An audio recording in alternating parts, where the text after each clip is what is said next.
ευχαριστήσουμε όλους όσους είναι εδώ τώρα αυτή τη στιγμή.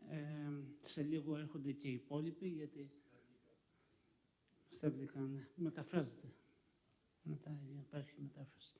Λοιπόν, να ευχαριστήσουμε όλους που συμμετέχουν σε αυτό το σημαντικό συνέδριο, το οποίο έχει σχέση με ιατρονομικά ζητήματα, όχι μόνο στη χώρα μας, αλλά και σε γειτονικές χώρες, διάφορες θεματικές ενότητες που βλέπετε στο πρόγραμμα, όπως η κρυοσυντήρηση, η καταστροφή γενετικού υλικού, η παρένθετη μητρότητα, νομικά ζητήματα, τα οποία μπορούν να βοηθήσουν βέβαια και τις αρμόδιες αρχές, όπως την Εθνική Αρχή, να λάβει περαιτέρω μέτρα. Έρχεται και ο πρόεδρος εδώ της θεματικής ενότητας για καταστροφή του γενετικού υλικού, ο κ. Φακιανούδης, ο οποίος θα συνεχίσει αμέσως μετά από μένα. Εγώ ευχαριστώ όλους.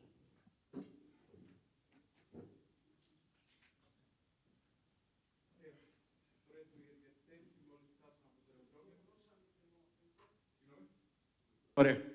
Συγχωρέστε με, λέω, για την καθυστέρηση. Θα καλωσορίσω τον πρώτο ομιλητή, τον κύριο Ιπποκράτη Σαρή. Το αντικείμενο της ομιλίας του είναι Bioethical and Legal Issues in Human Medical Assisted Reproduction, the Opinion of British Fertility Society. Παρακαλώ τον κύριο Σαρή να ξεκινήσει. Ευχαριστούμε. Καλημέρα σας. Με ακούτε? Μάλιστα. Καλημέρα σας. Good morning. Ευχαριστώ πολύ που με καλέσετε να μιλήσω. This being an international conference, I'm going to switch to English if that's okay for everyone. So I was asked to talk about the opinion of mainly the UK in MAR, and considering that this is specifically the lecture is in the session about destruction of genetic material, I'll specifically concentrate on that rather than just more general issues, because otherwise we'll never finish. So I wanted to start a little bit with talking about the legal framework in the UK, and then some of the issues around the destruction of genetic material. So I guess, first of all, we have to understand the concept of why there is a specific set of laws and regulator in what we do. I guess we can all agree that arguably IVF is the most controversial area of medicine, apart potentially from assisted dying, which the UK is passing a bill as we speak. Is the most morally difficult area, I would say, and it's also probably the most carefully legislated area of medicine, and very, very tightly regulated. I jokingly say that in the UK you need to do more paperwork to do a cycle of IVF than a heart transplant. Now, what are the common rationales actually to have all this regulation? Well, it's about public health and safety. It's about looking after the welfare of the child and the family considerations, and of course about the potentially special status of the human embryo. Now, if we look specifically at the status of the human embryo, regulation stems partly from the consensus that embryos have a special status. Arguments for that is that embryos are human, and they have the same status potentially as a child or adult by virtue of the fact that they can be potential human life. And against it are arguments that embryos are not persons, and they have no independent potential for development unless they're implanted. Generally speaking, the views that are held are somewhere in between, and there's agreement that there's some measure of respect beyond just animal subjects. And if we were absolutist in our approach, then of course it'll be very difficult to do stuff like research. However, the problem is that there's no consensus as to how that status of a human embryo is defined or how it is protected. And invariably there are compromises. And in the existing UK set of laws, apart from laws specifically about assisted reproduction, the human embryo has no legal status and no right to life. Although, of course, there's certain provisions that we're going to go through in a moment. And if we look at different approaches of regulations around the world, you can either have an approach where you talk about prohibitions and restrictions, for example, in Germany or in Italy. You can either have an approach where you regulate or you license activities, like in the UK and Australia, or you can just have an approach where you have a guidance on self-regulation, as you'll have in China. Finally, you can have no regulation and just have it a free-for-all. Now, in the context in the UK, in the 1980s, when everything came about, many considered what is now standard procedures to be experimental. And the policies were shaped by concerns of perceived risks, not just multiple pregnancies, by psychosocial risks, risk and harm to gametes, to embryos by freezing, issues with posthumous conception, disputes over stored embryo surrogacy. All these things are you going to cover over the next couple of days in your conference here. And of course, there are concerns about a slippery slope. So the UK commissioned a report called the Warnock Report, which was published in 1984. And the idea was that with better regulatory tools, we can tackle poor patient care. I mean, that still is a debate to this day if that is true or not. But based on that, there was a set of parliamentary acts in 1990, the first in the UK to legislate human fertilization and embryology, and then that was amended in 2008. So the UK policy today, the purpose of it is to protect patients and, of course, to ensure that there's no public concerns, to protect researchers as well, and to provide an environment within which scientific innovation and progress may flourish. But it does require it to be adaptable. It also has to be proportionate in how it's implemented. And you also need an objective and impartial regulator with expertise and efficiency. So if we look at the law, yes, we have in the UK the Human Fertilization and Embryology Act, but also, when the UK was in the European Union, there was also the European Commission and all the laws that were passed on European level. And of course, Brexit happened, which meant that there was some amount of deregulation. But on top of that, you have to layer all the other acts of Parliament, like family law, the marriage for same-sex couples, adoption, Equality Act. So it becomes very, very complex. But the key point about the UK law, that it's a common law system, which is different, for example, in other parts of the world, like in Greece. So the core legal system in England and Wales, and it's different in Scotland and Northern Ireland, is based on common law, which develops through various decisions from the courts, and it's based on precedents rather than just codified statutes or codified laws passed by Parliament. So it's a case law system where previous cases are highly influential in how you determine the outcomes of future cases. So if we see that as sort of the background of what's happening in the legal sort of framework of the UK, let's look at some of the issues around sort of destruction of genetic material that have arisen. So taking some of these case law that have developed how we sort of operate now in the UK. So one of the sort of key sort of first cases was 2009, when 6 men lost sperm samples following a mechanical failure of a dewar. So they took their claim to court and they sued for personal injury, and that was unsuccessful. However, interestingly, what the judge said is that although you might not have a case for personal injury, you might have a case for property interest and loss of property. And that obviously, it was quite interesting because what it was assumed and what is considered is that the developments in medical science now require to reanalyze this sort of common law approach to ownership of parts of your body and products of a living body as well. So what is interesting is that this sort of case showed that there was an ownership of samples that were produced, and therefore people can claim damages if this property was destroyed. Now, what is interesting is that although the same men were given the right of property over the samples, however, they would not be able, if you have property, you should be able to sell it and trade it and do whatever you want with it. However, that is prohibited, so you can't just go and sell your sperm. So there seems to be this sort of dichotomy which warrants sort of an interesting sort of review. You can own something, but you can't sell it. And also, if gametes, like eggs and sperm, are capable of being property, what does it say about embryos? And are they property as well? And of course, it has different connotations with regards to owning people, owning property, which can become human as well. So, and the next sort of interesting sort of case that came about was this case of Mrs. Evans, who in 2001 stored eggs, created embryos, which they stored along with the sperm from her then partner. They then broke up, and the male partner, withdrew his consent. And under UK law, a withdrawal of consent by either of the two parties means that the embryo should be destroyed. So the problem was that because Miss Evans had cancer treatment and her ovaries were removed, these were their only chance for having biological children. So of course she took this to the courts in order to see if she can use these embryos despite the partner having withdrawn consent. And as she used the argument from the Article 8 of the European Convention of Human Rights, that both men and women are entitled to their own private lives, and she's entitled to law. Now, interestingly, this went to the High Court, the Court of Appeals, and the European Court of Human Rights. And they all found that, terrible the story as it might be, it was not possible for either of the two parties to force the other party to have a child, and they should both be respected. And clearly, if there was a reversal of the roles, that would be a breach as well. So if the man wanted to force the woman to have a child.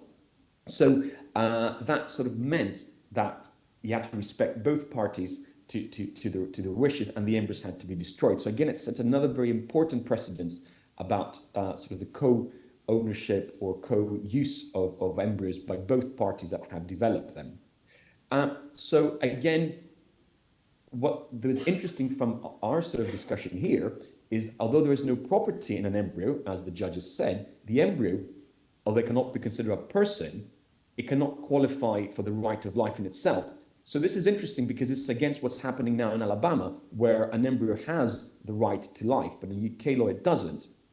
And also, it's been stated that a fetus, prior to the moment of birth, does not have independent rights of interest in the UK.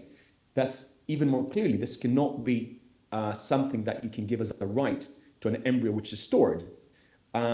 So although Article 2 of the European Court of Human Rights protects the right to life, there is no convention that this right should actually be, apologies if I've lost my screen here, something just popped up, but there's no sort of extension of this right to life to embryo, which is non-viable at the point of freezing it. And again, this is not true from around the world. So then, if we move on to the next sort of kind of interesting sort of case that sort of changed a little bit how the UK regulations sort of work, is this case of Mrs. Blood, who's basically what happened is her husband was dying from bacterial meningitis, and as an emergency, they stored his sperm. But he didn't give consent at the time, not at least in the way that is required by the law. So the HFEA, who is a regulator, refused to allow for the treatment of this woman to use with the sperm. Now, eventually, she managed to have it sent abroad and to have 2 children, which was great. But in itself, it stated a very, very interesting point, that for this one case, it was clear from the courts that the sperm was in fact preserved and stored technically and lawfully. An offence, a criminal offence had occurred. However, they also understood that this was an unexplored legal situation. It was the first time this had happened as an emergency situation. So no one had any criminal sort of conviction. But it also said that from now on, the position will be very different. And this clarified the legal position that it was unlawful without consent to store someone's sperm. So you can't just take it because they're dying. They have to actually be aware and give consent as well. So it changed a lot of the cases that we see, for example, when we get calls from the intensive care unit about people who have been in accidents and they want us to store the sperm, and the answer is no, we can't do that, based on this sort of one Kate course.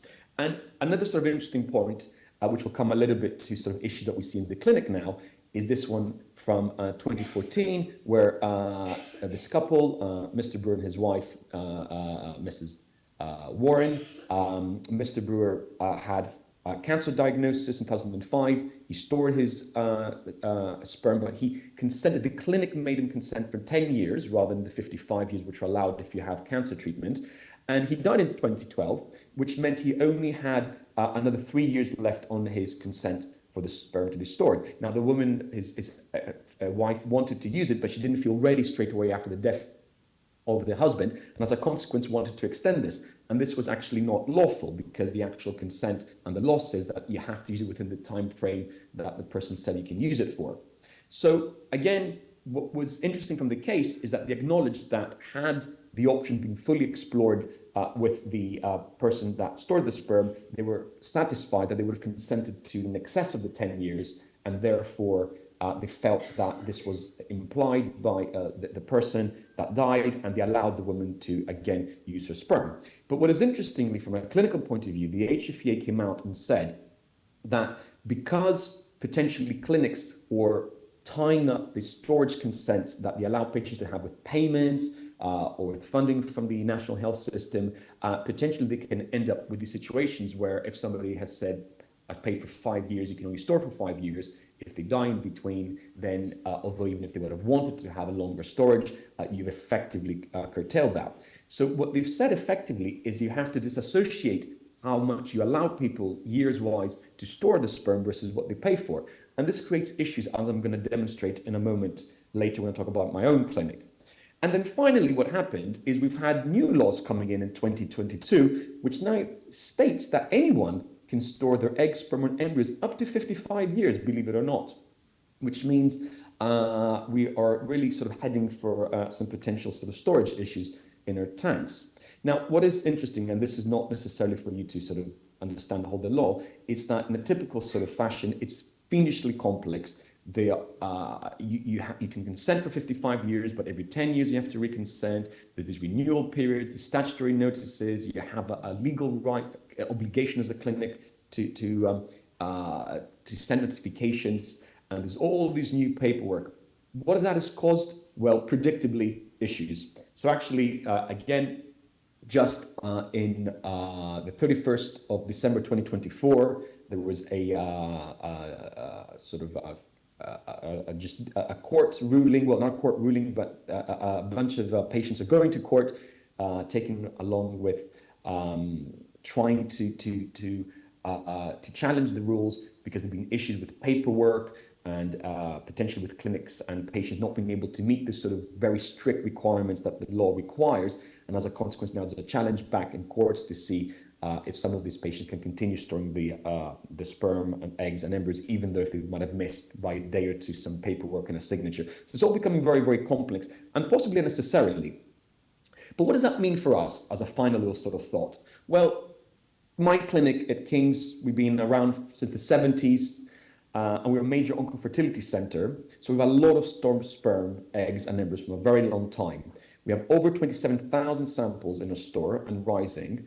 And interestingly, although people that store eggs and embryos tend to usually engage with you, the biggest issue we have is people that have stored sperm, for example, from fertility preservation, and they basically completely ignore paying, they have no contact with us, and it's very difficult to then do something about this, throwing away samples.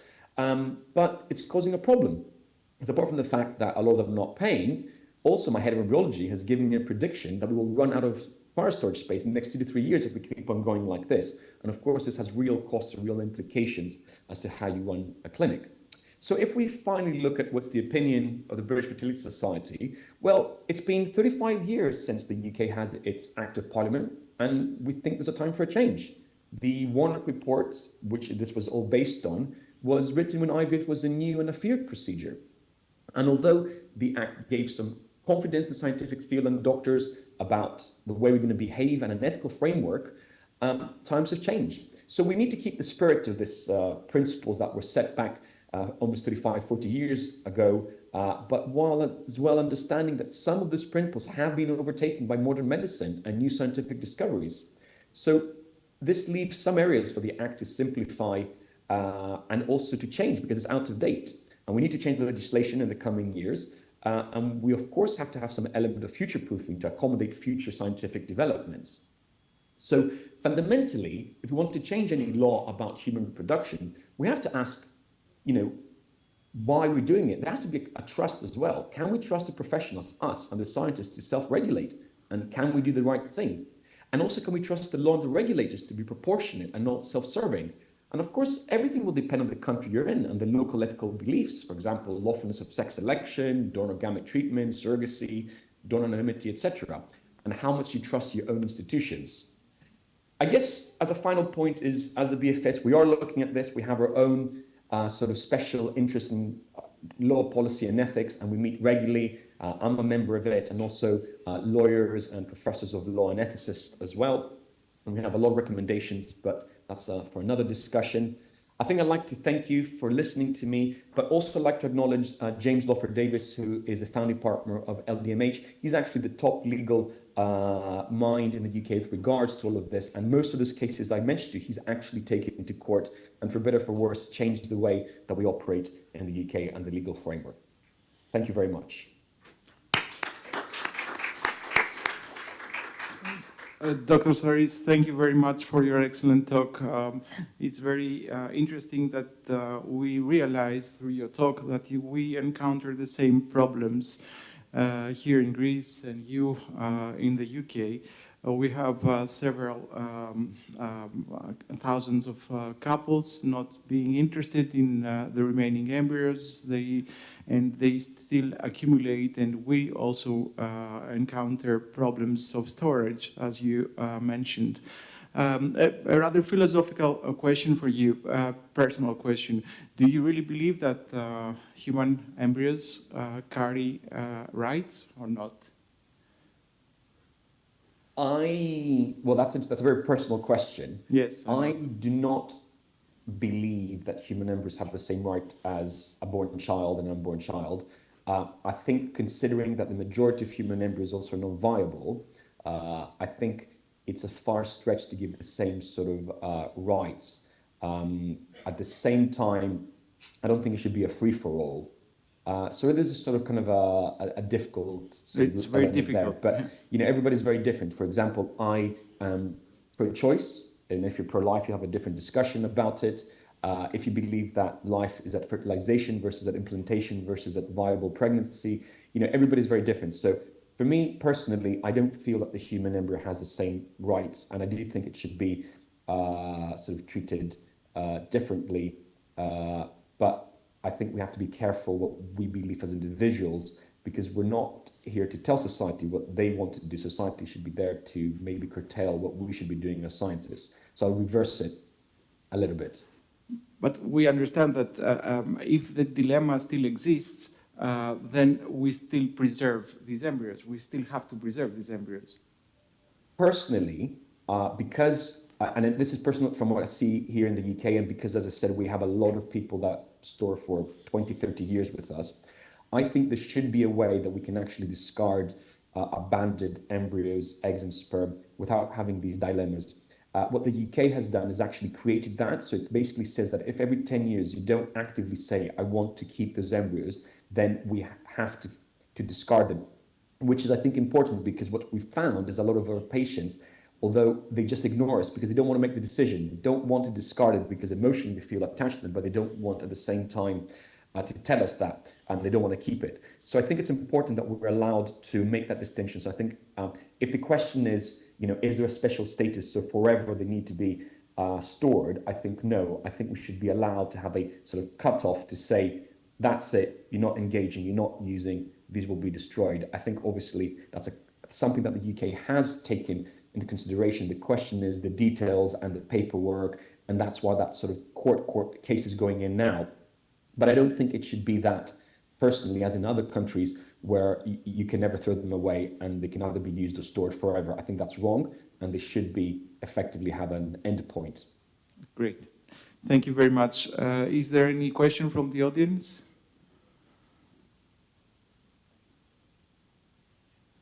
Okay. Thanks again, Dr. Saris. It was excellent, your lecture. Thank you very much. Thank you for having me. Thank you. Enjoy the rest of the conference. Thank you very much. Να προσκαλέσω στο βήμα τον επόμενο μιλητή, Dr. Vojin Rakic from Serbia, giving a lecture on the procedure of destruction and ethical issues in the Balkanic countries.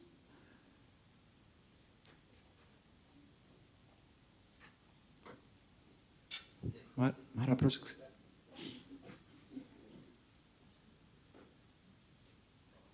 Thank you very much.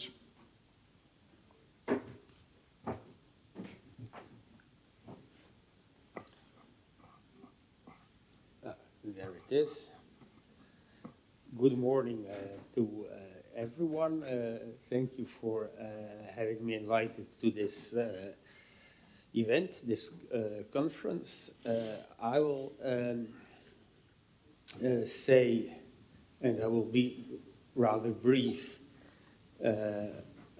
about the issue of the destruction process of gametes and embryos and ethical issues in the Balkan countries. One can talk for hours about this, so I have to, of course, summarize it.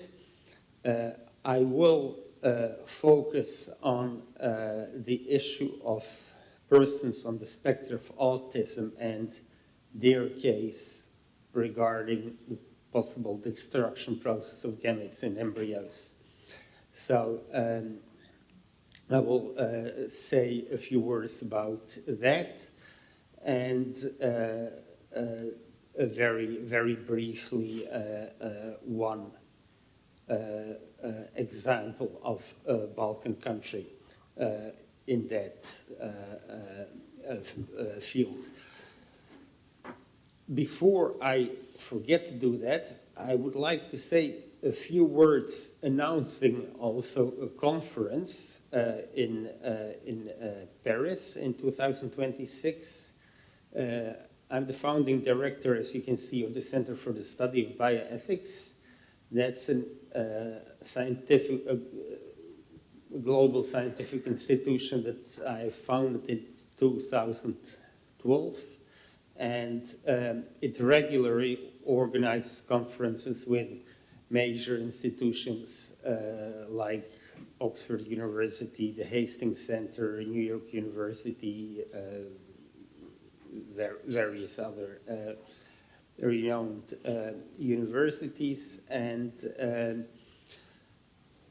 last May we organized a conference in Montenegro. That was the first time we organized it outside Belgrade, but since our establishment in 2012, we have as members really important bioethicists like Peter Singer, Julian Savulescu, the head of, the former actually head of, the chair of bioethics at the University of Oxford, John Harris, and so on and so on. So really the top in bioethics, and it's not just that we have their names on our website, but we also regularly publish with them, have polemics with them, and so on. So basically, it's an interesting institution, even if you look at artificial intelligence, ChatGPT, it appears that it is a world-renowned or world-famous institute for bioethics. So it's worth a try to come to the conference, and I can give to the organizers the email address of the secretariat of that institution, and in case you're interested, we can put you on the mailing list and inform you about this conference. It will be interesting. The best bioethicists will attend. Paris is interesting. So after this little PR, I'm coming to the. I'm starting with the substantial issues. Let me see.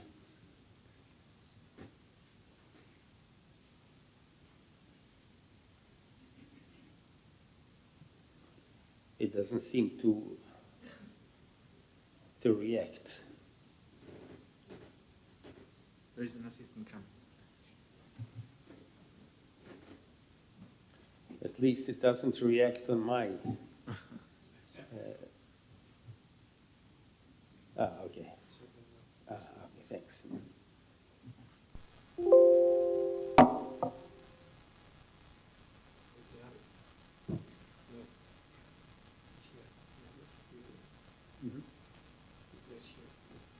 Okay. Mm-hmm.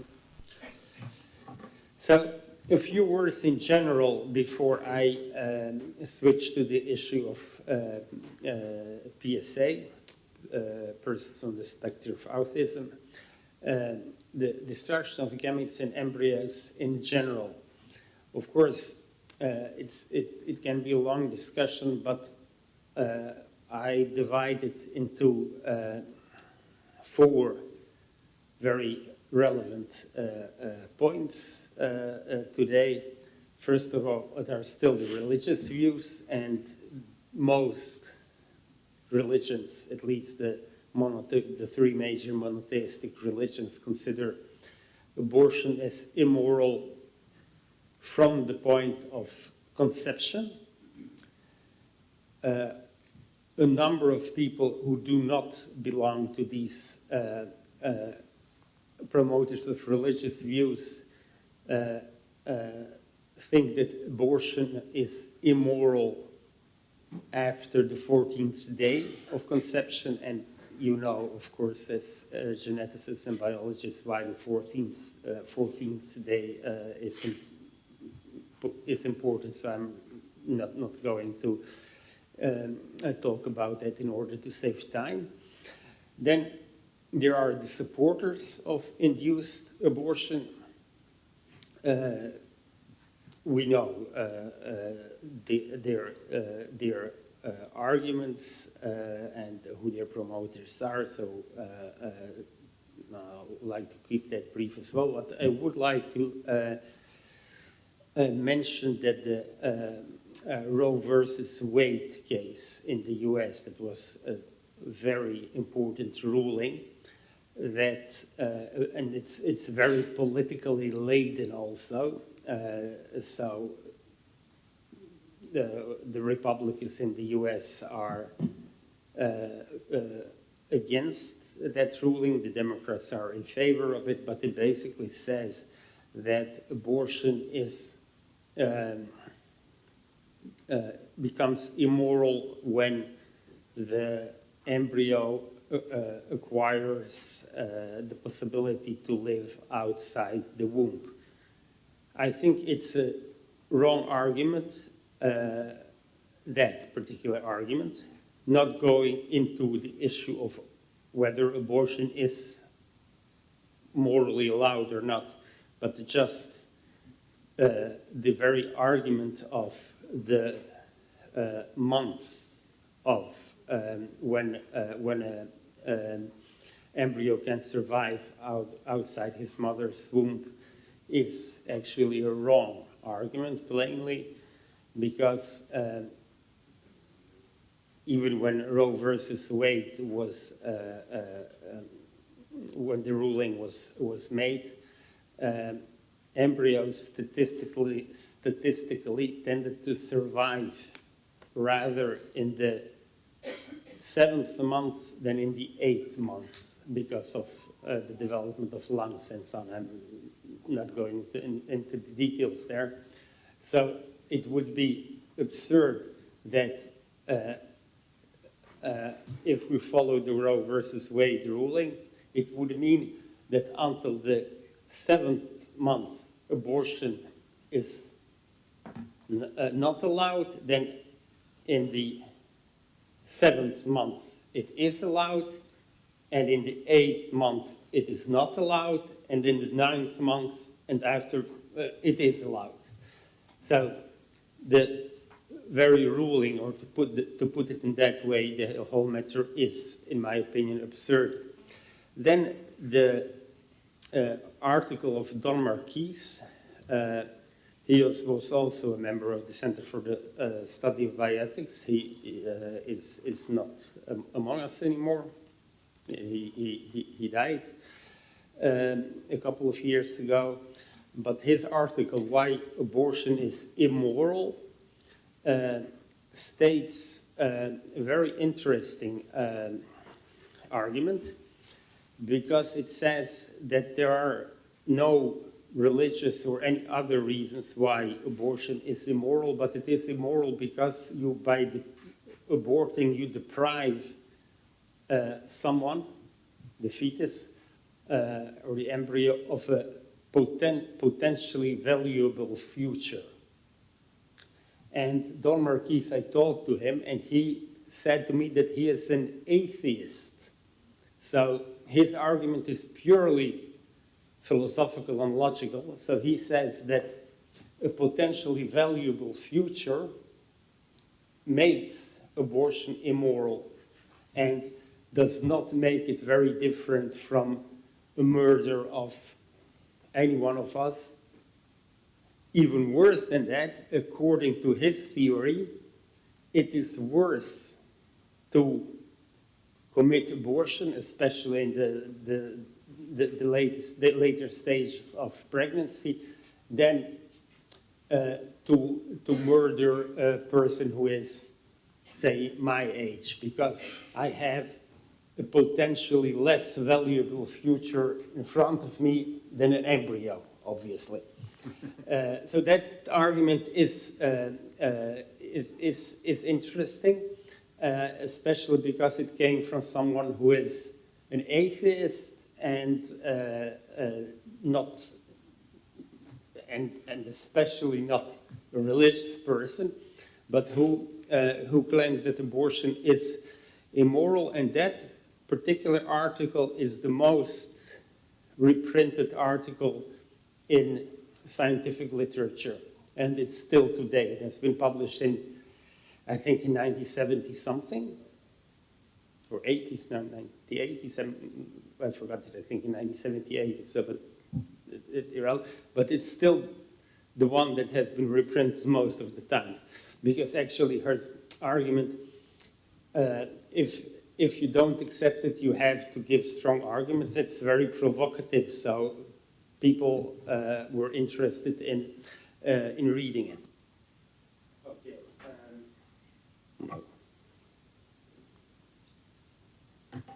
Now, switching to the persons with on the autism spectrum disorder. We call it a spectrum because there are various types of autism and various levels of severity. And there are highly functional persons with autism. There are people who are not highly functional. There are people who have low IQ, more people with a low IQ than in the general population, but when high or extremely high IQ is concerned, the percentage of autistic persons is more or less the same as the percentage in the general population. So it is very doubtful whether we should call a person with autism a sick person or not. It is very complex.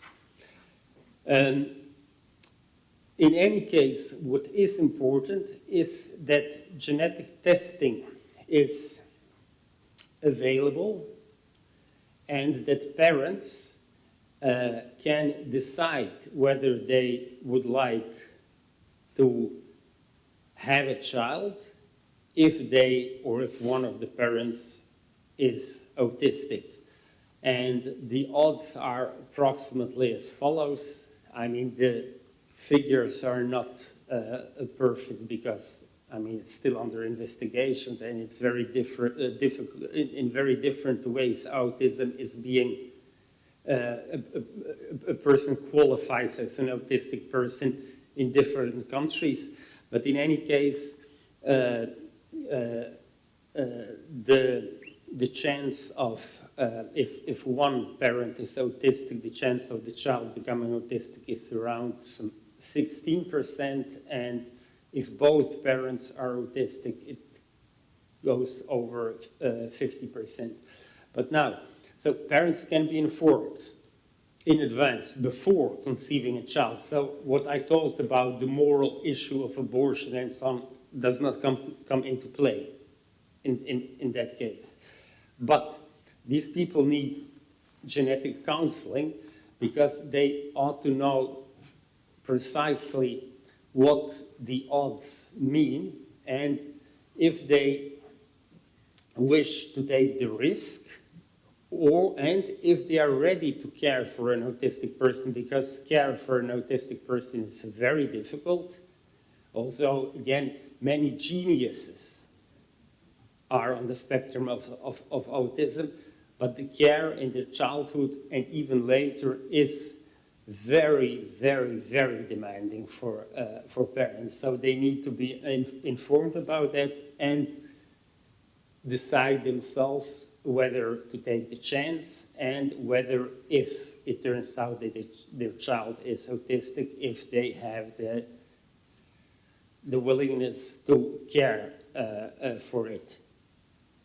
And that is basically also, this counseling also ought to give an answer to what is a moral decision in case of persons on the autism spectrum disorder. So because of the reasons I talked about, but in any case, it's not only a major medical question and genetic question, it's also a major, major ethical question.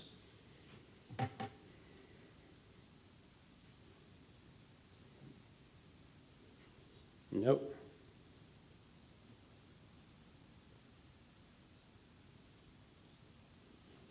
Okay, because I have been asked by the organizers to say a few words about the Balkans, I will be brief again. The Balkans are, of course, a territory with very diverse cultures. And it's difficult to talk about it as about one specific culture, place, and so on. So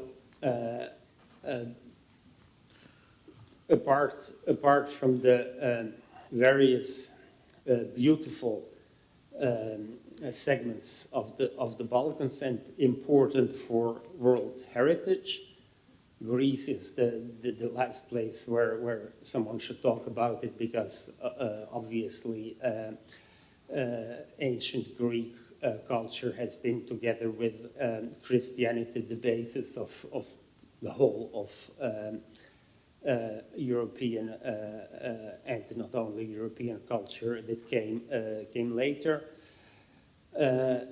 And Balkan people from the Balkans tend to be perceived as hospitable. The food is nice, the nature is nice, and so on. But I'm not going to talk about the nice things, but about a problem in the country where I'm originally from, so Serbia.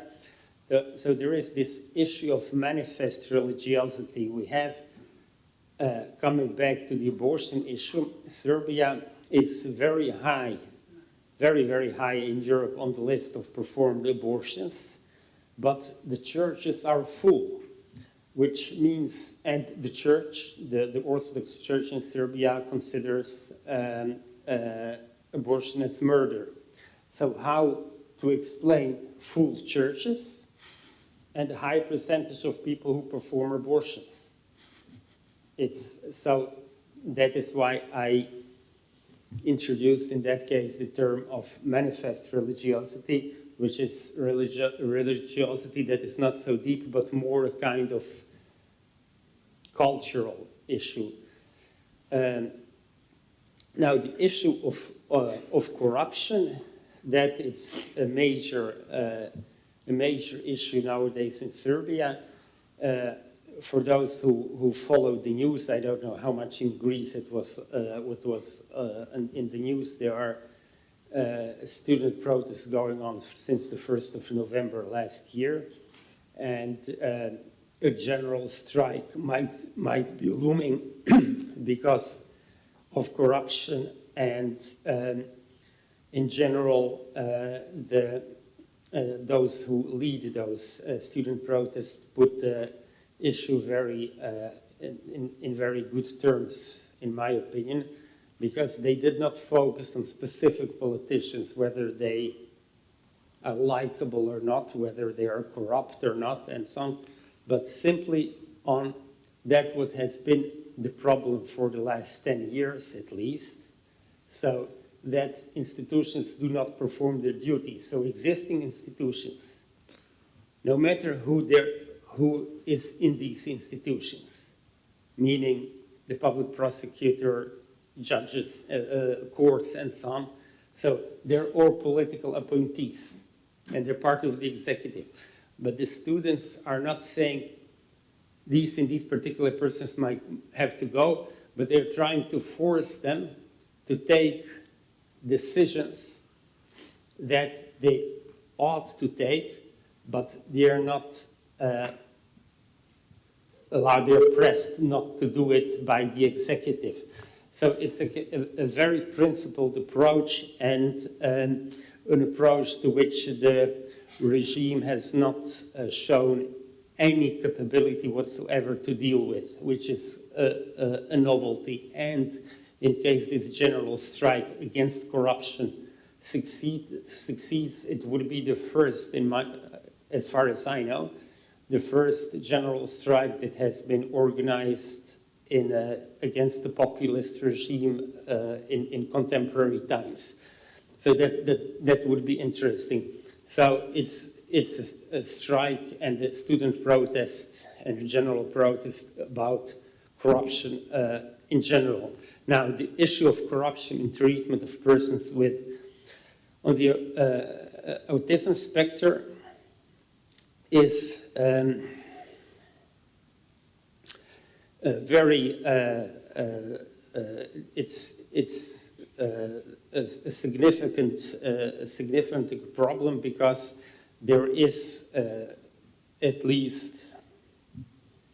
one well-known case of a respected psychiatrist in Belgrade, a child psychiatrist, who has introduced the term transitory autism and convinced parents of autistic children that it's only a temporary matter, which by definition autism is not. Autism can be improved a little bit, but it is a final diagnosis.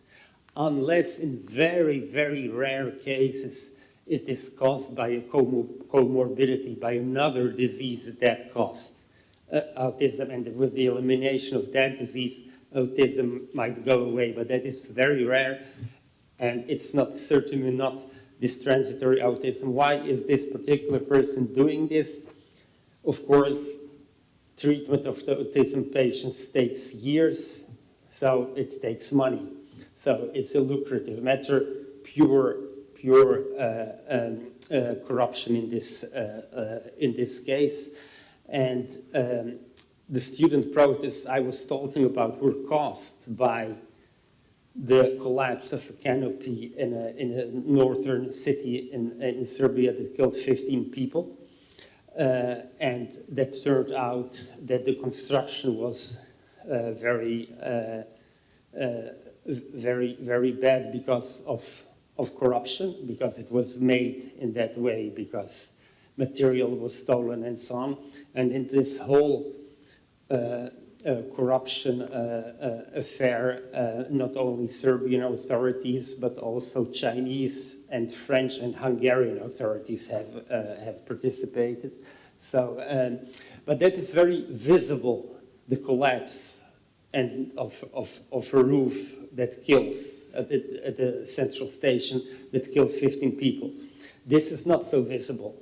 So people who treat persons who ought not to be treated for autism, there it's more difficult to show it. But in any case, for the future, we set up at the Center for the Study of Bioethics, we are also donors of organizations who deal with the issue of autistic children. So in line with our with what we set as our mandate concerning autism, is that we opened up a hotline for people with children who have autism and who can write to us, and we connect them at no cost with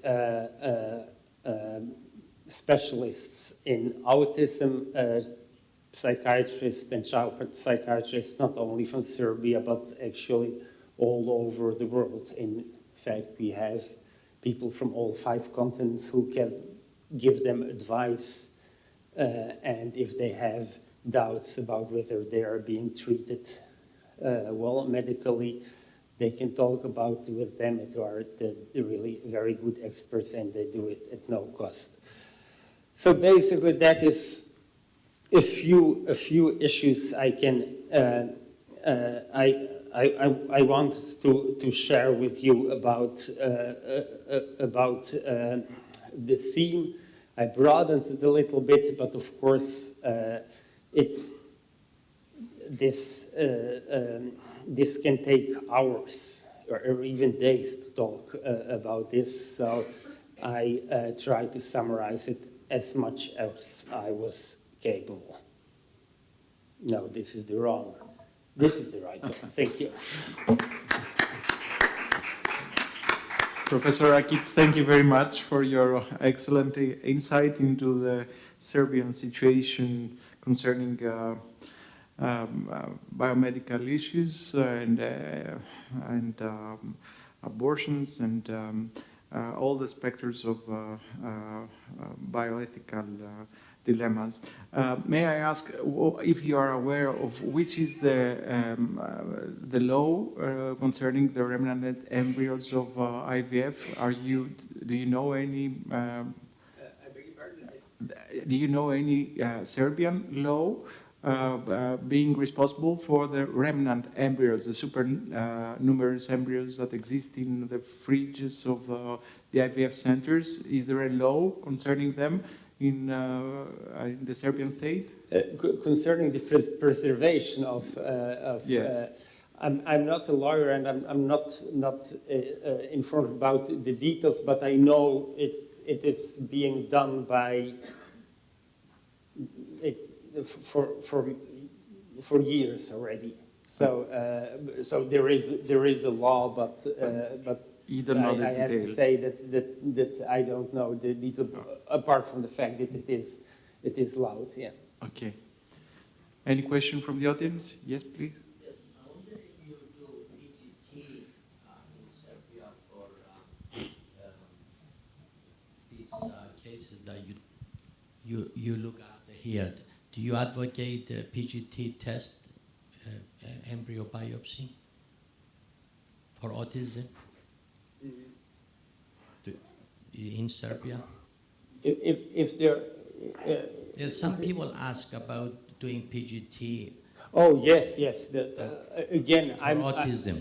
I'm not. I mean, there is a colleague of mine, Heidi, who deals with the legal issues, but I know it is amniocentesis, for instance, or. Unfortunately, if I'm not mistaken, autism is not detectable in the PGT process, nor prenatally. Yes.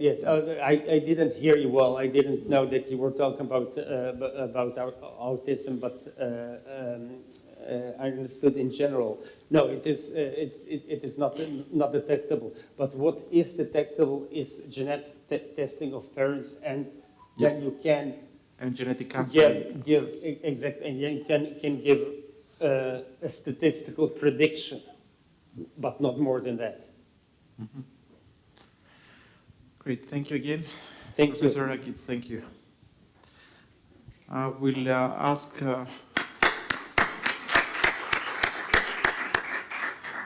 next speaker, Dr. Pranvera Zengiulanu Raci from Kosovo, giving her experience in the same issue of destruction of embryos and bioethical issues in her country. Thank you very much. First of all, thank you for having me here and share our modest experience on the field of IVF and legal issues related to the problems we treat today. As most of you know, we new country with a very recent experience on this field, but also during these 20 years, there are some laws and acts that I will show you that try to set on place all the process related to artificial reproduction techniques, but as well how to deal with cryopreservation of cells, sperm, eggs, and embryos in Kosovo.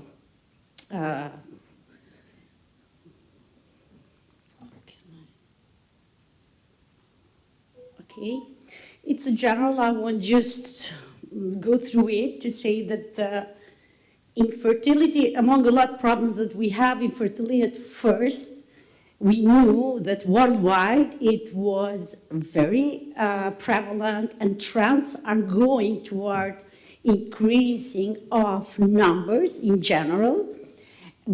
As WHO noticed, 1 in 6 persons now globally are affected infertility. The same happens in our country. A part of increased rates of infertility, which is evident now in Kosovo also, in these last two decades is a very continuous decrease in natality rates, which make two problems for a nationwide and also for the doctors and also other workers that deal with this problem. Now, okay.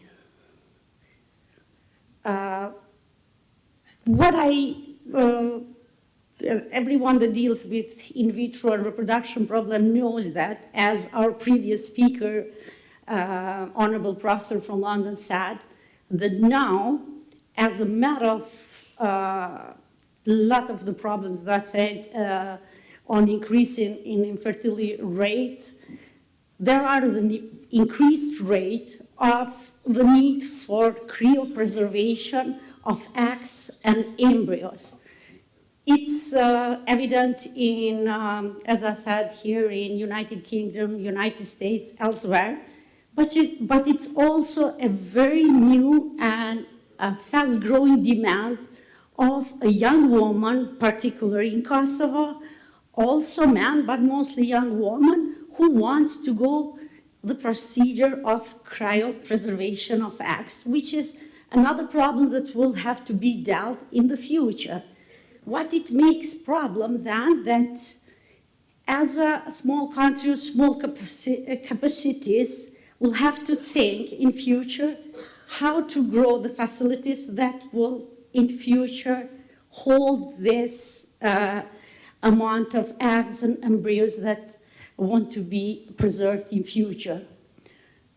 Why is happening in Kosovo also, probably as in Greece and elsewhere, there are more interests of women on thinking about it, is delays on marriage, the career, other health or social issues that make them also working me every day with them. It's a kind of fertility release, an anxiety that they have by aging. So it makes them feel more secure that if in future there is a possibility as a single mom, or they will find a partner, will have the family. What is the increased interest in egg, sperm, embryo cryopreservation in future? I think made the government in Kosovo also to think that regarding the actual framework that I will present now, they need to renew the law for reproductive technique or in use, and I'll show it later, because day by day, the unpredicted situations are coming ahead, which makes fertility clinics problems, doctors dealing with it, and all other persons involved in all this process. The drop of natality, decrease of population, and social and economic shift make our government, I'm thinking seriously to make two different, very, for me, important decision. This year, for the first time, it was a direct investment in public facilities. So they decided to invest in vitro for free 2 cycles for each woman. For me, it's very promising. And because till now, only private clinics did the in vitro and other RT procedures. And also, last year, they did a lot of effort to do a new law related to the process of ART, but unfortunately, it didn't pass in Parliament for 2 times, so I hope this year they will rearrange.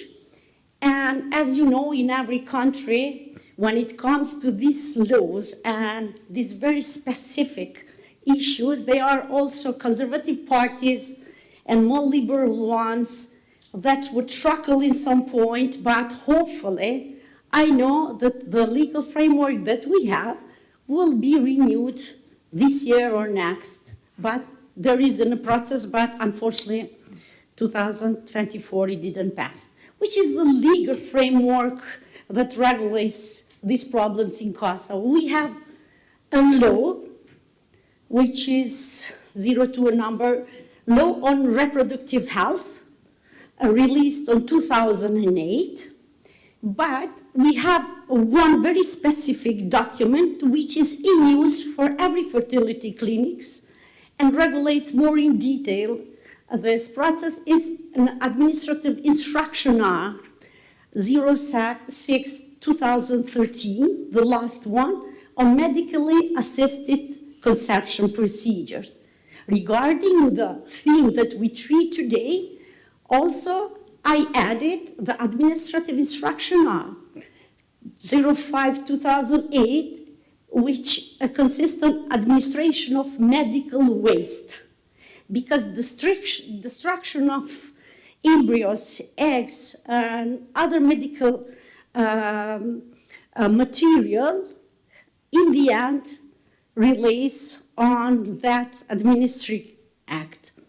So what this law, which is big as anyone, just to say that sexual reproductive health services can provide the RT techniques or in vitro in public, mixed, and private health institution in 3 levels of healthcare. In what I noticed here is that, for example, in Article 22, there is a body in the Ministry of Health which is called Medical Assisted Reproduction Commission, which is formed and responsible for coordination and supervision of medically assisted reproduction activities in our country. This law of reproductive health, which I have to mention, doesn't deal only with assisted reproductive techniques. It also has other issues, contraception, abortion, and it's big, but part of it deals with it.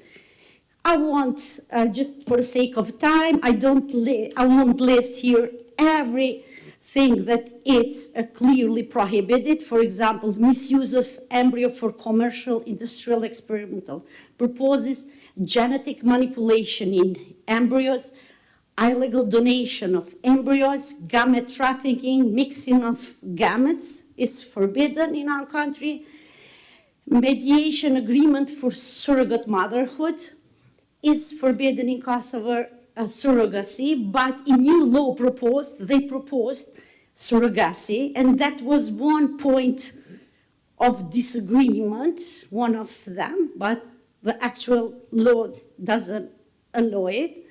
Post-mortem insemination without written consent of partner, the case that a respected professor from London, for example, the cases they have, violation of confidentiality and so on. And also gender selection, I think it's everywhere, it's forbidden, except for cases with health indications that we know that certain diseases are sex-related, so in sake of that, always you have to have a special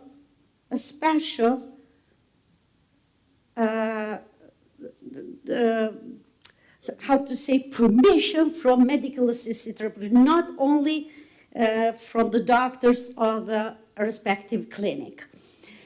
All the procedures, Administrative Instruction Act, as I said, 06/2013, is the documents in which we in everyday work rely on.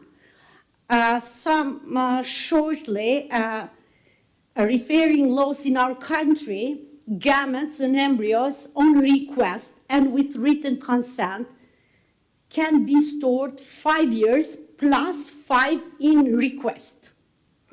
But what happens recently, because I said this field is very young in our country, started to happen, as they said also in London Nuance. It was very interesting for me that now there are labs that have the gametes of the parents that they disappear, not interested. But it's a bit tricky because all administrative laws, although they say 5 + 5, but the actual laws and administrative acts doesn't precisely say, do the clinics have to destroy them immediately without having any legal issues in future of any kind of misuse of them or being sued by potential couples or females that left them. This is also the point when in a new law has to be clarified. On request, couple by the law and also single female, because in case of death of one partner, the one that is alive can decide the frozen reproductive cells and embryos to be destroyed or given for the research work. And when they decide to be given for research work, in Kosovo at the moment it can, because also one other bill is waiting, the bill for clinical trials on gamete cells. They didn't pass it all, but if in any case it passes, then in this point we have to rely on another law bill that is related to the transplants and cells. It's another that I don't want to bother the audience about it now. What happens if a person doesn't want to use, doesn't want to donate, but want to destroy? Then in the both of the cases, the institution has to have the permission from Medical Assisted Reproduction Commission. And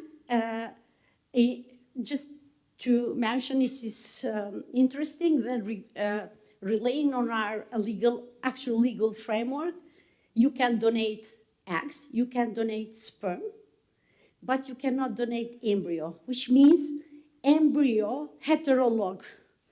Embryo transfer actually is not possible. Only egg and sperm donation. In case of destruction of frozen embryos, the procedure is done in front of the couple or a person who has frozen it.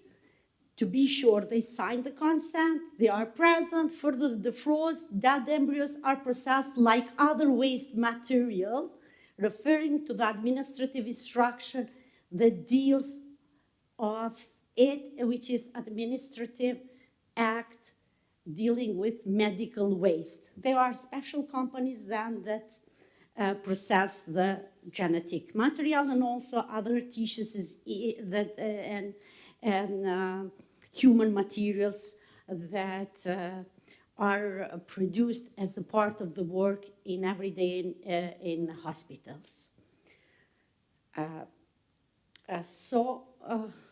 Okay, thank you very much. This was my short and hopefully informative presentation.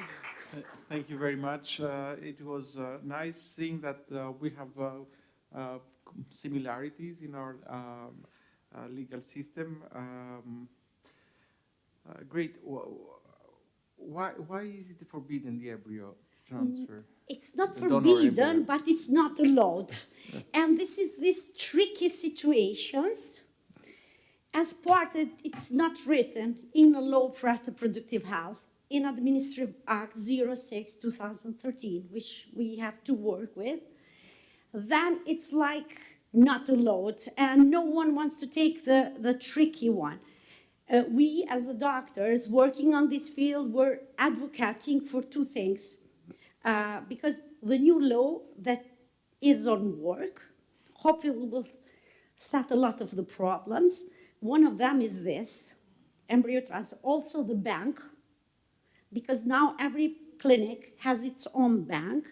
For example, me as a small country, I advocate for a centralized control bank that can supply all the clinics. It's a small country further on, but then it will be much easier to control donor, because now one donor in our country is up to 3 donations, not more, because of the consanguinity and a small number inside. But then in future you can make collaboration with the banks outside and so on and everything. That doesn't forbid you at all, but doesn't say that it's allowed. Okay. It's tricky. Yes, okay. Thank you very much. Any question from the audience? Yes, please.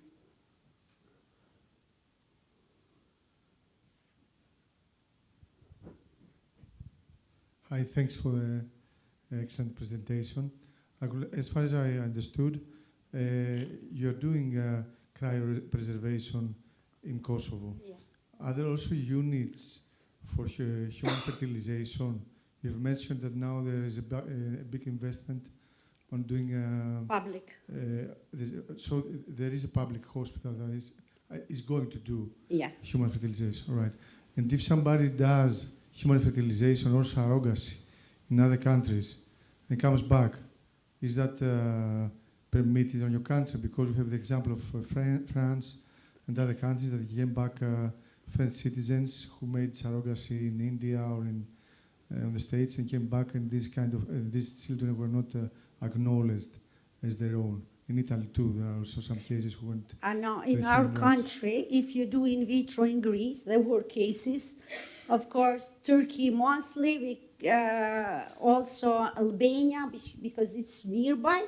Then it's normal, they are citizens, whatever, the procedure if it's done. But to transport the gametes now from one country to other is not by law allowed. If they start to treat, because there are also a lot of persons, there are, I guess, tomorrow medical tourism, but in future, there are a lot of countries that don't allow for certain age, number of tries that they pass that come, or, for example, we have a contingent of Kosovars that live abroad and have double nationality.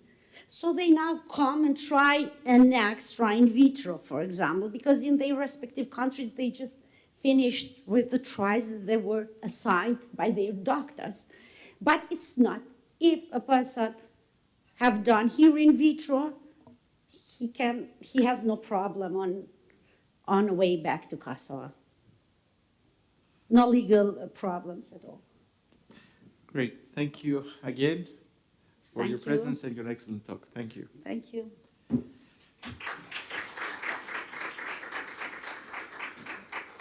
Να προχωρήσουμε στην επόμενη ομιλήτρια, την κυρία Ευαγγελία Σφακιανούδη, υπεύθυνη του νομικού τμήματος της Κλινικής Γέννησης Αθηνών, δικηγόρος με μακρά πείρα στον χώρο της υποβοηθούμενης αναπαραγωγής. Θα μας δώσει τα φώτα της πάνω στα εγκαταλελειμμένα έμβρια.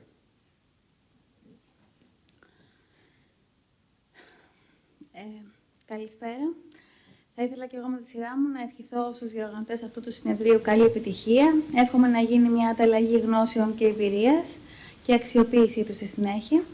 Ενώ θα ήθελα να ευχαριστήσω και την Οργανωτική Επιτροπή για την τιμητική πρόσκληση να μιλήσω για ένα τόσο φλέγον θέμα όπως αυτό των εγκαταλειμμένων εμβρίων.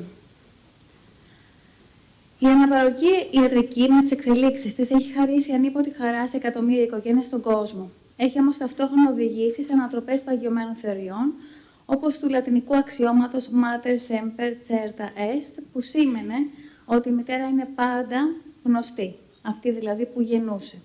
Δεδομένου αιώνων που η πανέθατη μητρότητα ήρθε κοφαντικά να ανατρέψει και πόσα άλλα, τα οποία πρέπει πυροσβεστικά, κατασταλτικά, το δίκαιο εκ των υστέρων να οριοθετήσει.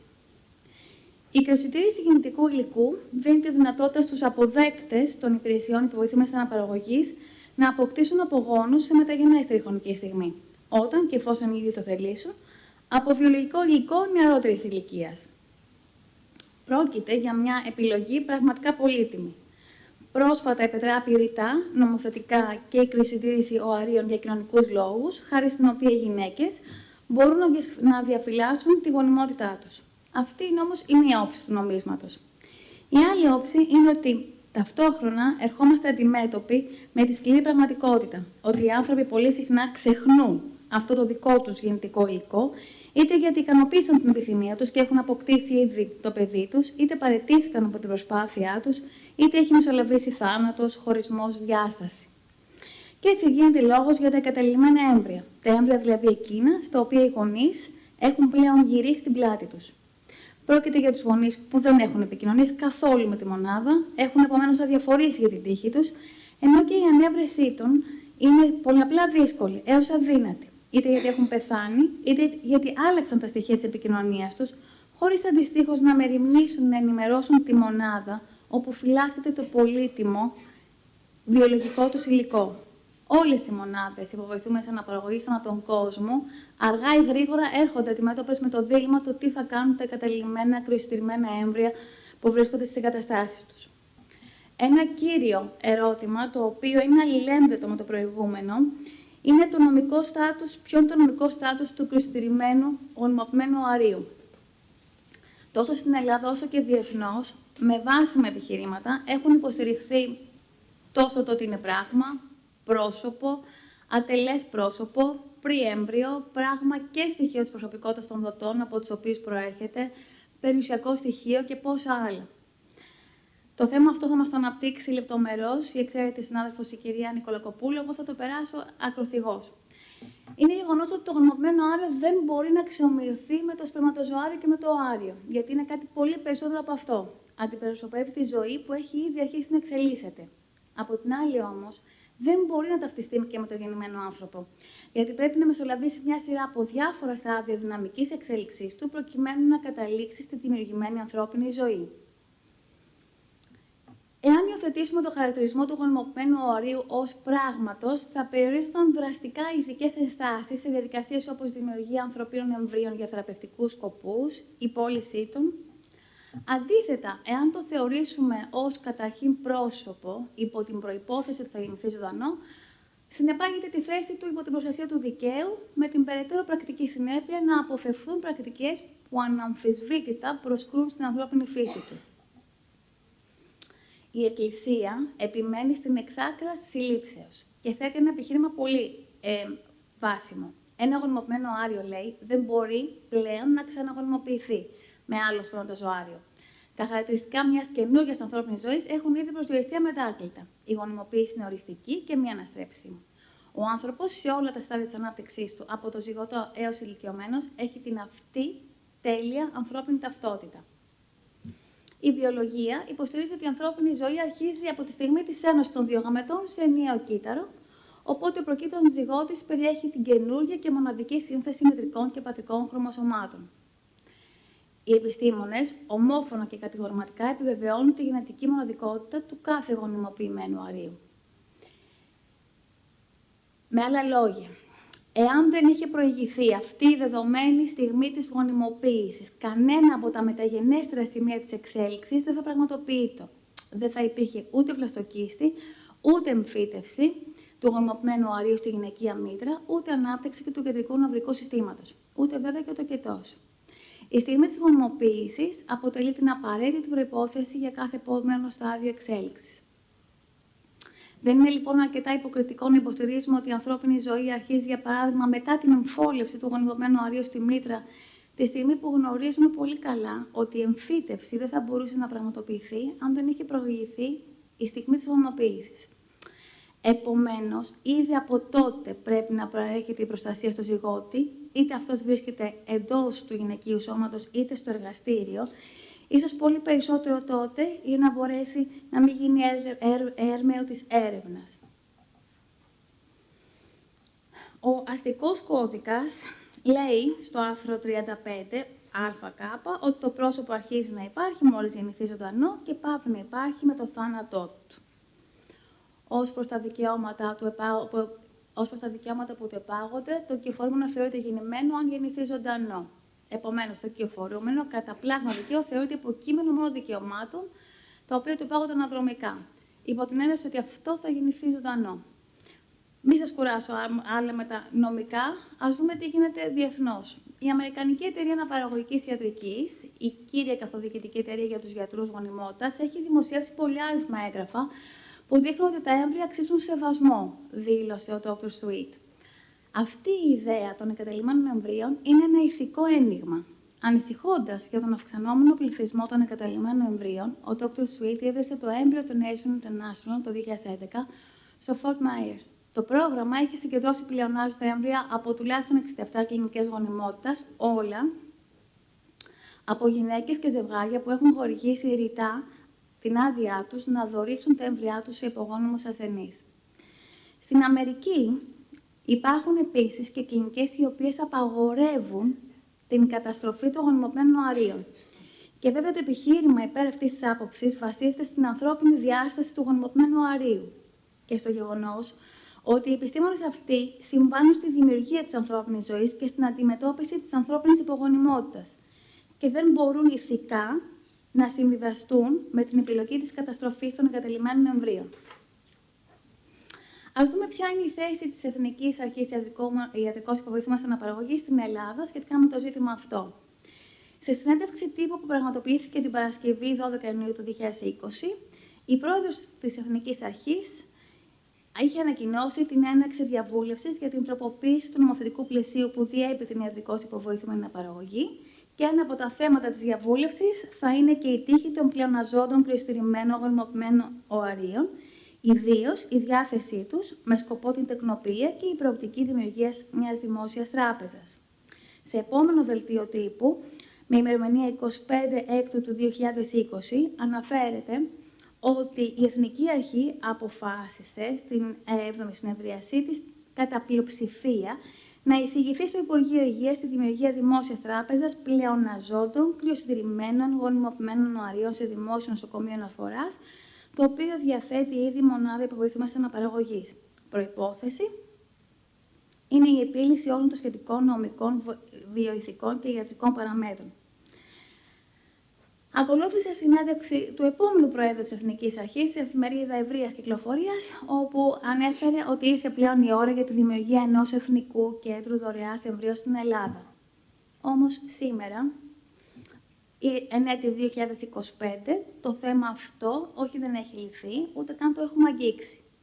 Ο αριθμός τέτοιων αζήτητων εγκαταλελειμμένων εμβρίων μόνο στην Ελλάδα υπολογίζεται αθροιστικά από όλες τις μονάδες να ανέρχεται σε χιλιάδες. Γεγονός το οποίο δημιουργεί πολλά εκκρεμή νομικά και ηθικά ζητήματα.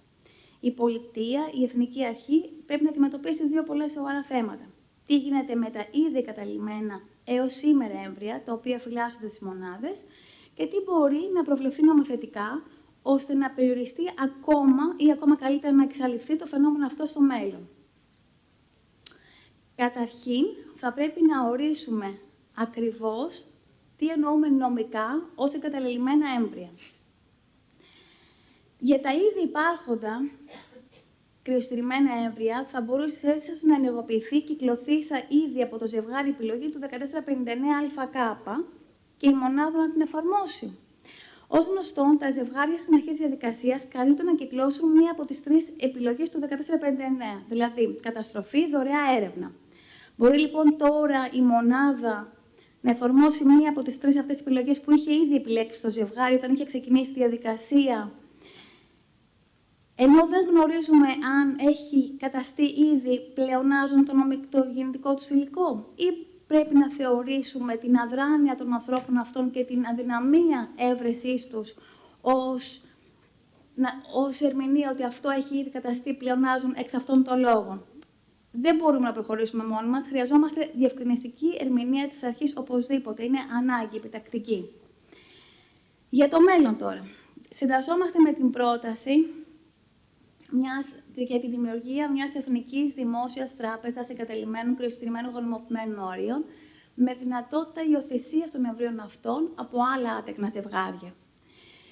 Η δημόσια αυτή τράπεζα, η οποία δεν θα είναι τίποτα άλλο από μια τράπεζα ζωής, προτείνεται να εγκατασταθεί σε δημόσιο νοσοκομείο αναφοράς, το οποίο διαθέτει ήδη μονάδα υποβοηθούμενης αναπαραγωγής. Όμως, χρειάζεται πολλή δουλειά για να οργανωθεί το θεσμικό πλαίσιο που θα διέπει την οργάνωση, την λειτουργία και τις προϋποθέσεις υποδοχής και δωρεάς των εμβρίων. Βασικός πυλώνας θα πρέπει να είναι η προηγούμενη ενημερωμένη συγκατάθεση των ανθρώπων. Άλλωστε, είναι κοινός τόπος ότι καμία δωρεά δεν μπορεί να γίνει χωρίς την προηγούμενη ενημερωμένη συγκατάθεση και εντολή των ανθρώπων. Η δωρεά εμβρίων στη χώρα μας επιτρέπεται και διεθνώς σε πολλές χώρες επιτρέπεται. Το πλεονέκτημα μιας δημόσιας τράπεζας εμβρίων ποια θα ήτανε? Θα σωθούν και θα σώζονται χιλιάδες ανθρώπινες ψυχές. Τα ζευγάρια που θα καταφεύγουν στη δημόσια τράπεζα δεν θα υπομίζονται το κόστος της υποβολής των σε προσπάθεια τεχνητής γονιμοποίησης, αλλά και το κράτος δεν θα υποβάλλεται στο κόστος για τη δημιουργία των εμβρίων, αφού θα πρόκειται για πλεονάζοντα, εγκαταλελειμμένα έμβρια από όλες τις μονάδες βοηθούμενες αναπαραγωγής της χώρας μας, τα οποία θα μεταφέρονται δωρεάν στη δημόσια αυτή τράπεζα. Θα αντιμετωπιστεί αποτελεσματικά το ζήτημα των υιοθεσιών, θα συμβάλλει δραστικά στην αντιμετώπιση της υπογεννητικότητας που ταλανίζει τη χώρα μας και το κράτος θα είναι αρρωγός προς τα ζευγάρια αυτά, θα εμπεδώσει και θα ενισχύσει την αντίληψη περί της αγαστής και αποτελεσματικής συνεργασίας δημοσίου και ιδιωτικού τομέα, που τόσο πολύ όλοι αναζητούμε, θα εδραιώσει ακόμα περισσότερο το δημόσιο τομέα στη διεθνή προβολή της χώρας μας και θα το κάνει σημείο αναφοράς τόσο από επιστημονικής όσο όμως και από νομικής και βιοειθικής απόψεως. Η δημιουργία μιας εθνικής δημόσιας τράπεζας ζωής κατά ανωτέρω εντός δημοσίου νομικού νοσοκομείου θα αποτελέσει μια πρωτοπορία ελληνική, που θα αποδεικνύει για μία ακόμα φορά πόσο η χώρα μας σέβεται τη ζωή. Με αυτή την ευκαιρία η πολιτεία θα δώσει μια υπεύθυνη απάντηση και λύση σε ένα χρόνιο πρόβλημα που άπτεται της ανθρώπινης ζωής. Η Ελλάδα θα καταστεί σημείο αναφοράς από ηθικής, νομικής και επιστημονικής άποψης στη δημόσια αντίληψη διεθνώς ως προς τον τρόπο που χειρίζεται την τύχη των πλεοναζόντων κρυοσυντηρημένων εγκαταλειμμένων εμβρίων, αλλά και για την αξιοπρέπεια με την οποία αντιμετωπίζει την ανθρώπινη ζωή ήδη από τα πρώτα στάδια της. Σας ευχαριστώ πολύ.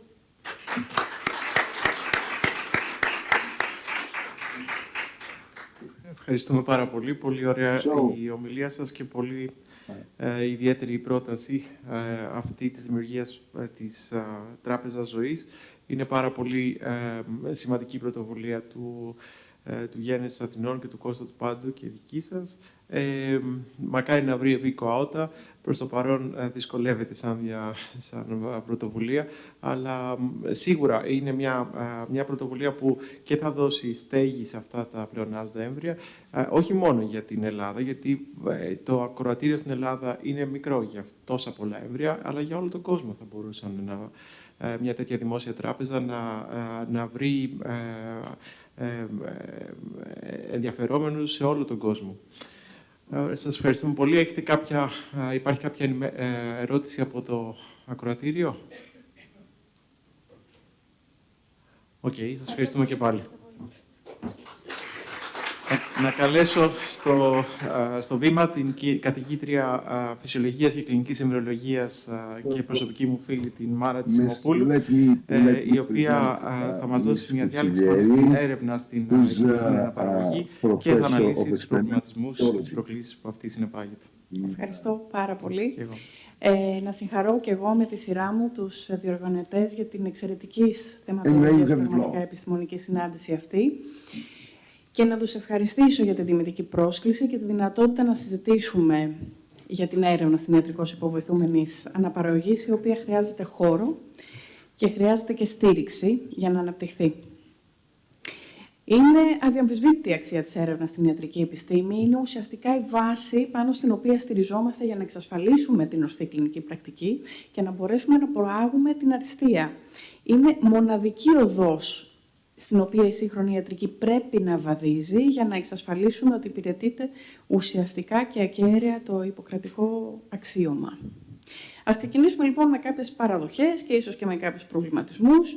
Καταρχήν, το πρότυπο γονιμότητα-υπογονιμότητα, αυτό ακριβώς δεν ακολουθεί το πρότυπο φυσιολογία-παθοφυσιολογία ή φυσιολογία-παθολογία, και αυτό είναι κάτι που πρέπει να το θυμόμαστε και θα σας παρακαλέσω να το έχετε στο νου σας για το υπόλοιπο της επιστημονικής αυτής συνάντησης, γιατί είναι πραγματικά σημαντικό. Και βάσει πάνω σε αυτό θέλω να φέρω στην προσοχή σας τα λόγια του Ζος Κανκιγέμ, ο οποίος υπήρξε Γάλλος φιλόσοφος και ανέπτυξε τη διατριβή του, ο οποίος ουσιαστικά μας λέει ότι μια οργανική δυσλειτουργία που εμφανίζεται στα πλαίσια μιας πάθησης μπορεί να μην είναι η απόλυτη παρέκκληση από μια κατάσταση που εμείς θεωρούμε φυσιολογική, αλλά ίσως να είναι και ένας τύπος νέας απάντησης του οργανισμού σε μια μεταβολή του περιβάλλοντος, του εσωτερικού, εξωτερικού. Θα ήθελα να ακούσω και να προσκαλέσω και τη γνώμη των φυσιολόγων εδώ, του καθηγητή του κυρίου Νικολέτου, ο οποίος έχει διατελέσει καθηγητής φυσιολογίας, και βεβαίως του καθηγητή του κυρίου Κουτσιλιέρη, είναι food for thought. Λοιπόν, γιατί είμαστε εδώ σήμερα? Είμαστε εδώ γιατί η υπογονιμότητα μας αφορά όλους. Και βεβαίως και μας αφορά, δεν θα μπορούσε να μας αφορά από τη στιγμή που 1 στα 6 άτομα παγκοσμίως επηρεάζεται από την υπογονιμότητα και από τη στιγμή που μετράμε μέχρι σήμερα 12 εκατομμύρια παιδιά βάσει του ΙΚΜΑΡ, τα οποία έχουν γεννηθεί από αυτές τις τεχνικές. Είναι λοιπόν βαριά, μας βαραίνει αρκετά η ευθύνη, όλους όσους ασχολούμαστε με αυτό το αντικείμενο, να αντιμετωπίσουμε από τη μία την υπογονιμότητα και από την άλλη να εξασφαλίσουμε τη γέννηση ενός υγιούς παιδιού. Και για να το πετύχουμε αυτό, και εδώ η τεράστια σημασία της έρευνας, θα πρέπει να βελτιώσουμε τις διαθέσιμες τις τεχνολογίες, να αναπτύξουμε καινούριες. Καλούμαστε να το κάνουμε αυτό συνέχεια, θέλω να σας πω, δεν σταματάει καθόλου. Να κατανοήσουμε καλύτερα μηχανισμούς εμβρυϊκής ανάπτυξης και εμφύτευσης, που δεν το έχουμε καταφέρει μέχρι σήμερα, λυπάμαι να πω. Και στο πλαίσιο αυτό να προβούμε και στην πρόληψη γενετικών ασθενειών, αλλά και τη συνολική μέριμνα του κοινωνικού συνόλου. Επομένως, θα έλεγε κανείς ότι έχουμε δουλειά αρκετή μπροστά μας. Δεν θέλω να σας κουράσω με τεχνικά ζητήματα, σεβόμενοι και τη συγκεκριμένη θεματολογία του συνεδρίου, αρκεί να πούμε ότι ο περίφημος κύκλος εξωματικής γονιμοποίησης είναι αυτό που λέμε πολλές φορές ένα team effort. Αυτό περιλαμβάνει πάρα πολλά στάδια. Ξεκινώντας λοιπόν από την οθικική διέγερση και καταλήγοντας στην ολιψία, στην απομόνωση και επεξεργασία των οαρίων, στην επεξεργασία των σπερματοζωαρίων, στην επιλογή της κατάλληλης τεχνικής για τη γονιμοποίηση. Και θα το υπογραμμίσω αυτό και θα έρθω ξανά σε αυτό λίγο αργότερα. Την καλλιέργεια των εμβρίων, την επιλογή των εμβρίων, πολύ κρίσιμο σημείο και αυτό, για να φτάσουμε στην εμβριομεταφορά, και βέβαια μέσα από όλα αυτά τα βήματα γεννιούνται και άλλες δυνατότητες που έχουν πρωταγωνιστεί το εργαστήριο εξωματικής γονιμοποίησης. Αρκεί λοιπόν να πούμε ότι κάθε ένα από αυτά τα βήματα που πολύ συνοπτικά αναπτύξαμε τώρα είναι αντικείμενο μελέτης και έρευνα στην ιατρικό υποβοηθούμενη αναπαραγωγή, για να μπορέσουμε να καθορίσουμε και το πεδίο μας, και επομένως όλο αυτό απαιτεί μια πολύ καλά συντονισμένη δράση διεπιστημονικών ομάδων βασικής, κλινικής αλλά και υπολογιστικής έρευνας. Η εξωματική γονιμοποίηση συνεχίζει να ακούγεται και να μας δίνει τη δυνατότητα κάτι πολύ καινούριο. Είναι κάτι νέο, είναι κάτι φρέσκο, είναι κάτι πρωτοπόρο. Πάμε να δούμε πόσο καινούριο ουσιαστικά είναι. Δεν είναι τόσο πολύ καινούριο. Πρώτα απ' όλα, έχουν περάσει τουλάχιστον 4 δεκαετίες από την περίφημη γέννηση της Λούις Μπράουν, και αντιλαμβάνεστε ότι για να φτάσουμε σε αυτό το σημείο είχαν προηγηθεί άλλες 4 τουλάχιστον δεκαετίες για να καταφέρουμε να κατακτήσουμε αυτή το πολύ σημαντικό milestone.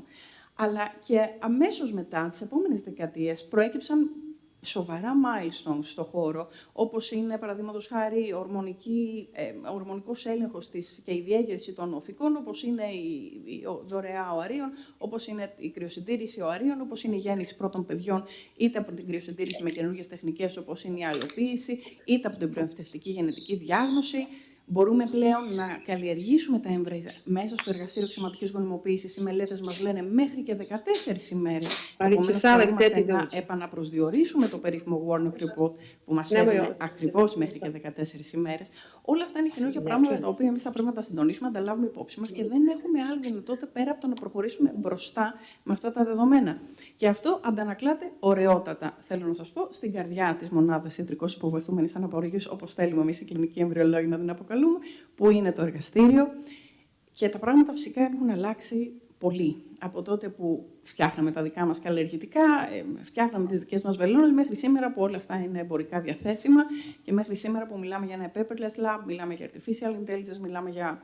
Πρόσφατα είδαμε το πρώτο fully automated εργαστήριο εξωματικής γονιμοποίησης και έχουμε να δούμε ακόμα πάρα πολλά. Ας επαστρέψουμε όμως στην έρευνα και ας δούμε ποιες είναι αυτές οι συνθήκες οι βασικές που κατευθύνουν, ποια είναι τα drivers για να γίνει έρευνα στην ιατρικώς υποβοηθούμενη παραγωγή. Το πρώτο που θα ήθελα να υπογραμμίσουμε και να σταθούμε εδώ, και το οποίο μας κατευθύνει μερικές φορές και όχι πάρα πολύ σωστά, είναι το περίφημο patient demand. Είναι η ανάγκη που έχουν οι ασθενείς, και νομίζω ότι όσοι ασχολούμαστε με αυτό το χώρο, και ειδικά οι κλινικοί μας, μπορούν να καταθέσουν σε αυτό ότι είναι πραγματικά πολύ δύσκολο να σταθούν απέναντι από ένα ζευγάρι, το οποίο ρωτάει και τι άλλο μπορούμε να κάνουμε. τι άλλο μπορεί να γίνει πριν είτε από το τέλος ή πριν χρειαστεί να αξιολογήσουν μια πρόταση από το θεράποντα, η οποία δεν είναι πάρα πολύ εύπεπτη εκείνη τη στιγμή. Αυτό λοιπόν μας καθοδηγεί πολλές φορές, μας δημιουργεί μια ταχύτητα που δεν ταιριάζει με την ορθή μεθοδολογία της έρευνας, αλλά θα έρθουμε σε αυτό σε λίγο. Φυσικά, η αύξηση του υπολογισμού της υπογονιμότητας, αναφερθήκαμε σε αυτό στην αρχή αυτής της εισήγησης, όπως και η ανάγκη της βελτιστοποίησης και μεγιστοποίησης της ασφάλειας. Μιλάμε ακόμα για ασφάλεια και αποτελεσματικότητα και θα συνεχίσουμε να μιλάμε όποτε έχουμε καινούργιες τεχνικές μέσα στο εργαστήριο ή καινούργιες προσεγγίσεις από το θεράποντα. Και ασφαλώς η διασφάλιση μακροπρόθεσμης υγείας των μελετών. Και θέλω να μείνω σε αυτή τη μελέτη που είναι ένα mathematical projection model. Σύμφωνα με αυτό, σε μερικές δεκαετίες θα μιλάμε για 167 εκατομμύρια ανθρώπους που θα έχουν προκύψει από ένα εργαστήριο αξιωματικής γονιμοποίησης. Η ευθύνη, ναι. Η ευθύνη, βλέπω μερικά πρόσωπα στο ακροατήριο, ναι, είναι έτσι. Δεδομένα, δημοσιευμένα. Η ευθύνη μας βαραίνει. Please send us invitation again. Τι περιλαμβάνει, και η έρευνα έχει και αυτή κάποιες βασικές αρχές. Υπάρχει η ορθή μεθοδολογία της έρευνας. Το να έχουμε μια ανακάλυψη, μια ιδέα, είναι απλά η αρχή. Δεν τελειώνει τίποτα εκεί και δεν πρέπει να τελειώσει τίποτα εκεί, γιατί από εκεί πέρα πρέπει να ξεκινήσει μια διαδικασία η οποία αφορά clinical status, αφορά animal model studies, αφορά preliminary trials με κάποιους λίγους ασθενείς. Περνάμε στο bulk, περνάμε σε περισσότερους ασθενείς, περνάμε σε μελέτες που θα αποκριθούν αναφορικά με την ασφάλεια, περνάμε σε μελέτες που θα αποκριθούν αναφορικά με την αποτελεσματικότητα. Είναι όλο αυτό αρκετά μεγάλο και χρονοβόρο και κοστοβόρο. Και η ερώτηση, φαντάζομαι, που θα έχετε είναι, τα κάνουμε όλα αυτά? Και η απάντηση είναι, αν θα πρέπει να τοποθετηθώ έτσι κάπως χονδροειδώς, θα μου επιτρέψετε την έκφραση, είναι τις περισσότερες φορές δεν γίνονται αυτά στην αξιωματική γονιμοποίηση. Και αυτό δεν είναι κάτι που το λέω εγώ, αλλά θα χρησιμοποιήσω σαν παράδειγμα την περίφημη πρακτική του X, της μικρογονιμοποίησης. Και αυτό θα μου επιτρέψετε λίγα λόγια να πω πάνω σε αυτό, για να μπορέσουμε να το χρησιμοποιήσουμε σαν παράδειγμα και στη συνέχεια. Το X, λοιπόν, καταρχήν, για όλους όσους πιστεύουν ότι η αξιωματική γονιμοποίηση είναι πάρα πολύ μακριά, είναι πολύ τεχνητό, είναι πολύ μακριά από την ευσύπικη επιλογή, αυτό δεν ισχύει. Διότι η κλασική τεχνική της γονιμοποίησης των ορίων από το σπερματοζωάριο είναι απλά η έκθεση των ορίων στα σπερματοζωάρια. Η απόλυτη φυσική επιλογή. Η μικρογονιμοποίηση ήρθε στη ζωή μας το 1994. Είναι μια τεχνική η οποία είναι παρεμβατική. Είναι μια τεχνική που δεν υπάρχει φυσική επιλογή. Το σπερματοζώαριο το επιλέγει ο εμβριολόγος. Ο εμβριολόγος σπάει τη μεμβράνη και ενίεται στη συνέχεια. Κάνουμε μια ένεση λοιπόν στο άριο με αυτό το σπερματοζώαριο και συγχρόνως ενεργοποιούμε με μηχανικούς τρόπους το όπλασμα προκειμένου να επιτύχουμε την γονιμοποίηση. Νομίζω ότι οποιοδήποτε μπορεί να καταλάβει στο ακροατήριο ότι αυτή είναι μια τεχνική επεμβατική. Ο λόγος ήρθε βέβαια και μας έλυσε πραγματικά τα χέρια, γιατί δόθηκε δυνατότητα στους ζωοσπερμικούς ασθενείς να γίνουν γονείς. Αυτό είναι τεράστιο. Πάμε να δούμε όμως. Η ερώτηση, το X σαν καινούργια τεχνική πέρασε από το Proper Research Methodology? Η απάντηση, όχι, δεν πέρασε. Γιατί ήταν τεράστιο το patient demand και γιατί δεν είχαμε άλλη επιλογή στη στρατηγική. Ήταν όμως αυτό σωστό? Αυτό θα το δείξει και το μέλλον, ίσως, γιατί ακόμα ίσως και να είναι λίγο νωρίς. Λοιπόν, ο στόχος μας μέσα από την έρευνα είναι το evidence, το να κάνουμε practice στην ιατρική βασισμένη στην τεκμηρίωση. Για να έχουμε λοιπόν το evidence-based clinical practice, για να έχουμε όλο αυτό, θα πρέπει να υπάρξει τεκμήριο. Άρα θα πρέπει να υπάρξουν δεδομένα. Και βεβαίως υπάρχουν διαφορετικών τύπων μελέτες, δεν έχουν όλες την ίδια βαρύτητα και πρέπει να το ξέρουμε αυτό. Στην κορυφή φυσικά βρίσκονται οι συστηματικές ανασκοπήσεις και οι μετα-αναλύσεις και τα randomized control trials, στοιχειοποιημένες μελέτες, και αυτές παίζουν πάρα πολύ σημαντικό, γιατί σε αυτές, πολύ σημαντικό ρόλο, σε αυτές βασιζόμαστε για να εξάγουμε ασφαλή συμπεράσματα. Και η ερώτηση είναι, εφαρμόζουμε το evidence-based clinical practice? Η απάντηση είναι, για να το θέσω πολύ κομψά, ότι υπάρχει ετερογένεια. Ας πούμε αυτό, αγαπούμε πολύ τη λέξη ετερογένεια στην έρευνα. Λοιπόν, ο εχθρός του evidence-based clinical practice είναι το fear-based medicine. Και πολύ φοβάμαι ότι στην ιατρικώς υποβοηθούμενη αναπαραγωγή, το δείχνουν τα δεδομένα, δεν είναι η προσωπική μου εκτίμηση, κάνουμε practice αρκετά αυτό. Πολύ περισσότερο από όσο θα έπρεπε. Θα χρησιμοποιήσουμε πάλι το παράδειγμα της μικρογονιμοποίησης. Η μικρογονιμοποίηση, λοιπόν, ξεκίνησε ο αριθμός των κύκλων που πραγματοποιήθηκαν με μικρογονιμοποίηση ξεκίνησε να είναι το 15%. Έχει πολύ συγκεκριμένη ένδειξη και αυτή είναι ο ανδρικός παράγοντας. Fast forward, μερικές δεκαετίες αργότερα, το 15% έχει γίνει 67% και fast forward στο σήμερα, το 80% των κλινικών παγκοσμίως κάνει μόνο μικρογονιμοποίηση. Γιατί έχουμε ξεχάσει τη φυσική επιλογή και το IVF? Γιατί κάνουμε practice fear-based medicine, γιατί δεν μπορούμε να ξεπεράσουμε τη δυσκολία του να εξηγήσουμε στους ασθενείς ότι επιλέγοντας τη φυσική επιλογή στο πλαίσιο της εξωματικής μπορεί να βρεθούμε αντιμέτωποι με ένα failed fertilization την επόμενη μέρα. Και αυτό είναι πράγματα τα οποία θα πρέπει να τα γνωρίζουμε και να τα εξετάσουμε, γιατί όπως είπα πριν έχουμε ευθύνη. Ακούγονται όλα αυτά λίγο δύσκολα μάλλον. Ακούγονται δύσκολα γιατί είναι δύσκολα. Οπότε η πολυπλοκότητα της έρευνας στην ιατρικώς υποβοηθούμενη αναπαραγωγή και αυτή είναι αδιαφεσβήτητη και οφείλεται σε πάρα πολλούς παράγοντες, που ξεκινούν από τη φύση και την ανατομία του αναπαραγωγικού συστήματος και εκτείνονται σε προκλήσεις που αφορούν συμβουλευτικές συγκαταθέσεις, διαδικασίες συγκρίσης, χρηματοδότηση αλλά και νομικές προκλήσεις. Θα δούμε λοιπόν εντάχει και αυτά. Τόσο το γυναικείο όσο και το ανδρικό αναπαραγωγικό σύστημα παρουσιάζουν πολύπλοκες λειτουργίες, είναι πάρα πολύ δύσκολα συστήματα. Και να σας πω ότι πιο πολλά γνωρίζουμε για τη φυσιολογία του εγκεφάλου παρά για τη φυσιολογία της εμφύτευσης. Και αυτό είναι πραγματικότητα. Η εμφύτευση παραμένει για μας ένα μαύρο κουτί, για το οποίο τα περισσότερα δεν ξέρουμε. Επίσης, in vivo μελέτες, θα πρέπει να σκεφτούμε τα βιωτικά aspects. In vivo μελέτες στον άνθρωπο είναι πάρα πολύ δύσκολο να γίνουν. Άρα, από πού θα εξαχθούν όλα αυτά τα συμπεράσματα? Πραγματικά είναι conundrum, θα έλεγε κανείς. Είναι λίγο κόρτιος δεσμός. Πάμε στα animal models τα οποία χρησιμοποιούμε, τα οποία τόσο μας έχουν βοηθήσει στην ανάπτυξη καινοτόμων θεραπευτικών προσεγγίσεων, φαρμακοδυναμικής, τοξικότητας, ελέγχους. Όμως, στο αναπαραγωγικό η χρησιμότητά τους είναι περιορισμένη. Έχουμε εξάγει τόσο ωραία συμπεράσματα χρησιμοποιώντας ένα πολύ ωραίο animal model, όπως είναι το zebrafish, για τόσα πολλά πράγματα. Για τον νευρικό, για τα αυτοάνοσα. Αλλά αυτό δεν μπορεί να ακολουθηθεί στον άνθρωπο. Δεν μπορεί το zebrafish να μας βοηθήσει εδώ. Και ο λόγος είναι γιατί οι μηχανισμοί εξέλιξης των ειδών είναι διαφορετικοί. Όταν τα εξελικτικά δύο είδη αποχωρίζονται από το προγονικό, το πρώτο πράγμα που αναπτύσσεται είναι το αναπαραγωγικό, γιατί αυτό επιβάλλει η φυσιολογία. Άρα εκεί ξεκινούν και τα προβλήματα στον τρόπο χρήσης. Άλλη μια δυσκολία αφορά την πρόκληση των πολλαπλών παρεμβάσεων. Είδαμε πριν ότι μιλάμε για ένα κύκλο. Μιλάμε λοιπόν για πολλά βήματα που περιλαμβάνει αυτός ο κύκλος. Εδώ, πολλές από αυτές τις παρεμβάσεις βασίζονται σε μεγαλύτερο βαθμό, όπως θα θέλαμε, σε αυτό που περιγράφουμε ως κλινική εμπειρία. Και εδώ έρχεται το στοιχείο της ετερογένειας που αναφέρουμε και πριν.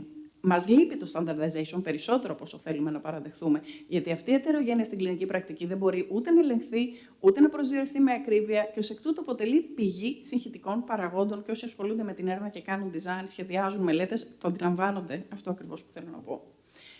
Φτάνει να σας πω, δεν θα αγγίξω καν το περίφημο φαινόμενο των add-ons, όπως λέμε, τις επιπρόσθετες τεχνικές, οι οποίες είναι τεχνικές που έχουν έρθει πολλά υποσχόμενες να βοηθήσουν, αλλά χωρίς τα αδιάσυστα δεδομένα που χρειάζεται να τις στηρίξουν για να μπορέσουμε αυτό όντως να το πούμε ότι είναι έτσι. Αρκεί να σας πω και να μιλήσουμε για την προεφητευτική γενετική διάγνωση, η οποία θεωρείται ακόμα add-on και σύμφωνα με το Human Fertilization Embryology Authority, την Εθνική Αρχή του Ηνωμένου Βασιλείου, η Εθνική Αρχή, σύμφωνα με το Implantation Genetic Testing, σύμφωνα με δεδομένα, έχει κατηγοριοποιηθεί στο Traffic Light System ως κόκκινο, που σημαίνει ότι είναι επιβλαβές.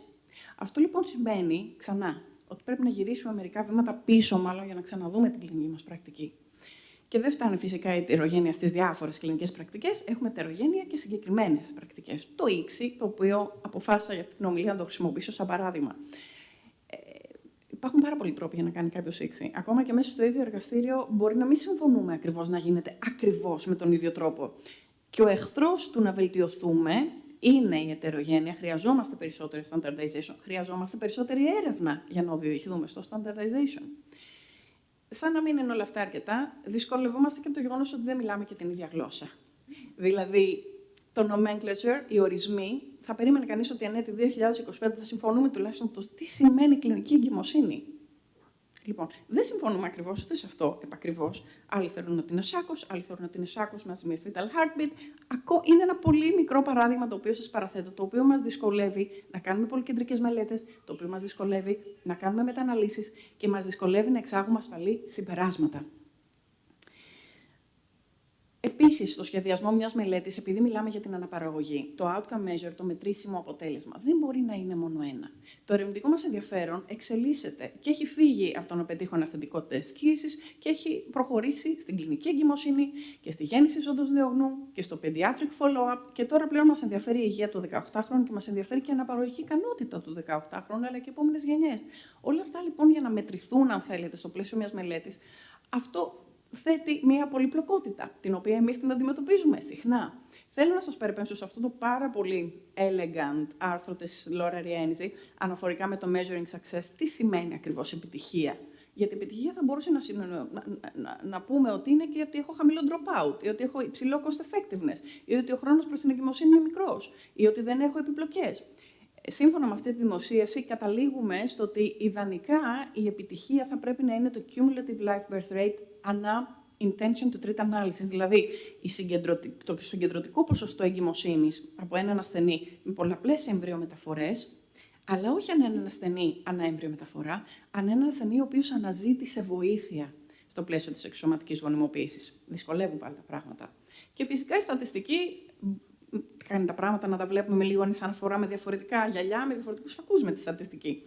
Εδώ βλέπουμε σε μια πολύ δυνατή μελέτη που αφορά την προεμφυτευτική γενετική διάγνωση του Santiago Monet, το STAR Trial, πώς θέλω να δείτε λίγο το forest plot, απλά ακροθυγώς να δείτε τα κουτάκια αυτά, πώς, αν πλησιάζουν, δεν πλησιάζουν τη γραμμή. Αυτό δείχνει τη στατιστική του σωματικότητα. Okay. Εδώ λοιπόν βλέπουμε ότι ανάλογα με το αν το live birth είναι αναγυναίκα η οποία είναι τοιχιοποιημένη, ή αναγυναίκα η οποία έκανε ορυψία, ή αναγυναίκα που έκανε εμβριομεταφορά, τροποποιείται. Τα αποτελέσματά μας είναι πάρα πολύ εύκολο να τροποποιηθούν. Συν το γεγονός ότι οι τοιχιοποιημένες μελέτες είναι πολύ δύσκολο να πραγματοποιηθούν, γιατί έχουμε πάρα πολλές προκλήσεις. Σε κάτι στο οποίο θα μπορούσαμε να βοηθηθούμε πάρα πολύ στην έρευνα στην ιατρικώς υποβοηθούμενη απαγωγή είναι το consent form. Εδώ χρειάζεται εις βάθος ανάλυση του πρωτοκόλλου, ποιο είναι το πιθανό όφελος, ποιο είναι το ενδεχόμενο ρίσκο. Η ενημέρωση πρέπει να είναι μη καθοδηγητική, αποκλειστικά και μόνο εμπεριστατωμένη και κατανοητή. Θα ήταν πολύ πιο εύκολα τα πράγματα αν είχαμε ένα τρόπο να το κάνουμε αυτό. Αν χρησιμοποιήσαμε όλοι το ίδιο. Αυτό θα βοηθούσε πραγματικά πολύ. Και στην αιχμή του δώρωτος στην έρευνα στην ιατρικώς υποβοηθούμενη αναπαραγωγή, φυσικά βρίσκεται η έρευνα στο προεμφυτευτικό έμβριο.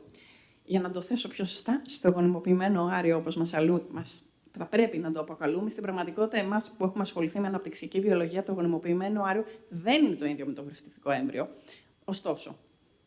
Και βλέπω ότι και εδώ υπάρχουν πάρα πολύ μεγάλες ασυνέπειες, ασάφειες. Το ίδιο πράγμα, την ίδια στιγμή, σε διαφορετικά μέρη του κόσμου, και εδώ έρχεται η σημασία του cross-border reproductive care, είναι κάτι άλλο. Έχει διαφορετικά δικαιώματα.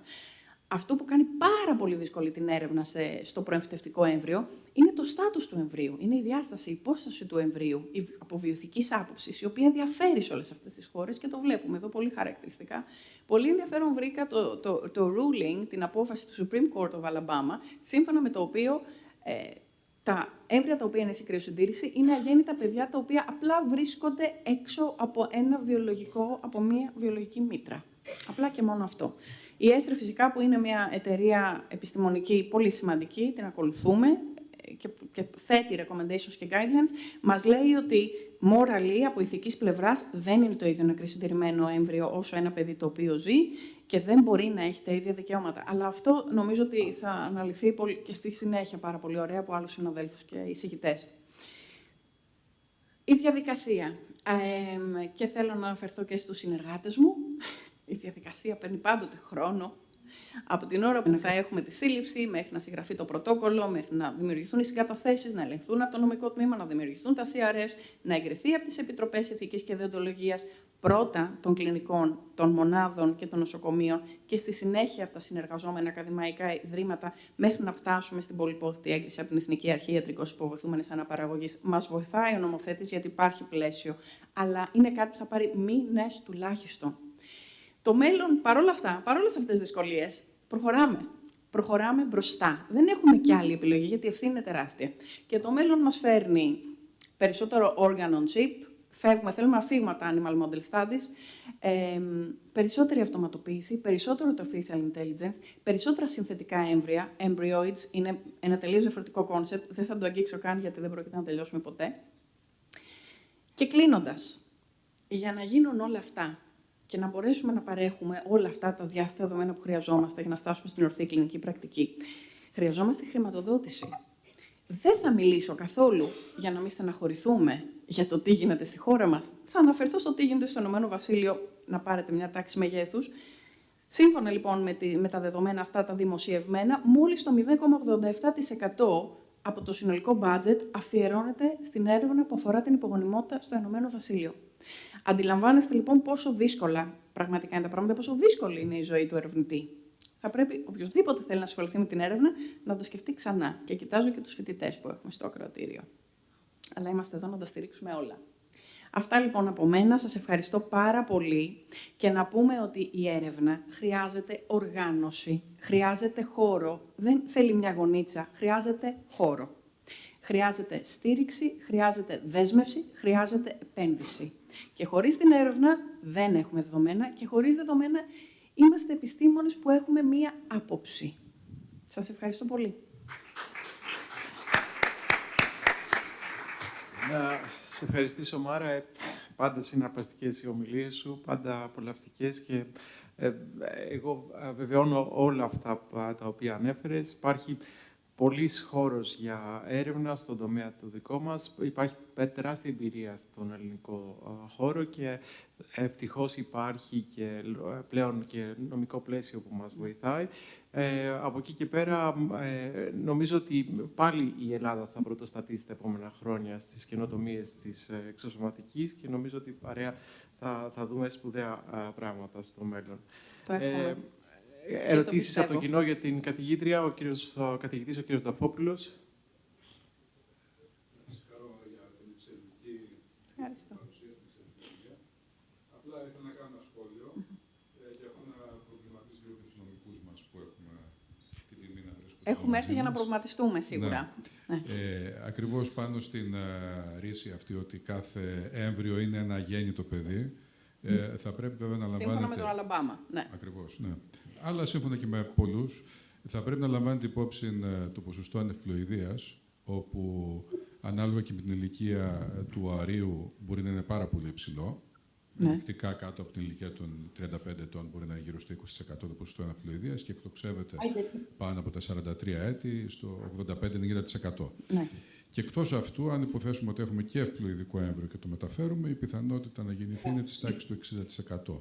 Άρα λοιπόν ο τεράστιος αυτός αριθμός εμβρίων εγκαταλειμμένων κλπ., όπως ανέφερε και η κυρία Σφακιανούδη, έτσι, δεν είναι δυνητικά αντίστοιχες ψυχές. Έτσι, γιατί ένα μεγάλο ποσοστό είναι ευπλοειδικά έμβρια και ακόμη και από αυτά, αν μεταφερθούν στη μήτρα, η οποία μήτρα χρειάζεται οπωσδήποτε για να γεννηθεί, να αναπτυχθεί και να γεννηθεί ένα παιδί, ένα ποσοστό περίπου 40% δεν θα οδηγηθεί καν σε εμφύτευση. Άρα λοιπόν τα πράγματα είναι αρκετά περίπλοκα. Απλά το δικαίωμα στην ύπαρξη δεν είναι αποτέλεσμα ποσοστό. Δεν μπορείς να το ποσοστώσεις. Δηλαδή, αν ένα ευπλοειδικό βρεθεί σε μια σωστή μήτρα, έχει το δικαίωμα, τέλος. Οπωσδήποτε, σίγουρα. Απλά έχει πιθανότητα από εκεί και πέρα. Θέλω να βάλω μέσα σε όλο το πλαίσιο. Okay, I'm after Mr. Lekas. Ίσως η προσέγγιση που ενδυνάμει on the presentation of Mrs. Σφακιανούδη. That's all. It will take no more than το ενδυνάμει και αυτό που λέτε το ακούω, το αντιλαμβάνομαι επιστημονικά, θα συμφωνήσω με τον κύριο Σφακιανούδη. Θα ήταν πολύ ενδιαφέρον να μπορούσαμε να είχαμε ένα ID του κάθε εμβρίου μέσω ενός αλγορίθμου της πληροφορίας που έχουμε από τους κύκλους, σε τι θα μπορούσε να αντιστοιχίσει. Αυτό θα ήταν πολύ ενδιαφέρον. Αλλά αυτό δεν θα άλλαζε τη θέση αυτή, και με την οποία συμφωνώ. Αλλά θα είχε πολύ μεγάλο ενδιαφέρον. Που και πάλι ως AI γνωρίζουμε ότι έχει πιθανότητες φάρματος. Η οποία βέβαια το AI τουλάχιστον βοηθάει, έχει ένα ποσοστό συσχέτισης, ένα συντελεστή σχέτιση της τάξης του 0,70 τόσο. Ναι, το οποίο δηλαδή σημαίνει ότι πάλι εισφάλει. Βοηθάει, αλλά πάλι δεν είναι ακριβώς. Πάλι δεν είναι. Το AUC στο 0,7 δεν είναι ακόμα ικανό. Αυτή είναι η πραγματικότητα και πάλι το AI παραμένει αυτή τη στιγμή ένα άντον. Και θα πρέπει ιδανικά να το χειριστούμε έτσι, ως άντον. Ακριβώς. Ναι.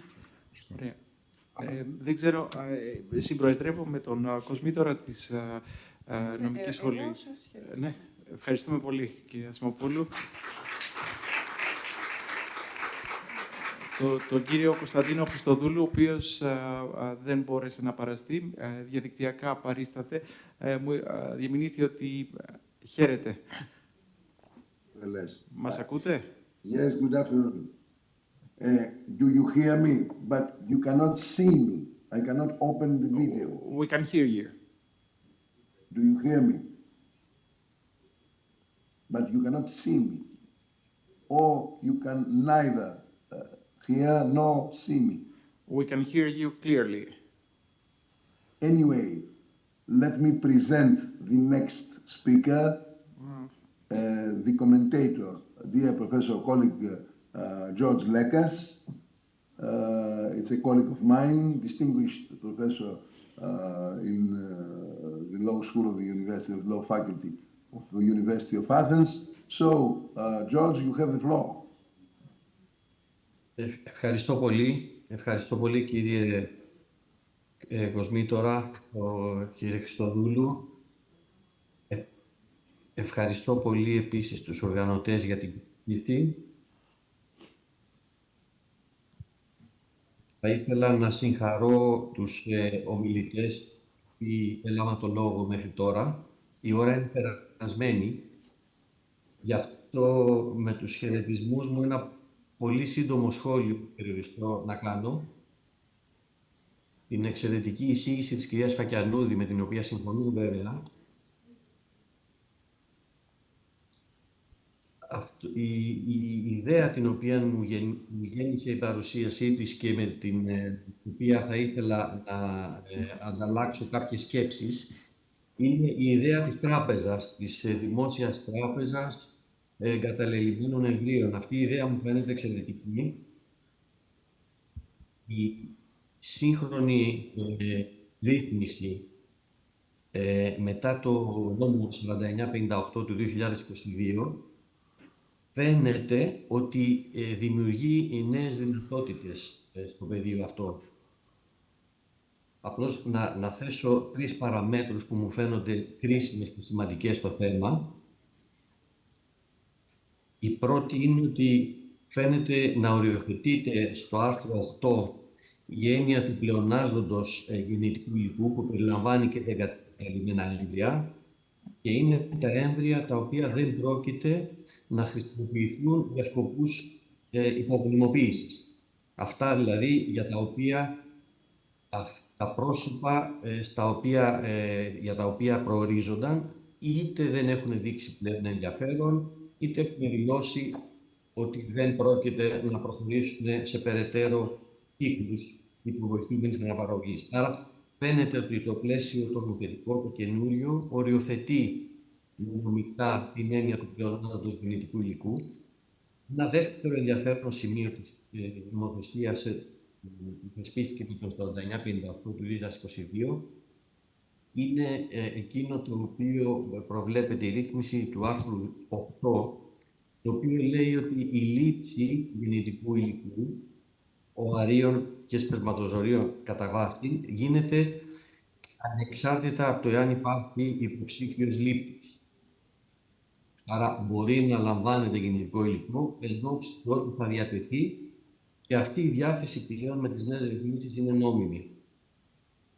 Και η τρίτη ρύθμιση, η οποία είναι ενδιαφέρουσα από την κατεύθυνση που συζητάμε, της τάσης τραπεζών, είναι η ρύθμιση της τελευταίας παραγράφου, της παραγράφου 6 του άρθρου 7, του νέου άρθρου 7, έτσι όπως θεσπίστηκε με τον νόμο, που προβλέπει ότι αν δεν υπάρχει δήλωση για την τύχη του γεννητικού υλικού, είναι η περίπτωση των εγκαταλειμμένων εμβρίων, για τα οποία ακούσαμε την εισήγηση της κυρίας Φακιανούδη, κατόπιν αιτήσεως της μονάδας, η αρχή μπορεί να αποφασίσει μεταξύ άλλων όχι μόνο την καταστροφή, η οποία θέτει σοβαρά ηθικά θέματα από την άποψή μου, ούτε την διάθεσή τους για ερευνητικούς σκοπούς, αλλά και τη διάθεσή τους για θεραπευτικούς σκοπούς.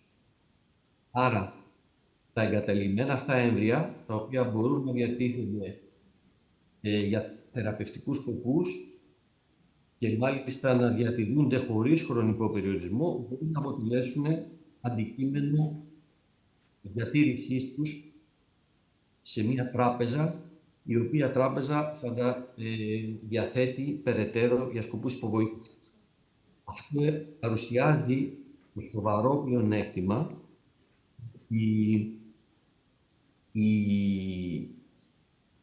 δεν θα υπάρξει καταστροφή γεννητικού υλικού, που είναι σπάνιο στις μέρες μας,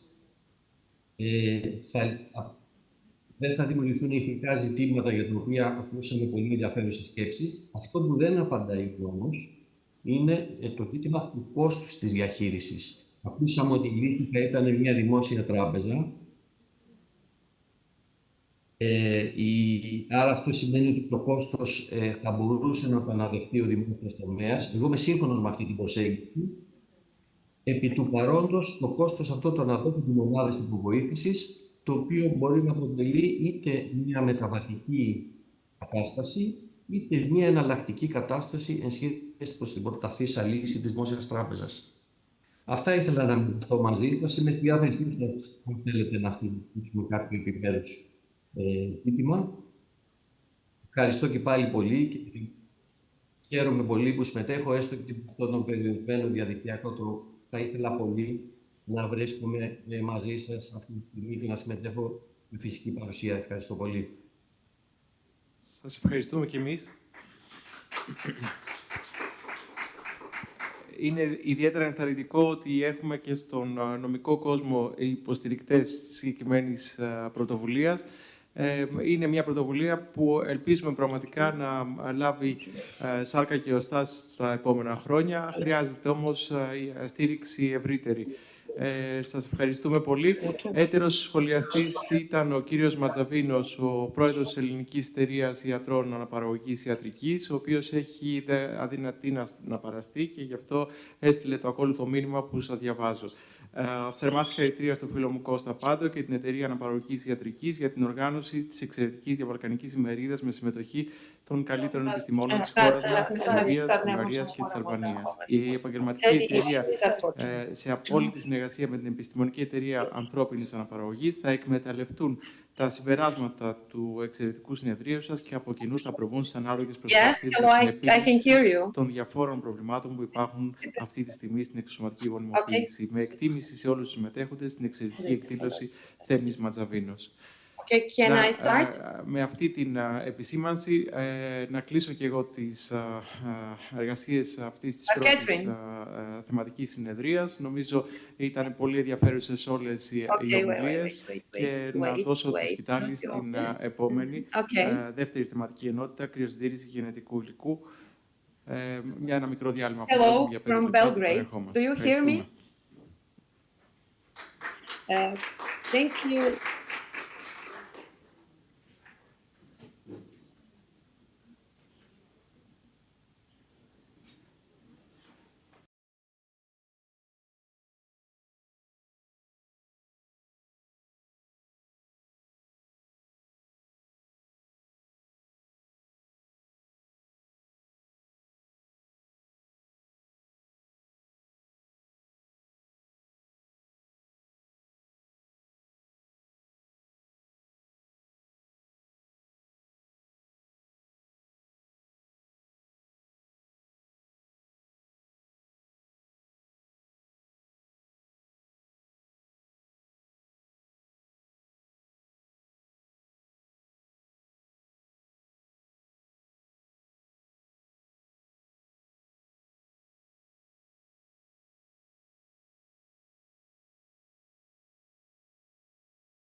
Sad će biti.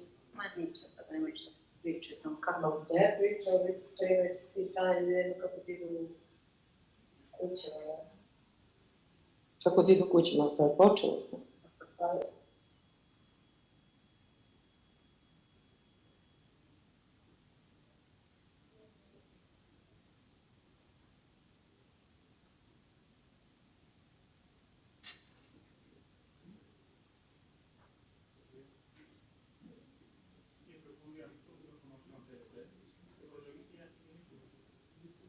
Ξεκινάμε.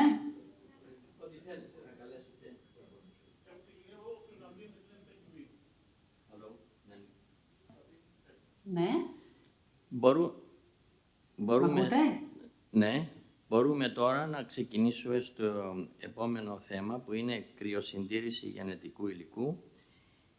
Η πρώτη παρουσίαση είναι από την Καταρίνα Στεφάνοβιτς από Σερβία και Ντία Νίνη Αλβανία και αφορά την διάρκεια κρυοσυντήρηση στις βαλκανικές χώρες. Παρακαλώ. Okay. First subject is duration of cryopreservation in the Balkan countries. First speaker is Katarina Stefanovic from Serbia and then Dia Nini from Albania. Could we please start?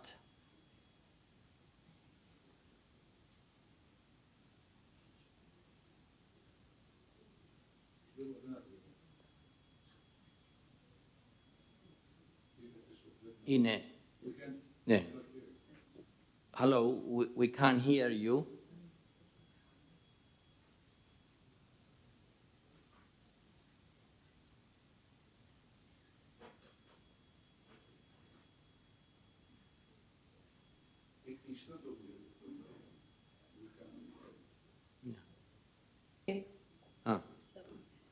Okay, can you hear me? Yes, this is good now. Okay, can I start? Yes, please. Yes, I will. Hello from Belgrade, and thank you for your invitation to attend first Balkan meeting for IVF. I send regards from my hospital. It's a clinic for gynecology and obstetrics, University Clinical Center of Serbia, and I send regards from Medical University of Belgrade and from our society. Clinic for Gynecology and Obstetrics of University Clinical Center of Serbia was found 100 years ago, and it is one of the biggest gynecology clinic in the region. It has more than 9,000 operations per year, 5,000 deliveries per year, and about 800 cycles IVF per year. Our clinic is a national reference center for fertility preservation and oncofertility, center for cryopreservation programs, and the bank of reproductive cells, tissues, and embryos. We are also the site of Association for Fertility Preservation and Oncofertility of Serbia. With average about 800 cycles IVF per year, we are classified as a middle-sized center. The first IVF baby born was 35 years ago, and the embryo cryopreservation program utilized the vitrification method was 2008. The same year, the first frozen embryo transfer was performed. Oocytes cryopreservation via vitrification method and spermatozoa via freezing technique was established 2009. 1 year later, we did ovarian tissue cryopreservation, which is still an experimental protocol in our country. We also had first baby born from IVM, and it was done by Professor Radunovic. He is retired, and we are very proud of that. our government and our country gave a big support to the many pairs who want to become parents through many conditions, through many approaches of support. One of them is financial support, and state funded this. Unlimited attempts for the first child until the age of 45. For the first child, there is no limit on the number of stimulation cycles or frozen embryo transfer. For the second child, 2 stimulated attempts and 2 cryotransfer attempts are covered. For the second child, the costs are covered by the state. Frozen embryo transfers are allowed in both natural and stimulated cycles. Stimulated attempts are allowed for men with azoospermia who have frozen material. The preservation of embryo is funded by the state insurance 5 years plus 5 years and then plus 5 years. So, in fact, unlimited. So we have the most comprehensive and extensive rights for the first IVF procedure alongside Israel. This is the pre-treatment assessment to be included in IVF procedure at our clinic, and this is the template for medical history in IVF department. During past 35 years, the most frequent procedure was insemination in stimulated cycles and also ICSI procedures. Procedures are conducted in accordance with ASHRAE guidelines. Cryopreservation program was established in 2008, in fact 2009, and up to now we have cryopreservation of embryos in 596 patients. We also have a cryopreservation program for oncofertility patients, and here are the results of cryopreservation of ovarian tissue, oocytes, spermatozoa, and embryos in oncology patients. We have also thawing program, and here are some part of our results during past 12 years. In fact, successful rate, as it's seen in the clinical pregnancies of frozen embryo transfer and of fresh embryo transfer is about 33%, which is comparable with the success rate of IVF procedure in Europe. Number of intrauterine insemination is about 10%, which is similar to the success rate of IVF procedure in Europe. Our IVF equipe, and this is how does it look like in our clinic. And we are very proud of our oncofertility service. We have our clinic is a national referral center for oncofertility and fertility preservation. And besides oocytes freezing, spermatozoa freezing, embryo freezing for oncofertility patient, for young cancer patient, we also offer fertility sparing surgery, then ovarian shedding, ovarian transposition, hormonal treatment for early stage, low-grade, low-stage endometrial cancer, and etc. And we have personalized, individualized approach to each of the patients with very multidisciplinary work, which means that we are connected with other oncological centers that send us patients for oncofertility procedures. We are also connected with secondary and third healthcare and centers from region. We are also connected with many international associations and centers, and we also do many international and national projects. We have research grants, and we collaborate with School of Medicine and Institute for Biology and Human Genetics. So here are some instructions for oncofertility in our country. We have a financial support, And some oncofertility procedures are covered by health insurance by the state of Serbia.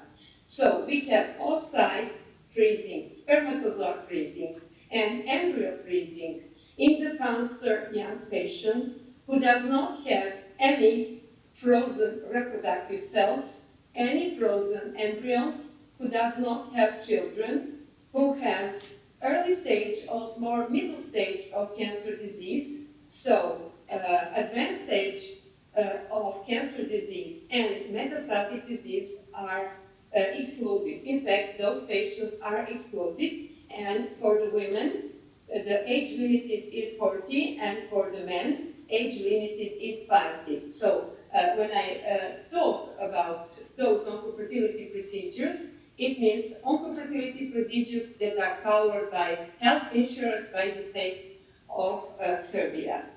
This is pre-treatment assessment that patients should go through before oocytes, spermatozoa and embryo freezing, and cryopreservation program for oncofertility. It was established from 2009. You see, we have cryopreservation of ovarian tissue. It is not covered by the government, and it is still experimental method in our country. We have 22 patients. We have cryopreservation of oocytes, of spermatozoa, of embryos, and it is covered by health insurance. And the most frequent diseases, malignant, is breast cancer, hematological disease, gynecological cancers, hematological diseases, men, testicular cancer, and also colorectal cancer. We have our registry that have been formed 10 years ago, and we tend to become a national and international registry. We are linked with International Network of Cancer, Infertility and Pregnancies, also connected with other oncofertility and fertility societies. Also, our clinic has a unique bank for reproductive cells, tissues, and embryos, and it was opened 5 years ago. It is a central type dealing with donors, so we do selection, preparing, obtaining gametes, storage gametes, distribution, and in vitro treatments. And we collaborate with 22 state art license centers in Serbia. So, first cycle was in December with domestic donor sperms. So we have our domestic donor, but we also have a contract for support with 4 reproductive centers in Europe, in Spain, Denmark, Czechoslovakia and Republic, and also Denmark. So we imported spermatozoa and oocytes, and then we do IVF procedure at our clinic, or if patient wish, we divided that material in 22 IVF centers in Serbia, and then they do IVF procedure. What is allowed? It is allowed sperm donation, pair or single woman, up to 3 attempts from a single donor. So it's powered by health insurance of Serbia. Oocytes donation, up to 3 attempts from a single donor. And embryo donation is forbidden. So we do not import embryo, but it could be gifted surplus embryo from IVF, no creating or imported from another country. So stay finding up to 45 years old for women, self-financing up to 50 years, with the right to choose where the procedures will be performed, either public on our clinic or 22 private institutions in Serbia that deals with our bank. So we have 1,008 important gamete specimens, and we divide it into the 22 centers also we have for us at the clinic to deal with. We have almost similar, the same oocyte sets and sperm sets, and up to June, we have 80 pregnancies from donation all over the Serbia. Our oncofertility and fertility preservation program is very versatile, and patients can get information from our website. You can also see many interesting news publications, our team, and what oncofertility programs and services do we have. So it's on our website. We have also LinkedIn of our society and Instagram, so the patient and other society could be informed about our activity. Thank you for your invitation to share our experience. We are looking for the future collaboration for Greek societies and IVF centers, and we invite you all to attend our Congress in Montenegro in Budva. Thank you very much.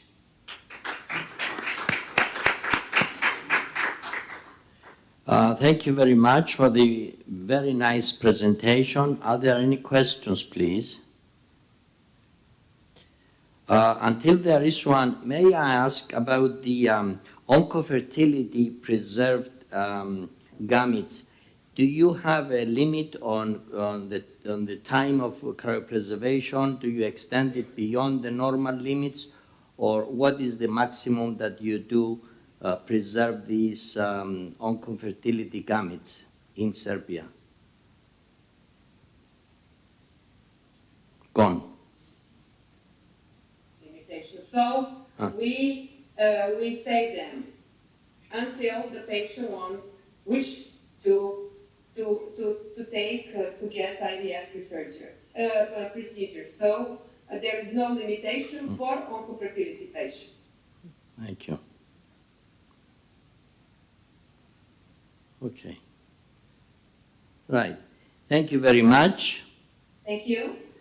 We'll now proceed to the second speaker from Albania, Dia Nini. Are you Hi everyone. Can you hear me? Yes. Yes. Okay. It's good to be here, and it's a pleasure to be part of this important Inter-Balkan meetings. Good afternoon from Tirana, and thank you for the opportunity to discuss an essential issue which remains at the intersection of medical science, human rights, and ethical policy making, the regulation of the duration of gamete and embryo cryopreservation in the Balkan region. Today I will speak to you of the important topic of how Balkan countries regulate the duration of gamete and embryo cryopreservation. I will also highlight some key principles and international standards guiding this area, and also propose potential recommendations and issues to be kept in account while speaking about harmonizing policies across the region and maximizing the access to cryopreservation of gametes and embryos in our region. I will start with Albania since I am a law practitioner here. In Albania, law number 8876 of 2002, which is the law for reproductive health, provides the framework for reproductive health services, including assisted reproduction. However, the law does not specify a concrete time limit for cryopreservation. While this absence allows for some flexibility, it also creates a gap in regulating the duration of the storage of these gametes and genetic material that could lead to inconsistencies in practice, especially among private medical clinics. Similarly, Kosovo's law number 02L/76 for reproductive health established the foundation for assisted reproduction, but it does not outline specific provisions for the duration of gamete and embryo storage. Ethical considerations are highlighted in the law, but the lack of detailed guidelines leave room for interpretation.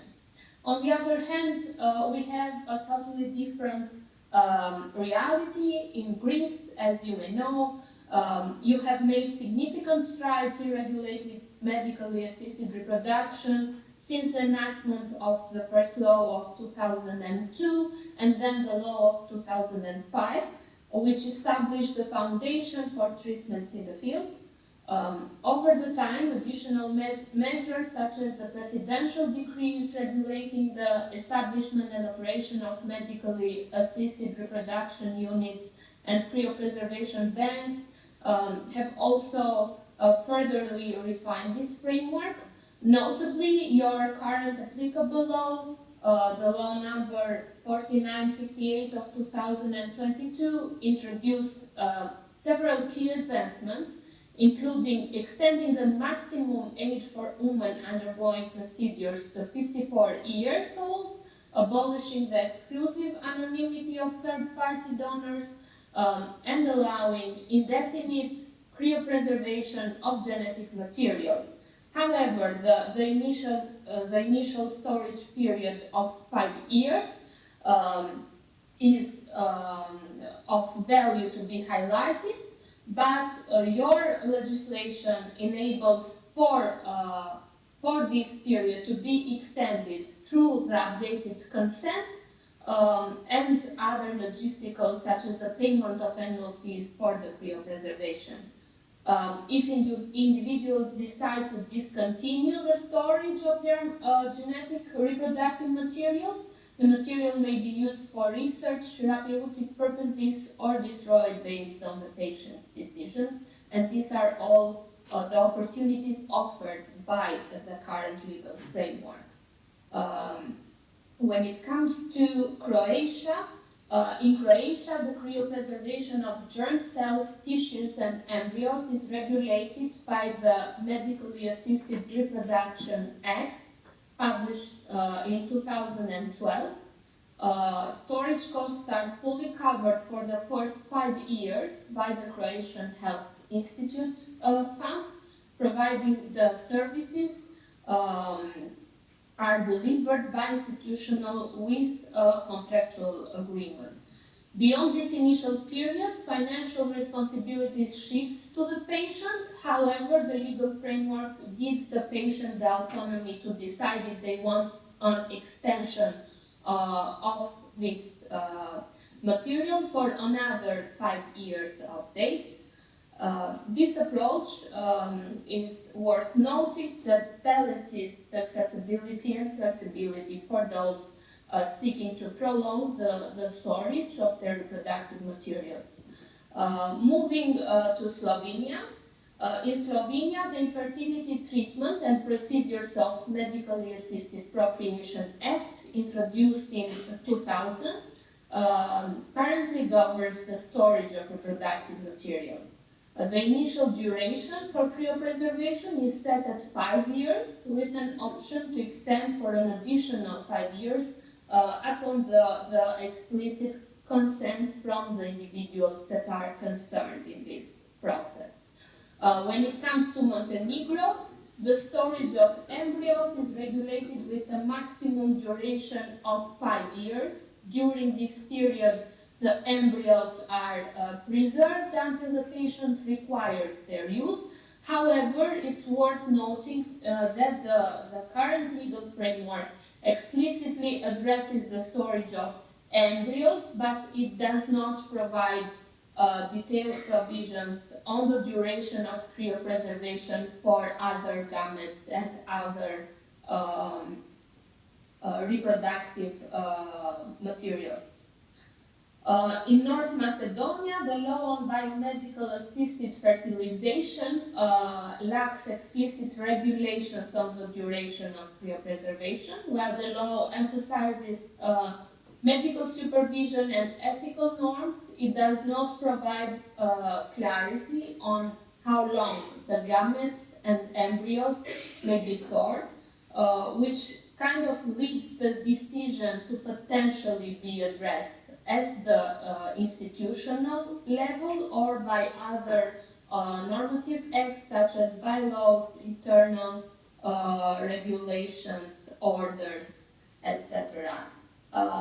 Bulgaria's Health Act of 2004 and Order number 28 on assisted reproduction are established, on the other hand, in 2007, and they outline the conditions for assisted reproduction, but they do not specify limits on the duration of cryopreservation, which creates, again, a gap for supplementary guidelines to emerge at institutional or regulatory levels from a legal perspective.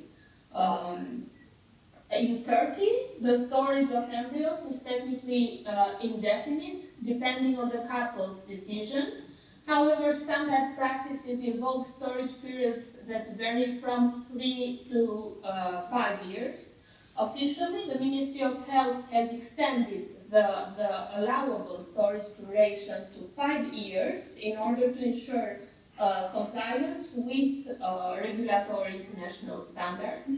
Couples are required to renew their contracts annually, during which they can decide whether to transfer the embryos back, to donate them for research purposes, or to have them destroyed. So every 5 years they are asked to renew their permission on the genetic materials that is stored on their behalf.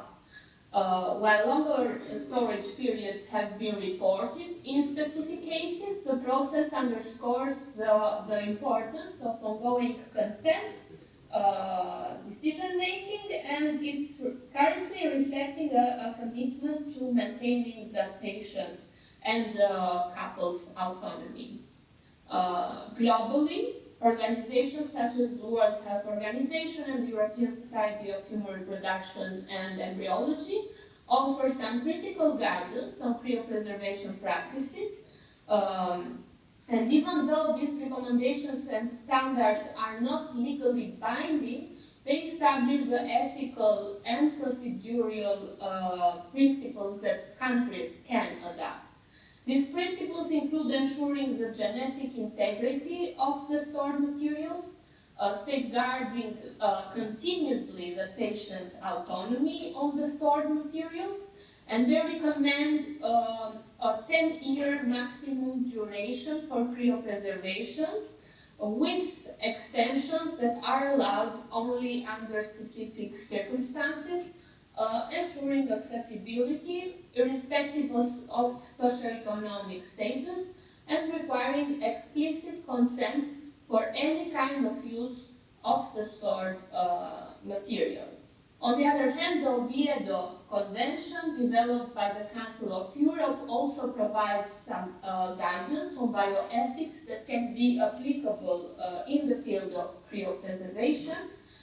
They emphasize the protection of human dignity and autonomy in medical practices, and although they do not directly address cryopreservation, as I mentioned earlier, its principles align with the need for the transparent and ethical regulations to guide every kind of process that is in a way connected with bioethical aspects of medicine.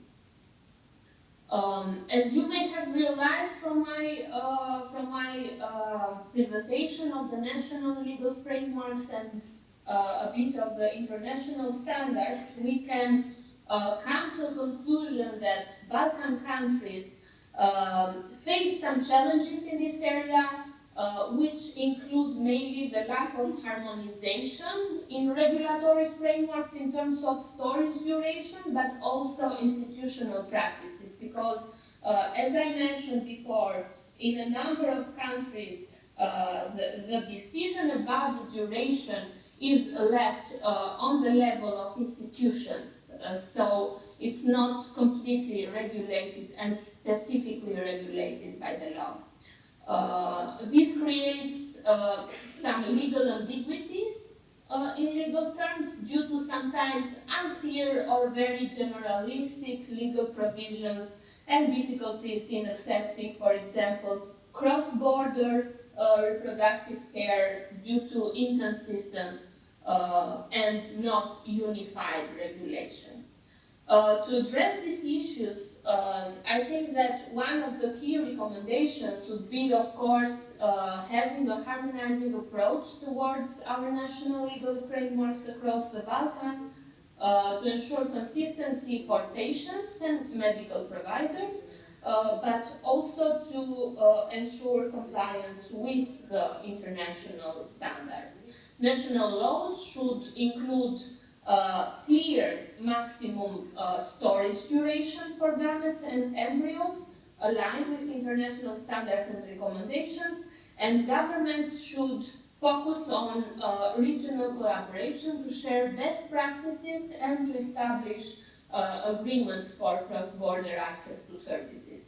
Also, public awareness campaigns are vital in order to inform all individuals about their rights and options in the field of cryopreservation, because it's worth noting that finding information about the legalistic aspects of these processes, it's not a very public-friendly field of access to information. It's a very specific information. It is using a legalistic language, and we should be having more public awareness campaigns using an easier language, so the rest of the society and the directly interested individuals can have a better understanding of their rights, of their options, and since we are talking about the duration of storage, about the duration of storage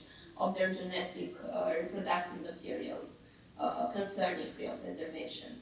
Cryopreservation is not just a medical advance, it represents hope for people, it boosts autonomy and a dignified existence for millions of individuals worldwide, and that's why it's worth addressing the regulatory gaps in the Balkan region and aligning them with the international standards, so we can ensure that this important medical aspect, such as cryopreservation, remains an empowering tool and fulfills its role in respecting the individual rights and freedoms. I thank you all for your attention, and I wish you all a fruitful rest of the discussion.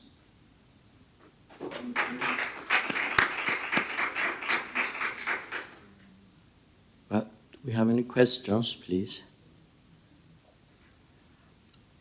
I will ask Mrs. Nini one question. In some countries, the age limit for IVF is 53 or 54 years old, but the storage time is either 5 or 10 years and renewing 5 or 10 more years. Do you see any legal reason why the storage time allowed is not tied to the maximum age limit one is allowed to have IVF? Do you see any reasons for this? And by the way, your presentation was extremely excellent. You covered all aspects of the subject. Thank you so much. So, in legal terms, there are many reasons why the legislators may have made this choice. But I can bring one example.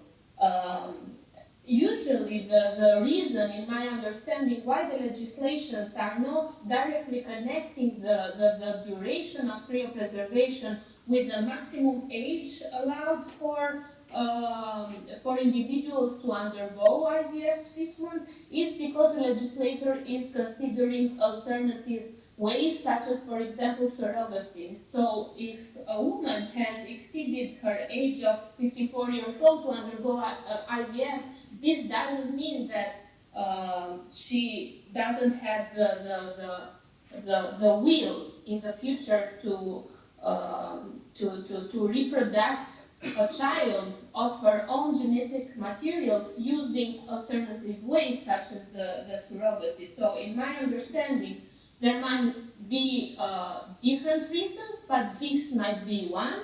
And it's focused, of course, on the autonomy of choice and the autonomy of decision making in order for every individual that wants to become a parent. to make the right choice. So if the legislator would link directly the storage duration with the age limit for the IVF, it would make the assumption, and it would imply that these methods are only and strictly reserved to the body of the person that is a subject of the cryopreservation material. So, in my opinion, it's a choice of the legislator not to limit the choices and the autonomy of the persons involved in the process. Okay. Okay. Any other questions? No, thank you very much. Thank you. Again, yeah. Η συμπρόεδρος είναι η κυρία Κάπου. Μπορεί παρακαλώ να εισάξει την επόμενη παρουσίαση. Καλημέρα και από μένα. Ευχαριστώ πολύ την Οργανωτική Επιτροπή για την κοινωνική πρόσκληση. Η επόμενη ομιλήτρια είναι η κυρία Λίδα Εγγενή, βιολόγος αναπαραγωγής και επιστημονική υπεύθυνη της Τράπεζας Κρυοσυντήρησης της Κρυογονίας στην Αθήνα, και θα μας μιλήσει για ένα θέμα στο οποίο είναι έτσι, πιο ειδική δεν γίνεται, που είναι νομικά ζητήματα στις τράπεζες σπέρματος. Θα ήθελα και εγώ, ευχαριστώ πολύ για την θερμότητα εισαγωγή. Θέλω να σας καλησπερίσω, να συγχαρώ ιδιαίτερα την Οργανωτική Επιτροπή αυτής της πρώτης επιστημονικής διαβαλκανικής εκδήλωσης με πολύ μεστή θεματολογία, και να ευχαριστήσω θερμά για την τιμητική πρόσκληση να παρουσιάσω αυτό το θέμα, το οποίο εξειδικεύεται ακριβώς στην Τράπεζα Σπέρματος. Στη χώρα μας, ο νόμος 4958 του 2022 εισήγαγε γενναίες μεταρρυθμίσεις στην ιατρικώς υποβοηθημένη αναπαραγωγή, στο πνεύμα υποστήριξης της αναπαραγωγικής αυτονομίας ανδρών και γυναικών, παρέχοντας πολλές δυνατότητες στην εφαρμογή των σχετικών μεθόδων. Στο πλαίσιο της ομόλογης κρυοσυντήρησης, εισήχθη για πρώτη φορά η δυνατότητα κρυοσυντήρησης γαμετών για κοινωνικούς λόγους, χωρίς τη συνένεση της συζύγου ή συντρόφου, με περιόριστη διάρκεια, υποστηρίζοντας αναπαραγωγικές επιλογές για τους άντρες ακόμα και από πολύ νεαρή ηλικία. Αναφορικά με την ετερόλογη κρυοσυντήρηση, που προορίζεται φυσικά για δωρεά, ο νόμος επέτρεψε τη δυνατότητα διατήρησης γενετικού υλικού δοτών, ανεξάρτητα από την ύπαρξη λιπτών κατά το χρόνο της διάθεσης. Επίσης, διεύρυνε τις επιλογές περί γνωστοποίησης ή μη της ταυτότητας του δότη, δημιουργώντας στην ουσία 4 κατηγορίες δωρεάς: την ανώνυμη, την επώνυμη σε πλάγια γραμμή συγγενείας, όπως και τη δωρεά με αποκάλυψη ταυτότητας στα παιδιά στην ηλικία των 18 ετών. Προέβλεψε νέες οδηγίες σχετικά με τη διάθεση των γαμετών, την καταβολή δαπανών, την ιχνηλασιμότητα των χρήσεων των δειγμάτων, τη λειτουργία του Μητρώου Δοτών Δοτριών Λιπτών της Εθνικής Αρχής Ιατρικώς Υποβοηθημένης Αναπαραγωγής, καθώς και τα όρια χρήσης. Με τον πιο πρόσφατο νόμο, 5102 του 2024, εισήχθησαν στην κλινική πρακτική και νέες ρυθμίσεις για την υποβοηθημένη αναπαραγωγή, με ειδικό ενδιαφέρον στη δωρεά γαμετών. Ιδίως, προσδιορίστηκαν χρονικές προθεσμίες για την καταχώρηση των αποτελεσμάτων χρήσης δωρεάς, για τις εμβριομεταφορές, το αποτέλεσμά τους και το αποτέλεσμα της κοίησης, όπως επίσης και αλλαγές στα όρια των επιτυχημένων χρήσεων. Ειδικά αναφέρεται ότι πλέον επιτρέπεται η επιτυχημένη χρήση από 12 οικογένειες, εξαιρουμένων των κατοίκων εξωτερικού, με την επισήμαση ωστόσο ότι οι διατάξεις αυτές εφαρμόζονται σε διαδικασίες υποβοηθημένης αναπαραγωγής, για τις οποίες η δωρεά γενετικού υλικού πραγματοποιήθηκε μετά τη 14η Οκτωβρίου του 2022.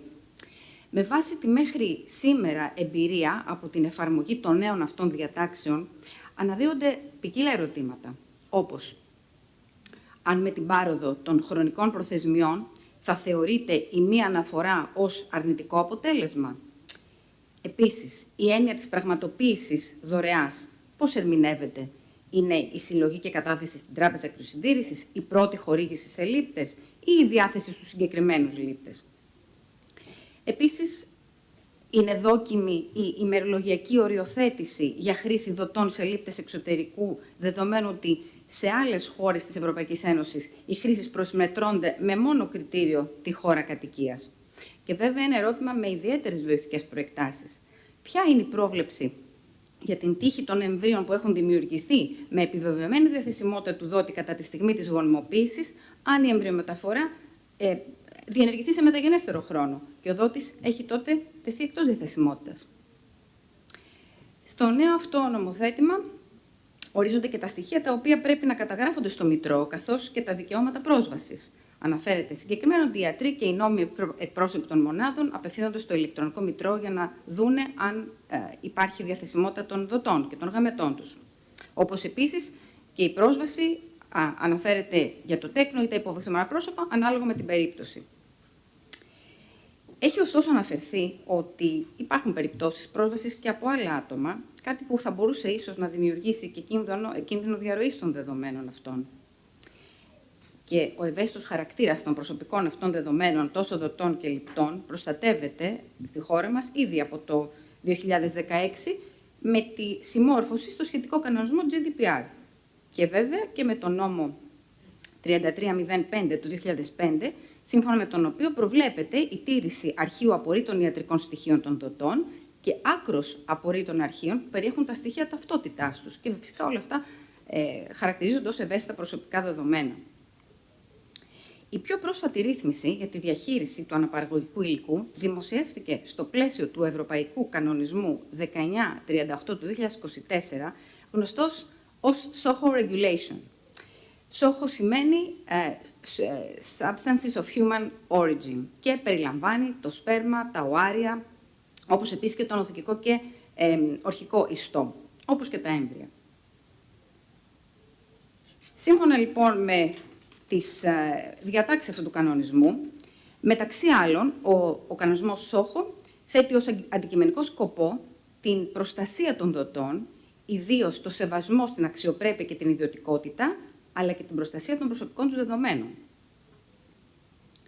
Επίσης, η εφαρμογή του μοναδικού ευρωπαϊκού κωδικού ΣΕΚ, ο οποίος δεν αποκαλύπτει την ταυτότητα του προσώπου από το οποίο προέρχεται, εφαρμόζεται σε όλες τις διακινήσεις γενετικού υλικού μεταξύ φορέων, δηλαδή SOHO entities, τραπεζών, μονάδων, χωρίς διαχωρισμό εγχώριας και διακρατικής διακίνησης, κάτι που θα μπορούσε να παραπέμπει σε ένα κοινό σύστημα καταχώρησης δειγμάτων εσωτερικού και εξωτερικού. Προβλέπει επίσης τη δημιουργία μιας πλατφόρμας, την SOHO Platform, για την ολοκληρωμένη καταγραφή και ανταλλαγή πληροφοριών εντός της Ευρωπαϊκής Ένωσης, η οποία θα μπορούσε ίσως να μετεξελιχθεί και σε ένα κοινό ευρωπαϊκό μητρό. Ειδική αναφορά γίνεται στην υιοθέτηση υψηλών προτύπων ποιότητας και ασφάλειας για τα SOHO, διασφαλίζοντας την απρόσκοπτη διαθεσιμότητα των κυτάρων αυτών μέσω ενός συστήματος βασισμένου στην εξασφάλιση της ύπαρξης υψηλού αριθμού δοτών για κάθε κατηγορία δωρεάς, έτσι ώστε να παρέχεται επαρκής και αδιάλειπτη κάλυψη των αναγκών των λιπτών σε τοπικό και ευρωπαϊκό επίπεδο. Ειδικότερα σε ό,τι αφορά στη δωρεά σπέρματος, η επιλογή δοτών αποτελεί μια χρονοβόρα και απαιτητική διαδικασία που περιλαμβάνει διαδοχικά στάδια πολλαπλών αξιολογήσεων και ελέγχων μέχρι την τελική αποδοχή των υποψηφίων στο πρόγραμμα της δωρεάς. Χαρακτηριστική η μελέτη της μεγαλύτερης παγκόσμιας τράπεζας σπέρματος που στρατολογεί δότες στη Δανία και στις ΗΠΑ, η οποία καταδεικνύει ότι το ποσοστό αποδοχής ανέρχεται σε ποσοστά από 1 έως 6,5% των αρχικών υποψηφίων. Είναι ως εκ τούτου ιδιαίτερα πολύτιμο το γενετικό αυτό υλικό, λαμβάνοντας υπόψη και τη διαρκή μείωση της ανδρικής γονιμότητας κατά τις τελευταίες δεκαετίες. Στο πλαίσιο της συνεχούς βελτίωσης, επιστρέφοντας στο κανονισμό SOHO, προτάσεται η επιστημονική τεκμηρίωση κατά την υιοθέτηση κατευθυντήριων οδηγιών για την προστασία δοτών, λιπτών αλλά και τέκνων. Και βέβαια στο πνεύμα αυτό, ένα πολυσυζητημένο θέμα, αυτό των ορίων χρήσης της δωρεάς, έχει μελετηθεί από έγκριτους επιστημονικούς φορείς, όπως η European Society of Human Reproduction and Embryology, η γνωστή σε όλους μας ESRE, σύμφωνα με την οποία, λαμβάνοντας υπόψη τις διαφορετικές προσεγγίσεις, από γενετικής πλευράς, ακόμα και το όριο των 200 τέκνων αναδότη εκτός απομονωμένων κοινοτήτων, θα μπορούσε να θεωρείται αποδεκτό. Βέβαια, το θέμα περιπλέκεται αν λάβει κανείς υπόψη τη διεθνή κλίμακα διάθεσης των γαμετών, τη μετακίνηση δοτών και λιπτών από χώρα σε χώρα, την ανομοιογένεια στους ισχύοντες κανονισμούς, την ύπαρξη ή μη μητρώων, καθώς επίσης και την ελλειπή καταγραφή πολλές φορές των αποτελεσμάτων.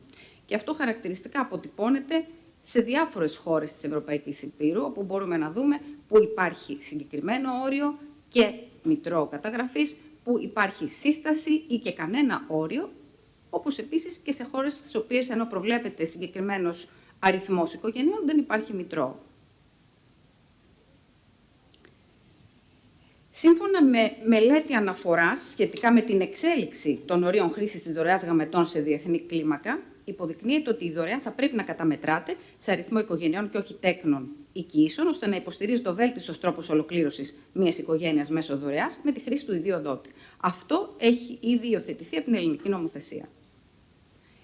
Οι κατευθυντήριες οδηγίες της ASRM αναφέρουν τη γέννηση 25 τέκνων από τη δωρεά του ιδίου ατόμου σε πληθυσμό 800.000 δεν δημιουργεί αυξημένο ρίσκο αιμομιξίας και το ίδιο συμπέρασμα υποστηρίζουν και οι ειδικοί της ΕΣΡΕ, αναφέροντας ότι σε πληθυσμό με 200.000 γεννήσεις και 1.250 τέκνα από δωρεά ετησίως, η πιθανότητα τυχαία συνάντηση μεταξύ απογόνων είναι μόλις 0,101% όταν υπάρχουν ακόμα και 100 τέκνα από τη δωρεά του ίδιου ατόμου.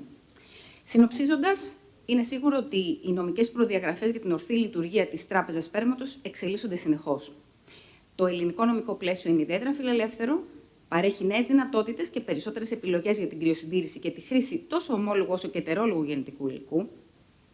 Υπάρχει μία τάση εμφανής πλέον στην Ευρώπη να υπάρχει βούληση τουλάχιστον για τον καθορισμό ενιαίας πολιτικής με ένα κοινό σύστημα ελέγχου. Και βέβαια η προσέγγιση της υιοθέτησης των προδιαγραφών για την ασφάλεια και προστασία όλων των εμπλεκομένων μερών, δοτών, λιπτών και τέκνων, φαίνεται ότι πρέπει πλέον να είναι βασισμένη σε επιστημονικά στοιχεία. Στόχος όλων αυτών είναι φυσικά η αποτελεσματική μας ανταπόκριση στην υπαρκτή και αδιαμφισβήτητη ανάγκη των υποβοηθούμενων προσώπων για τη δημιουργία οικογένειας. Σας ευχαριστώ πολύ για την προσοχή σας.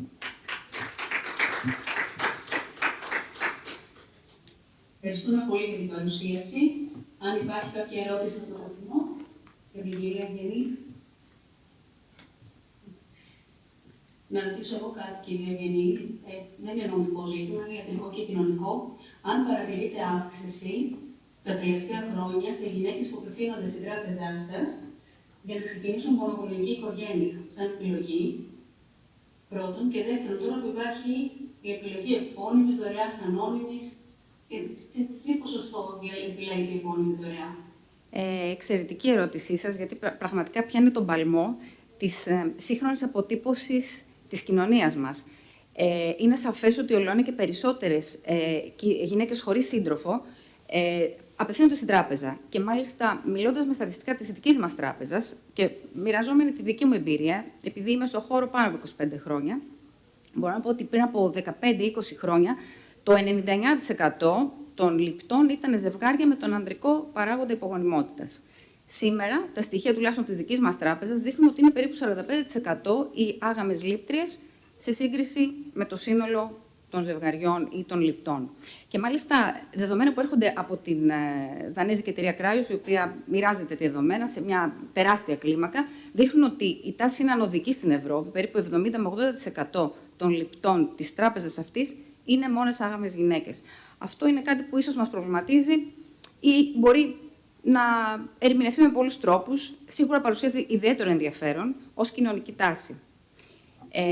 Και βέβαια, το άνοιγμα αυτό για την πολυπίκυλη επιλογή στο είδος δωρεάς, μπορώ να πω ότι αποτυπώνεται μέχρι τώρα ως μία τάση για τις άγαμες γυναίκες να προτιμούν σε αρκετές περιπτώσεις ένα δότη που θα υπάρχει δυνατότητα η ταυτότητά του να αποκαλυφθεί στο παιδί μετά τα 18. Υπάρχει ακόμα και η διάθεση να υπάρχει και επώνυμος δότης. Έχουμε δεχτεί και τέτοια αιτήματα, όπως επίσης έχουμε δεχτεί και αιτήματα από υποψήφιους δότες οι οποίοι θέλουν να είναι επώνυμοι δότες. Και βέβαια η ανωνυμία εξακολουθεί να είναι ο τύπος δωρεάς που προτιμούν τα ζευγάρια. Τουλάχιστον τα ζευγάρια που είναι ελληνικής καταγωγής, δηλαδή είναι κάτοικοι Ελλάδος. Ευχαριστούμε πάρα πολύ. Εγώ σας ευχαριστώ. Να περάσουμε στην επόμενη ομιλία.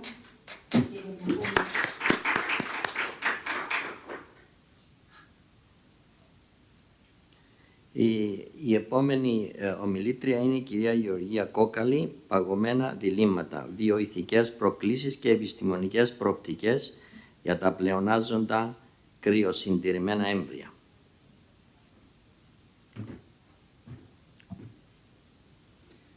Καλησπέρα σε όλους. Χαίρομαι πάρα πολύ που βρίσκομαι στην πρώτη διαβαλκανική επιστημονική εκδήλωση των ιατρικών υποβοηθούμενης αναπαραγωγής και θα ξεκινήσω αμέσως. Δεν μπόρεσα να γράψω non-conflict. Στη δήλωση πρέπει να δηλώσω ότι ως κλινικός εμβριολόγος ασχολούμαι καθημερινά με την κρυοσυντήρηση γαμετών και εμβρίων στο πλαίσιο των επαγγελματικών μου καθηκόντων. Αυτή η πρακτική διαμορφώνει την οπτική μου στο θέμα, αλλά η αλήθεια είναι ότι δεν έχω οικονομικά ή εμπορικά συμφέροντα να δηλώσω σε σχέση με αυτή την παρουσίαση. Εδώ, σε αυτή την εικόνα, διάλεξα μια εικόνα από το αρχείο του Έθνους το 2001, που βρίσκομαι μαζί με τη συνάδελφό μου, την Κωνσταντίνα Πετρούτσου. Λοιπόν, η κρυοσυντήρηση αποτελεί ένα από τα πιο σημαντικά επιτεύγματα της υποβοηθούμενης αναπαραγωγής με μια σειρά από ορόσημα. Ξεκίνησε το 1777 όταν ένας Ιταλός έβαλε τις βάσεις για να κρυοσυντηρήσει σπέρμα, βιολογικό δείγμα. Το 1984 η ομάδα του Άλαν Τράουνσον στο Μόνας έφερε σε πέρας την πρώτη εγκυμοσύνη μετά από κρυοσυντήρηση εμβρίων. Και το 1999 έγινε η Μεγάλη Επανάσταση με την ιαλοποίηση που βελτίωσε πολύ τα ποσοστά επιτυχίας. Αυτή η εικόνα εδώ είναι παρμένη από το άρθρο του Άλαν Τράουνσον. Δείχνει πως ένα έμβριο 8 κυτάρων μετά την κρυοσυντήρηση που γινόταν τότε με το slow freezing, βραδία κατάψυξη, έμεινε το έμβριο από 8 κύτταρα στα 5 και αυτό το παιδί εμφυτεύτηκε και αν δεν είχε παρουσιαστεί μία επιπλοκή τέλος πάντων στη γύηση στη γυναίκα με κάποιο μικρόβιο που μολύνθηκε, δεν θα είχε αποβάλει στον 6ο μήνα της εγκυμοσύνης. Παρ' όλα αυτά η ομάδα συνέχισε. Αυτό είναι ένα δημοσίευμα από το 2024, το πρώτο παιδί που γεννήθηκε στον κόσμο ήταν πέρσι 40 ετών. Οι λόγοι που κρυοσυντηρούμε τα γονιμοποιημένα οάρια είναι γιατί αυξάνεται το ποσοστό εγκυμοσύνης, γιατί αυξάνουμε έτσι την αποτελεσματικότητα της εξωσωματικής γονιμοποίησης, μειώνουμε το κόστος και οικονομικό και ψυχολογικό για το ζευγάρι, διατηρεί τη γονιμότητα. Υπάρχει επίσης επαρκής χρόνος για να εφαρμόζονται άλλες γενετικές εξετάσεις στα έμβρια προεμφυτευτικού γενετικού ελέγχου και το ερώτημα είναι μακροχρόνια κρυοσυντήρηση. Πόσα χρόνια μπορούμε να τα κρυοσυντηρούμε τα έμβρια, όχι από τη μεριά την νομική, από τη μεριά τώρα την καθαρά βιολογική. Στην κλινική μας υπάρχει ένα δημοσίευμα του Έθνους με τα καλύτερα του 2001, είναι η ιστορία ενός ζευγαριού που γέννησε η γυναίκα και οφόρησε το έμβριό της το κρυοσυντηρημένο 6 χρόνια με διαφορά από το πρώτο. Πολύ αργότερα, ένα δεύτερο δημοσίευμα από την κλινική μας με την διαφορά γέννησης 11 χρόνων ανάμεσα στα παιδιά. Ήταν ένα ζευγάρι από την Πάτρα που ήρθαν να τοποθετήσουν 11 χρόνια μετά τα κρυοσυντηρημένα έμβριά τους και ενώ κατά την πρώτη εμβριομεταφορά είχαμε τοποθετήσει 2 έμβρια και εμφυτεύτηκε το ένα, στην κρυοσυντηρημένη εμβριομεταφορά τοποθετήσαμε 2 έμβρια και εμφυτευτήκαν και τα 2. Είναι από αυτά τα πράγματα που γίνονται. Λοιπόν, τι γίνεται στον κόσμο. Στον κόσμο γίνεται πάρα πολύ μεγάλη συζήτηση για το πώς μπορούμε να χειριστούμε τα κρυοσυντηρημένα έμβρια. Κάνοντας μια ανασκόπηση στη βιβλιογραφία από το 2021 και μετά βρήκα άπειρα άρθρα από το εγκαταλελειμμένα έμβρια μέχρι νομικά ζητήματα, μέχρι ηθικά ζητήματα και διλήμματα πάνω στα κρυοσυντηρημένα έμβρια. Πώς θα πρέπει να τα χειριζόμαστε, ένα review από την Ισπανία. Στη συνέχεια, ηθικά διλήμματα των ασθενών από την Ουγγαρία. Ένα μεγάλη ποσοτική ανάλυση στα πλεονάζοντα έμβρια από την Αγγλία. Και η λίστα συνεχίζεται. Αργεντινή, Νιγηρία, Νορβηγία, έτσι. Και ανάμεσα σε αυτά βρήκα και ένα άρθρο από την Αμερική που ονομάζει Compassionate Transfer. Τι εννοούν δηλαδή με αυτό. Εννοούν ότι το ζευγάρι χρησιμοποιεί τα έμβρια για τα οποία είναι δικά του, όχι όμως για να κάνει ένα παιδί, τοποθετούνται σε άλλα σημεία του γυναικείου σώματος, όπως στη μήτρα ή στον τράχυλο, συγγνώμη, όχι στη μήτρα, ναι, στη μήτρα μέρες που δεν είναι γόνιμες για τη μήτρα ή διαφορετικά στον τράχυλο ή στον κόλπο της γυναίκας, σε μια προσπάθεια αυτά να μπορέσουν να φύγουν από την ενδυνάμει ζωή και το δυναμικό τους με αξιοπρέπεια. Σχόλια μπορούμε να κάνουμε λίγο αργότερα. Τώρα, το μεγαλύτερο μέρος της παρουσίασής μου αναφέρεται σε αυτή την βιβλιογραφική δουλειά που κάναμε με μια ομάδα καθηγητών Ελλήνων και του εξωτερικού και αφορά στο πώς μπορούμε να πλοηγηθούμε ανάμεσα σε αυτά τα πρακτικά διλήμματα και τα ηθικά διλήμματα. Συζητήθηκε πάρα πολύ σήμερα ότι είναι μια πολυδιάστατη φύση έχει αυτό το ζήτημα, γιατί υπάρχει απουσία σαφούς νομικού πλαισίου ευρύτερου και σε όλες τις χώρες. Υπάρχουν πολιτισμικοί και δημογραφικοί παράγοντες που επηρεάζουν τις αποφάσεις, όπως η θρησκεία, διάρκεια θεραπείας, η εθνικότητα, εισόδημα κτλ. Υπάρχουν προκλήσεις, υπάρχει μια πολυπλοκότητα για το πώς θα καθορίσουμε το μέλλον των εμβρίων, τα οποία ήδη είναι κρυοσυντηρημένα, και βεβαίως είναι απαραίτητη παροχή πληροφόρησης στους ασθενείς. Υπάρχει μια αρχή εδώ, η αρχή της αυτονομίας, ο σεβασμός στην αυτονομία. Οι αποφάσεις για το μέλλον των κρυοσυντηρημένων εμβρίων πρέπει να λαμβάνονται από τους ασθενείς με γνώμονα τις ηθικές, συναισθηματικές και νομικές προεκτάσεις σύμφωνα με την Αμερικανική Εταιρεία Αναπαραγωγικής Ιατρικής. Στην Ευρώπη, είναι όλα αυτά παρμένα από το άρθρο, δεν υπάρχει μια ενιαία νομοθεσία. Ένα παράδειγμα είναι στη διάρκεια αποθήκευσης. Και τα παραδείγματα εδώ αναφέρονται, δεν θέλω να σας ζαλίζω. Βλέπετε ότι πάμε από 15 μέχρι και 20 χρόνια ή μέχρι την ηλικία των 50 ετών στην Ισπανία σε κάποιες περιπτώσεις. Ενώ σε άλλες χώρες, όπως η Γερμανία, κρυοσυντηρούνται μόνο τα έμβρια στο στάδιο των προπυρηνίων. Γιατί θεωρείται ότι τότε έχουμε κύτταρο με 2 προπυρήνες. Γι' αυτό το λόγο η κρυοσυντήρηση είναι μέχρι αυτό το στάδιο. Στην Ελλάδα, το ακούσαμε και από τους προηγούμενους ομιλητές, έχει αλλάξει ο νόμος και πλέον έχουν δοθεί και άλλες δυνατότητες. Τώρα, για τη διαχείριση των πλεονάζοντων εμβρίων είναι 3 οι δυνατότητες. Αν δεν χρησιμοποιηθεί για το ίδιο το ζευγάρι, από το ίδιο το ζευγάρι, μπορεί να δωρηθεί σε άλλους ασθενείς, να χρησιμοποιηθεί για ερευνητικούς σκοπούς ή να καταστραφεί. Και πηγαίνοντας στην επόμενη διαφάνεια, σας μίλησε προηγουμένως η κυρία Σφακιανούδη και αυτό ήταν μια πρωτοβουλία που έκανε ο κύριος, για την οποία πρωτοσυζήτησε ο κύριος Πάντος, δεν θυμάμαι πόσα χρόνια πίσω. Το 20, 21, δεν θυμάμαι, για αυτή την τράπεζα ζωής. Στην Αμερική έχει ήδη γίνει αυτό. Υπάρχει λοιπόν μια τράπεζα ιδιωτική, όχι δημόσια, σαν αυτή για την οποία έχει μιλήσει ο κύριος Πάντος και μας μίλησε και η κυρία Σφακιανούδη νωρίτερα, ιδιωτική τράπεζα στο Τένεσσι, όπου γεννήθηκε, το ζευγάρι δώρισε τα έμβρια, τα ζευγάρια δωρίζουν τα έμβριά τους και πηγαίνουν ζευγάρια από άλλα μέρη της Αμερικής και υιοθετούν αυτά τα έμβρια. Στην προκειμένη περίπτωση, στο πρώτο δημοσίευμα του CNN, ποιο ήταν το δημοσίευμα? Ότι το έμβριο που γεννήθηκε στην ουσία ήταν 1 χρόνο νεότερο από την ηλικία της κυρίας που το κυοφόρησε. Η κυρία ήταν 29 και το έμβριο ήταν 28 χρόνια πριν όχι, η κυρία ήταν, μισό λεπτό για να σας το πω, η κυρία ήταν νομίζω 26 και το έμβριο ήταν 25 ετών. Και αργότερα, από το Όρεγκον, ένα άλλο ζευγάρι που είναι στην άλλη μεριά της Αμερικής, σε σχέση με το Τένεσσι, υιοθέτησε και έκανε μεταφορά 2 εμβρίων κρυοσυντηρημένων και γεννήθηκαν αυτά τα διδυμάκια με διαφορά 30 χρόνων από την αρχική τους κρυοσυντήρηση. Οπότε, πάλι ο διάλογος, εύχομαι, μέσα και από αυτή την εκδήλωση να ανοίξει ξανά για τις δυνατότητες υιοθεσίας των πλεονάζοντων εγκαταλελειμμένων εμβρίων. Έρευνα. Μας μίλησε νωρίτερα η κυρία Σιμοπούλου.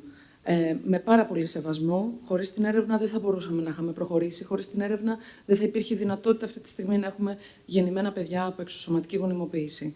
Ανεκτήμητης αξίας για την επιστήμη και πρέπει όμως να γίνεται με σεβασμό στην ηθική και στην νομιμότητα. και να ισορροπούμε πάντοτε την επιστημονική πρόοδο με την αξιοπρέπεια. Υπάρχει λοιπόν ο κανόνας των 14 ημερών, που τι είναι? Επιτρέπει τη χρήση των εμβρίων 14 μέρες μετά τη γονιμοποίησή του, γιατί από εκεί και μετά ο τρόπος που η φύση λειτουργεί σηματοδοτεί την αρχή της ατομικής ανάπτυξης, οπότε πρέπει να προστατεύουμε την ηθική αξιοπρέπεια του εμβρίου, γιατί πέρα από αυτό το στάδιο και μετά έχει ξεκινήσει η διαφοροποίηση στον οργανισμό. Οι δυνατότητες ερευνητικές για μελέτη είναι πάρα πολλές. Από την κατανόηση των ίδιων των σταδίων της ανάπτυξης και της εμβριογέννησης, βελτίωση θεραπείων υποβοηθούμενης αναπαραγωγής, δημιουργία θεραπείων με βλαστοκύτταρα για διάφορες νόσους και βεβαίως αναγνώριση γενετικών νοσημάτων και διαταραχών και πώς μπορούμε αυτά να τα βελτιώσουμε με γονιδιακές θεραπείες. Είναι μόνο μερικά παραδείγματα. Όσο τώρα αφορά την καταστροφή. Είναι πολύ γνωστό και συζητήθηκε και το πρωί το περιστατικό που έγινε στην Αλαμπάμα και η απόφαση που έβγαλε το ανώτατο δικαστήριο μετά, το οποίο διαφώνησε από την πρωτόδικη απόφαση και αποφάνθηκε ότι όλα τα γέννητα παιδιά, ότι όλα τα γέννητα είναι παιδιά χωρίς προεριορισμό και αυτό περιλαμβάνει τα αγέννητα παιδιά που δεν βρίσκονται στη μήτρα τη στιγμή που θανατώνονται, που σκοτώνονται. Αυτό έχει προκαλέσει πάρα πολύ μεγάλη συζήτηση. Πολλές μονάδες υποβοηθούμενης αναπαραγωγής τερμάτισαν αυτόματα τη λειτουργία τους μέσα στους τελευταίους μήνες από την απόφαση αυτή που βγήκε μέχρι μέσα στο 2024. Οπότε, διατηρούμε επαόριστο τα έμβρια στην κρυοσυντήρηση. Πολλά ζευγάρια, επειδή είναι συναισθηματικά συνδεδεμένα με τα έμβριά τους, δεν θέλουν να πάρουν την απόφαση. Έχουν άραγε το δικαίωμα της απόφασης της μη επιλογής του τι θα κάνουν τα έμβριά τους. Είναι ένα ερώτημα που θέτω. Στις ηθικές λοιπόν προεκτάσεις έρχεται η απάντηση. Γιατί στα κεντρικά ερωτήματα είναι το καθεστώς, η αξία και τα δικαιώματα. Ποιο είναι το καθεστώς λοιπόν των γαμετών και των εμβρίων, ποια είναι η ηθική και συναισθηματική τους αξία, αλλά και ποιος έχει το δικαίωμα ιδιοκτησίας ή ελέγχου αυτών. Και τα ερωτήματα λοιπόν είναι τα έμβρια πρόσωπα, περιουσιακά στοιχεία ή κάτι ενδιάμεσο. Και ποιος έχει την ηθική βαρύτητα της απόρριψης, της χρήσης τους στην έρευνα ή της καταστροφής τους, ή του να μην αποφασίσει για αυτά.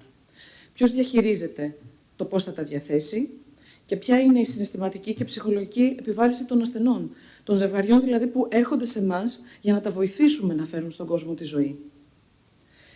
Και από εκεί και πέρα είναι ηθικά αποδεκτή η επαόριστον διατήρησή τους. Ίσως όχι. Ίσως όχι γιατί έχει να κάνει ότι δεν δίνουμε την αξιοπρέπεια που τους χρειάζεται. Στη διασταύρωση λοιπόν μεταξύ επιστήμης, ηθικής και νόμου, όπως κάθε μεγάλο ερώτημα, το ζήτημα των πλεονάζοντων εμβρίων δεν έχει εύκολες απαντήσεις. Ωστόσο, με σεβασμό στις αξίες και την επιστημονική πρόοδο, μπορούμε ίσως να ακολουθήσουμε την αριστοτελική αρχή του μέτρου, εξισορροπώντας δηλαδή τις ανάγκες των ασθενών, τις επιστημονικές δυνατότητες και τη διασφάλιση της ανθρώπινης αξιοπρέπειας. Ευχαριστώ για την προσοχή σας.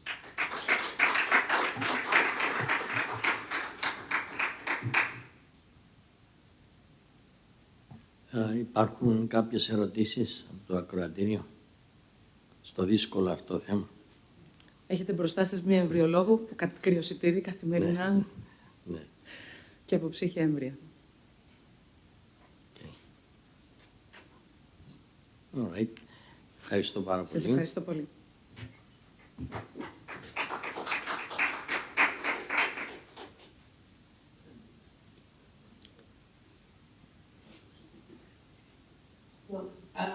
We continue with the next speaker.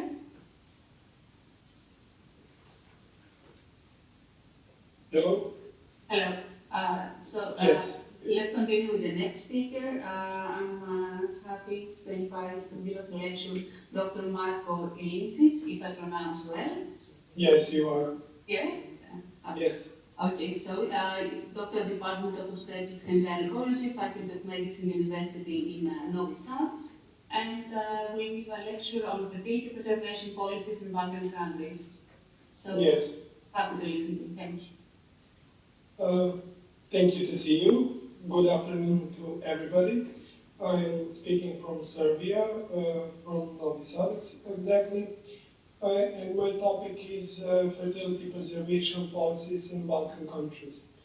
There are generally limited data about this topic, but I will mostly consider situation in Serbia, in maybe neighbors country like Croatia, Montenegro, Bosnia and Herzegovina.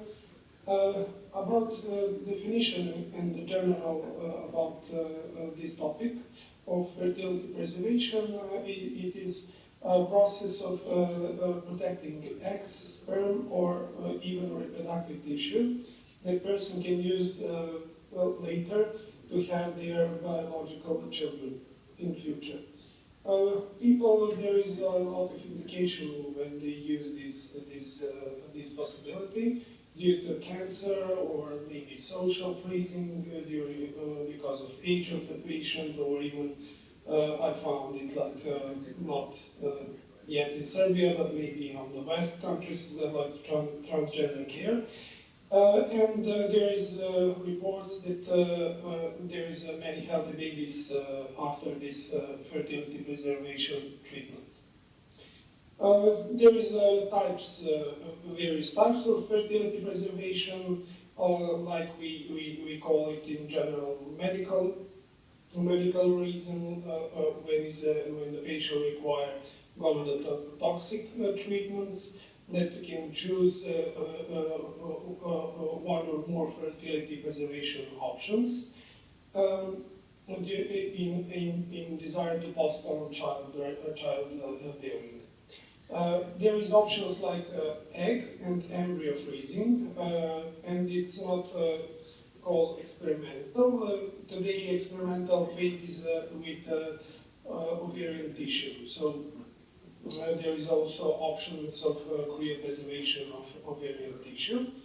And there is some studies that is like, is it a pre-pubertal or post-pubertal woman? The better results are like in post-pubertal women, and there is reports about live birth babies. And we know also about general in IVF about egg or embryo freezing, the pro and contras. We know that embryo is more stable, but egg, when we freeze eggs, it gives women more possibility for choosing the partner and later in life. Types of fertility preservation, as we said, it's medically indicated. It's common whose fertility is compromised due to health conditions or disease. And elective preservation, someone wishes to delay having children or for personal reasons. This topic also is wide, and there is later on this lecture we will touch the topic about if someone knows that it will delay their first child, like a woman, should be more do consultation about that possibility of cryopreservations. Or fertility preservation. Fertility preservation for males is largely limited to sperm cryopreservation. There is no effective methods to cryopreserve testicular tissue, otherwise than in females. The importance in modern society is wide, because we have the late parenthood trends, like education, career, not adequate partners, and everything. Then we have medical advancements, patients who are going to treatments or chemotherapy or radiation, which may compromise their reproductive potential. The benefits are also social and physiological. When the patient knows they have their own genetic material, and there is even possibility for them to have sometimes their offsprings. It's really relaxing for them, and reduce anxiety. Ethical consideration is also like this topic, ensuring the patient feeling feeling well. So factors that influence fertility preservation are age, cancer, autoimmune diseases like lupus or rheumatoid arthritis, then reproductive health conditions. We have like benign conditions like endometriosis or uterine fibroids. It's not always like carcinoma or something like that. We can have benign condition that is difficult to become pregnant, as we know when we treat deep endometriosis or teratomas on both ovaries or fibroids. There is time to heal and time. It can also prolong the fertility. So we can also in that case do preservation. Malignant disease, there is an increase, as we know, like 50% in next 2 decades. But the overall rates of treated and healed patient is rising.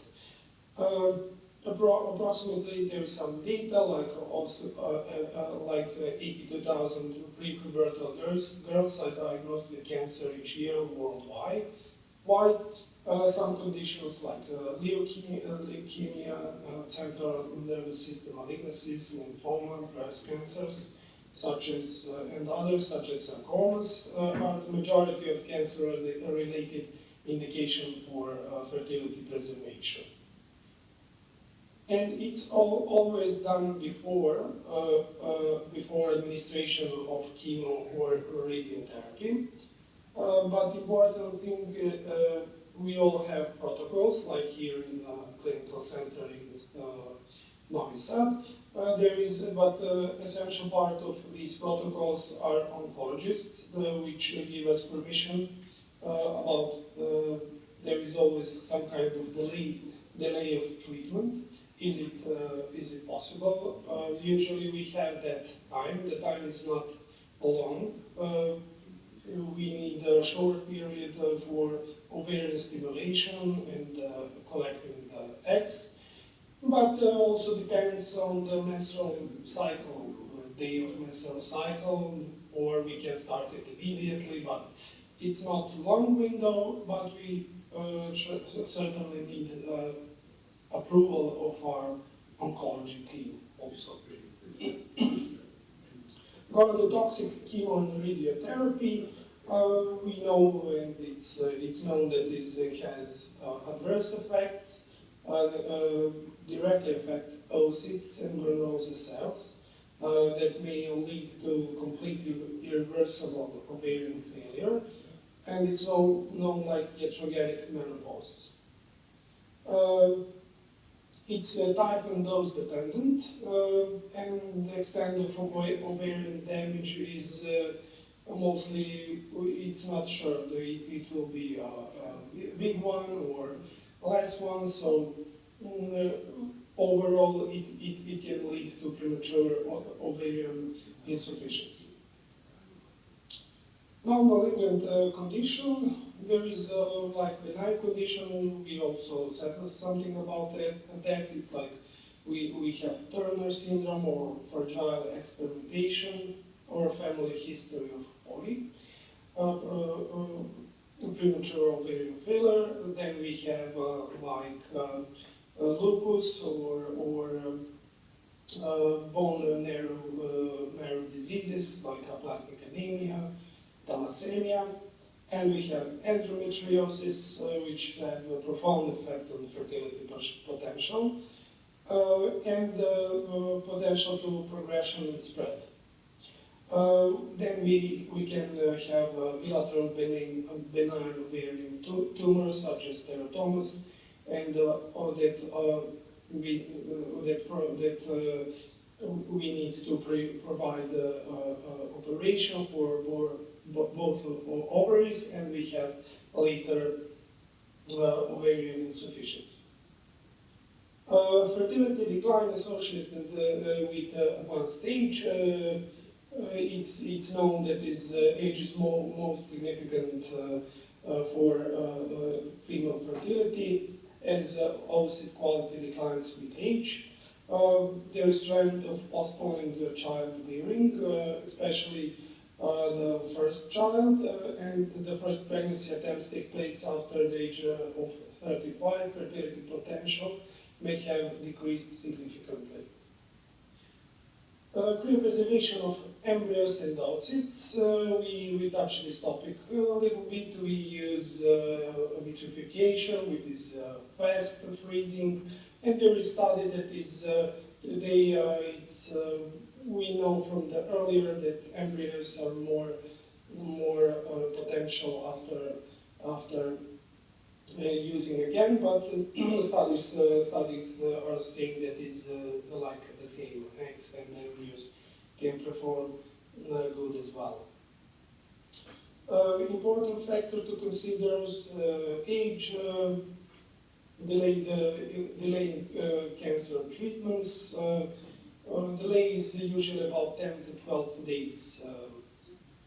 So that treatment can start soon. Ovarian tissue preservation is rarely a thing, and today at least 130 live births are reported worldwide, but for a woman who is after puberty. For pre-puberty there is no such even confirmed pregnancies. We also can perform ovarian transposition and radiation shielding. That is also one of the options. So I will say something about in Serbia.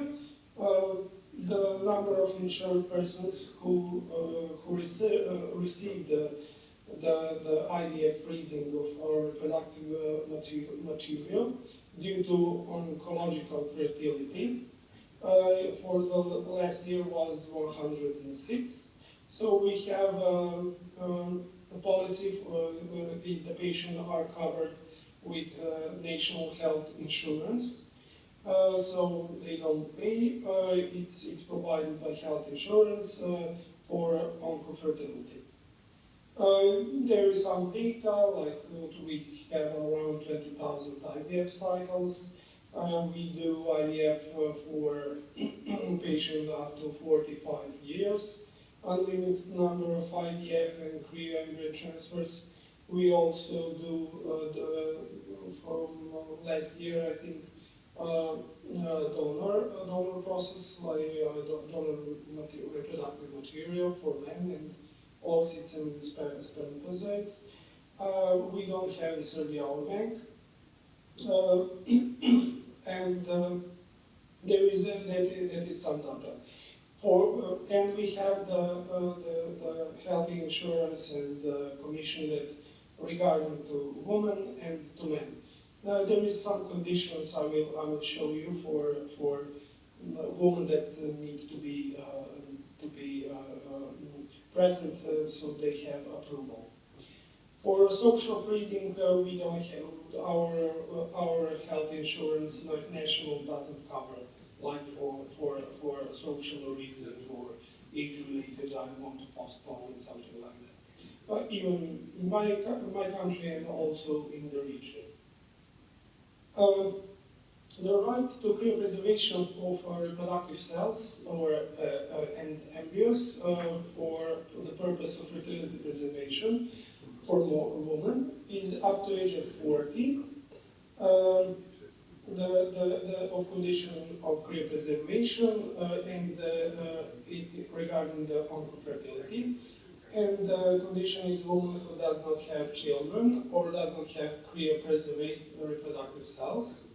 Also, woman who does not have children and does not have cryopreserved embryos with a non-metastatic solid malignancy, or for which chemotherapy is indicated for curative purpose, including patient with hormone receptor positive breast cancer, with lymphoma treated with high-risk protocols, then with localized osteosarcoma, for women with early early stage malignancy of gynecological organs for whom treatment with fertility preservation is possible.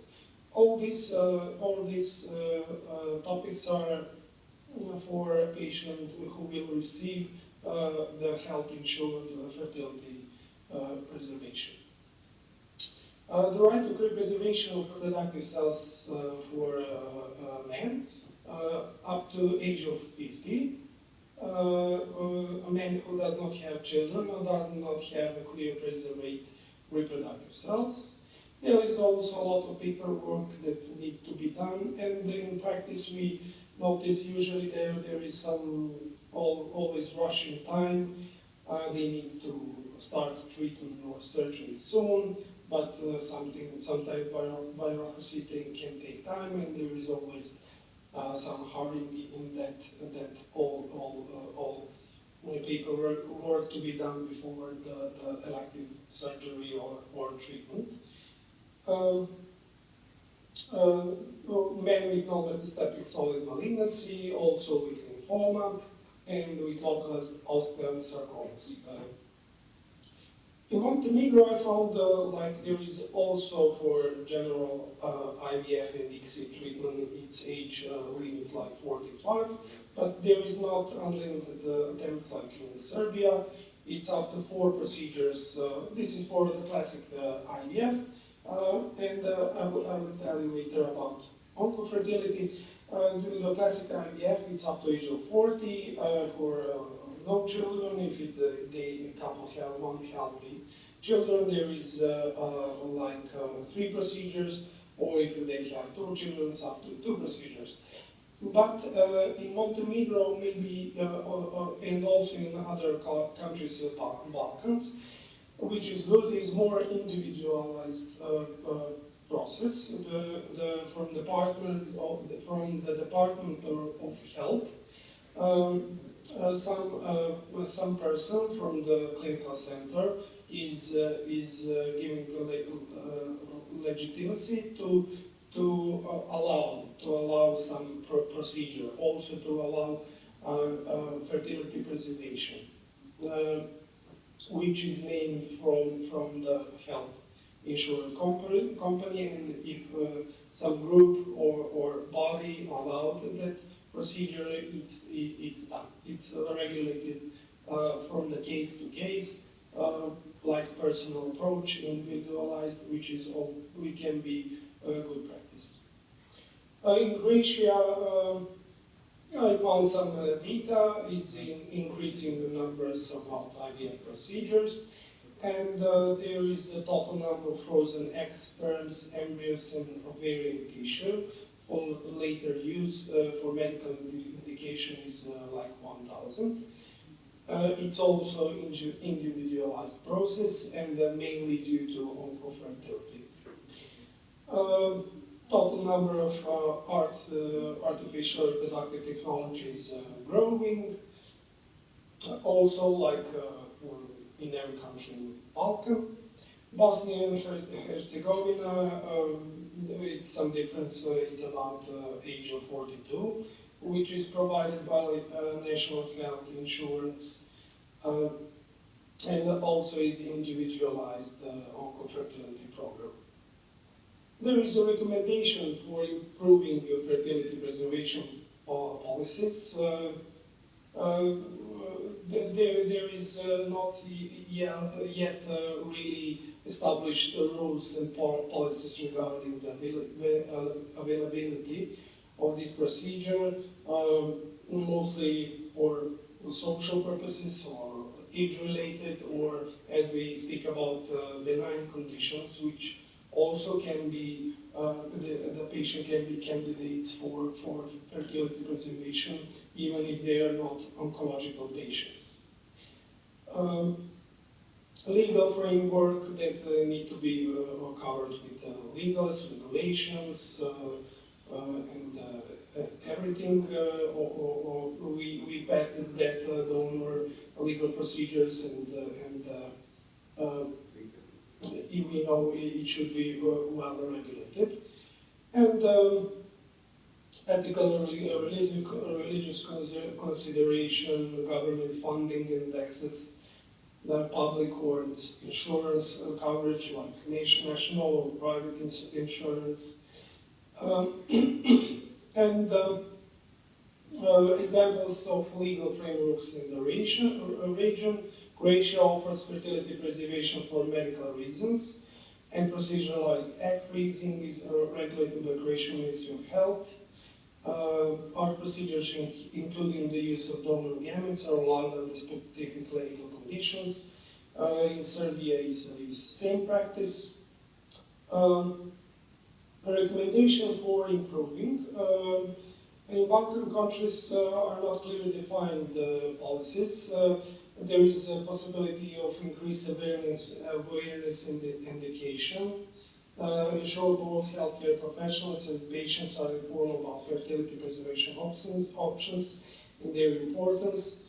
Expand insurance coverage, support research innovations, provide the psychosocial supports and ensure access. Access in our region is good. There is a good coverage of IVF clinics in big cities through the country and in most countries in Balkans.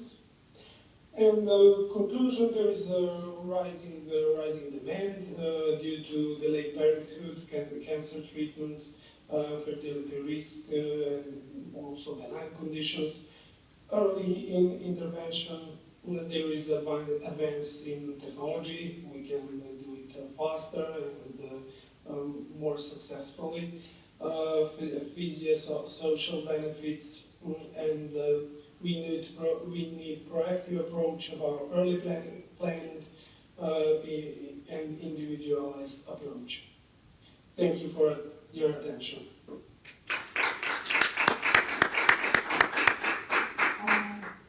Thank you, Dr. Lee, for the lecture. Is there any question from the audience? No, you may understand it. So, just a quick question to continue with the speaker. If the social freezing is a popular choice in Serbia, first? Yes. Sorry. And second, because I understand that there is no state funding for this, and there's state funding for everything else. What is the average cost for cycle fed freezing? With normal stimulation with medicines.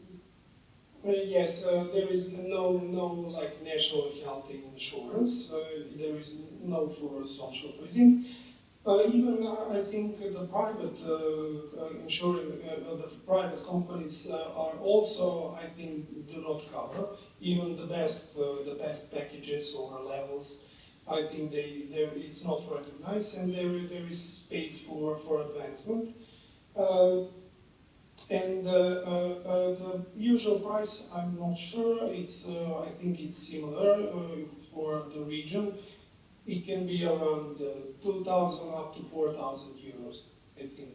Maybe, but it also depends how long do we freeze and then hold, how many years or something. Thank you very much. Thank you for the lecture. Thank you. Okay. Now, thank you very much. Θα προχωρήσουμε τώρα στην επόμενη παρουσίαση με τον κύριο Κωνσταντίνο Νταφόπουλο, που γνώρισα πρώτη φορά στην Κύπρο, να μας ομιλήσει για το νέο αυτό σύστημα της κρυοσυντήρησης για κοινωνικούς λόγους. Πρέπει απλώς να σας υπενθυμίσω ότι θα πρέπει να πιούμε καφέ εδώ για να έχουμε αρκετό χρόνο για όλες τις ομιλίες, κύριε Πάντα. Εντάξει, οκ, παρακαλώ. Ευχαριστώ πολύ, κύριε Πρόεδρε. Θα ήθελα να ευχαριστήσω τον κύριο Κουτσιλιέρη, τον κύριο Πάντο, τον κύριο Λασκαρίδη και όλη την Οργανωτική Επιτροπή για την τιμητική πρόσκληση. Το θέμα μου είναι κρυοσυντήρηση για κοινωνικούς λόγους. Και είναι γεγονός ότι τόσο κοινωνικοί όσο και οικονομικοί λόγοι ευθύνονται για την προοδευτική και ενισχυτική τάση της καθυστέρησης της τεκνοποίησης στις περισσότερες εύπορες χώρες. Υπάρχει δηλαδή μια αύξηση της μέσης ηλικίας των γυναικών που κυοφορούν την πρώτη τους κύηση. Και εδώ βλέπετε δεδομένα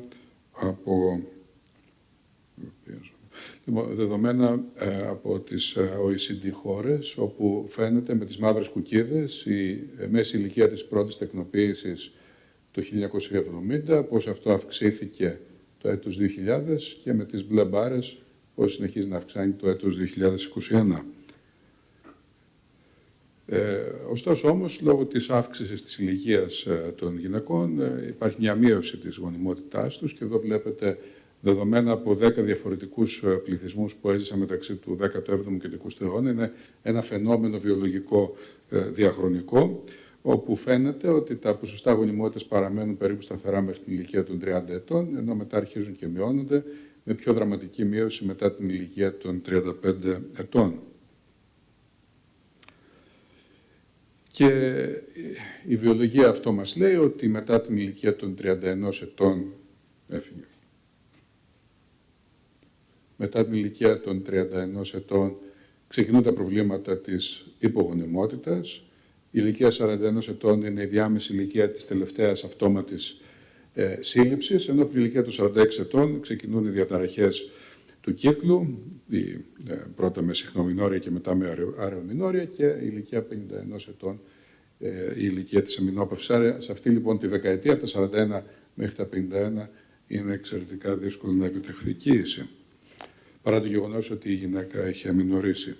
Εκτός αυτού υπάρχει αυξημένος κίνδυνος αυτομάτων εκτρώσεων με την ηλικία και βλέπετε ότι σε νέες ηλικίες, μέχρι τα 25 έτη, η πιθανότητα αυτόματης έκτρωσης είναι γύρω στο 9%, ενώ μετά την ηλικία των 45 ετών ξεπερνάει και το 80%, μια αύξηση που βλέπετε και εδώ πάνω από την ηλικία των 35 ετών είναι απότομη. Έτσι έχει υπολογιστεί ότι η ετήσια μείωση της γονιμότητας, δηλαδή της μηνιαίας πιθανότητας κοίησης, μειώνεται σε ηλικίες κάτω από 35 έτη 1 με 4%, σε ηλικίες 35 με 40 ετών γύρω στο 15% ετήσια μείωση και πάνω από την ηλικία των 40 ετών 35% μείωση της γονιμότητας ανά έτος. Και βέβαια, όπως βλέπετε αυτά τα δεδομένα από την HFEA, από το Ηνωμένο Βασίλειο, φαίνεται το ποσοστό γέννησης ανά εμβριομεταφορά, πώς έχει εξελιχθεί στα χρόνια της εξωσωματικής γονιμοποίησης. Βλέπετε από το 1993 μέχρι το 2021 ότι υπάρχει μια εντυπωσιακή αύξηση της πιθανότητας γέννησης ανά εμβριομεταφορά, αλλά αυτή η αύξηση αφορά σε νέες ηλικίες. Βλέπετε είναι πολύ μεγάλη αύξηση ηλικίες μέχρι 35 έτη. Για μεγάλες ηλικίες, πάνω από την ηλικία των 40 ετών, ιδιαίτερα πάνω από την ηλικία των 43 ετών, η εξέλιξη της εξωσωματικής γονιμοποίησης δεν μπορεί να ξεπεράσει το πρόβλημα της ανευπλοειδείας. Ακριβώς ο λόγος της περιορισμένης αποτελεσματικότητας της εξωσωματικής γονιμοποίησης σε μεγάλες ηλικίες είναι η αύξηση των ποσοστών ανευπλοειδείας λόγω της γύρανσης των οαρίων. Βλέπετε από αυτή εδώ τη μελέτη, σε ηλικίες κάτω από 35 έτη, το ποσοστό η πιθανότητα ανευπλοειδείας σε βλαστοκύστης είναι γύρω στο 25%. Αυτό αυξάνει σταδιακά και βέβαια πάνω από την ηλικία των 42 ετών, 8 με 9 από τις 10 βλαστοκύστες είναι ανευπλοειδικές. Όσον αφορά για τον όρος, κρυοσυντήρηση για κοινωνικούς λόγους, έτυχε κριτική στη διεθνή βιβλιογραφία και από το 2012 έχει προταθεί ο όρος από την ΕΣΡΕ για απώλεια της ηλικίας, απώλεια της γονιμότητας σχετικής με την ηλικία. Ωστόσο, για συντόμευση, στην υπόλοιπη ομιλία μου θα αναφέρομαι σε κρυοσυντήρηση για κοινωνικούς λόγους, δηλαδή θα χρησιμοποιήσω την παλιά ορολογία. Οι εξελίξεις στις τεχνικές κρυοσυντήρησης των οαρίων, κυρίως η αλοποίηση των οαρίων, έχει επιφέρει εντυπωσιακές βελτιώσεις στην επιβίωση των οαρίων και μετά την απόψυξη, εξαιρετικά ποσοστά γονιμοποίησης και ποσοστά κοίησης, όπως ακριβώς με τα φρέσκα οάρια, και αποτέλεσμα αυτών είναι ευρεία αποδοχή της εφαρμογής αυτής της μεθόδου. Το 2000, λοιπόν, η HFEA ενέκρινε τη χρήση κρυοσυντηρημένων οαρίων, καθώς αποδείχθηκε ότι είναι ασφαλής, και από το 2013 η SRM δεν χρησιμοποιεί πλέον την experimental, την πειραματική χρήση της μεθόδου, είναι μια μέθοδος πλέον ρουτίνας. Για όλους αυτούς τους λόγους έχουμε εντυπωσιακή αύξηση των κύκλων κρυοσυντήρησης των οαρίων. Βλέπετε στο Ηνωμένο Βασίλειο και στην Αυστραλία και την Νέα Ζηλανδία, μέσα σε μια πενταετία υπήρχε περίπου 500% αύξηση των του αριθμού των κύκλων κρυοσυντήρησης, ενώ στις ΗΠΑ η αύξηση αυτή την πενταετία άγγιζε το 900%. Και όσον αφορά την ασφάλεια της μεθόδου, υπάρχουν πολλές μελέτες, παρουσιάζω κάποιες ενδεικτικά, ότι τόσο η μευτική όσο και η πυρηνική κίνδυνοι είναι ίδιοι. Δεν υπάρχει καμιά στατιστικά σημαντική διαφορά, είτε χρησιμοποιούνται φρέσκα είτε ιαλοποιημένα οάρια. Επίσης, όσον αφορά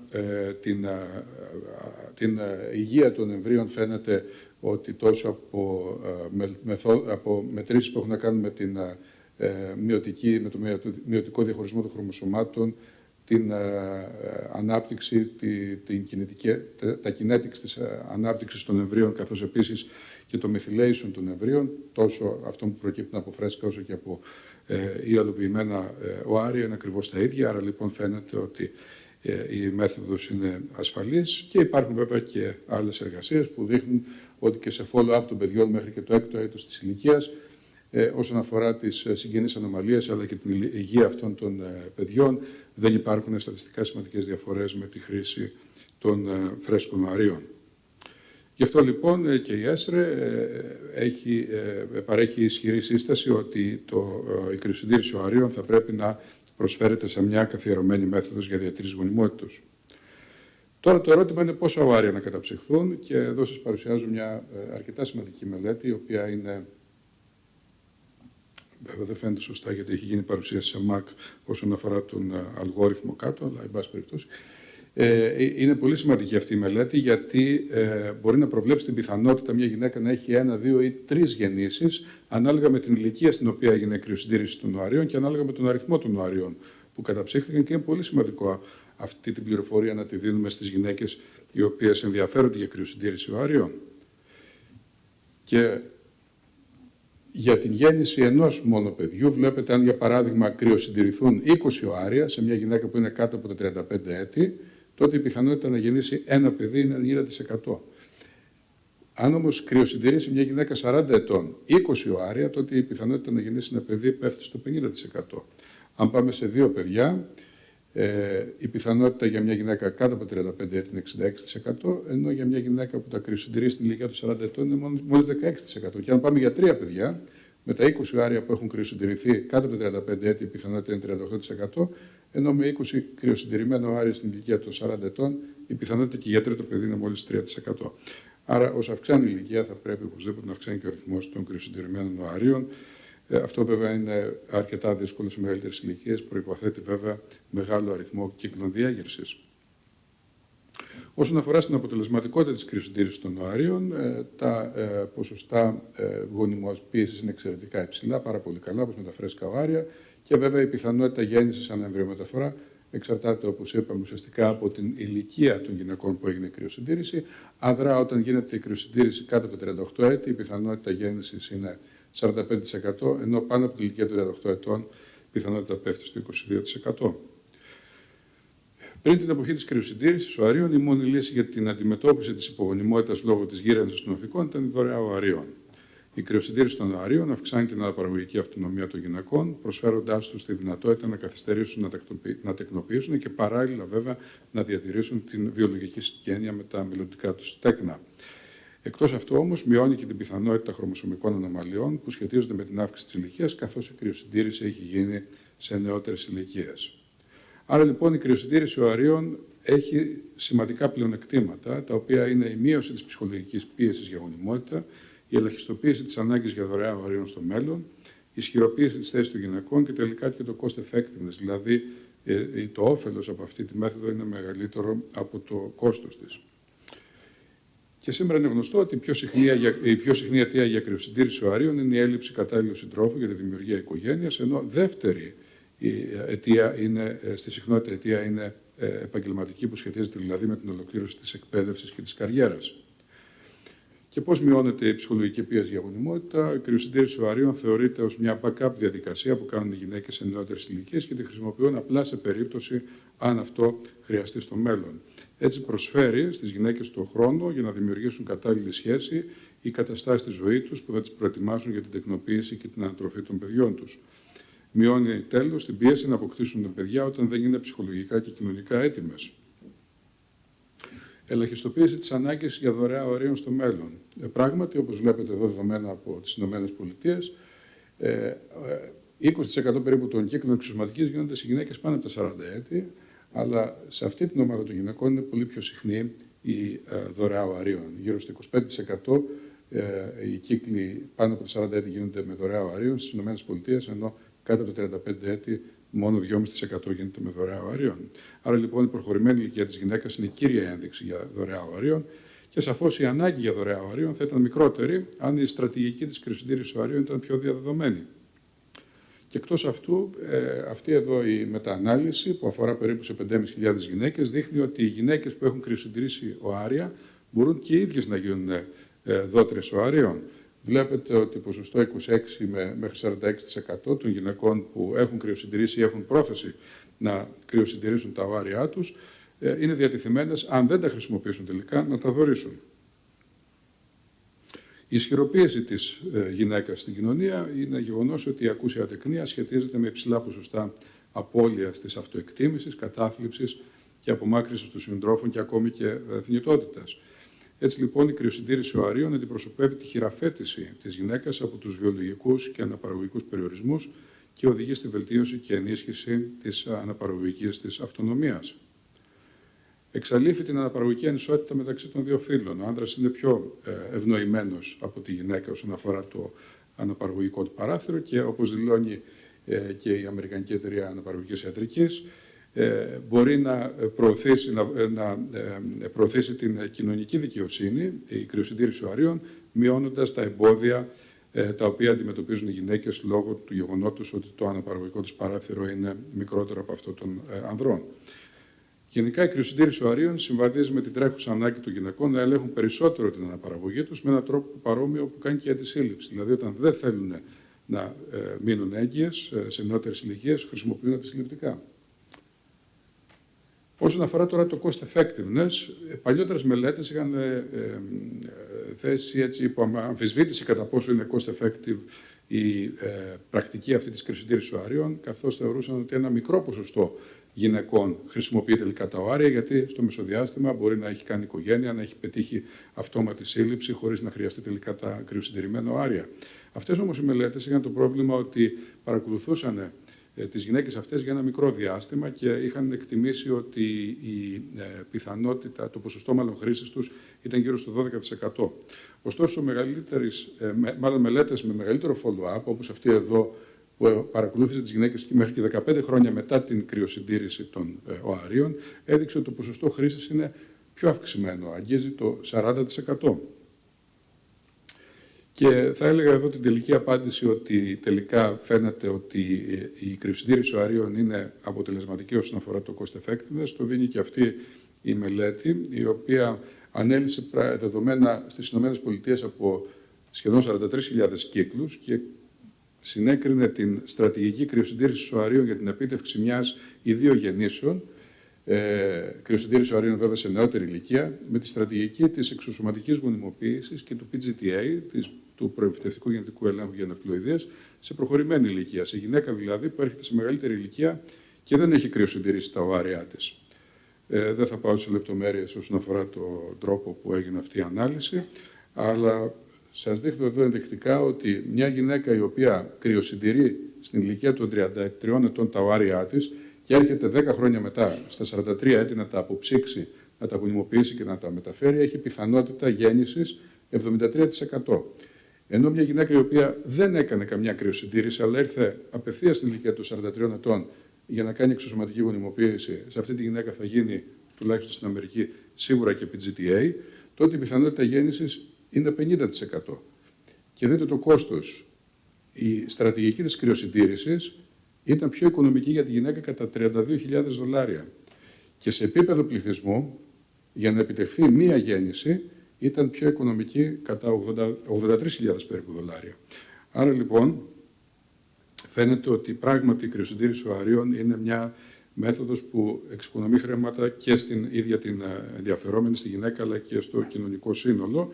Και βέβαια, στη συγκεκριμένη μελέτη προχώρησαν σε μια ανάλυση ευαισθησίας και έδειξαν πραγματικά ότι για τη γέννηση ενός παιδιού φαίνεται ότι η κρυοσυντήρηση οαρίων σε σχέση με το να μην γίνει κρυοσυντήρηση είναι πιο αποτελεσματική αν φτάσει η κρυοσυντήρηση να γίνεται και μέχρι την ηλικία των 38 ετών και σίγουρα είναι οικονομικά πιο φτηνή.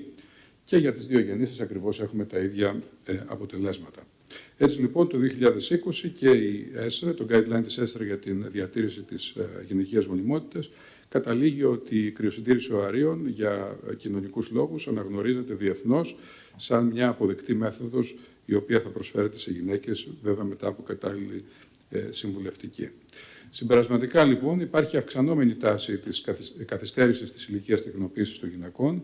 Η κρυοσυντήρηση οαρίων είναι ευρέως αποδεκτή και υποστηρίζει την κοινωνική ισότητα των δύο φύλων και ενισχύει την αναπαραγωγική αυτονομία των γυναικών. Φαίνεται ότι είναι cost-effective μέθοδος και όλα αυτά τα δεδομένα θα πρέπει να καθοδηγούν την εξατομικευμένη λήψη απόφασης στον καθορισμό της κατάλληλης χρονικής στιγμής για την κάθε γυναίκα, για το πότε θα κρυοσυντηρήσει τα οάρια της, πάντα βέβαια έχοντας ως τελικό στόχο το μέγεθος μιας μελλοντικής οικογένειας. Ευχαριστώ για την προσοχή σας.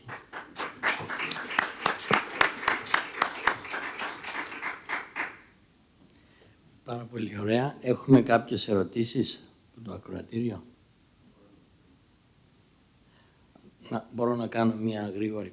Έχουμε το limit του AMH και το limit της ηλικίας. Με όλα αυτά που μας είπατε, έχετε κάποια προσωπική άποψη τι πρέπει να χρησιμοποιούμε σαν, για πριν να εισηγηθούμε την κρυοσυντήρηση, ηλικία και AMH. Κοιτάξτε, σαφώς η ηλικία έχει να κάνει με την υγεία του οαρίου και την πιθανότητα μελλοντικά να δημιουργηθεί ένα ανευπλοηδικό έμβριο. Άρα λοιπόν όσο πιο νωρίς γίνεται, τόσο πιο πολύ εξασφαλίζεις ότι τα έμβρια που θα δημιουργηθούν μελλοντικά θα είναι υγιή. Η αντιμιλέρια ορμόνη μας δίνει την πληροφορία για τις οθικές εφεδρείες. Δεν μας δίνει πληροφορία για την ποιότητα του οαρίου, απλά για τον αριθμό των οαρίων. Άρα λοιπόν η αντιμιλέρια ορμόνη μας λέει ότι αν οι οθήκες μιας γυναίκας έχουν λίγα ή πολλά οάρια. Επομένως, όσον αφορά την κρυοσυντήρηση των οάριων, θα μας δώσει την πληροφορία αν με τη διέγερση που θα κάνουμε, αν θα πάρουμε λίγα ή πολλά οάρια. Δηλαδή, μια χαμηλή αντιμιλέρια ορμόνη σχετίζεται σαφώς, παρά το γεγονός ότι θα χρησιμοποιήσουμε 300 μονάδες FSH, ότι θα πάρουμε λίγα οάρια. Άρα, λοιπόν, για να επιτύχουμε έναν αριθμό οαρίων, που όπως σας έδειξα και στον αλγόριθμο, παράδειγμα, δηλαδή κατά 20 οάρια, τα οποία δίνουν μια καλή πιθανότητα για γέννηση ενός παιδιού, θα πρέπει μια γυναίκα με χαμηλή αντιμιλέρια ορμόνη, ακόμα και στην ηλικία παράδειγμα των 28 ετών, θα πρέπει να κάνει περισσότερους κύκλους διέγερσης, ώστε να φτάσει σε αυτόν τον αριθμό. Τώρα βέβαια, φεύγοντας από τους κοινωνικούς λόγους που έχουν να κάνουν με την κρυοσυντήρηση οαρίων, γιατί μια γυναίκα θεωρεί η ίδια ότι θα καθυστερήσει να κάνει οικογένεια, η ίδια αντιμιλέρια ορμόνη, η μέτρησή της, θα μπορούσε να αποτελεί και μια ένδειξη για κρυοσυντήρηση οαρίων. Αλλά εδώ πλέον δεν μιλάμε για κοινωνικούς λόγους, εδώ μιλάμε για ιατρικούς λόγους. Γιατί μια γυναίκα με χαμηλή αντιμιλέρια ορμόνη σε νεαρή ηλικία, ιδιαίτερα όταν αυτό συνδυάζεται με οικογενειακό ιστορικό πρόωρης οθικής ανεπάρκειας, θα πρέπει να ενημερωθεί ότι έχει πιθανότητα, ενδεχομένως, το τονίζω αυτό, όταν υπάρχει και ιστορικό πρόωρης οθικής ανεπάρκειας, έχει μια μεγάλη πιθανότητα και αυτή να βιώσει πρόωρη οθική ανεπάρκεια όπως η μητέρα της. Άρα λοιπόν έχουμε ευθύνη σε αυτές τις περιπτώσεις να ενημερώνουμε τη γυναίκα ώστε έγκαιρα να προχωρήσει η κρυοσυντήρηση οαρίων και βεβαίως το εργαστηριακό καμπανάκι έτσι, για να ανησυχήσει αυτή η γυναίκα είναι η αντιμιλέρια ορμόνη. Ευχαριστώ πολύ. Okay. Ευχαριστούμε πάρα πολύ τον κύριο Δαπόπουλο που πάντα. Εγώ θέλω να ρωτήσω το εξής. Πώς μπορούμε να αποφύγουμε τη δύσκολη θέση στην οποία μπαίνουν οι γυναίκες. Ευχαριστώ πολύ. Όταν πραγματοποιείται η κρυοσυντήρηση οαρίων για κοινωνικούς λόγους ή για την αναμενόμενη εξάντληση των γαμετών, αλλά σύμφωνα με την ηλικία τους, γιατί έχουμε δει τα mathematical projection models και τι σημαίνει, πόσα οάρια πρέπει να χρησιμοποιήσουμε. Η επιτυχία έχει να κάνει με τον αριθμό οαρίων που βρίσκονται σε φύλαξη και την ηλικία των οαρίων όταν συνέβη δηλαδή η κρυοσυντήρηση. Οπότε, και βλέπουμε πάρα πολλά περιστατικά που κρυοσυντηρούν σε μεγαλύτερη ηλικία, πάνω από 35. Είμαι βέβαιη ότι υπάρχει το στο consultation. Αυτό θα το βάλω ένα ερωτηματικό εκεί όμως. Βλέπουμε όμως πρακτικά ότι στις τράπεζες έχουμε οάρια τα οποία είναι χαμηλά σε αριθμό και αντιστοιχούν σε γυναίκες μεγαλύτερης ηλικίας που ουσιαστικά, αν ήθελαν αυτά να αντιστοιχούν σε μια πραγματική πιθανότητα να οδηγήσει αυτή η υπηρεσία στη γέννηση ζώντος νεογνού, εάν χρειαστεί να τα χρησιμοποιήσουν, δεν αντιστοιχεί.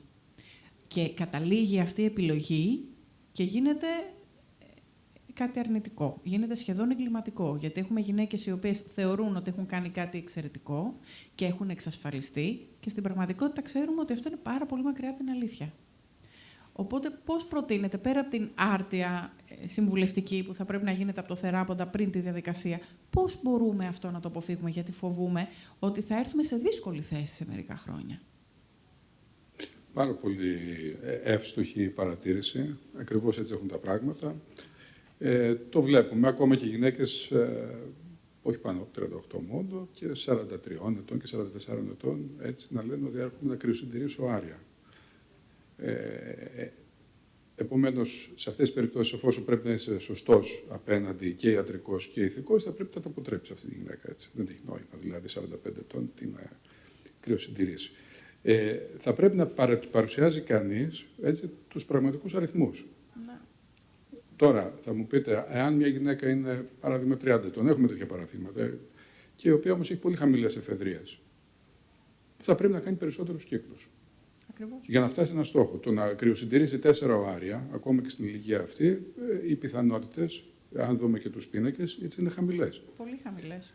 Δηλαδή, κανείς πρέπει να είναι ειλικρινής, ακριβώς για να μην δημιουργεί έτσι, φρούδες ελπίδες, ναι, ή να έχει κάποια στο μυαλό της ότι έχει κάνει κάποια επένδυση η οποία σαφώς δεν πρόκειται να αποδώσει ποτέ. Πρέπει να είναι κανείς ειλικρινής και να στοχεύει ακριβώς σε τέτοιους αριθμούς. Τώρα, βέβαια, θα μου πείτε 40 ετών, 20 οάρια ή 30 οάρια για να έχει μια ρεαλιστική. Είναι το catch-22 σενάριο. Δηλαδή, δημιουργείται μια συνθήκη που δεν μπορεί ουσιαστικά να πληρώνεται για να... Ακριβώς. Γι' αυτό βέβαια και ξέρω που έχετε κάνει και πολύ σημαντική δουλειά κι εσείς και η ομάδα σας στο θέμα του fertility awareness. Έτσι. Θα πρέπει να ενημερώνονται. Ο κύριος Πάντος έχει κάνει πάρα πολλή δουλειά σε αυτό. Ακριβώς, και συνεχίζει να προσπαθεί. Όχι μόνο από γιατρούς, αλλά και από άλλες κοινωνικές δομές. Εδώ η πολιτεία έχει ευθύνη. Συγχαρητήρια που με το δικό του αγώνα έτσι μπήκε και τη Μιλέριο Αρμόνη έτσι, στον έλεγχο. Να το πούμε και αυτό. Αν και νομίζω δεν συνταγογραφείται ακόμη. Όχι ακόμη, αλλά ελπίζω να γίνει σύντομα. Είναι ακριβώς να δοθεί η γνώση, η πραγματική γνώση του περιορισμένου αναπαραγωγικού παραθύρου στις γυναίκες, ώστε οι ίδιες να επιλέξουν, δεν είναι κάτι υποχρεωτικό, αν θέλουν και αν επιθυμούν κάποτε να κάνουν οικογένεια, ότι εφόσον καθυστερούν την δημιουργία της οικογένειας, να κρυοσυντηρήσουν σε μια μικρότερη, μια λογική ηλικία. Σας ευχαριστώ πάρα πολύ και θα συμφωνήσω απόλυτα ότι ο μόνος δρόμος για να φτάσουμε εκεί είναι η ενημέρωση. Η ενημέρωση, ακριβώς. Θα πρέπει, ακριβώς. Ναι. Ευχαριστούμε.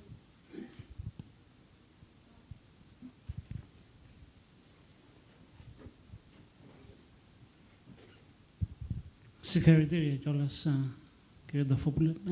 Αυτή η επισήμανση της καθηγήτριας είναι σημαντική, αλλά δεν πρέπει να ξεχνάμε ότι περνάμε ένα μεταβατικό στάδιο. Δηλαδή η ενημέρωση ξεκίνησε πρόσφατα. Η ευαισθητοποίηση, μάλιστα την ξεκινήσαμε και μαζί, έχει συμβάλει σε αυτή την κατεύθυνση. Άρα υπάρχει ένα μεταβατικό στάδιο. Οι γυναίκες που ξαφνικά ευαισθητοποιούνται, ενημερώνονται, τρέχουν. Αλλά τρέχουν σε όποια ηλικία. Η μεγαλύτερη που είχε έρθει σε εμάς και μάλιστα διευθύντρια Υπουργείου ήταν 49 χρονών. Ήρθε για να καταψύξει τα όρια, γιατί ξαφνικά ξύπνησε. Ξύπνησε με την έννοια ότι ευαισθητοποιήθηκε. Άρα, η λέξη εγκληματική που είπε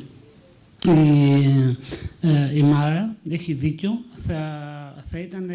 Θα έχει εφαρμογή μετά από 3-4 χρόνια, όταν έχει πλέον γίνει κοινός τόπος τα ωφέλη της κρυοσυντήρησης σε νεαρή ηλικία. Και βέβαια, σε μια άλλη συνεδρία λίγο αργότερα σήμερα, που μιλάμε για την ευθύνη της πολιτείας, εδώ θα είναι η εγκληματική φράση, θα αφορά την πολιτεία, η οποία αυτή τη στιγμή έχει ανακοινωθεί αυτό το μέτρο, δεν έχει εφαρμοστεί 7 μήνες μετά. Ελπίζω κάποια στιγμή πριν τις επόμενες εκλογές να εφαρμοστεί και από εκεί και πέρα βέβαια κάποιος να αναλογιστεί την ευθύνη της πολιτείας όσον αφορά αυτή την κατεύθυνση. Ακριβώς. Και ιδιαίτερα για τη χώρα μας που μαστίζεται από υπογεννητικότητα. Κάποια άλλα σχόλια υπάρχουν? Okay. Ευχαριστούμε πολύ, κύριε Νταφόπουλε.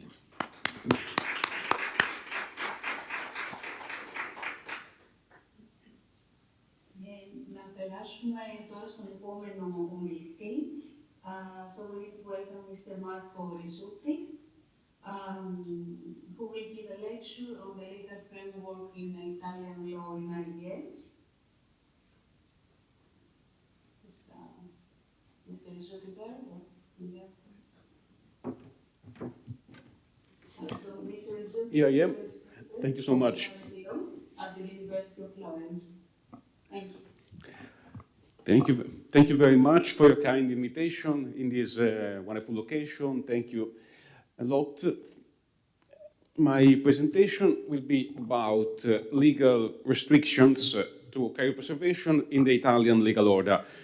Probably you made the choice of inviting also an Italian lawyer because you know that, especially in the past years, Italian legal order was one of the most restrictive with regard to assisted reproductive technologies and under different viewpoints. Indeed, it is true also with regard to cryopreservations.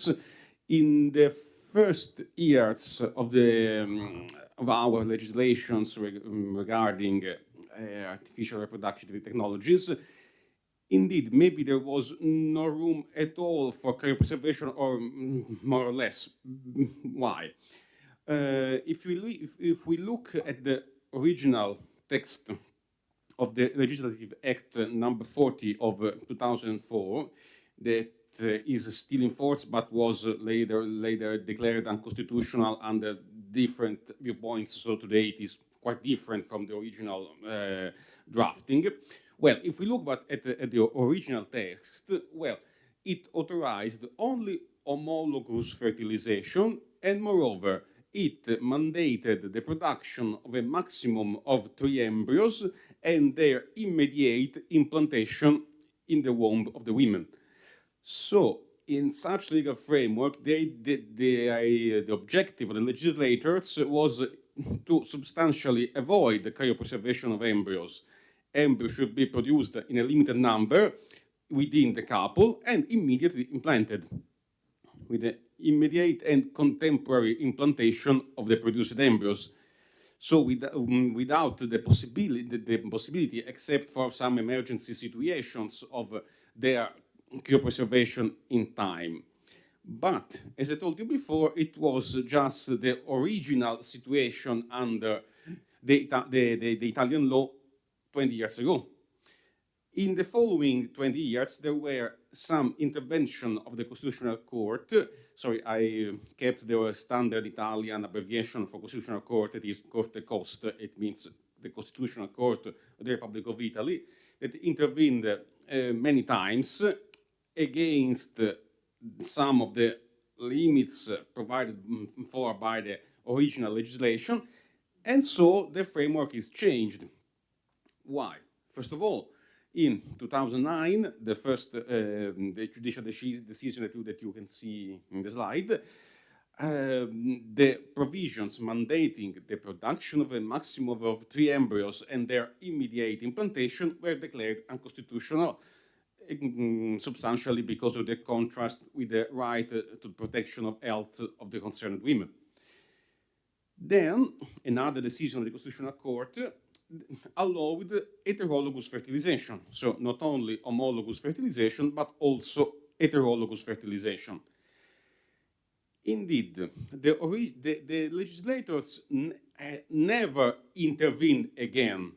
We have not a new legislation on medically assisted reproduction. We have the old one declared unconstitutional and under many viewpoints. So we have the relics of the old law and a lot of constitutional and/or other judicial decisions that modified many aspects of it. First, accordingly, now cryopreservation is practiced also in Italy, of course, but it poses legal issues that cannot find a solution in the normative framework, because the normative framework was drafted 20 years ago, and when the objective of the legislator was substantially to impede the cryopreservation at all, when the idea was production of a few embryos and their immediate implantation, and so no room for cryopreservation. Then, after the Constitutional Court has eliminated these limits, so now embryos could be, you can produce more than 3 embryos, and of course you have not implanted all of them, but many embryos could be cryopreserved for further attempts of implantation, or can be preserved for time. And moreover, heterologous fertilization is allowed, and it also implies the use of cryopreservations. Then some legal issues that are posed by what happens in the practice cannot be easily solved if you look to the relics of the normative framework, and have to be decided and have to be dealt with, and if possible solved by the judicial decision of today. So we have to, as I told you before, we have to put together what remains of the old legal framework and the effects of the modifications due to the intervention of the Constitutional Court.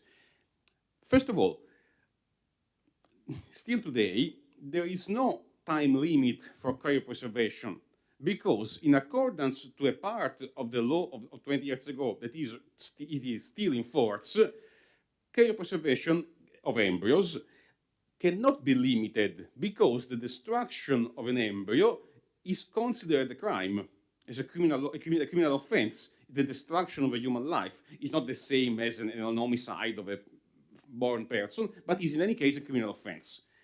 So the embryos, the cryopreserved embryos, must be cryopreserved, I cannot say forever, but without time limit, until they are biologically living. It was not a problem in the original framework, because the idea was that cryopreservation has to last for some days, weeks, while waiting for the immediate implantation of the few produced embryos. But today, without the limits originally imposed, this kind of eternal, or anyway long-lasting cryopreservation pose, as I anticipated, new issues. Moreover, we have no rules concerning hypothetical embryo adoption.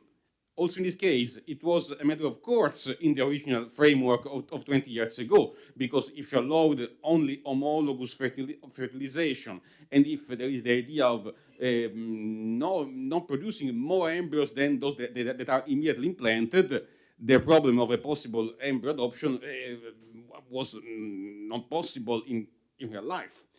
But today, after the decision that allowed heterologous fertilization and made possible long-lasting cryopreservation, so we should ask why not to allow the donation and/or adoption of the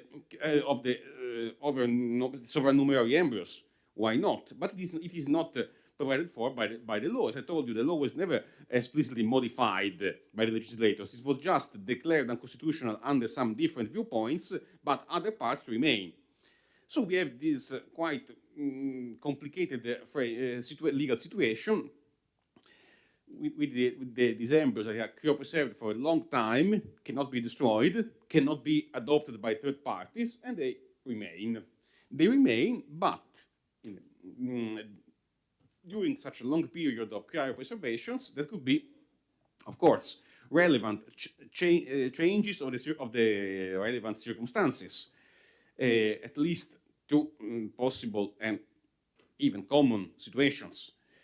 During the long period of cryopreservations, it may happen that a member of the couple who originally recurred to the fertilization unfortunately dies, or maybe there could be a family breakdown, so you have no more a couple, but two single separated persons. What happens in these cases to the cryopreserved embryos? We have to consider other prohibitions enacted by the Legislative Act of 2004, that prohibited post-mortem fertilization, but in recent years, many Italian judges, I quote one of them, the Court of First Instance of Bologna, said that the law prohibits post-mortem fertilization, but post-mortem implantation of cryopreserved embryo that could be considered as different should be allowed. Of course, we refer only to the case when the male partner is dead and the female partner, the widow or the surviving partner, asks for the post-mortem implantation, because in the opposite case, you should have access to surrogacy, that is, in any case, prohibited and criminally prosecuted. So I refer only to this case. Moreover, the other case, the case of the family breakdown during the long cryopreservation period. Also in this case, we have to consider another prohibitions provided for by the law of 2004. The law of 2004 provided that only couples, heterosexual couples, may access to the fertilization. So maybe married couples, also cohabiting couples, but in any case couples. After a family breakdown, you have no more a couple, you have two single persons. Single persons are not allowed in legal terms to access to fertilization, artificial fertilization. But then again, the judges have considered that the situation should be considered in different terms if we look at the cryopreserved embryos. So you cannot produce a new embryo if you are a single person, but you can use the embryos produced when you were a member of the couple, also after the dissolution of the couple. So after the separation, after divorce, the former wife has a right to implant the embryo producing during marriage, even if there is no more a couple, and even if the former husband has expressed his contrary will. He said, I don't want to be the father of your child because we are no more a couple. Anyway, the woman has the right to go on with their reproduction. Because in both cases, post-mortem implantation and, so to say, post-divorce implantation, the reasoning of the judges was quite similar. The idea is that giving a chance of birth, chance of life to the embryos should be considered as a more important objective than granting to these embryos co-parenting, a couple. In both cases, the children will be the child of a single person, the widow or the former wife, but according to the judge, giving them a chance to life should be prevailing. And so you can see how much the changes of circumstances may impact on the situation of these cryopreserved embryos. And we have dealt with some solutions that are judicial, because we cannot find solutions in the normative framework that was drafted when the context was totally different. The situation is different if we speak about gametes, because, of course, all the provisions and limitations that I mentioned before were regarding the cryopreservation of embryos. That was not possible in the original times, then allowed, and now possible without time limits because of the criminal law constraints that I mentioned before. All these, all what I said was referred to embryo cryopreservation. With regard to gametes cryopreservation, the situation is different because we have no criminal law constraints. Interrupting the cryopreservation of gametes is not considered by the criminal law as an offense at all. I said that the embryo destruction could be considered as a crime, gamete destruction, no. Gamete destruction could be a free choice of the involved parties.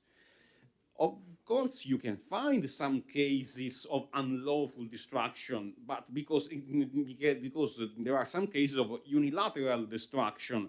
I quote a case, the court of Nola. Nola is a little town in southern Italy, that had to decide a case when the health facility destroyed for negligence the cryopreserved gametes, not because so there was not an agreement with the the partner in this case was a man. Yes, was a man. It was the man who cryopreserved his sperma. So in this case, it is a question of breach of contract, not a question of criminal law, because they signed a contract to cryopreservation, he paid for the cryopreservation, they destroyed the cryopreserved gametes, and it was a question of liability arising from contract.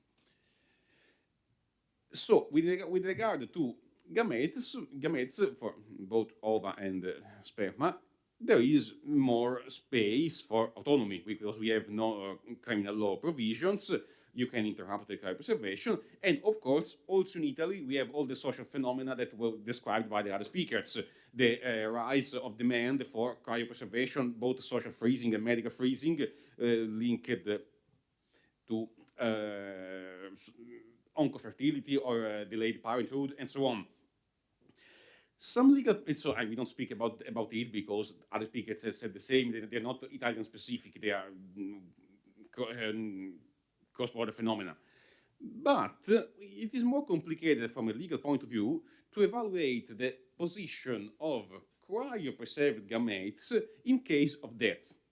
In case of death of one party, the problem is, are the gametes part of the inherited estate?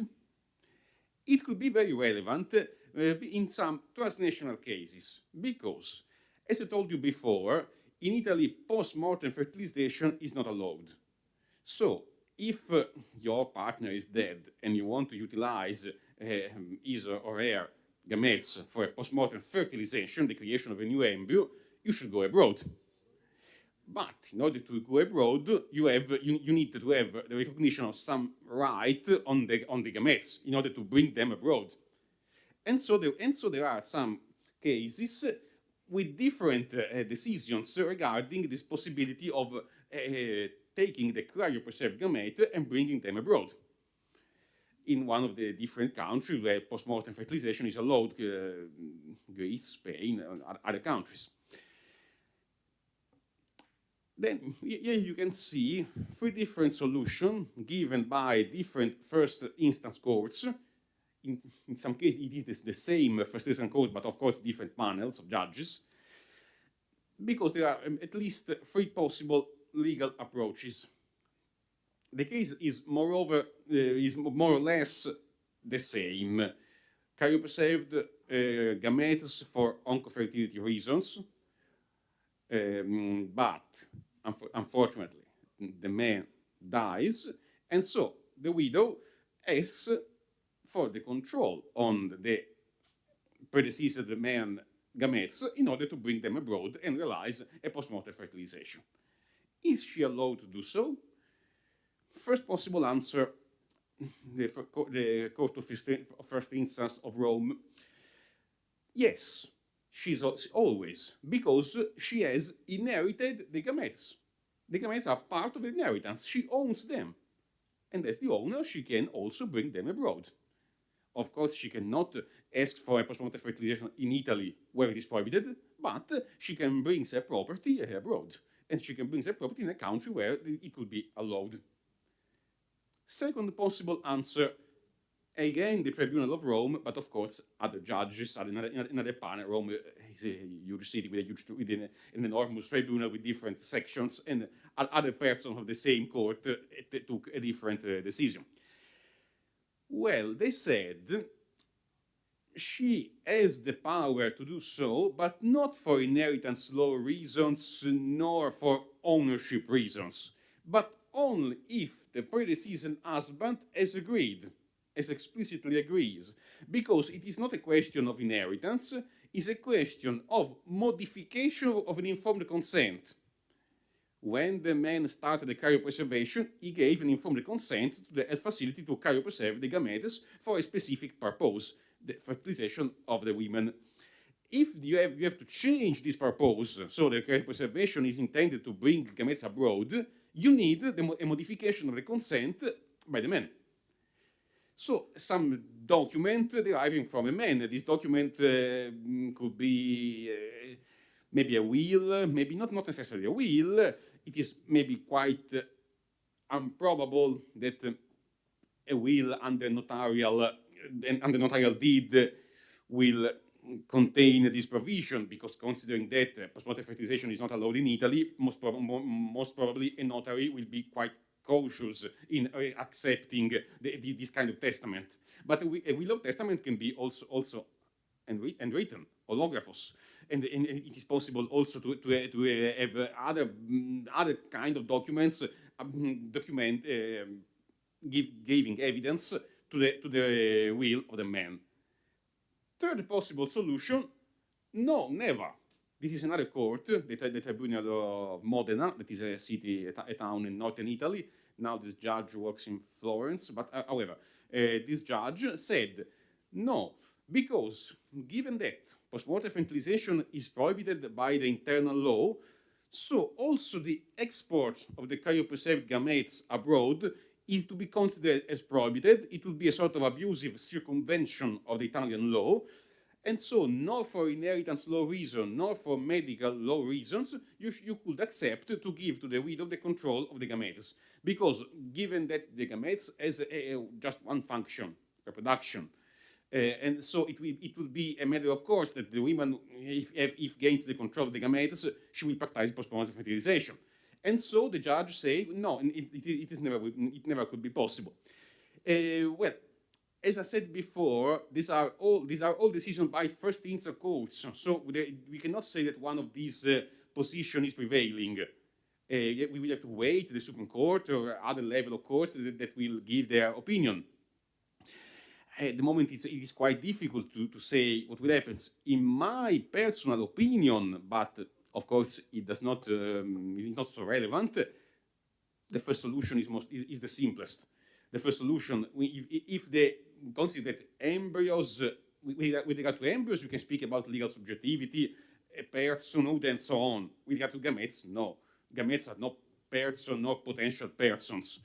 And so if you say that gametes are things could be also inherited. But it is a matter of discussion. We are not sure that gametes are things. If they are not things, maybe the second one. Or even the third one, if you would be more strict. But looking at the pending cases, the idea that the postmortem fertilization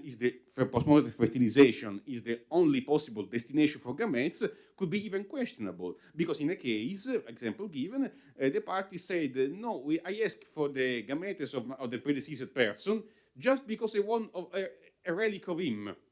I don't want to practice postmortem fertilization. I just want to preserve something that belonged to him. It is quite probable that this is not true. That they were saying that in order to get the control and then do abroad something else. But in abstract terms, it's possible. You cannot say, you cannot be absolutely sure that postmortem fertilization will be realized. Anyway, just open. It is just, at least at the internal level, at the Italian level, an open question.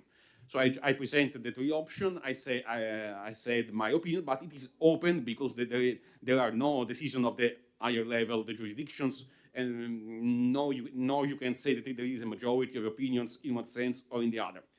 I just presented the options, and maybe we can discuss about them. We can compare them with other countries, and in any case, I hope that the comparison between a country that was, at least in the original draft of the law, very restrictive, then evolved, but still quite restrictive, and other countries could be an interesting possibility for a chance for an exchange of opinions. Many thanks again for your kind attention. Ευχαριστώ.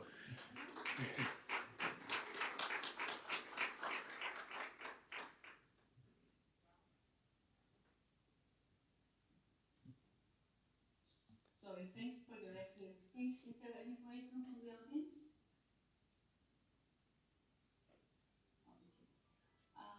Thank you very much. Would you comment? It's not. I mean, the session is about the preservation of gametes, but what's your comment on the new law from Italy about surrogacy?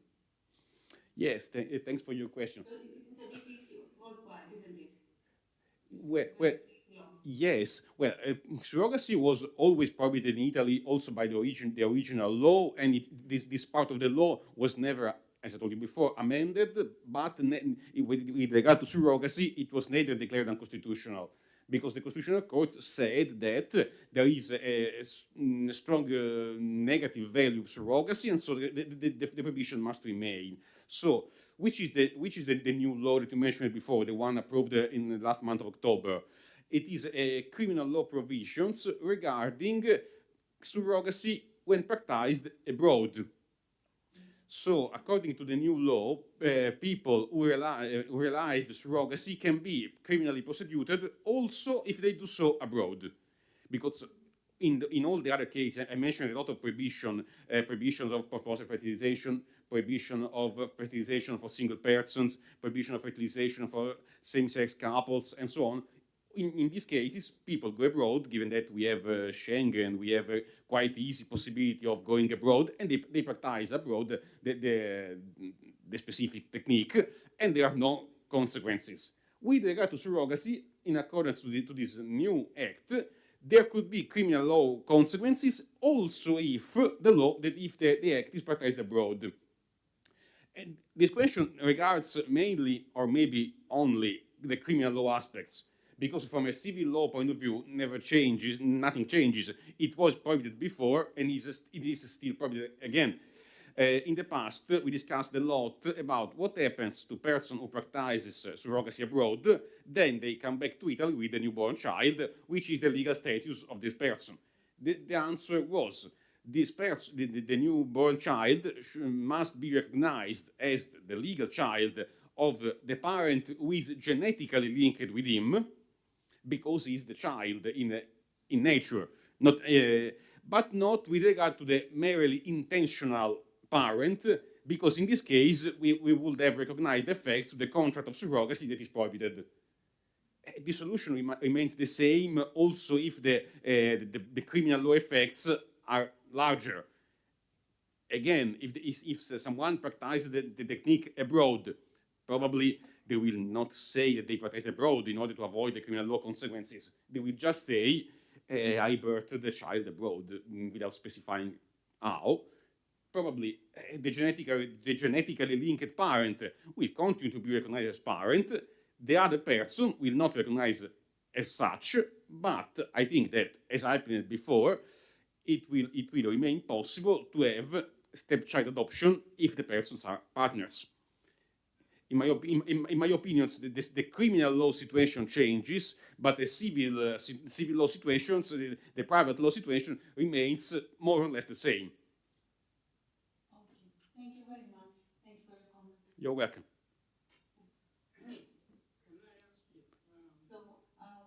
Sorry, there is a question in the audience here in presence.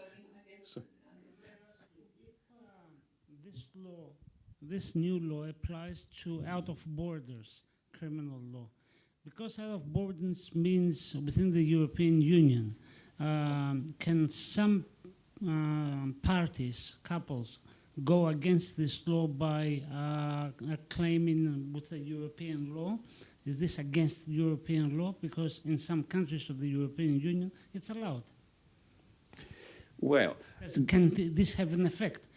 If a couple goes and claims that it's not their right to be prosecuted when it's outside the country? Well, if I correctly understood, you're asking if the new Italian provisions about surrogacy could be considered as contrasting with EU law. Since it's not forbidden by EU law. Sorry? Since it's not forbidden by EU law. Yes. Well, the EU law at the moment does not forbid surrogacy, neither it allows it. There is no European law level regulation of surrogacy. So I think that a state has not a positive obligation to regulate surrogacy in a way or in the other at internal level. The problem is what happens in cross-border situations. Well, we have some judicial decision at the European level regarding the free circulation of persons. According to these decisions, the national authorities have to issue to the newborn children documents to circulate. But then again, it is a question of the civil status of the children. the criminal law consequences of the act, not of the children, of course. Of course, there are no consequences, no criminal law consequences against the children. There are consequences against parents and our doctors. And this level is not in the sphere of competence of the European Union, the criminal law consequences. Maybe we can speak about, but it could be quite uncertain. There could be some consequences with the level of the European Convention on Human Rights or something like that, because the European Union is not a competence in the sphere of criminal law of the domestic countries. And the European law grants a free circulation of persons, including children born from surrogacy, but there's not a competence on the criminal law consequences of the acts of the parents, in my opinion. And so I'm not sure that we can say that new law is in itself contrasting with the European Union law. Of course, we have to consider also possible development. There is a proposal of new EU regulation regarding filiation at the EU level. The issue of a European certificate of filiation, according to the principle, once parent in a country, you must be considered parent in all the countries of the European Union. But it's just a proposal. It is a proposal of regulation. If and when enacted, of course, it will change the whole framework. Thank you. Thank you very much. You're welcome. Can I ask for the next and final, να φωνάξω την επόμενη παρουσιάστρια, την κυρία Μέρη Νικολακοπούλου.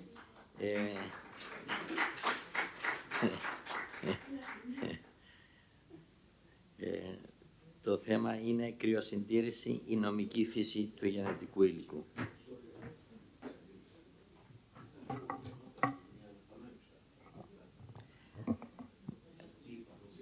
Καλησπέρα σας. Αρχικώς να ευχαριστήσω την Ελληνική Εταιρεία Αναπαραγωγικής Ιατρικής και τον πρόεδρό της, κ. Κουτσουλιέρη, τον συνάδελφο κ. Λασκαρίδη, πρόεδρο της Ελληνικής Ένωσης Ιατρικού Δικαίου και Βηθικής, την Επιστημονική Επιτροπή, εσάς κ. Τροκούδη, το Προεδρείο.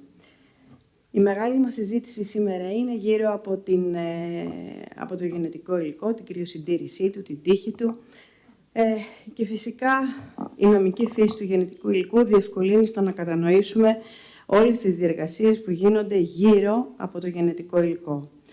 Το γενετικό υλικό αποτελούσε, και όχι φυσικά άδικα, ήταν πάντα μεγάλο αντικείμενο συζήτησης.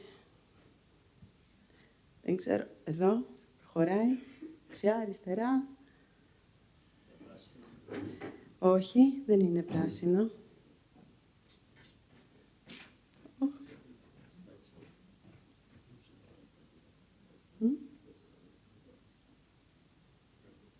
Αν θα έρχονται οι τεχνικοί. Οκ. Για δείτε το εσείς.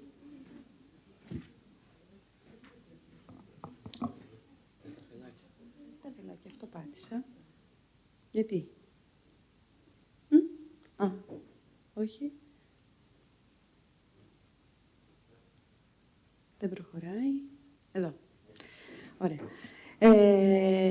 Λέγαμε λοιπόν ότι με τον όρο γενετικό υλικό που θα μας απασχολήσει σήμερα δεν είναι δόκιμος, διότι ως γενετικό υλικό εννοούμε ουσιαστικά το DNA, το υλικό στοιχείο, το μόριο του DNA και το άειλο, δηλαδή τα γενετικά δεδομένα που αυτό φέρει. Συνεπώς, ο επιτρεπτός όρος είναι όταν αναφερόμαστε στο βιολογικό υλικό, να το λέμε γενετικό, γεννητικό, και με αυτόν εννοούμε επί της ουσίας το σπέρμα, το οάριο και το γονιμοποιημένο άριο. Η νομική φύση προσδιορίζει ουσιαστικά τη σχέση που συνδέει τον φορέα του γενετικού υλικού, δηλαδή τον άνθρωπο, καθώς και τα δικαιώματα που απορρέουν από αυτή τη σχέση. Το γενετικό υλικό, ενταγμένο στο σώμα, το ανθρώπινο, αποτελεί στοιχείο της προσωπικότητάς του. Σήμερα όμως μας απασχολεί ποια είναι η νομική του φύση όταν αυτό βρίσκεται εκτός του σώματος, τι γίνεται το γενετικό υλικό όταν απομακρυνθεί από το σώμα, προκειμένου είτε να κρυοσυντηρηθεί, να γονιμοποιηθεί, να διατεθεί σε άλλα πρόσωπα με τη μορφή της διάθεσης, δηλαδή της δωρεάς. Στο δικαϊκό μας σύστημα, το άριο αλλά και το γονιμοποιημένο άριο έχουν διπλή νομική φύση. Αποτελούν τόσο πράγμα όσο και στοιχείο της προσωπικότητας των δοτών τους. Το δεύτερο είναι προφανές, διότι ο φυσικός προορισμός είναι η δημιουργία απογόνων και έτσι εκφράζεται η δυνατότητα των δοτών για απόκτηση τέκνων, που είναι μια δυνατότητα που συνιστά την έκφραση της ανθρώπινης ζωής, την ελεύθερη ανάπτυξη της προσωπικότητας. Η δημιουργία αυτή της ανθρώπινης ζωής απολαμβάνει ειδικής προστασίας από τον νόμο. Όταν το οάριο και το σπέρμα και το γονιμοποιημένο άριο βρίσκονται εκτός του σώματος, συγκεντρώνουν τα χαρακτηριστικά του πράγματος σύμφωνα με το εμπράγματο δίκαιο. Είναι δηλαδή ενσώματα, είναι αυθύπαρκτα, πρόσωπα και δεκτικά ανθρώπινης εξουσίασης. Ως εκ τούτου, μπορούν και αποτελούν αντικείμενο δικαιοπραξιών, όπως είναι η σύμβαση για την κρυοσυντήρησή τους, που θα δούμε παρακάτω. Ας δούμε όσο πιο απλά μπορούμε την νομική φύση του γενετικού υλικού σε συνδυασμό με την κρυοσυντήρησή του. Είναι γνωστό σε όλους μας σπουδαίος ρόλος της κρυοσυντήρησης του γενετικού υλικού, υπόθηκαν πολλά από τους προηγούμενους ομιλητές, και η δυνατότητα της κατάπτυξής του σχεδόν σε όλες τις πρακτικές και τις τεχνικές υποβοήθησης της ανθρώπινης αναπαραγωγής έχει αποτελέσει για τον νομικό κόσμο αναφορικά μεγάλους προβληματισμούς αναφορικά με το επιτρεπτό της κρυοσυντήρησης, που συναρτάται με το ερώτημα εάν αυτό περικλείει μέσα του την ανθρώπινη ζωή.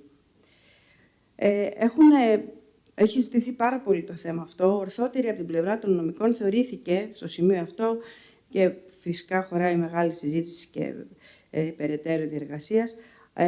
Η απάντηση είναι αρνητική, στην οποία στηρίχθηκε η διαπίστωση ότι η εξατομικευμένη ζωή του ανθρώπου άρχεται μετά τις 14 ημέρες από τη γονιμοποίηση του οαρίου, όταν δηλαδή αναπτύσσεται ο ενιτέα χορδή, ο πρόδρομος του νευρικού συστήματος.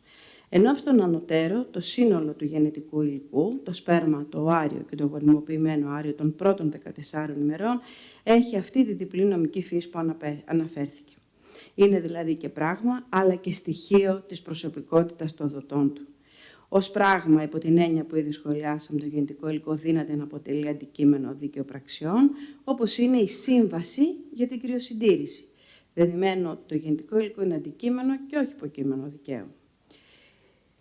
Οι δότες του γενετικού υλικού ως υποκείμενο συνάπτουν αυτή τη σύμβαση με τον ιατρό ή την μονάδα, έτσι έχει επικρατήσει και στον νόμο. Κατά την άποψή μου, η σύμβαση θα πρέπει να είναι απευθείας με την μονάδα ή την τράπεζα κρυοσυντήρησης, λειτουργώντας αφενός ως κύριοι του πράγματος, του γενετικού υλικού, και αφετέρου στο πλαίσιο της ελεύθερης ανάπτυξης προσωπικότητάς τους, που αυτή μεταφράζεται με τη δυνατότητα δημιουργίας απογόνων και του αυτοκαθορισμού τους.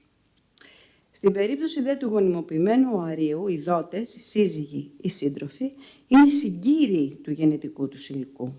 Η κρυοσυντήρηση επίσης αποτελεί και σύμβαση έργου με την τράπεζα κρυοσυντήρησης, αφού δεν περιλαμβάνει μόνο τη φύλαξη γενετικού υλικού, αλλά και τη διατήρησή του με την εφαρμογή συγκεκριμένων τεχνικών.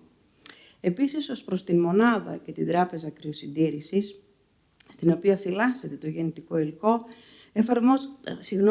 εφαρμόζονται και οι διατάξεις για τον θεματοφύλακα και την παρακαταθήκη. Δηλαδή, με τη σύμβαση παρακαταθήκης, η τράπεζα κρυοσυντήρησης ως θεματοφύλακας παραλαμβάνει κινητό πράγμα, το γενετικό υλικό εν προκειμένου, για να το φυλάει, με την υποχρέωση να το αποδώσει όταν τη ζητηθεί. Η αμοιβή βέβαια μπορεί να απαιτηθεί όταν συμφωνήθηκε, πράγμα που συμβαίνει, και επίσης η τράπεζα κρυοσυντήρησης οφείλει να καταβάλει ως θεματοφύλακας την επιμέλεια που καταβάλει για τις δικές της υποθέσεις, και εφόσον βέβαια καταβάλλεται και αμοιβή, ευθύνεται και από πτέσμα. Στη συνέχεια της συζήτησής μας για τη νομική φύση, τη διπλή νομική φύση του γενετικού υλικού, αναφέρθηκε σε προηγούμενο σημείο πως ο δότης έχει σε αυτό την κυριότητα. Υπό την έννοια αυτή μπορεί να το μεταβιβάσει, με σκοπό να χρησιμοποιηθεί για αναπαραγωγή άλλων ανθρώπων, πάντα αγνώστων σε αυτούς, διότι ακόμα και με το ισχύον δίκαιο έχουμε αυτόν τον περιορισμό ότι δεν μπορεί ο δότης να γνωρίζει τον λήπτη ακόμα και στο μεικτό σύστημα της δωρεάς.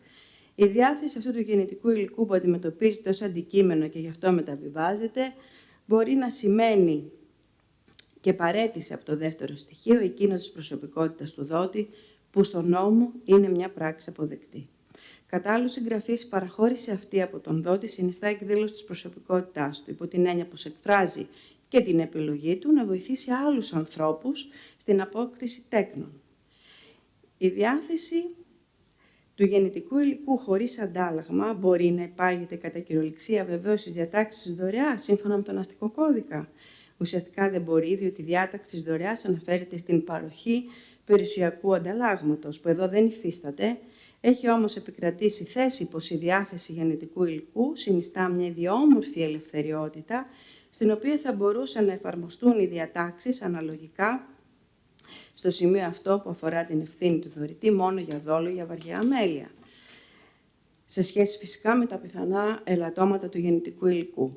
Βεβαίως, μια σειρά από διατάξεις, ειδικά αυτές που αφορούν το δότη, περιορίζουν σε πολύ μεγάλο βαθμό την πιθανότητα του ελαττώματος του γενετικού υλικού, διότι πριν από τη διάθεσή του έχει ήδη υποβληθεί σε μια πολύ μεγάλη εργαστηριακή εξέταση. Ενδιαφέρον παρουσιάζει από νομικής πλευράς και η δήλωση βούλησης του δότη, η οποία αποτυπώνεται με τις διατάξεις του 1459 του αστικού κώδικα. Η έγγραφη συνένεση που απαιτείται για τη διάθεση και την τύχη του γενετικού υλικού υποδηλώνει ρητά τη βούληση του υποκειμένου να δώσει το γενετικό υλικό σε έναν τρίτο. Δηλωτικό του δικαιοπρακτικού χαρακτήρα αυτών των δηλώσεων είναι και ότι για τη διάθεση αυτή, στην οποία συμφωνεί ο δότης, απαιτείται και η μεταβίβαση της κυριότητας του πράγματος, εν προκειμένου του γενετικού υλικού. Εδώ πάλι συναντάμε δύο κατηγορίες διάθεση. Την απλή δωρεά, που απαιτείται και το υλικό στοιχείο της κατάθεσης του σπέρματος και του αρίου, αλλά και στη διάθεση του πλεονάζοντος γενετικού υλικού, όπου η δήλωση για τη διάθεση τελεί υπό μια αναβλητική αίρεση, διπλή αναβλητική αίρεση. Πρώτον, θα πρέπει να καταστεί πλεονάζον, δηλαδή να μην τον θέλουν τα υποβοηθούμενα πρόσωπα για δική τους πλέον τεκνοποιία, και θα πρέπει και να το παραδώσουν. Αυτή η προσέγγιση της διάθεσης ως δικαιοπραξία οφείλει να λαμβάνει υπόψη όσα ισχύουν για τις δικαιοπραξίες γενικώς, κυρίως δε τη δυνατότητα της ανάκλησης της διάθεσης μέχρι τη χρησιμοποίησή του. Αυτό πρακτικά σημαίνει πως αν κάποιος γιατρός ή μονάδα συμφωνήσει με το δότη να μην μπορεί να ανακαλέσει τη δήλωση για διάθεση, η συμφωνία αυτή είναι άκυρη. Η δήλωση συνένεσης βούλησης της διάθεσης του δότη προς τη μονάδα και η αποδοχή της μονάδας αποτελεί το ενοχικό υπόβαθρο της διάθεσης υπό το πρίσμα της υποσχετικής δωρεάς. Ο δότης υπόσχεται να διαθέσει το γενετικό του υλικό, όμως δεν μπορεί να εξαναγκαστεί στην τήρηση αυτή της υπόσχεσης, διότι σύμφωνα με το άρθρο 8 του νόμου 3305 έχει πάντα τη δυνατότητα να την ανακαλέσει. Ο δότης γενετικού υλικού χάνει την ομή και την κυριότητά του στο γενετικό υλικό που διαθέτει. Είναι προφανές, σύμφωνα με τα ανωτέρω, πως η κατοχή του γενετικού υλικού μετά τη λήψη του, την κατοχή την έχει η μονάδα ή ακόμα ορθότερο, όπως σας είπα πριν, η τράπεζα κρυοσυντήρησης. Στην περίπτωση της ανωνυμίας δοτών και ληπτών, επειδή κατά τη διαδικασία της δωρεάς δεν υπάρχει στην ανωνυμία σχέση μεταξύ δότη και λήπτη, είναι προφανές πως την κατοχή την έχει ακριβώς γι' αυτό το λόγο, να το μεταβιβάσει στον λήπτη, τον οποίο ο δότης δεν θα γνωρίζει. Έτσι δεν μπορεί να υπάρξει απευθείας σύμβαση διάθεσης γενετικού υλικού, με αποτέλεσμα η επιλογή τελικά των ληπτών να γίνεται από το γιατρό ή τη μονάδα. Γι' αυτό επικράτησε και άποψη που αναφέραμε πως το γενετικό υλικό μετά την παραχώρηση ανήκει ουσιαστικά στην μονάδα, η οποία τη μεταβιβάζει στους λήπτες. Στη συνένεση του δότη και στην αποδοχή της μονάδας θα πρέπει να θεωρηθεί πως εμπεριέχονται και οι δηλώσεις των διατάξεων του αστικού κώδικα για την κτήση κινητού με σύμβαση. Δηλαδή, για τη μεταβίβαση της κυριότητας κινητού απαιτείται παράδοση της νομής του από τον κύριο, από τον δότη δηλαδή, και συμφωνία και των δύο, του δότη και της μονάδας, ότι μετατίθεται αυτή η κυριότητα. Τι γίνεται όμως στην περίπτωση που η μονάδα ή ο γιατρός προβεί σε μια παράνομη χρήση του γενετικού υλικού? Για παράδειγμα, αντί να το μεταβιβάσει στους λήπτες, τους οποίους πρέπει να πάει, για τους οποίους έχει γίνει δωρεά, το καταστρέφει ή το χρησιμοποιεί για έρευνα. Στην περίπτωση αυτή δεν προσβάλλεται η κυριότητα μόνο του δότη, διότι αυτή έχει μεταβιβαστεί, αλλά προσβάλλεται η προσωπικότητά του, αφού το γενετικό υλικό πριν το χρονικό σημείο της νόμιμης χρήσης του εξακολουθεί να συνδέεται με την προσωπικότητα, με τη βούλησή του να δοθεί κάπου αλλού. υπάρχει και μια δεύτερη εκδοχή, σύμφωνα με την οποία από τη στιγμή που το γενετικό υλικό έχει δοθεί σε λήπτες, ενσωματώνει τη δυνατότητα τεκνοποίησης των ληπτών, αφού ανήκει στη δική τους κυριότητα. Είναι αυτό που λέμε ότι έχει ταυτοποιηθεί σε ένα συγκεκριμένο λήπτη το γενετικό υλικό. Και ως εκ τούτου, οποιαδήποτε παράνομη καταστροφή ή παράνομη χρήση προσβάλλει επιπλέον και την κυριότητα των ληπτών. Ομοίως και με τη διάθεση του πλεονάζοντος γενετικού υλικού, στη δήλωση του άρθρου 1459 για τη διάθεσή του, πρέπει να θεωρηθεί πως περιλαμβάνει η δήλωση βούλησης που συνιστά την ενοχική σχέση της διάθεσης, αλλά και τη δήλωση βούλησης μεταβίβασης της κυριότητας του γενετικού υλικού. Η κυριότητα του γενετικού υλικού μεταβιβάζεται στους λήπτες μόλις εξειδομικευθούν και αρχίσει η θεραπεία υποβοηθούμενης αναπαραγωγής με σκοπό τη δική τους τεκνοποίηση. Και η διάθεση αυτή τελεί υπό διπλή αναβλητική αίρεση. Θα πρέπει το γενετικό υλικό να καταστεί πλεονάζον και αφετέρου να χρησιμοποιηθεί για την υποβοήθηση άλλων προσώπων. Αν δεν πληρωθεί αυτή η αναβλητική αίρεση, το γενετικό υλικό εξακολουθεί να είναι αντικείμενο κυριότητας και στοιχείο της προσωπικότητας των προσώπων από τα οποία προέρχεται.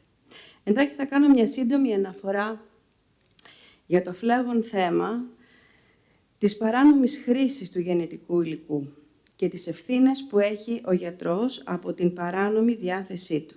Η παράνομη χρήση του γενετικού υλικού υπάρχει όταν παραλείπεται ή παραβιάζεται οποιοσδήποτε νόμιμος όρος, δηλαδή η συνένεση, ο τύπος της συνένεσης, η ενημέρωση, η δικαιοπρακτική ικανότητα, η αντίληψη της δότριας, ότι κατανοεί ότι θα της πάρουν το γενετικό υλικό και θα το διαθέσουν σε άλλα πρόσωπα, τα οποία δεν έχουν δικό τους και θα πρέπει με αυτό να γίνουν γονείς, τα όρια της ηλικίας που προβλέπεται στην ελληνική νομοθεσία και η έλλειψη του οικονομικού ανταλλάγματος. Φυσικά, με την αίρεση του οικονομικού αντάλλαγμα δεν νοείται η αποζημίωση που λαμβάνει η δότρια για τη βιολογική της καταπώνηση, τη λήψη φαρμάκων και την αποχή της από την εργασία. Παρομοία υφίσταται όταν δεν χρησιμοποιείται με τρόπο που εκφράζει την αρχική βούληση των δοτών, ακόμα και όταν διατεθεί ενώ έχει προηγηθεί ανάκληση της δωρεάς.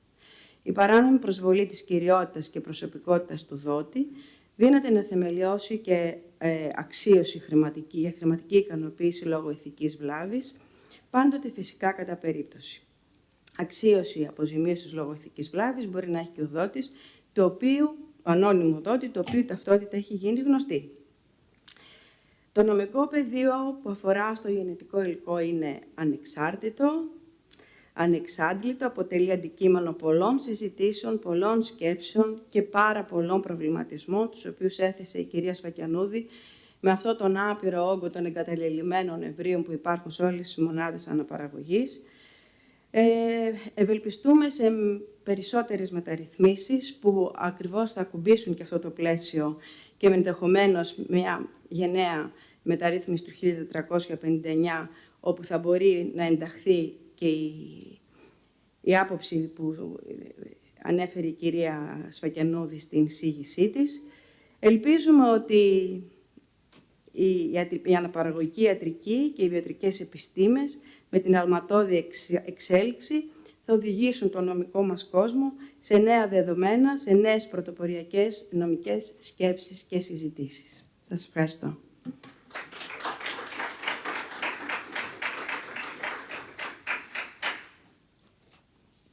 Υπάρχουν κάποια σχόλια ή ερωτήσεις? Δεν καταλάβαμε τίποτα. Ναι. Όλα καλά. Ευχαριστούμε πολύ, κυρία Νικολαούπολη.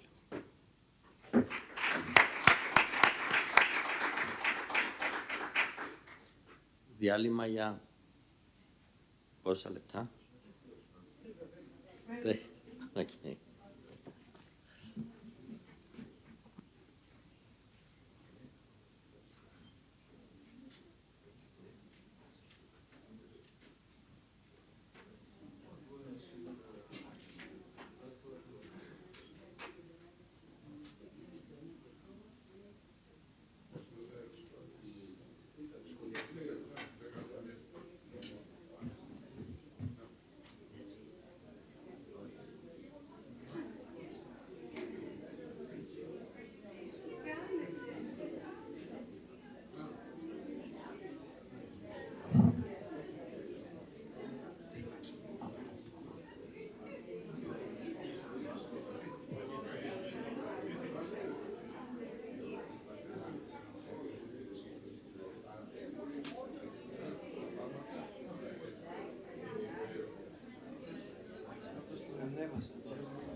τηλεόρασης είναι επίσης να κατεβαίνει όμως τώρα. Προφανώς. Εδώ.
Κύριοι συνάδελφοι, καλησπέρα.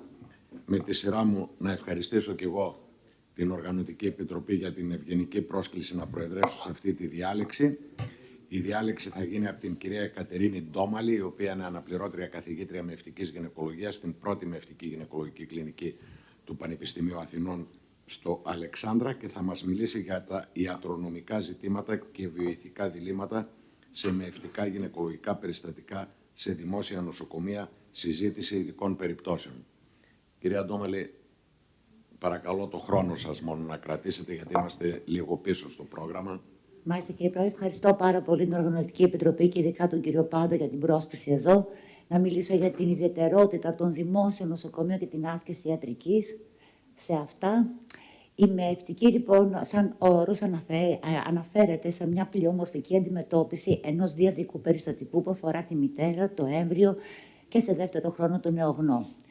Στο καλώς έχει σενάριο, η γυναίκα προοδευτικά οικίηση εξελίσσεται, το έμβριο εμπεδώνεται, οδηγεί σε κολπικό τοκετό, υπό ορισμένες συνθήκες σε καισαρική τομή και σε όλη αυτή τη διαδικασία, στον ιδανικό κόσμο, πρέπει να υπάρχει μια καθαρή επικοινωνία μεταξύ του γιατρού και της ασθενούς γυναίκας, με πλήρη κατανόηση του γιατρού των ιδιαιτεροτήτων της κάθε γυναίκας, προσωπικότητα, διαφοροποίηση της κουλτούρας, με πλήρη κατανόηση από τη μεριά της γυναίκας των υπαρχουσών συνθηκών και πιθανών κινδύνων που ελοχεύουν και οπωσδήποτε υπογεγραμμένη συνένεση για τους πιθανούς μελλοντικούς ιατρικούς χειρισμούς. Αυτό όμως δεν συμβαίνει, δεν αποτελεί την καθημερινότητά μας στα δημόσια νοσοκομεία, όπου αναπάντεχα μπορεί να απαιτηθεί αυξημένος αριθμός και αντιμετώπιση πολλών μευτικών υπηρεσιών υπό ανεπαρκείς υλικοτεχνικές συνθήκες. Κύρια αποφυγή μας, κύριο μέλημά μας, είναι η αποφυγή του μπλε κωδικού. Μπλε κωδικός είναι η απουσία κατοίκης λειτουργίας του εμβρίου ή η χειρότερη ολιστική προσέγγιση του να χάσουμε τη μητέρα. Παράγοντες κινδύνου στη διάρκεια της κύησης. Η αυξημένη επίπτωση της καρδιογειακής νόσου στη διάρκεια της κύησης αποτελεί τα κύρια στοιχεία τα οποία μπορούν να οδηγήσουν στο μητρικό θάνατο, όπου σύμφωνα με τον Παγκόσμιο Οργανισμό Υγείας αναφέρεται στο θάνατο της γυναίκας κατά τη διάρκεια της κύησης στις 42 ημέρες μετά. Χάνουμε 800 γυναίκες κάθε μέρα κατά μέσο όρο σε ολόκληρο τον κόσμο, σύμφωνα με μετρήσεις που έγιναν από τον Παγκόσμιο Οργανισμό Υγείας. Βέβαια, έχει πέσει το ποσοστό των μητρικών θανάτων, με αυξημένο επιπολασμό του σε Ασία και Αφρική, που μπορεί να μην είναι απόλυτα ακριβή τα νούμερα.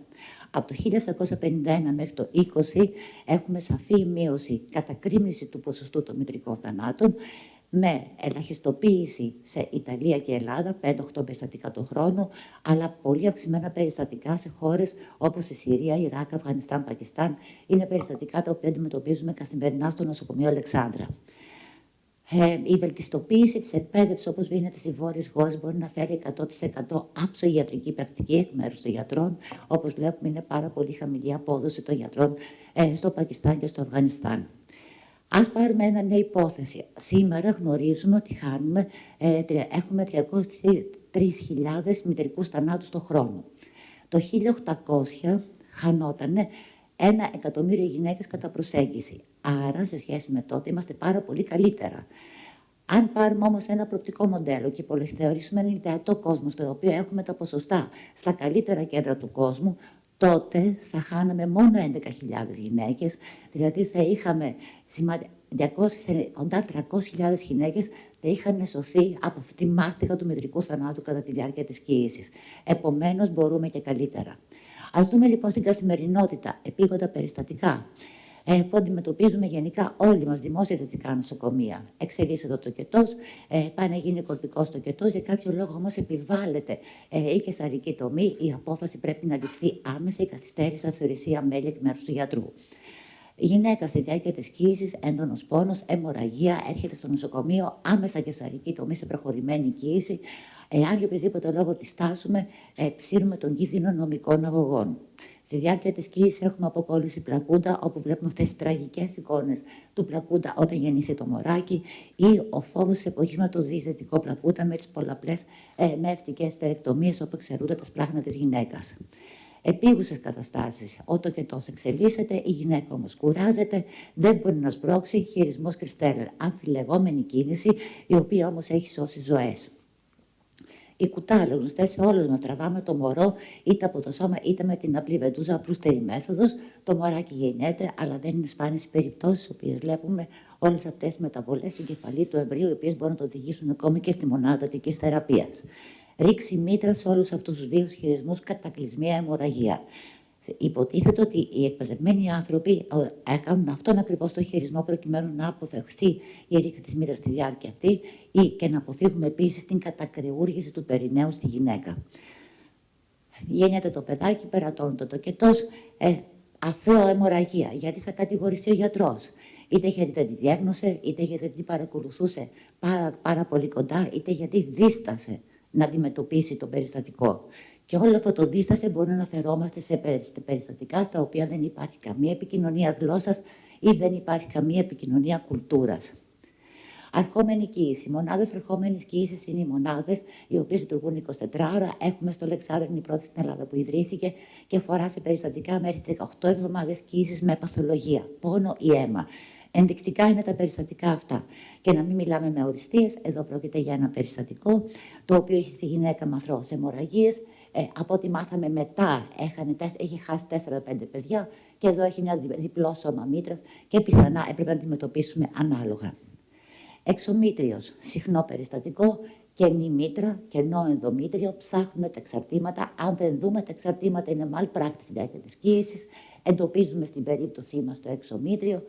Άμεσα με τη βοήθεια αναισθησιολόγων την ίδια στιγμή ναρκώνουμε ήπια τη γυναίκα και με τις βελόνες της ολιψίας απλά εισάγουμε τη βελόνα στο εσωτερικό της εξωμήτριας κοίησης και αφού με έναν ήπιο χειρισμό ο οποίος αφορά ακριβώς το να έχουμε την σωστή ποσότητα του φαρμάκου, η γυναίκα αντιμετωπίζεται η έκτοπη κοίηση πια σε επίπεδο σχεδόν εξωτερικού ιατρίου, η γυναίκα πηγαίνει σπίτι της σε 3 ώρες από το χειρισμό.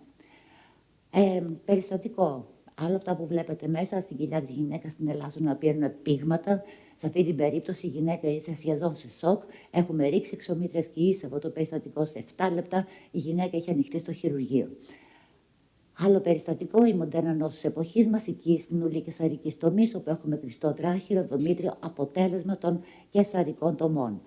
Ο τρόπος με τον οποίο το αντιμετωπίζουμε είναι ίδιος ακριβώς, όπως είδαμε και νωρίτερα, με τη βελόνα ολιψίας. Μπαίνουμε μέσα στην κοίηση, υποήπια ανάρκωση, και αυτά γιατί τα τονίζουμε ότι γίνονται άμεσα. Διότι η μονάδα ερχόμενης κοίησης, για να έχει πιστοποίηση παγκόσμια, θα πρέπει να αντιμετωπίζει το 87% των περιστατικών στο πρώτο χρόνο. Δεν έχεις περιθώριο να δεις τη γυναίκα, να την ξαναδείς για να πιστοποιήσεις. Βέβαια, υπάρχουν περιπτώσεις όπως αυτή η γυναίκα εδώ, η οποία είχε ένα παιδί αμαία στο σπίτι, εξωσωματική γονιμοποίηση, ήρθε λίγο αργά σε εμάς.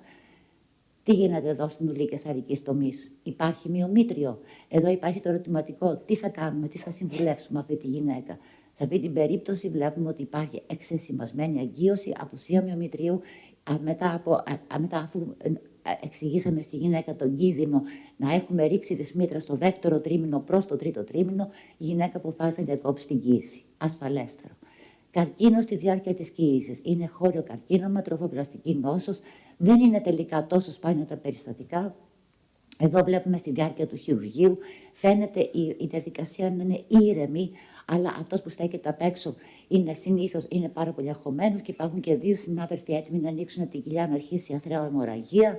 Εδώ αρχίζει η αναρρόφηση και στη συνέχεια με πολύ προσεκτικές κινήσεις, αλλά θα λέγαμε με μια χημειοταξία, ακολουθώντας τα διεθνή πρωτόκολλα, προσπαθούμε να διάσουμε την κοιλότητα της μήτρας, ακριβώς αφενός να έχουμε ιστολογική επιβεβαίωση της πιθανής μήλης κοίησης για να ακολουθήσει η πιθανή χημειοθεραπεία.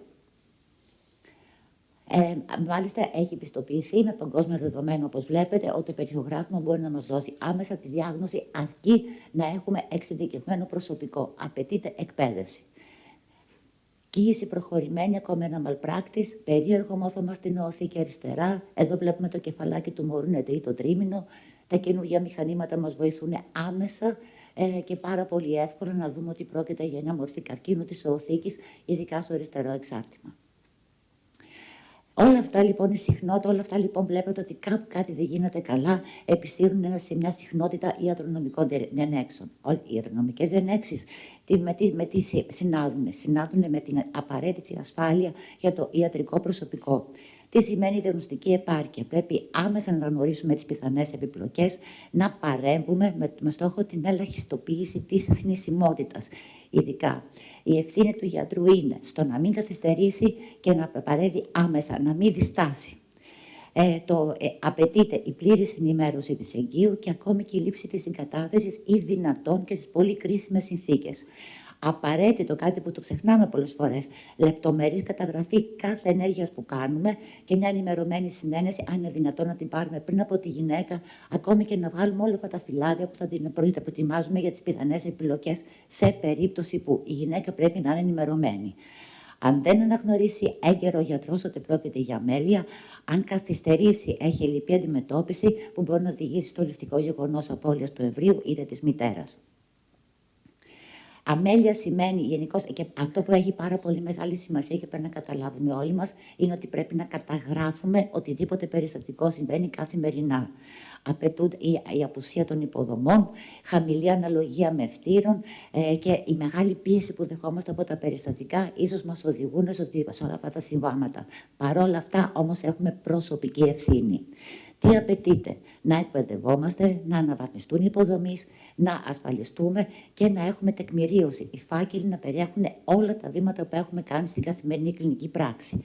Αν έχουμε οποιαδήποτε αντίρρηση σε ό,τι αφορά σε αυτό που πρέπει να κάνουμε, πρέπει να υπολογίσουμε πρώτα το θέλω της γυναίκας, να υπάρχει απόφαση παρέμβασης όταν έχει άμεσο κίνδυνο και να παρεκτοπίσουμε οτιδήποτε, να το παροπλήσουμε οτιδήποτε αφορά σε ηθικά διλήμματα δικά μας, όπως η υποβοηθούμενη αναπαραγωγή. Η υποβοηθούμενη αναπαραγωγή στα δημόσια νοσοκομεία υφίσταται στον ελλαδικό χώρο. Απαιτείται να υπάρχει μια ακριβής πληροφόρηση της γυναίκας με απόλυτη προστασία των ευαίσθητων δεδομένων. Βέβαια, η δίκαιη πρόσβαση μπορεί να είναι θεμελιώδες δικαίωμα, όμως δεν υφίσταται, γιατί η περιορισμένη χρηματοδότηση επιδεινώνει μια ανισότητα μεταξύ των διαφόρων ομάδων της κοινωνίας. Δεν απαντάτε μόνο στην Ελλάδα. Πώς μπορεί να διορθωθεί? Γενικά, είναι πάρα πολύ έντονο. Πρέπει να δούμε ότι τα αποτελέσματα της αναπαραγωγής, σύμφωνα με ανασκοπήσεις πολύ πρόσφατες, έδειξαν ότι τα πιο επιτυχή αποτελέσματα συσχετίζονται με αυξημένο επίπεδο εκπαίδευσης της γυναίκας και αυξημένο επίπεδο κοινωνικο-οικονομικών κριτηρίων. Στο τέλος της ημέρας, η επίτευξη της κύησης παρατηρείται σε γυναίκες με αυξημένο επίπεδο μόρφωσης. Λέγεται ότι τα παιδιά που γεννιούνται από γυναίκες οι οποίες υποβλήθηκαν σε υποβοηθούμενη αναπαραγωγή έχουν την τύχη να μεγαλώσουν σε πιο ασφαλές και εύπορο κοινωνικο-οικονομικό περιβάλλον σε σχέση με τα παιδιά που να γίνουν με αυτόματη σύλληψη. Διαφοροποίηση της κοινωνίας μας σε μαύρους, άσπρους, κίτρινους, ασιάτες. Ας πάρουμε τώρα τη μαύρη φυλή. Γενικά, πρόσβαση στις μονάδες εξωσωματικής, γυναίκες κάτω από 35, υπερτερή λευκή φυλή σχετικά με τη μαύρη φυλή. Η μαύρη φυλή δεν έχει πρόσβαση. Θα πρέπει να μεγαλώσει η γυναίκα, να φτάσει στο αμήν, για να φτάσει να ζητήσει η βοήθεια στην υποβοηθούμενη αναπαραγωγή. Το σπέρμα. Υπερτερή η μαύρη φυλή σε σχέση με τη λευκή φυλή. Πρέπει να το λάβουμε υπόψη μας αυτό. Παρ' όλα αυτά, όμως, βλέπουμε στις καταστάσεις στις οποίες έχουμε φλεγμονές ή νομιώματα, η μαύρη γυναίκα δεν έχει πρόσβαση από άποψη οικονομική, από άποψη δυνατότητα ενημέρωσης. Οπότε αφήνει το χρόνο να περάσει δυστυχώς. Και όλες αυτές οι ελιτίστικες ασθένειες σε σχέση με την ενδοκρινολογία, υπερτερεί η λευκή γυναίκα σε σχέση με τη μαύρη φυλή, διότι η γυναίκα που θα έχει μια αραιομηνόρια στη μαύρη φυλή δεν θα πάει ποτέ στο γιατρό. Σε ό,τι αφορά τώρα τα αποτελέσματα της αναπαραγωγής, υπερτερεί η λευκή φυλή σε σχέση με τη μαύρη φυλή, αυξημένο ποσοστό αποβολών στη μαύρη γυναίκα. Ίσως όμως στο τέλος της ημέρας δεν υπάρχει στατιστικά σημαντική διαφορά μεταξύ των δύο κοινωνικών ομάδων. Γενικά, πρέπει να τονίσουμε ότι εδώ πέρα πρέπει να αυξηθεί η διαθεσιμότητα ασφαλιστικών εντολών, ώστε να υποστηριχθούν και αυτές οι ευαίσθητες ομάδες του πληθυσμού. Το διαχωριστικό όριο μεταξύ δημόσιων και ιδιωτικών υπηρεσιών στο δημόσιο νοσοκομείο ασαφοποιείται. Οι ιδιωτικές μονάδες έχουν υψηλότερα ποσοστά επιτυχίας, αλλά είναι πάρα πολύ υψηλά τα κόστη που έχουμε να κάνουμε. Εδώ το Καζακστάν το αναφέρω επίτηδες γιατί μου έκανε εντύπωση ότι κάνει δημόσια χρηματοδότηση στις δημόσιες μονάδες ανάλογα με το ποσοστά επιτυχίας. Από την άλλη μεριά, η πολύ αναπτυγμένη Αγγλία ακολουθεί τα δικά μας δεδομένα. Ασαφοποίηση. Όπου δεν καλύπτεται, ώστε η γυναίκα καλείται να πληρώσει με δικούς της πόρους. Αγροτικές περιοχές και κοινωνική ανισότητα. Ουσιαστικά αυτό μεταφράζεται σε απόσταση, απομακρυσμένη πρόσβαση. πρόσφατη μεταανάλυση στην Αυστραλία, όπου η γυναίκα η οποία είναι κάτω από 15 χιλιόμετρα είναι αυξημένη η πιθανότητα να υποβληθεί σε κύκλους αναπαραγωγής ή σε σπερματέγχυση. Πήραν όμως τα κοινωνικο-οικονομικά δεδομένα και είδαν ότι πραγματικά έχει αυξημένη πιθανότητα να μπει σε κύκλο, αλλά δεν ισχύει το για τη σπερματέγχυση. Και παίρνοντας τη συσχέτιση αυτών, βλέπουμε ότι οι γυναίκες σε υψηλότερο κοινωνικο-οικονομικό επίπεδο υποβάλλονται σε κύκλους υποβοηθουμένης αναπαραγωγής, ανεξάρτητα από την απόσταση, αλλά αυτό δεν συμβαίνει πάλι το ίδιο με τη σπερματέγχυση. Άρα λοιπόν, παίρνοντας αυτό το πολύπλοκο σύστημα, δείχνει ότι οι γυναίκες, η συμμετοχή των γυναικών σε πρωτόκολλα υποβοηθουμένης αναπαραγωγής εξαρτώνται από τις οικονομικές τους δυνατότητες και όχι από την απόσταση. Στίγμα και προκαταλήψη, ειδικά σε περιπτώσεις όπου υπάρχει προκατάληψη. Δείτε ότι όλες τις δημοσιεύσεις υποστηρίζουν προβλήματα στις γυναίκες αυτές, οριοθετώντας ότι το στίγμα επηρεάζει αρνητικά την ποιότητα της ζωής, επηρεάζει τα αποτέλεσματα της αναπαραγωγής και όσο εντονότερο, τόσο μεγαλύτερη είναι η επίπτωση στην ποιότητα ζωής της γυναίκας. Κατά πόσο θα μπορούσαμε να πούμε τρομακτικά, η γυναίκα απομονώνεται, δεν αλληλεπιδρά με άλλους ανθρώπους, έχει αίσθημα χαμηλής αυτοεκτίμησης, δέχεται βία πολλές φορές από την οικογένεια, δεν έχει δυνατότητα να επικοινωνήσει, συγχυτική κατάσταση και πολλές φορές η γυναίκα χάνεται μέσα στην κατάθλιψη. Ηθική στάση του γιατρού, προσωπικές πεποιθήσεις, υπευθυνότητα και λογοδοσία βάζουμε στην άκρη τα τι πιστεύουμε και ασκούμε το καθήκον μας. Πιο συγκεκριμένα στόχος της δουλειάς στα δημόσια νοσοκομεία είναι η ευημερία της ασθενούς. Πρέπει να δίνουμε ακριβείς και αμερόληπτες πληροφορίες, χωρίς να επηρεάζουμε την ασθενή, ούτε να χρησιμοποιούμε την επαγγελματική εξουσία για να επιχειρηματολογήσουμε. Είτε συμφωνούμε με την εξωματική, είτε όχι. Αν για κάποιο λόγο δεν θέλουμε να κάνουμε μία πράξη στα δημόσια νοσοκομεία, πρέπει να παραπέμψουμε τη γυναίκα. Εάν υπάρχει δυνατότητα παραπομπής ή αυτό θα επηρεάσει το ψυχολογικό προφίλ, επιβάλλεται να ασκήσουμε την ιατρική μας πράξη. Όπου υπάρχουν περιοχές με φτωχούς πόρους, η πρόσβαση πρέπει να διατηρηθεί. Πέρα από οποιασδήποτε αμφιβολίες στον ιατρικό κόσμο, το δικαίωμα της γυναίκας να μείνει μητέρα ισχύει, είτε η γυναίκα είναι πλούσια είτε είναι φτωχή. Και εδώ καλούμε τους νομοθέτες που πρέπει να προωθήσουν πολιτικές που θα υποστηρίξουν στα δημόσια νοσοκομεία αυτές τις ευαίσθητες ομάδες πληθυσμού. Στο τέλος της ημέρας απαιτείται ένα συνδυασμό στα δημόσια νοσοκομεία επιστημονικής γνώσης, επάρκειας και ηθικής κρίσης. Πώς θα γίνει η βελτιστοποίηση? Πρέπει να τηρούμε τα πρωτόκολλα. Πρέπει να εκπαιδευόμαστε συνεχώς. Πρέπει να καλυφθούμε από το κράτος σε σχέση με ό,τι αφορά την αστική μας ευθύνη. Διότι στο τέλος της ημέρας δεν μας ενδιαφέρει ποιος είναι υπεύθυνος. Ο γιατρός, το προσωπικό, τεχνητή νοημοσύνη, οι αλγόριθμοι. Μας ενδιαφέρει να ελαχιστοποιήσουμε την οποιαδήποτε μορφή επιπλοκής. Σας ευχαριστώ για την προσοχή σας. Ευχαριστούμε κυρία Ντόμαλη και για τα όσα ωραία παρουσιάσατε, αλλά και για την τήρηση του χρόνου. Παρακαλώ ο κύριος Δασκαλάκης, ο συμπρόεδρος.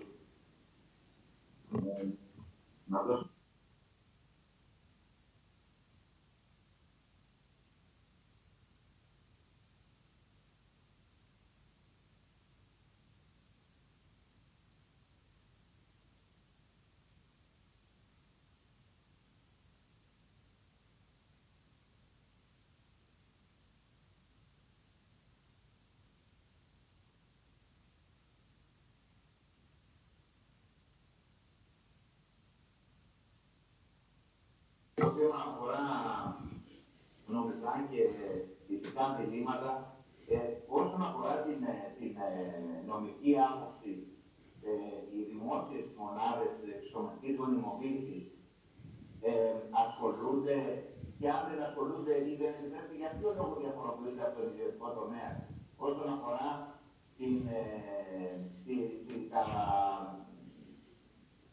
τις δότριες οαρίων και τους δότες σπέρματος, αν επιτρέπεται να κάνουν εμβριομεταφορά σε πανέθετες μητέρες, αν επιτρέπεται να γίνει γενικότερα, να ρωτήσω, εμβριομεταφορά σε γυναίκες μονογονεϊκές στο δημόσιο τομέα όλα αυτά, και ποια είναι ξέρω τα περισσότερα από αυτά επιτρέπονται βεβαίως στο ιδιωτικό τομέα. Στο δημόσιο τομέα έχουν τις ίδιες ελευθερίες να δράσουν και αν δεν τις έχουν, για ποιο λόγο? Ναι, από όσο γνωρίζω. Τι γίνονται τα έμβρια τα οποία δεν χρησιμοποιούνται? Ναι. Πετιούνται και είναι ηθικό να πετιούνται, συγγνώμη. Ευχαριστώ κύριε Διευθυντά. Θα το πούμε τη Δευτέρα. Λοιπόν, σε ό,τι αφορά τώρα τις γυναίκες... Ναι, από εκεί θα πάω. Οι γυναίκες μόνες τους, ναι, μπορούν στα δημόσια νοσοκομεία, έχουμε περιστατικά στην κλινική, γιατί το Αλεξάνδρα λειτουργεί με έναν ιδιότυπο τόπο και ελπίζουμε τώρα με μια συνεργασία που ελπίζουμε να ολοκληρωθεί, να μπορέσει να λειτουργήσει και πλήρως και με τη βοήθεια του διευθυντή μας. Μόνες τους γυναίκες έχουν τη δυνατότητα να πάρουν σπέρμα κατεψυγμένο και να μπορέσουν να καταστούν έγκυες. Έχουμε 2 περιστατικά που τρέχουμε αυτή την περίοδο. Έχουμε πει και τονίσαμε ότι έχουμε εξαιρετικά μειωμένους πόρους στα δημόσια νοσοκομεία, οπότε η όλη διαδικασία της δότριας, πόσο δε μάλλον της παρέθετης μητέρας, νομίζω ότι είναι αδύνατο να πραγματοποιηθεί σε εμάς. Το να έχουμε μια γυναίκα η οποία θα τρέχει παράλληλα, θα περάσει από όλες τις νομικές διαδικασίες. Νομίζω ότι για κάποιο λόγο τα δημόσια νοσοκομεία κρατιούνται σε ένα εμβρυϊκό επίπεδο υποβοηθουμένης αναπαραγωγής. Τώρα αρχίζουν και γίνονται τα πρώτα βήματα και με την θέσπιση νέων μέτρων, με την κατάψυξη των οαρίων, με τη μόνη γυναίκα η οποία μπορεί να μείνει έγκυος, με τον άντρα που μπορεί να καταψύξει το σπέρμα του και τον βοηθάμε με τον πλήρη έλεγχο, αλλά ως εκεί μέχρι σήμερα. Τώρα, σε ό,τι αφορά τα γονιμοποιημένα, τα εμβριάκια που υπάρχουν κατεψυγμένα, αυτά για μέχρι 5 και 10 χρόνια παραμένουν εκεί. Αυτό είναι ένα μεγάλο θέμα της εποχής. Είναι και σύγχρονο, είναι και για αυτή την περίοδο. Υπάρχει μια συνένεση που υπογράφει το ζευγάρι ή η μόνη γυναίκα πριν ξεκινήσει καν τη διαδικασία της υποβοηθούμενης αναπαραγωγής, η οποία δηλώνει εάν θέλει να παραμείνει το γεννητικό της υλικό, να παραμείνει δηλαδή το γονιμοποιημένο άριο, να παραμείνει μετά και υποστηρίζει οικονομικά τα κόστη της φύλαξης αυτού, ή αν για κάποιο λόγο από ένα σημείο και μετά θα θελήσει να το δώσει για ερευνητικούς σκοπούς, ή σε τελική ανάλυση, αν παραμείνει έγκυος, μπορεί να μην θέλει δεύτερο παιδί, έχει δικαίωμα η γυναίκα να ζητήσει να καταστραφεί. Εντάξει, ευχαριστώ πάρα πολύ. Ο κύριος Πάντος, παρακαλώ. Θα ήθελα και εγώ να προσθέσω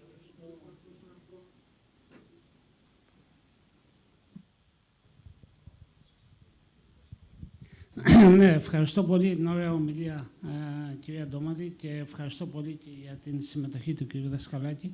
Εγώ θα ήθελα να ενισχύσω και να πάω λίγο πιο πέρα, να πω ότι είναι αναγκαία η λειτουργία του δημοσίου να είναι στα ίδια επίπεδα με τον ιδιωτικό τομέα και μπορεί να τα καταφέρει, διότι η εικόνα που προβάλλουμε στο εξωτερικό κυρίως, που αυτό μας ενδιαφέρει, γιατί από το εξωτερικό θα έχουμε πολύ περισσότερο κόσμο από ό,τι έχουμε όσον αφορά τις υπηρεσίες μας, από ό,τι έχουμε στην Ελλάδα, και εμείς ως ιδιωτικός τομέας το έχουμε καταφέρει μια χαρά αυτή τη στιγμή.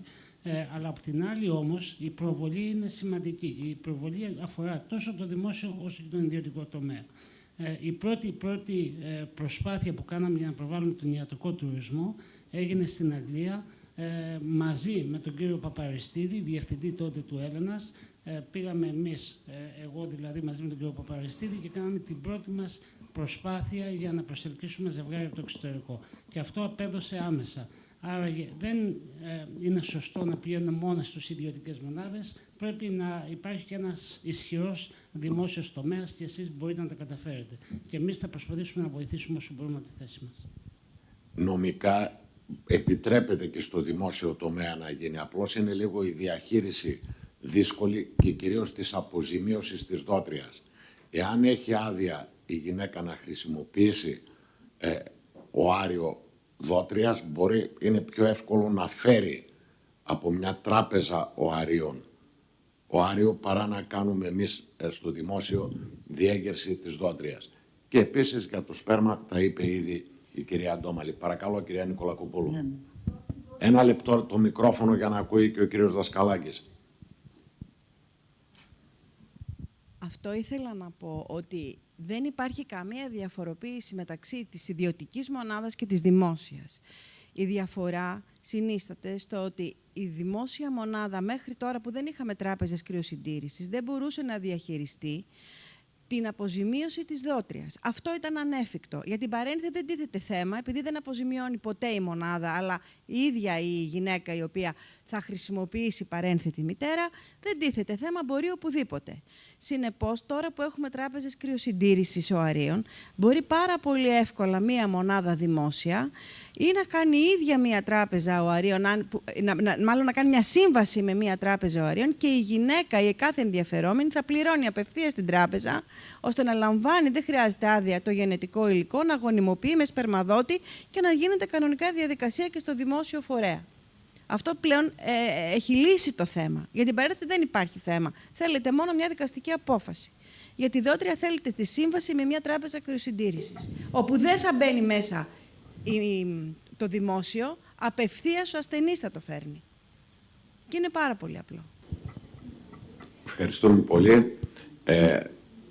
Να ευχαριστήσω για άλλη μια φορά όλους για την παρουσία σας, ιδιαίτερα την Οργανωτική Επιτροπή και τον κύριο Πάντο, και να καλέσω τον επόμενο πρόεδρο, τον κύριο Νταφόπουλο, να προεδρεύσει.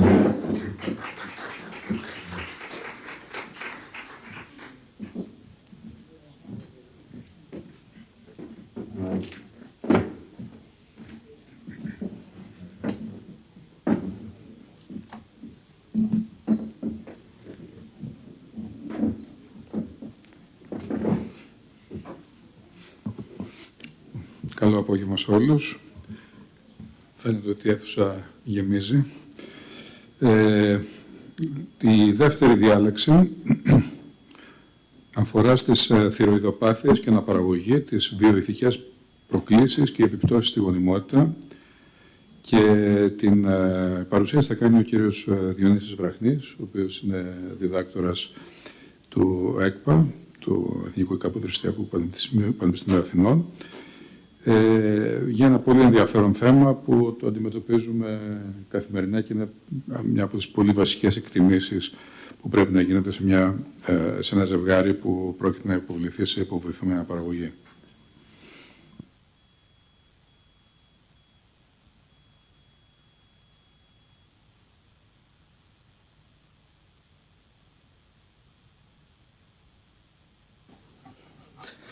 Καλησπέρα και από μένα.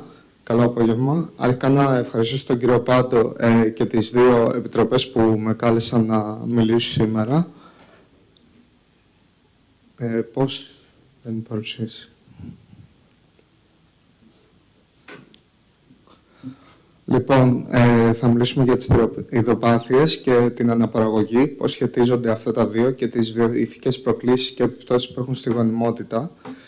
Ο θηροειδής αδένας, όπως ξέρουμε, είναι ένας ενδοκρινής αδένας που βρίσκεται στην προστιοπλάγια περιοχή της τραχείας. Αποτελείται από δύο λοβούς που ενώνονται με τον ισθμό του θηροειδούς και εκρίνει δύο ορμόνες, γνωστές σε όλους, TAF3 και TAF4. Με την TAF4 να εκρίνει σε ποσοστό 80% και την TAF3, η οποία είναι η δραστική ουσία, η δραστική ορμόνα, να εκρίνει σε ποσοστό 20%.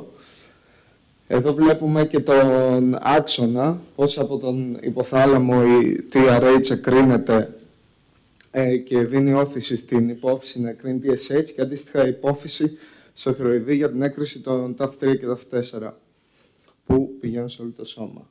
Τώρα, ποιες είναι οι αλλαγές του θηροειδούς που επέρχονται στην κοίηση. Η κοίηση είναι μια υπερμεταβολική κατάσταση, οπότε έχουμε αύξηση της δεσμευτικής σφαιρίνης του θηροειδούς. Αυτό γίνεται λόγω της υπερυστρογονεμίας που υπάρχει στην κοίηση και διέγερση του υποδοχέα της TSH από τα πολύ αυξημένα επίπεδα της χορεϊκής γοναδοτροπίνης. Αντιρροπιστικά, επειδή αυξάνεται η δεσμευτική σφαιρίνη του θηροειδούς, οι ορμόνες TAF3 και TAF4 αυξάνουν επίσης. Οπότε, στο πρώτο τρίμηνο της κοίησης υπάρχει μια υπερθυροειδική κατάσταση, όπου στην 20η εβδομάδα τα επίπεδα των θυροειδικών ορμονών είναι στα προκοίησης επίπεδα.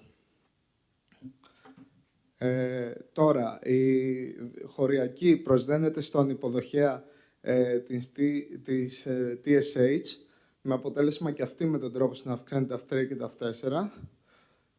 Το μέγιστο θηροειδή αυξάνει κατά την κοίηση και η παραγωγή των θηροειδικών ορμόνων επίσης, όπως είπαμε πιο πριν. Και στην κοίηση επίσης είναι πολύ αυξημένες οι ανάγκες του ιωδίου και λόγω της αυξημένης παραγωγής TAF4, αλλά και λόγω της αυξημένης απέκρισης του ιωδίου. Προχωράμε στον υποθυροειδισμό. Ο υποθυροειδισμός βιοχημικά είναι υψηλή TSH και χαμηλές θυροειδικές ορμόνες. Μπορεί να προκαλέσει σοβαρά προβλήματα στην κοίηση και οντοκετό, όπως προεκλαμψία, αποβολή, υπέρταση κοίησης, πρόωρο τοκετό, χαμηλό βάρος γέννησης, αιμορραγία και αυξημένη πιθανότητα περιγεννητικής νοσηρότητας και θνησιμότητας. Εδώ βλέπετε τους 3 τύπους του υποθυροειδισμού. Είναι ο τυπικός υποθυροειδισμός ή αλλιώς κλινικός υποθυροειδισμός, όπου υπάρχουν αυξημένα επίπεδα TSH και χαμηλά επίπεδα θυροειδικών ορμονών και F4, ελεύθερης ταφ4 ορμόνης. Ο υποκλινικός, που υπάρχουν φυσιολογικά επίπεδα θυροειδικών ορμονών, αλλά υπάρχει αυξημένο επίπεδο TSH. Και ο κεντρικός υποθυροειδισμός, που είναι από ανεπάρκεια της υπόφυσης. Ως εκ τούτου δεν παράγεται TSH και δεν παράγονται και θυροειδικές ορμόνες. Τώρα, η συσχέτιση του υποθυροειδισμού με την υπογονιμότητα. Ο υποθυροειδισμός κάνει ολιγομηνόρια και αμηνόρια στη γυναίκα. Ο υποκλινικός υποθυροειδισμός έχει συσχετιστεί επίσης με την υπογονιμότητα, κυρίως αν υπάρχει κάποιο αυτοάνωσο υπόβαθρο. Και στους άντρες, ο υποκλινικός υποθυροειδισμός σχετίζεται με αυξημένο κατακαιρματισμό του DNA του σπέρματος. Παράλληλα, προκαλεί και χαμηλή λίπιντο. Η θεραπεία είναι η ορμονική υποκατάσταση. Ο στόχος είναι η TSH να βρίσκεται κάτω από 2,5.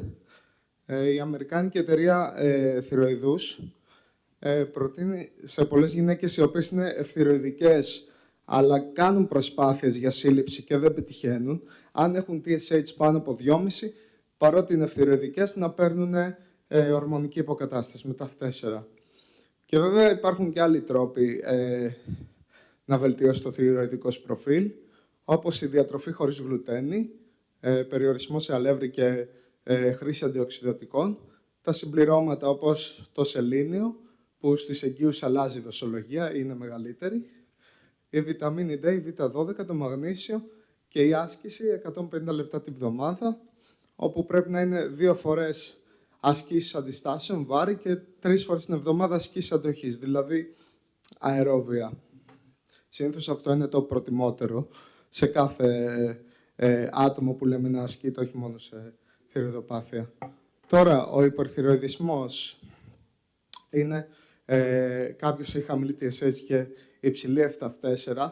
Συνήθως στην παρουσίαση αναφέρω την F4 ως κριτήριο, διότι η ταφ3 και η ταφ4 στο πρώτο τρίμηνο είναι ούτως ή άλλως ελάχιστα αυξημένες.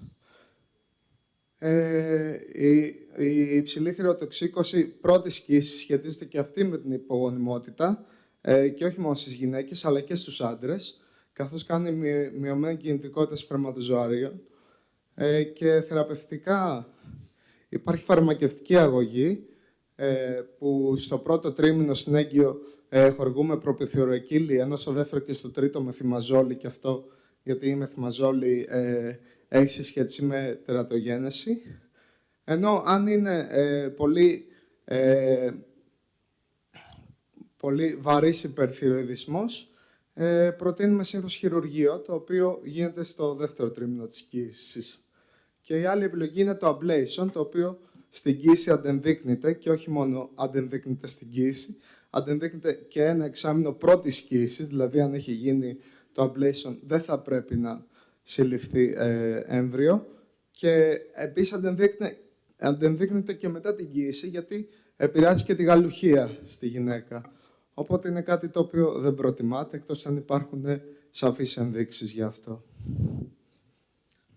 Προχωράμε στον καρκίνο θυροειδούς, ο οποίος είναι ο δεύτερος πιο συχνός καρκίνος στην κοίηση, στο γενικό πληθυσμό. Είναι το θυλώδες και το θηλακιώδες καρκίνωμα, το μυελοειδές και το αναπλαστικό. Αυτοί είναι οι 4 τύποι καρκίνου θυροειδούς. Με το θυλώδες και το θηλακιώδες να έχουν πολύ καλύτερη πρόγνωση και συνήθως να αντιμετωπίζονται με το πέρας της κοίησης.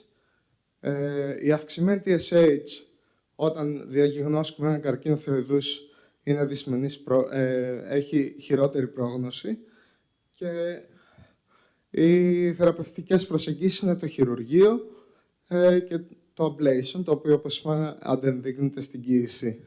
Πολύ σημαντικό είναι να τονίσουμε ότι στην κοίηση, όταν διαγιγνώσουμε ένα καρκίνο, διαγνωστικά μπορούμε να κάνουμε μόνο υπέρηχο και αν θέλουμε κάτι παραπάνω, μόνο μαγνητική. Δεν γίνεται να κάνουμε ούτε σπινθυρογράφημα, ούτε κάποια άλλη εξέταση. Τώρα, οι βιοειθικές προκλήσεις στη διαχείριση των θηροειδοπαθειών. Πρώτα, θα πρέπει να ενημερώσουμε τους ασθενείς. Το προφίλ των ασθενών μας και της γυναίκας και του άντρα θα πρέπει να είναι ευθυροειδικό πριν την ολιψία και την εμβριομεταφορά. Και αν αυτό δεν υπάρχει, πρώτα διορθώνουμε το Treat the Underlying Course και μετά προχωράμε στην IVF. Το στρες επίσης παίζει ένα πολύ μεγάλο ρόλο και ο ιατρός, ο γυναικολόγος θα πρέπει να προσφέρει ψυχοθεραπευτική αντιμετώπιση. Πλέον υπάρχουν στην Ελλάδα πολλοί ψυχολόγοι που ασχολούνται με την υπογονιμότητα, οπότε υπάρχουν και σύμβουλοι υπογονιμότητας. Και είναι μια διεπιστημονική προσέγγιση από γυναικολόγο, ενδοκρινολόγο, ψυχολόγο. Θα πρέπει να γίνεται ενημέρωση του ασθενούς, κυρίως στα επιθετικά νοσήματα, όπως ο καρκίνος θηροειδούς ή ο υπερθηροειδισμός, ο επιθετικός υπερθηροειδισμός, για παράδειγμα η νόσος Graves, που είναι αυτοάνωσος υπερθηροειδισμός και τα αντισώματα της νόσου Graves διαπερνούν τον πλακούντα. Θα πρέπει να γίνεται απόλυτη ενημέρωση στους ασθενούς και η θεραπευτική αγωγή να γίνεται μέσω κατευθυντήριων οδηγιών. Σε περίπτωση που γίνεται κάποιο χειρουργείο ή κάποιο ablation, θα πρέπει να έχουμε την έγγραφη συνένεση του ασθενούς και θα πρέπει να παρακολουθούμε τα επίπεδα της TSH και ίσως υπέρηχο θηροειδούς ανατακτά χρονικά διαστήματα. Συνήθως TSH ανά 3 εβδομάδες και υπέρηχο ανά 4 με 6 εβδομάδες. Τέλος, θα πρέπει να τονίσουμε, όσον αφορά την ευθύνη των ιατρών, ότι θα πρέπει να δρούμε με βάση το βέλτιστο συμφέρον του ασθενούς, όχι να υποερσυνταγογραφούμε ή να κάνουμε παραπάνω εξετάσεις που δεν χρειάζονται. Συμπερασματικά, η συσχέτιση της θηροειδοπάθειας με την υπογονιμότητα είναι πολύ ισχυρή. Οι ιατροί δεν θα πρέπει να αμελούν το screening, αν και αυτό νομίζω είναι γνωστό σε όλους, ότι πρέπει να ελέγχει το θηροειδής, ειδικά πριν τη σύλληψη, πριν τη σκέψη της σύλληψης. Θα πρέπει να γίνει ενημέρωση του πληθυσμού και σε περίπτωση που βρεθεί κάποιο νόσημα επιθετικό, θα πρέπει να ενημερωθεί ο ασθενής ή η ασθενής. Όταν υπάρχει μια θηροειδική διαταραχή, αυτό πρέπει να σκεφτούμε ότι πρώτα θεραπεύουμε το πρόβλημα και μετά ξεκινάμε την προσπάθεια για IVF. Και επίσης να κρατήσουμε στο νου μας ότι η IVF είναι μια δύσκολη κατάσταση στα ζευγάρια, ούτως ή άλλως από μόνη της, οπότε η ψυχολογική υποστήριξη παίζει σπουδαίο ρόλο. Σας ευχαριστώ.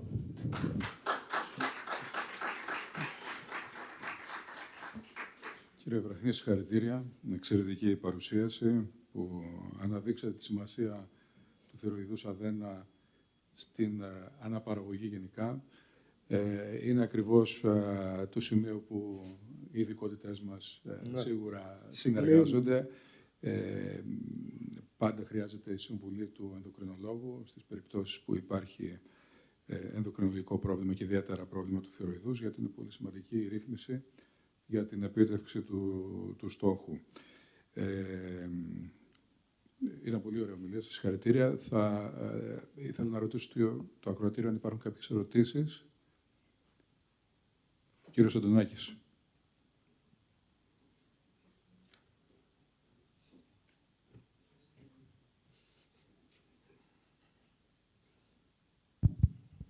Ευχαριστώ κύριε Πρόεδρε. Δεν θέλω ερώτηση, απλώς να συγχαρώ κι εγώ τον κύριο Βραχνή και να πω ότι είμαι ιδιαίτερα υπερήφανος που τον είχα μαθητή. Είναι μεγάλη ικανοποίηση για το δάσκαλο. Ο κύριος Αντωνάκης ήταν καθηγητής μου στην Πάτρα, οπότε γνωριζόμαστε. Ήταν καλός ο καθηγητής και είναι και καλός ο μαθητής, οπότε εντάξει. Όλα καλά. Λοιπόν, Νομίζω, αν δεν υπάρχουν κάποιες ερωτήσεις, να συνεχίσουμε. Να καλέσω το... Ευχαριστώ πάρα πολύ. Ευχαριστώ πολύ. Οπότε να καλέσω το επόμενο Προεδρείο για τις αντιπαραθέσεις, τον καθηγητή κ. Κουτσιλιέρη, την κυρία Δημητρίου και την κυρία Κουντογιάννη.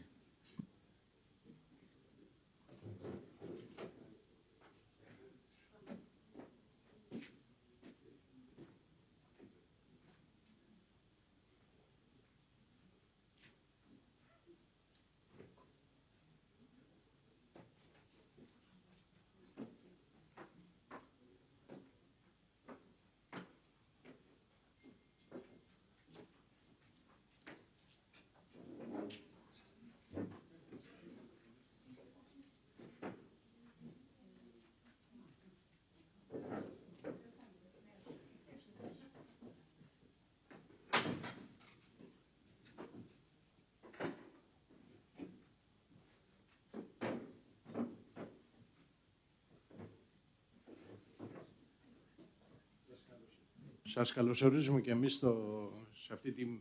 σε αυτό το κομμάτι των διαλέξεων, όπου είναι η ειδική συνεδρία με αντιπαραθέσεις.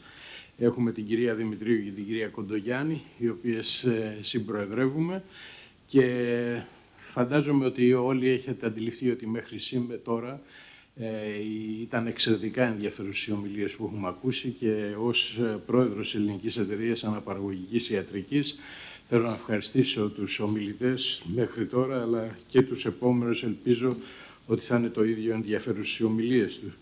Θα περάσω λοιπόν το λόγο στην κυρία Δημητρίου να παρουσιάσει το θέμα και τον πρώτο ομιλητή.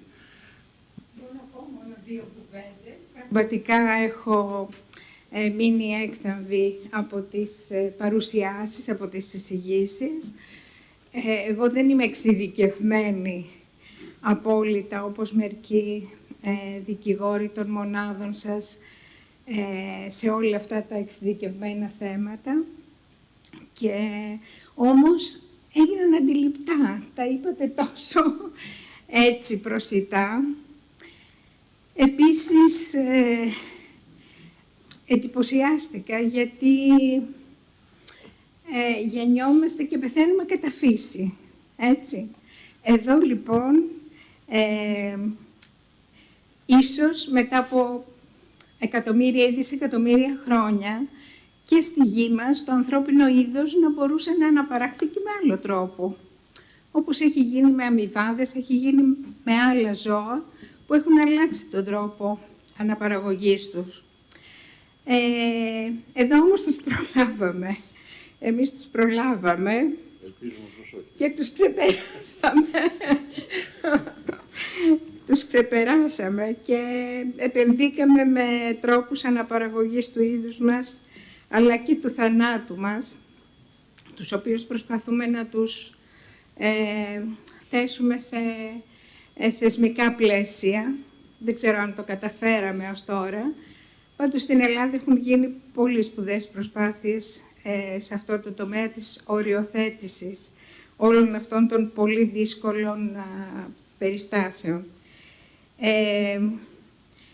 Και θα ήθελα, επειδή πάντα ενδιαφέρομαι για το κομμάτι των παιδιών, που συνήθως είναι απόντα και από τις αποφάσεις μας και από τα συνεδριά μας, εκτός από το μικρό Ιωάννη του κυρίου Λασκαρίδη, που είναι παρόν στα συνέδρια τα ιατροδικαστικά. Τα παιδιά, λοιπόν, σκεφτείτε, δεν έχουν κανένα λόγο για την ύπαρξή τους πρώτα απ' όλα, για τη γέννησή τους, για τον τρόπο που θα γεννηθούν. Αν θα μπορούσαν να συνενέσουν σε αυτό. Έχετε ακούσει, πιστεύω, στις οικογένειές σας πολλές φορές να λένε «Γιατί με γέννησες, σου είπα εγώ να με γεννήσεις, να με φέρεις στον κόσμο», όταν συνήθως με τους γονείς έχουν αντιπαραθέσεις. Εμείς όμως πρέπει να τα έχουμε στο μυαλό μας σαν υποκείμενα δικαιωμάτων, από τη στιγμή που η επιστήμη, και η ιατρική και η νομική επιστήμη, πιστεύει ότι πρόκειται για υποκείμενα δικαίου. και να τα έχουμε υπόψη σε όλες μας τις αποφάσεις. Να έχουμε οδηγό μας το υπέρτατο συμφέρον τους, το οποίο δεν είναι μία απλή λέξη. Πρέπει να μας οδηγεί και στη νομοθέτηση πραγμάτων γύρω από τα θέματα που συζητάμε, αλλά και στην ερμηνεία των νομοθετημάτων, των σχετικών, το υπέρτατο συμφέρον του παιδιού και όχι μόνο η ανάγκη μητρότητας ή πατρότητας των ζευγαριών. Και τώρα το συνέδριό μας, γιατί και εγώ ανήκω στην Ένωση και είμαι ιδρυτικό μέλος της Ένωσης Ιατρικού Δικαίου και Βιοηθικής. Και τώρα έχει επιλέξει να κάνει μία αντιπαράθεση, να κάνει ένα, πώς αλλιώς να το, ένα debate, ακριβώς. Ένα debate μεταξύ δύο πολύ σημαντικών ανθρώπων και στο τέλος, φυσικά αφού είναι debate, θα πρέπει να ψηφίσουμε κιόλας με ποιον από τους δύο, με τις απόψεις ποιου θα ταχθούμε. Κύριε Πρόεδρε. Η κυρία Κοντογιάννη, φαντάζομαι ότι έχει συνενέσει για την ύπαρξή της, οπότε... Βεβαίως. Εγώ να πω για όσους δεν το γνωρίζουν ότι η κυρία Εισαγγελέας, επιτιμή που έχουμε την τιμή να είναι μαζί μας απόψε, έχει μεγάλο έργο και μεγάλη ευαισθησία στα θέματα της προστασίας των ανηλίκων. Εξού και η ειδική αναφορά της. Σίγουρα το βέλτιστο συμφέρον του τέκνου διέπει και το δίκαιο της ιατρικώς υποβοηθούμενης αναπαραγωγής. Το θέμα πάντως του δικού μας του πάνελ είναι εξαιρετικά ενδιαφέρον. Αφορά το ζήτημα της ενημέρωσης και της ευθύνης της πολιτείας για την ενημέρωση αυτή. Οπωσδήποτε το ζήτημα της ενημέρωσης είναι κεντρικό και έχει σημαντικές νομικές συνέπειες, μεταξύ άλλων και ως προϋπόθεση για την εγκυρότητα της συνένεσης. Εδώ όμως δεν μιλάμε μόνο γι' αυτό ή δεν περιοριζόμαστε σε αυτό. Θα μιλήσουμε και για κάτι ευρύτερο, για το εύρος της υποχρέωσης, αν δεχθούμε ότι πρόκειται για υποχρέωση, και τις συνέπειες που ενδεχομένως θα έχει μια παραβίαση τέτοιες υποχρέωσης εκ μέρους της πολιτείας για την ενημέρωση των πολιτών, των υποβοηθούμενων προσώπων, αλλά και γενικά των ασθενών, διότι το θέμα του σημερινού πάνελ δεν αφορά μόνο την ιατρική υποβοήθηση, αφορά γενικότερα και την παροχή ιατρικών υπηρεσιών. Δεν θα ήθελα όμως να πω κάτι περισσότερο και να μην μακρηγορήσω, να δώσω το λόγο στον καθηγητή, τον κύριο Δετσαρίδη, να τον ακούσουμε και να μπορέσουμε, ο οποίος νομίζω θα ταχθεί υπέρ, έτσι κύριε καθηγητά. Έτσι. Ωραία. Ευχαριστώ πολύ κυρία συνάδελφε, κύριε Πρόεδρε, κυρία Εισαγγελέα Επιτιμή, κύριε Πάντο, αγαπητοί συνάδελφοι. Εμείς τώρα οι νομικοί είμαστε λίγο άβολα εδώ, γιατί ενδεχομένως αυτά τα ζητήματα να μην είναι και τόσο προσιτά στους εκλεκτούς επιστήμονες που ασχολούνται με την υποβοηθούμενη αναπαραγωγή και ενδεχομένως να υπάρχει ο κίνδυνος να βαρεθείτε. Από την πλευρά μου θα κάνω το παν να μην βαρεθεί κανείς σε αυτό το ιδιότυπο debate. Μου είπαν ότι έχω 10 λεπτά, είμαι πολύ σύντομος, μακάρι να έχουμε και κάποιες ερωτήσεις, αν και είμαστε εκτός προγράμματος. Υποχρέωση πολιτείας προς ενημέρωση. Εάν είναι υποχρέωσή της, δηλαδή αν θα ταχθούμε υπέρ της οφειλής προς ενημέρωση ή αν θα δούμε τη δημόσια υγεία ή την υγεία των πολιτών ως ένα δικαίωμα που πρέπει κάποιος να το προασπίσει μόνος του. Για να απαντήσουμε σε αυτό το ερώτημα θα πρέπει πρώτα να δούμε τι είναι το δικαίωμα, τι φύσεως είναι το δικαίωμα στη δημόσια υγεία. Πριν πάρα πολλά χρόνια, ο Γέλινεκ χαρακτήρισε τα δικαιώματα ως 3 ειδών δικαιώματα, αυτά που ξέρουμε. Είναι τα status negativus, τα αρνητικά δικαιώματα, όπου η πολιτεία οφείλει να απέχει από πράξη. Είναι τα status positivus, τα θετικά δικαιώματα, όπου η πολιτεία οφείλει να προβεί σε ενέργειες προκειμένου να μπορεί ο πολίτης να απολαύσει το δικαίωμά του. Και αυτά που κάνουμε κάθε 4 χρόνια, τα status activus, τα ενεργητικά δικαιώματα που πηγαίνουμε, ψηφίζουμε ή ψηφιζόμαστε, του εκλέγην και του εκλέγεστε. Τα συμμετοχικά δηλαδή δικαιώματα. Στο Σύνταγμα η προστασία της δημόσιας υγείας αναφέρεται σε 2 άρθρα. Άρθρο 21 παράγραφος 3 και άρθρο 5 παράγραφος 5, όπου στο 21 παράγραφος 3 αναφέρεται ρητά ότι το κράτος μεριμνά για την υγεία των πολιτών. Το κράτος μεριμνά. Αυτό έχει 2 αναγνώσεις. Είναι ατομικό δικαίωμα ή κοινωνικό δικαίωμα. Κατά την άποψή μου, είτε ατομικό είτε κοινωνικό, το καθήκον ενημέρωσης υπάρχει. Εάν όμως καταλήξουμε ότι κυρίως είναι κοινωνικό δικαίωμα, τότε αυτό αναγάγεται σε συνταγματική ρητή επιταγή υποχρέωσης προς ενημέρωση. Η πολιτεία, το κράτος μεριμνά για τους πολίτες. 2 αναγνώσεις. Ότι είναι ατομικό δικαίωμα. Οφείλει με τη μέριμνά της να μην εκδίδει πράξεις, νόμους, νομοθετικά κείμενα που θα περιορίζουν την πρόσβαση στη δημόσια υγεία. Βέβαια όμως είναι κοινωνικό δικαίωμα από την πλευρά της μέριμνας, αυτό φαίνεται με την έννοια ότι υποχρεούται να εκδώσει εκείνες τις πράξεις και να διαμορφώσει εκείνο το νομικό πλαίσιο, ώστε να μπορέσει ο πολίτης να έχει την υγεία του όπως αναφέρεται στον ορισμό του Παγκόσμιου Οργανισμού Υγείας.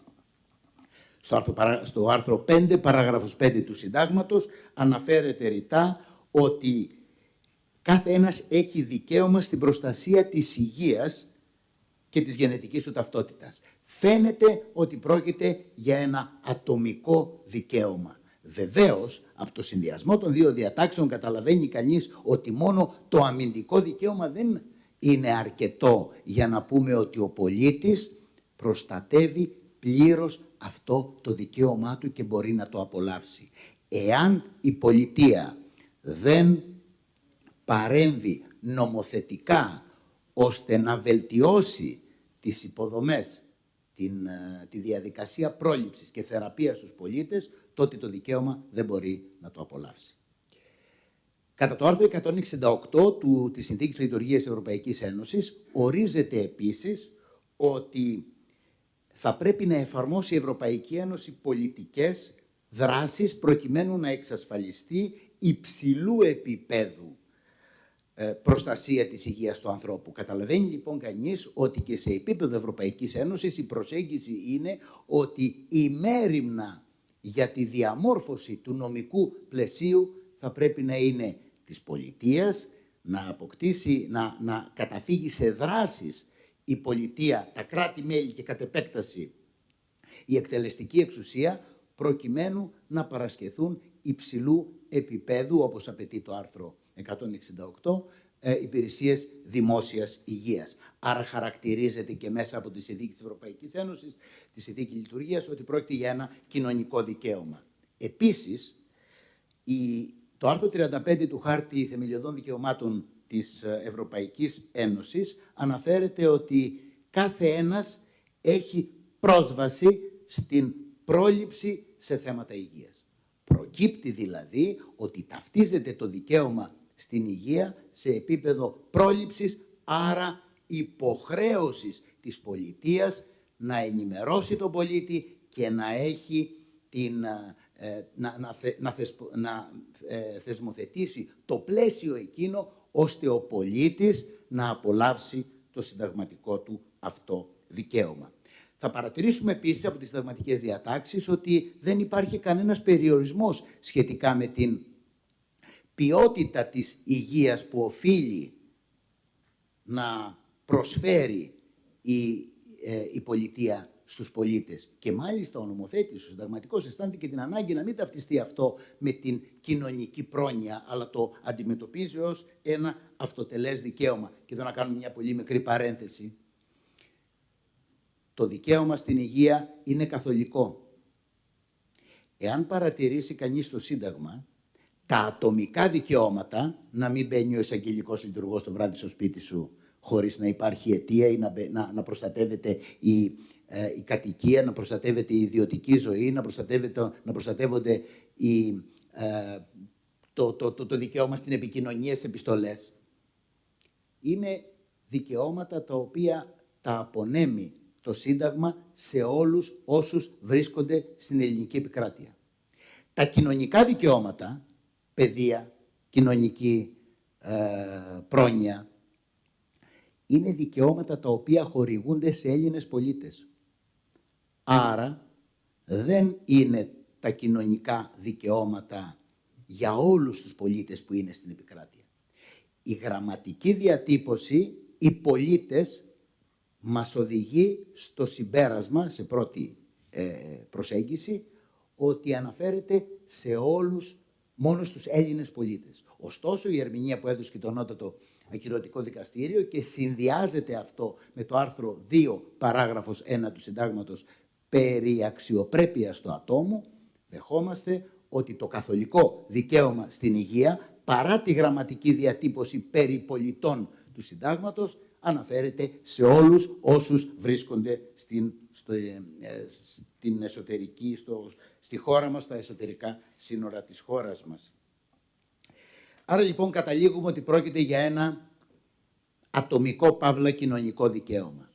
Βλέποντας και την ομολογία που τελευταία αναπτύχθηκε εν ώψη COVID, η νομολογία του Συμβουλίου της Επικρατείας αναφέρεται σε ένα ατομικό κοινωνικό δικαίωμα όπου θεσπίζεται υποχρέωση της πολιτείας προκειμένου να προστατεύσει τους πληθυσμούς από την πανδημία, άρα κατ' επέκταση στα πλαίσια της στάθμισης περί αυτοπροσδιορισμού και υποχρέωσης προστασίας των πληθυσμών, το Συμβούλιο Επικρατείας δέχεται ότι υπάρχει συγκεκριμένη υποχρέωση της πολιτείας να εκδώσει πράξεις και να οδηγηθεί σε περιορισμούς ατομικών δικαιωμάτων χάριν της προστασίας του πληθυσμού.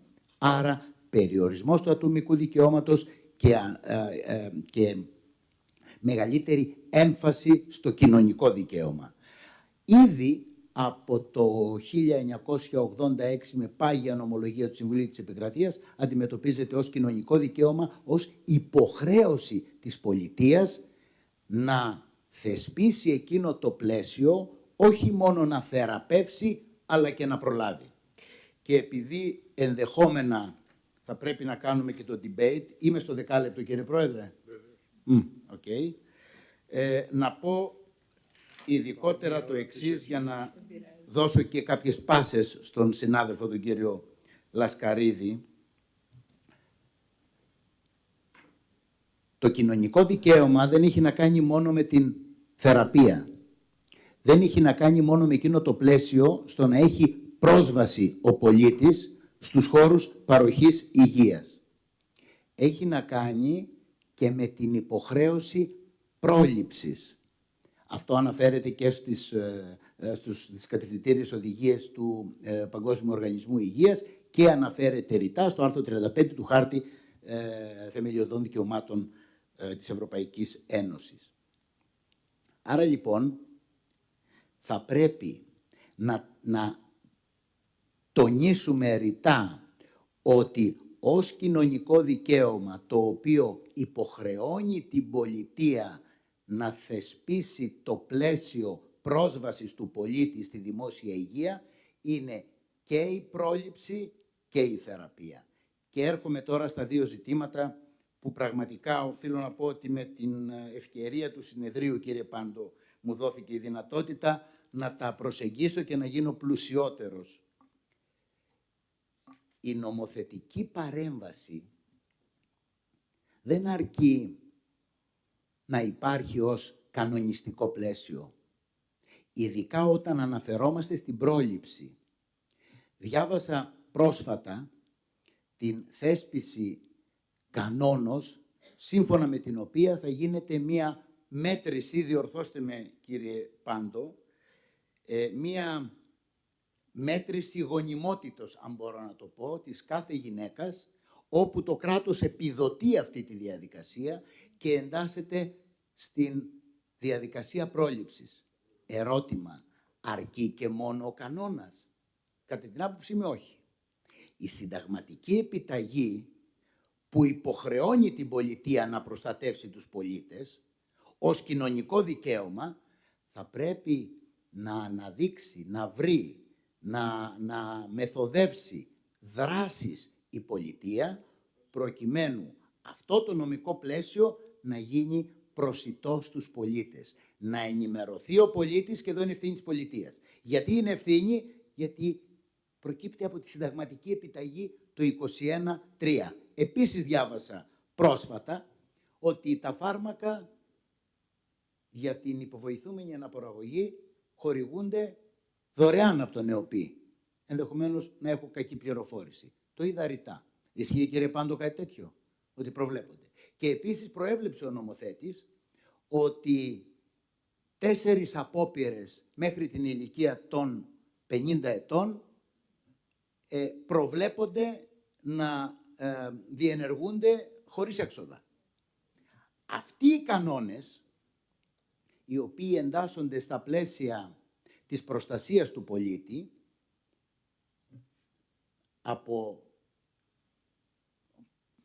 το μεγάλο πρόβλημα, όπως λέει και η αιτιολογική έκθεση των σχετικών διατάξεων, το πρόβλημα της υπογονιμότητας ή τον πληθυσμό μας από το πρόβλημα της υπογονιμότητας, θα πρέπει να ταυτιστεί με μια σειρά από δράσεις έτσι ώστε να μπορεί να ενημερωθεί ο πολίτης για αυτούς τους κανόνες.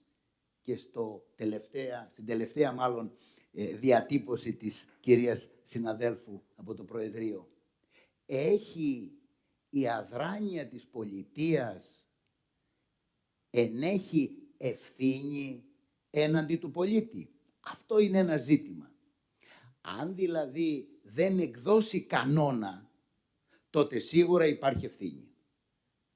Εάν όμως δεν διαφημίσει την πρόσβαση, δεν ενημερώσει για την πρόσβαση, μπορούμε να θεμελιώσουμε ευθύνη. Σίγουρα ηθική, νομική ευθύνη ακόμα δεν έχουμε φτάσει σε αυτά τα επίπεδα που έφτασε η ένομη τάξη της Αμερικής. Σίγουρα όμως μέσα από μια δογματική προσέγγιση θα πρέπει να καταλήξουμε στα εξής 2 συμπεράσματα. Πρώτον, είναι κοινωνικό δικαίωμα απευθυνόμενο σε όλους, με βάση επίσης εκτός από το Σύνταγμα και την Ευρωπαϊκή Ένωση, τους κανόνες της Ευρωπαϊκής Ένωσης, οι οποίοι έχουν και υπερσυνταγματική ισχύ. Και δεύτερον, δεν περιορίζεται μόνο στο να εκδώσει, να θεσπίσει, να θεμελιώσει νομικό πλαίσιο πρόσβασης στη δημόσια υγεία από την πλευρά της πολιτείας, αλλά και υποχρέωση να προβλέψει δράσεις ώστε ο πολίτης να είναι ενημερωμένος προκειμένου να απολαύσει το δικαίωμά του αυτό. Ευχαριστώ πολύ. Οπότε η μπάλα περνά στο κόρτ του κυρίου Λασκαρίδη, ο οποίος θα μας πει κατά της, αν θέλετε, της υποχρέωσης της πολιτείας, την ευθύνη της πολιτείας για την ενημέρωση.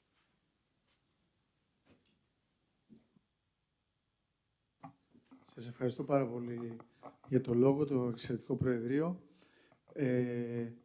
και όλους σας βέβαια που μας τιμάτε με την παρουσία σας.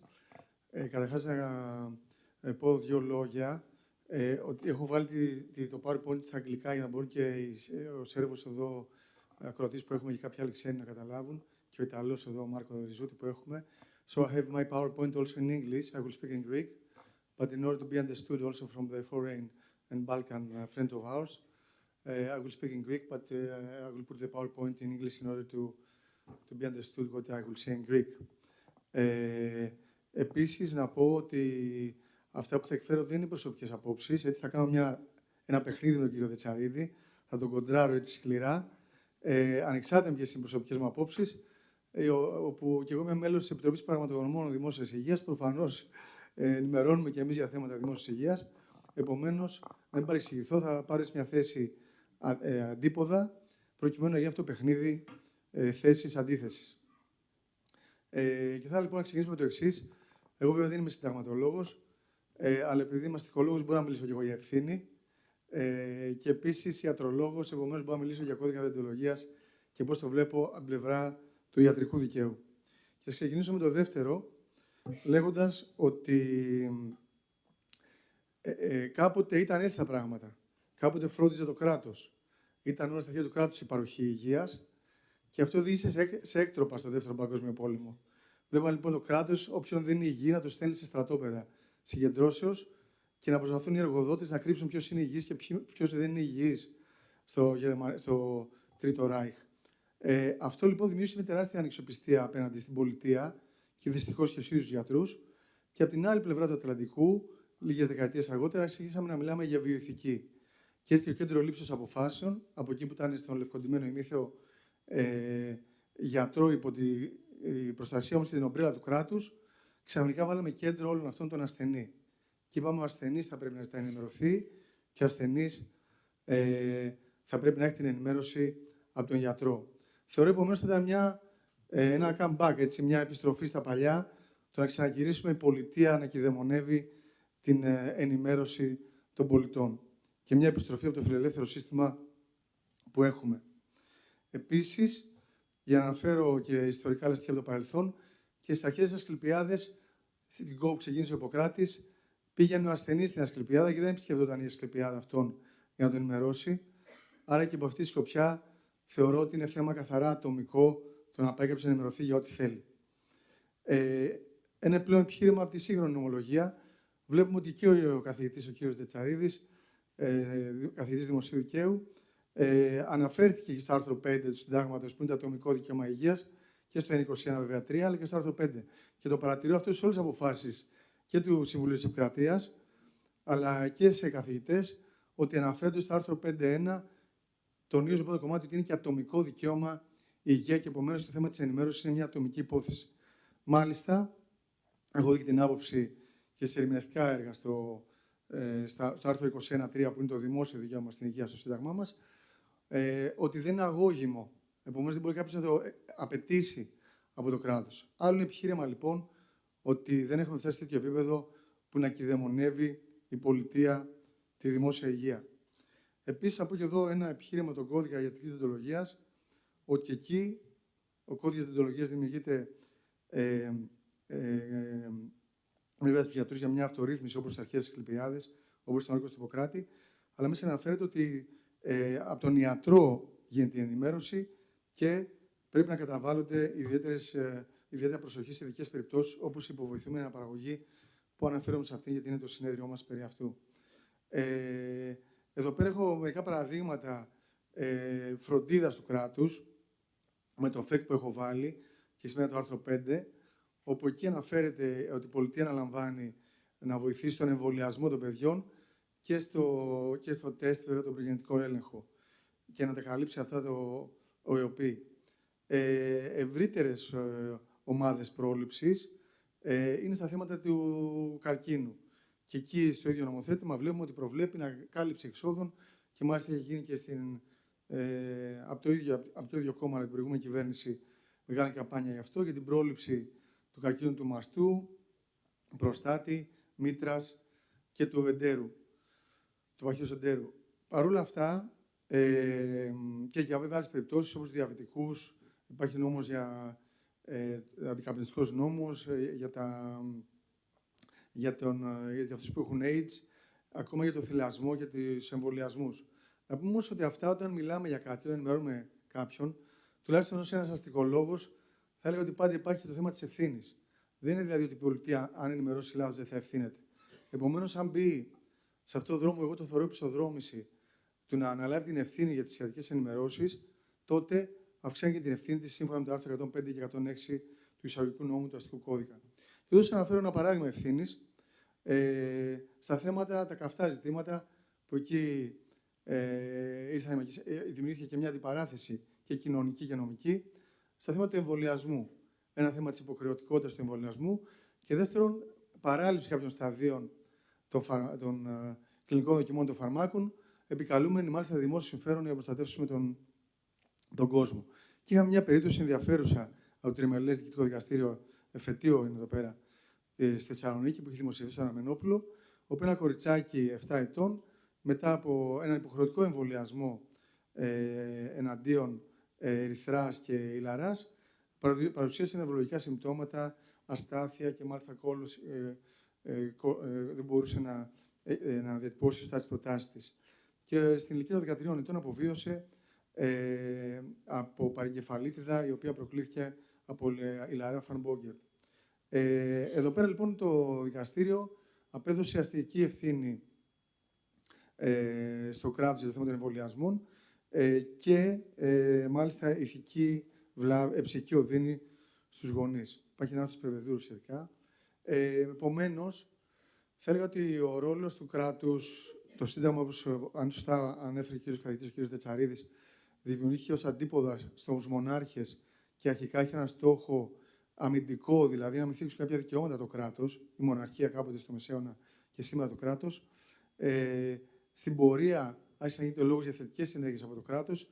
Εγώ θεωρώ ότι εδώ πέρα θα πρέπει να περιοριστεί το κράτος να μην λειτουργεί αρνητικά στην υγεία, δηλαδή να μην θίγει το ίδιο την υγεία των πολιτών και μια λαθασμένη ενημέρωση θα μπορούσε πραγματικά να θίξει την υγεία των πολιτών.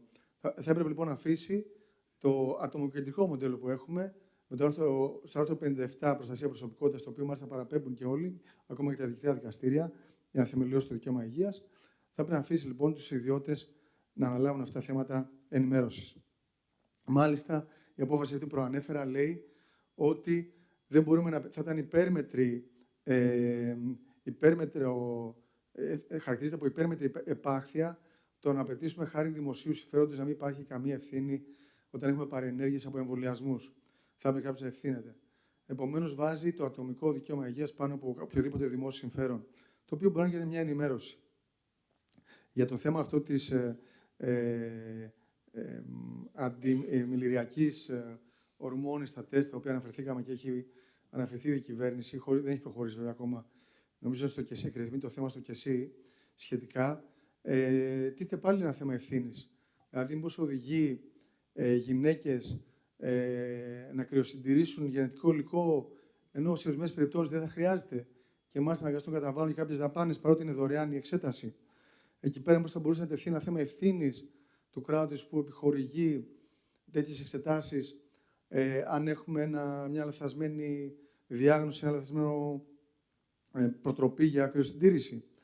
Επομένως, θεωρώ ότι θα πρέπει την ευθύνη για την ενημέρωση, όπως προβλέπει το άρθρο 11 του Κώδικα Ιατρικής Δεοντολογίας, τον πάρουν οι ιατροί αποκλειστικά και οι μονάδες και όχι το κράτος. Ευχαριστώ πολύ για την προσοχή σας. Ελπίζω εγώ κράτησα το ενδιαφέρον τόσο όσο ο κύριος καθηγητής και το λόγο έχει το Προεδρείο. Εγώ θα περάσω το λόγο στους δύο συμπροέδρισσες μου για να κάνουν το τελικό σχολιασμό και να ξεκινήσουμε από την κυρία Δημητρίου. Λοιπόν, είπαμε θα ψηφίσουμε. Είστε υπέρ ή κατά?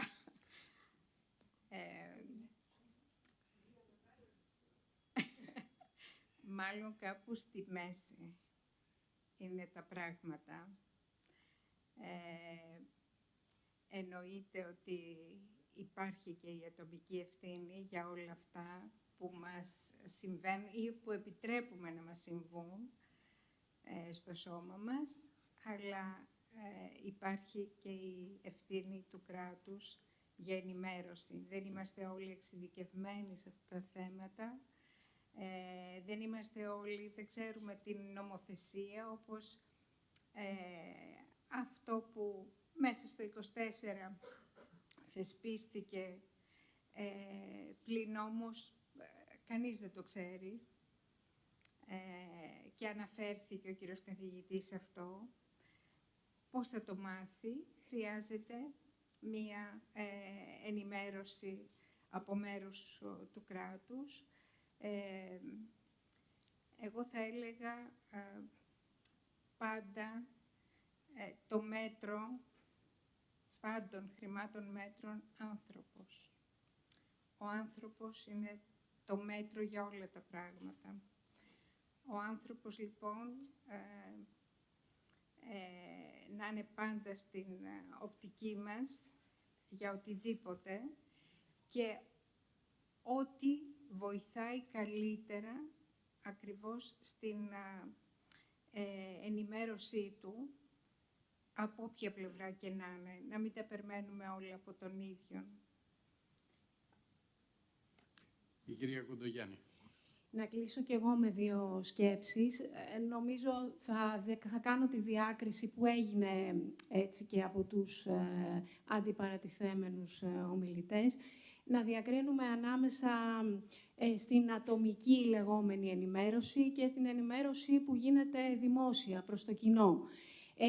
Να θυμίσω λίγο ότι υπάρχει και μια ειδική διάταξη στις αρμοδιότητες της Εθνικής Αρχής Ιατρικώς Υποβοηθούμενης Αναπαραγωγής, που είναι το αρμόδιο όργανο της πολιτείας και περιλαμβάνει την δημόσια ενημέρωση, την ενημέρωση του κοινού για όλα τα θέματα της ιατρικώς υποβοηθούμενης αναπαραγωγής. Υπάρχει βέβαια ένας περιορισμός ότι πρέπει να αφορά κατά βάση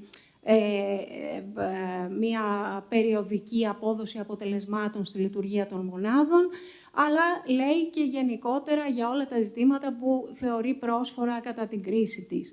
Γενικώς όμως θα μπορούσαμε να βάλουμε και άλλες παραμέτρους, εάν εντάξουμε το ζήτημα όχι μόνο γενικά στην προστασία του κοινωνικού δικαιώματος της υγείας, βάζοντας λίγο τα πράγματα πιο κοντά στο κομμάτι της ιατρικώς υποβοηθούμενης αναπαραγωγής, θα μπορούσαμε να σκεφτούμε ότι κάθε άνθρωπος γενικά έχει δικαίωμα, προκειμένου να λάβει πολύ σημαντικές αποφάσεις για τη ζωή του και για το μέλλον του, να έχει όλη την απαραίτητη πληροφόρηση για όλα αυτά τα σχετικά ζητήματα που μπορεί να του δοθεί. Και αν του στερήσουν αυτή την πληροφόρηση, αυτό είναι κάτι που σίγουρα προσβάλλει την προσωπικότητά του.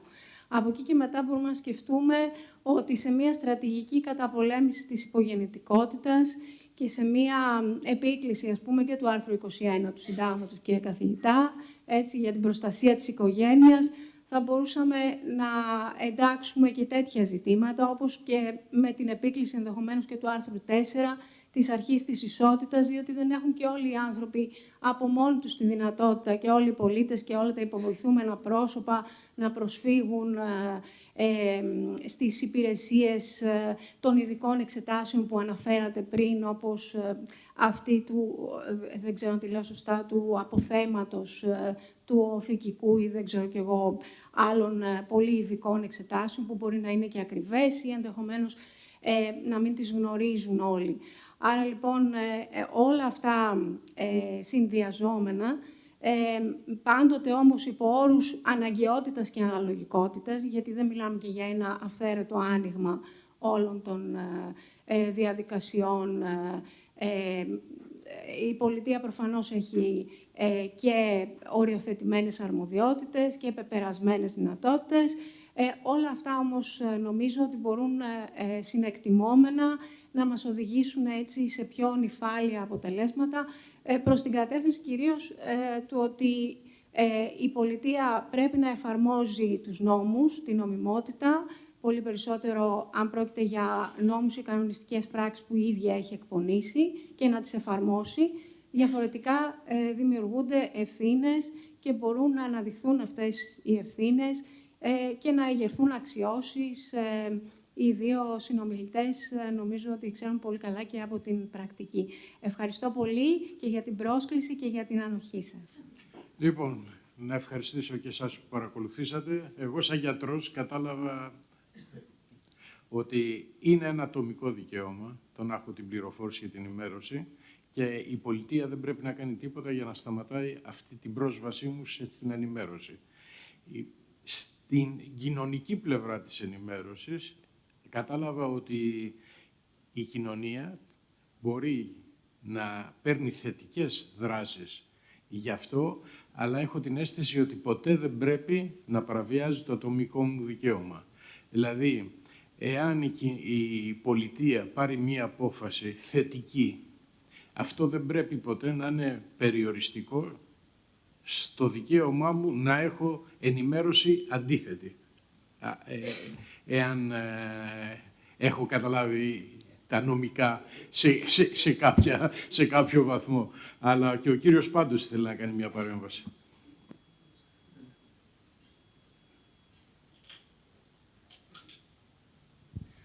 Ναι, και εγώ θα ήθελα να συγχαρώ τόσο το Προεδρείο όσο και τους ομιλητές.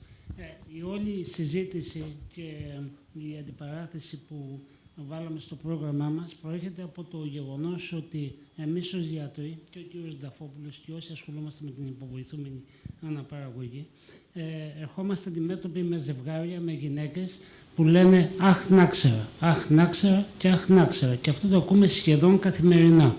Οπότε, όταν μια γυναίκα λέει «Αχ, να ήξερα» και έχει απολέσει το δικαίωμα της μητρότητας γιατί της ήρθε η μηνόπαυση στο μεταξύ, έτσι, ποιος έχει την ευθύνη? Και γι' αυτό ήρθε η ιδέα να φτιάξουμε αυτή την αντιπαράθεση.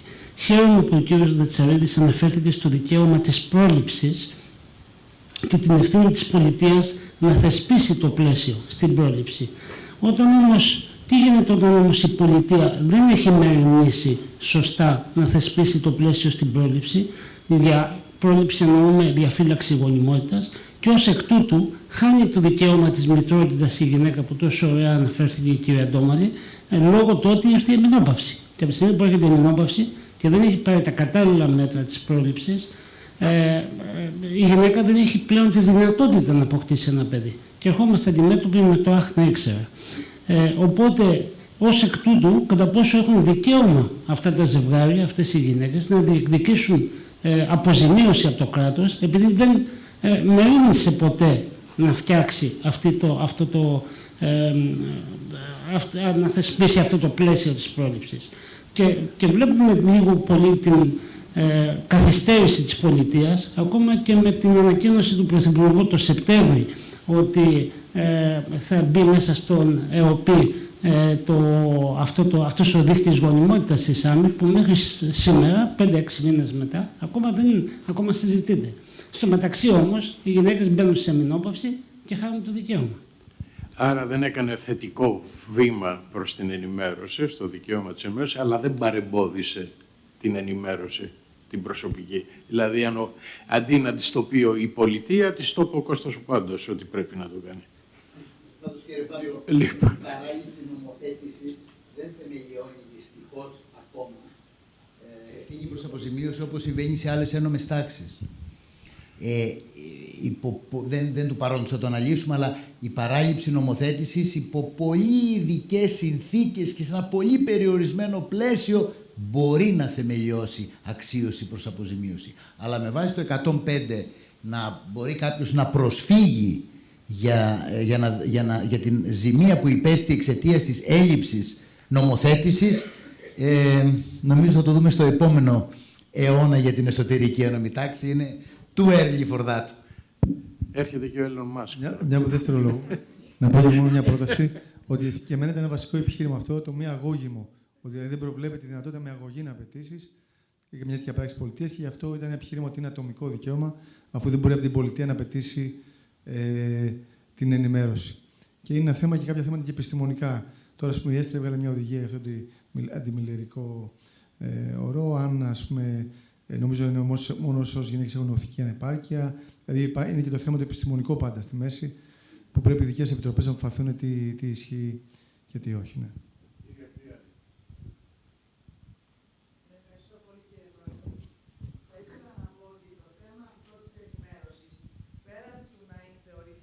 Στη διαδικασία, ευχαριστώ πολύ, του να είναι ατομικό ή κοινωνικό, είναι ένα θέμα το οποίο έχει να κάνει με τη γενικότερη κυβερνητική πολιτική. Τι σημαίνει κυβερνητική πολιτική, για τι πράγμα φροντίζει μια κυβέρνηση? Μια κυβέρνηση φροντίζει για συγκεκριμένα πράγματα. Εκπαίδευση, υγεία και εξασφάλιση των συνόρων. Αν λοιπόν σε αυτά τα τρία πράγματα, στην υγεία, πάρουμε μέσα τι σημαίνει υγεία, υγεία είναι η πρόληψη, η αγωγή, η θεραπεία, η αποκατάσταση και τέλος η ανακουφιστική αγωγή. Εάν όμως πάρουμε τη γενικότερη κρατική πολιτική, στη γενικότερη κρατική πολιτική δεν μπορεί να μην είναι μέσα η ενημέρωση, διότι δεν μπορούμε να λέμε ότι θα μάθει κάποιος εάν προσεγγίσει το αντίστοιχο γιατρό. Μπορεί να μην προσεγγίσει ποτέ τον αντίστοιχο γιατρό. Για το τσιγάρο προσεγγίζει κανείς τον αντίστοιχο γιατρό. 20 χρόνια τώρα γίνεται μια αντικαπνιστική εκστρατεία. Αντικαπνιστική εκστρατεία γίνεται για όλους. Είτε πάνε στον πνευματολόγο, είτε δεν πάνε. Εάν πρόκειται λοιπόν να γίνει μια εκστρατεία για το ότι όλοι οι άνθρωποι δεν έχουν ένα περιόριστο αναπαραγωγικό δικαίωμα, αυτή η εκστρατεία θα πρέπει να ξεκινήσει από το κράτος. Δηλαδή δεν μπορεί να μην ξεκινήσει από το ότι, ξέρετε, δεν μπορούμε να κάνουμε παιδιά μέχρι ότου γίνουμε 150 ετών. Αυτό θα πρέπει με κάποιο τρόπο να το πει το κράτος, διότι υπογείως στην κοινωνία καλλιεργείται η ιδέα ότι έχουμε απεριόριστα αναπαραγωγικά δικαιώματα, τα οποία δεν τελειώνουν ποτέ. Εάν λοιπόν αυτό δεν γίνει κατανοητό από ευρύτερα στρώματα της κοινωνίας, ότι δηλαδή η αναπαραγωγή είναι ένας πλούτος ο οποίος δεν είναι ανεξάντλητος και άρα πρέπει να προσεχθεί, πρέπει να διαφυλαχθεί, τότε δεν πρόκειται να έχουμε αποτέλεσμα όσους καλούς γιατρούς και αν έχουμε και όσες ενημερώσεις κάνει κατηδίαν ο κύριος Πάντος. Δηλαδή, η ενημέρωση δεν μπαίνει μέσα στη διαδικασία ατομικό κοινωνικό δικαίωμα, μπαίνει μέσα στο κεφάλαιο πολιτική κρατική στο θέμα της υγείας και πρέπει να ανήκει σε αυτή την κρατική πολιτική. Ανεξάρτητα από το αν το δούμε δικαίωμα κοινωνικό ή ατομικό, αυτό δεν έχει καμία σημασία. Σημασία έχει ευθύνεται το κράτος υπό την έννοια της πολιτικής ευθύνης, όχι υπό την έννοια της αποζημίωσης. Ανήκει σε αρμοδιότητές του. Πρέπει να μιλήσει γι' αυτό. Εδώ πέρα μας κάνουν συνέχεια ενημέρωση για το ότι το νερό είναι περιορισμένη υδάτινη πόρη. Η υδάτινη πόρη είναι περιορισμένη και ορθώς το λένε. Η αναπαραγωγική πόρη που είναι περιορισμένη δεν πρέπει να το πούνε. Το ότι είναι περιορισμένη η υδάτινη πόρη γίνεται με βάση το ατομικό δικαίωμα ή το κοινωνικό δικαίωμα προστασίας του περιβάλλοντος, γίνεται γιατί ανήκει στην κρατική πολιτική. Είναι μια αρμοδιότητα του κράτους. Είτε το πούμε ατομικό δικαίωμα, είτε το πούμε κοινωνικό, είτε όπως θέλετε το πείτε, είναι υποχρέωση του κράτους. Και το άλλο είναι υποχρέωση του κράτους. Ευχαριστώ πολύ. Ως καθηγητής φυσιολογίας δεν έχω πάνω να συμφωνήσω μαζί σας. Και να καλέσω τους καθηγητές, τον κύριο Δετσαρίδη και τον κύριο Δρακάκη, να αναλάβουν το Προεδρείο για την επόμενη σέσιο.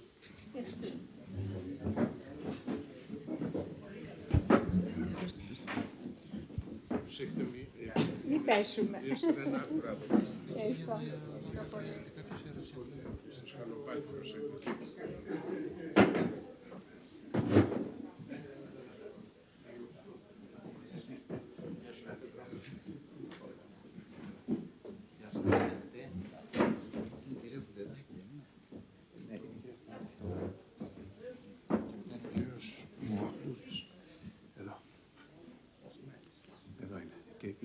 Και με το Αθόδωρος Βουρδόλης. Ωραία. Θέλετε να πείτε, ξεκινήσετε. Ό,τι να, εντάξει.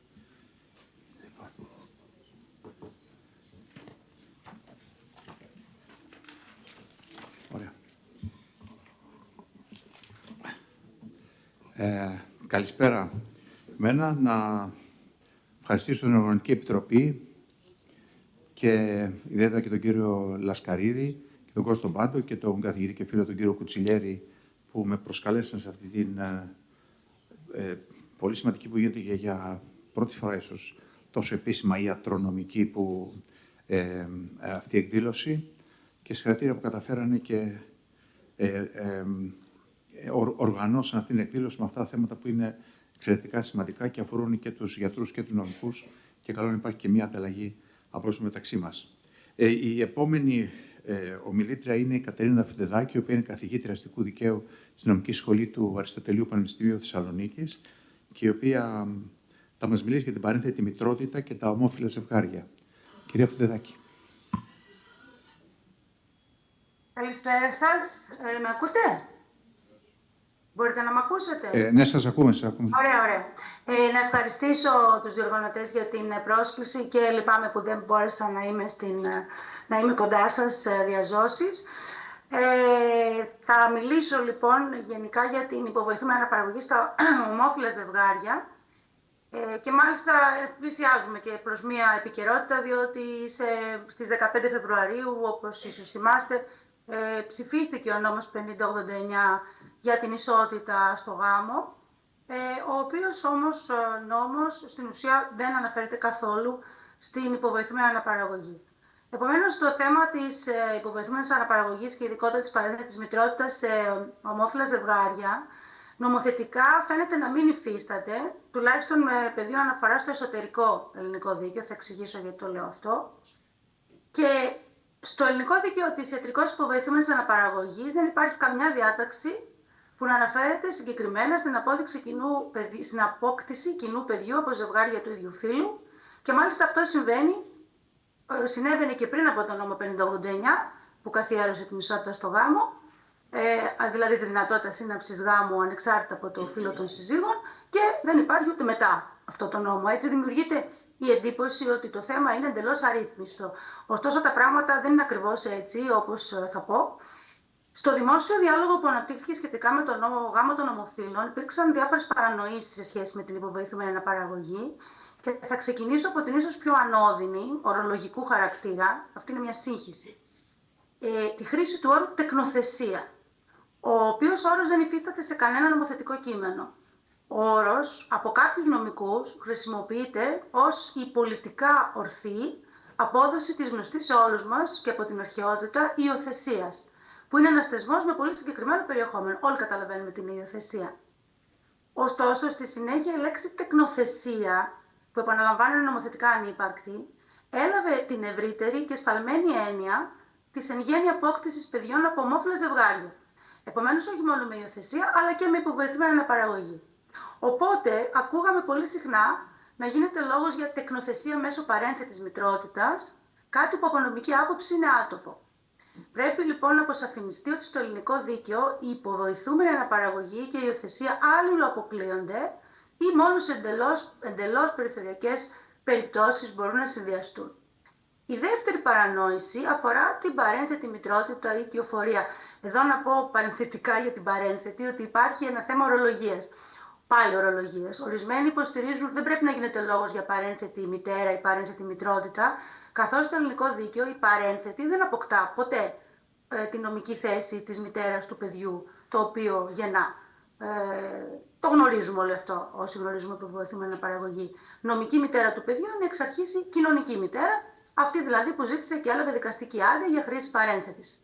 Από την άλλη μεριά όμως, η παρένθετη δεν μπορεί να ονομαστεί και μόνο κυοφόρος, γιατί δεν κυοφορεί μόνο, αλλά και γεννά. Εν πάση περιπτώσει, εγώ χρησιμοποιώ και τους δύο όρους. Για την παρενθεσία είναι πολύ μεγάλη συζήτηση στη σχέση με το γάμο των ομοφύλων. Ως αν εμφανίστηκε ο προβληματισμός και οι επιφυλάξεις για τη μέθοδο αυτή έφνης για πρώτη φορά το 2024 και σε σχέση αποκλειστικά με τα ομόφυλα ζευγάρια ανδρών. Η μέθοδος αυτή, όπως ξέρουμε, είναι νόμιμη υπό προϋποθέσεις από το 2002. Μάλιστα έτυχε νομοθετικών διευκολύνσεων το 2014 και το 2022 και μάλιστα όταν ήταν στην κυβέρνηση βασική πολέμη του γάμου των ομοφύλων. Είναι αλήθεια ότι ένας μόνος άνδρας ή ένα ζευγάρι ανδρών δεν μπορούν να αποκτήσουν παιδί παρά μόνο μέσω παρένθετης μητέρας. Ακόμη όμως, και αν ρητά προβλεπόταν, επιτρεπόταν η παρενθεσία στους άνδρες, πάλι η συντριπτική πλειονότητα των περιπτώσεων παρενθεσίας θα αφορούσε γυναίκες που αντιμετωπίζουν αδυναμία κυοφορίας, όπως δείχνουν τα στοιχεία στις χώρες όπου η μέθοδος είναι ανοιχτή και στους άνδρες. Πολύ περισσότερο θα συνέβαινε αυτό σε ένα δίκαιο όπως το δικό μας, που προβλέπει ως ανώτατη ηλικία της υποβοηθούμενης γυναίκας τα 54 έτη, δηλαδή επιτρέπει την απόκτηση παιδιού σε περιπτώσεις όπου συχνά εμφανίζεται η ανάγκη για προσφυγή σε παρένθετη κυοφορία. Δεν θα δημιουργούσε λοιπόν τα θέματα εμπορευματοποίησης και εργαλειοποίησης των γυναικών, τα οποία είναι υπαρκτά. Γι' αυτό και πολλές χώρες ακόμη είναι αρνητικές προς την παρένθετη μητρότητα. Δεν θα τα δημιουργούσε όμως αυτά τα θέματα, ειδικά η επέκταση της υπάρχουσας παρενθεσίας στους άνδρες. Πολύ περισσότερο θέματα εκμετάλλευσης των γυναικών δημιούργησε, όπως φάνηκε με την υπόθεση της μονάδας υποβοηθούμενης αναπαραγωγής στην Κρήτη, η μεταρρύθμιση του 2014 που άνοιξε τα σύνορα ώστε να καταστεί η Ελλάδα προορισμός για γυναίκες κατοίκους εξωτερικού που επιθυμούν να αναλάβουν το ρόλο της παρένθετης, καθώς και σε υποβοηθούμενα πρόσωπα επίσημη κατοικία στο εξωτερικό. Τι ισχύει λοιπόν με τους άνδρες και την παρένθετη κυοφορία στην Ελλάδα? Είναι αλήθεια ότι απαγορεύεται η παρένθετη μητρότητα στους άνδρες όπως συχνά αναφέρεται? Η ακριβής νομική απάντηση είναι ότι δεν ρυθμίζεται. Αν από αυτό το κενό συνάγεται και απαγόρευση της μεθόδου στους άνδρες ή αν μπορεί να τεθεί θέμα αναλογικής εφαρμογής των υφιστάμενων διατάξεων στους άνδρες, είναι το πραγματικό ερώτημα.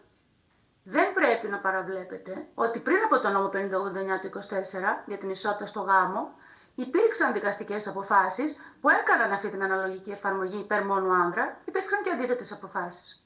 Και πρέπει να σημειωθεί ότι η πλειονότητα της ελληνικής ιστορίας του οικογενειακού δικαίου, όχι εγώ, είχε ταχθεί πριν τον νόμο 5089 του 24 και τάσεται πολύ περισσότερο μετά από αυτόν υπέρ της αναλογικής εφαρμογής των υφιστάμενων διατάξεων στους άνδρες. Είναι μια ερμηνευτική κατασκευή, η οποία δεν μπορεί να αποκλειστεί, κατ' εμέ δεν μπορεί να αποκλειστεί μετά τον νόμο 5089. Πιστεύω ότι αυτή η αναλογική εφαρμογή των υφιστάμενων διατάξεων στη μη ρυθμιζόμενη περίπτωση των ανδρών είναι πολύ δύσκολη, αλλά αυτό που πρέπει ιδίως να τονιστεί είναι ότι σχετικά θα αποφασίσουν τα δικαστήρια. Το αν θα μπορέσουν οι άντρες να χρησιμοποιήσουν παρένθετη στην Ελλάδα δεν θα το αποφασίσουν οι μονάδες υποβοηθούμενης αναπαραγωγής και οι νομικοί του σύμβουλοι, ούτε η Εθνική Αρχή Ιατρικός Υποβοηθούμενης Αναπαραγωγής, η οποία, όπως έχω και με άλλη ευκαιρία τονίσει, δεν έχει καμιά αρμοδιότητα να αποφαίνεται για θέματα συγγένειας, ούτε δίνει άδειες για παρένθετη μητρότητα.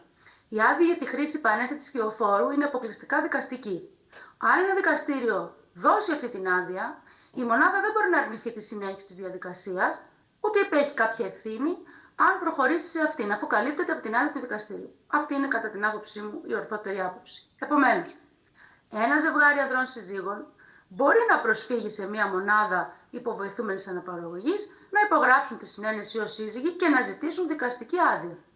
Αν η άδεια απορριφθεί, δεν τίθεται θέμα συνέχισης της διαδικασίας.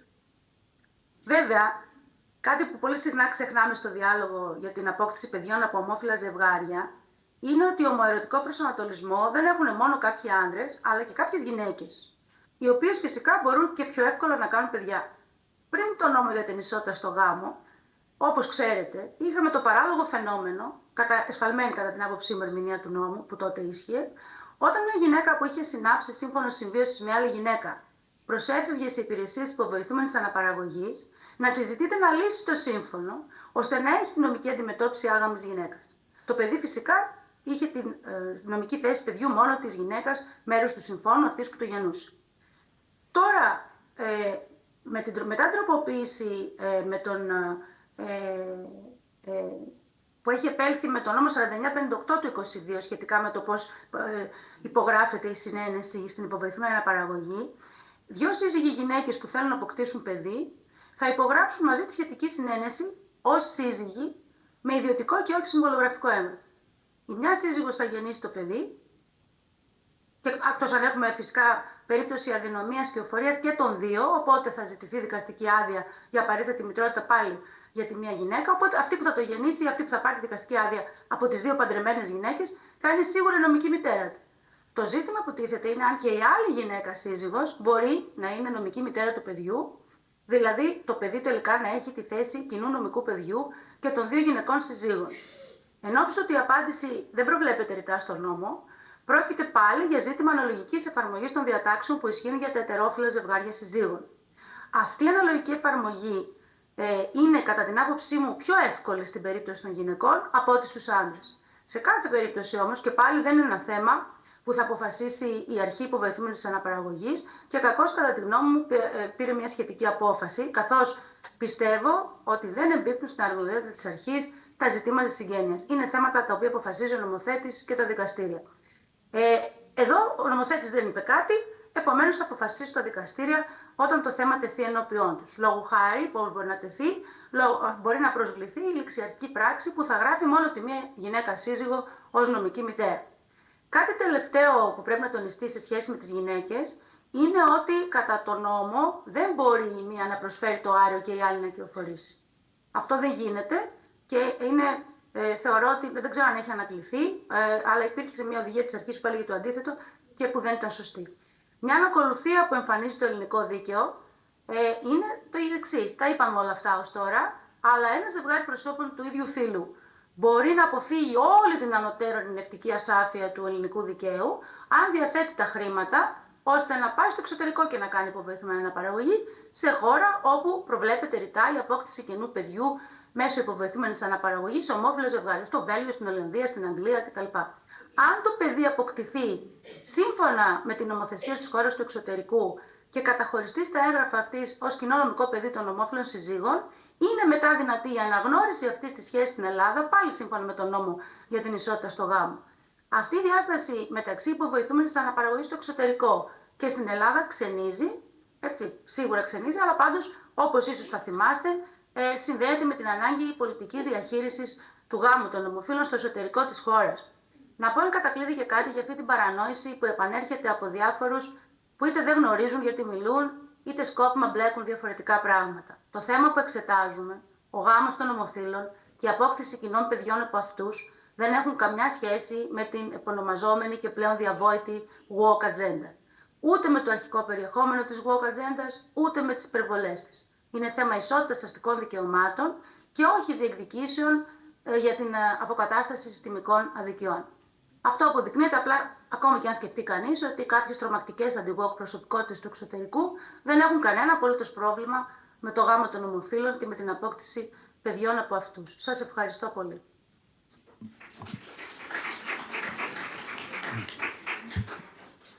Ευχαριστούμε πολύ την καθηγήτρια την κυρία Φουντεδάκη. Νομίζω και είναι και η πιο αρμόδια να μιλήσει για αυτό το θέμα και ευχαριστούμε για κάποιες διευκρινήσεις. Η αλήθεια ήταν, ίσως για εμάς τους νομικούς, ήταν αρκετά νομικά στοιχεία. Προσπάθησα εγώ να συγκρατήσω κάποια και το πρώτο ίσως ήταν αυτό που νομίζω άκουσα για πρώτη φορά, ότι το θέμα της παραιτησίας για τους ομόφυλους, για ζευγάρια από ομόφυλων ανδρών, δεν απαγορεύεται, είναι μη ρυθμιζόμενο και μπορεί να επιτευχθεί με μια δικαστική άδεια. Δεν ξέρω κατά πόσο οι υπόλοιποι το είχαν καταλάβει έτσι, ίσως ήταν δικό μου λάθος. Είναι αρκετά ενδιαφέρον αυτό. Όχι, αυτό είπα ακριβώς, κύριε Πρόεδρε, αυτό. Ναι, όπως το είπατε. Ναι.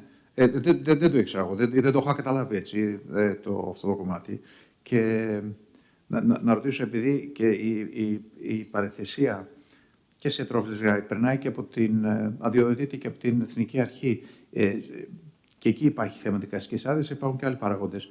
Η δικαστική άδεια, δηλαδή σε αυτή την περίπτωση, από το δικαστήριο αρκεί, πρέπει να περάσει και από την αρχή, δεσμεύεται η αρχή να συμφωνήσει σε αυτό, η Εθνική Αρχή. Η αρχή δεν δίνει άδεια για παρένθετη μητρότητα, το δικαστήριο δίνει. Ναι. Άρα η αρχή δεν μπορεί να παρέμβει σε αυτή τη διαδικασία. Άρα μπορεί ένα δικαστήριο να αποφασίσει ότι μπορεί να γίνει και μετά να γίνει κατευθείαν. Δεν περνάει πάλι από την Εθνική Αρχή. Δεν προβλέπετε κάτι τέτοιο. Κοιτάξτε, η μονάδα θα βρεθεί σε πολύ δύσκολη θέση, γιατί θα πει: έχω μια δικαστική άδεια, έχω ένα νόμο που δεν λέει τίποτα, αλλά κατ' εμέ μια μονάδα η οποία ακολουθεί μια δικαστική απόφαση δεν έχει ευθύνη.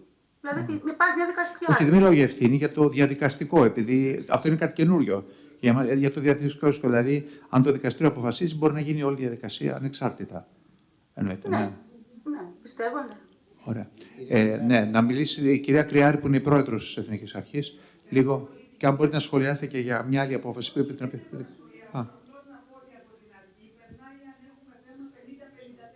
Ναι. Ναι, αληθές. Η οποία ζητάει να αποκτήσει παιδί να παρέμβεται. Είναι στο ηλικιακό πλαίσιο 50-54, τότε ζητάει άδεια από την αρχή λόγω της ηλικίας. Γι' αυτό και λέμε στις αποφάσεις της αρχής ότι η γυναίκα που είναι στα 50-54 παίρνει άδεια υπό την προϋπόθεση ότι θα βγει και η απόφαση του δικαστηρίου. Το 50-54 αφορά τη γυναίκα, την κοινωνική μητέρα, η οποία ζητάει την άδεια για να κάνει χρήση υπηρεσιών παρέμβασης. Αυτό περνάει από την αρχή. Το υπόλοιπο, αν δεν έχουμε αυτή την ηλικία 50-54, δεν περνάει από εμάς. Εμάς περνάει μόνο το 50-54 με παρέμβαση. Αυτό μόνο. Ευχαριστώ πολύ. Ναι, ο κ. Τσανίδης. Θα συμφωνήσω απόλυτα με την εξαιρετική εισήγηση της συναδέλφου της κυρίας Φουντεδάκη. Ακούσαμε τόσα πολλά από νομικούς και μη νομικούς για το ζήτημα του γάμου ομοφύλων, για το ζήτημα της υιοθεσίας. Συνταγματική αναφορά για το ζήτημα του γάμου δεν υπάρχει. Απλώς σε όλα όσα είπε η κυρία συνάδελφος, θα ήθελα έτσι να μοιραστώ μαζί σας μια σκέψη.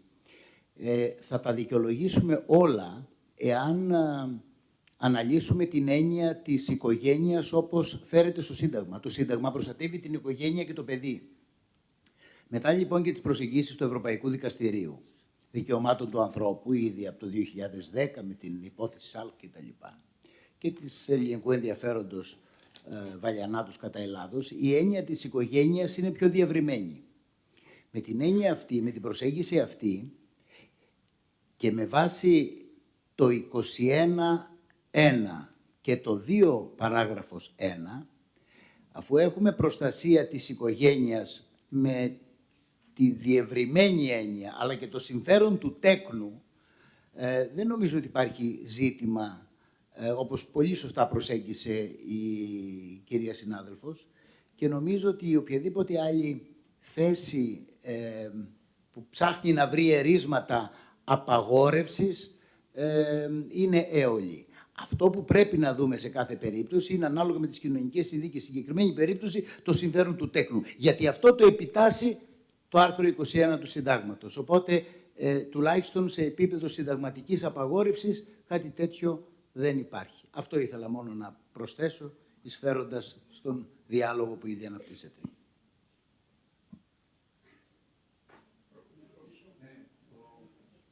Ο Κουτσιλιέρης. Ο Κωσοπάντος.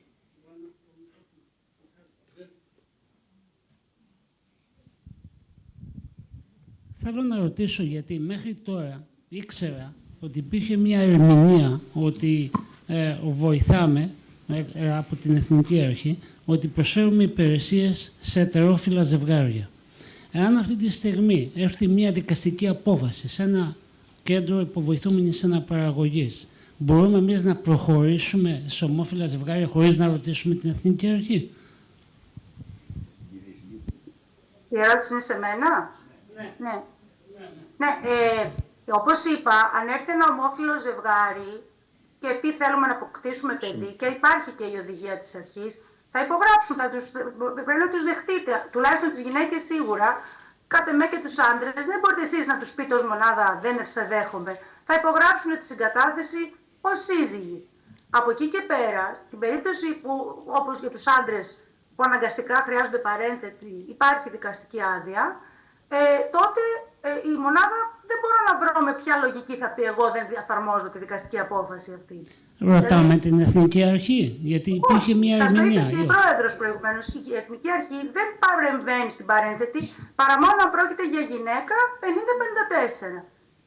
Άρα δεν τη ρωτάτε, γιατί ξαναλέω, δεν είναι θέμα της αρχής αυτό, είναι θέμα των δικαστηρίων και του νομοθέτη. Ακούστε, για να μην τρομάζετε, πιστεύω ότι το θέμα θα τεθεί στα δικαστήρια. Δεν πιστεύω ότι θα λυθεί τόσο εύκολα, δηλαδή θα δοθεί τόσο εύκολα μια τέτοια δικαστική άδεια.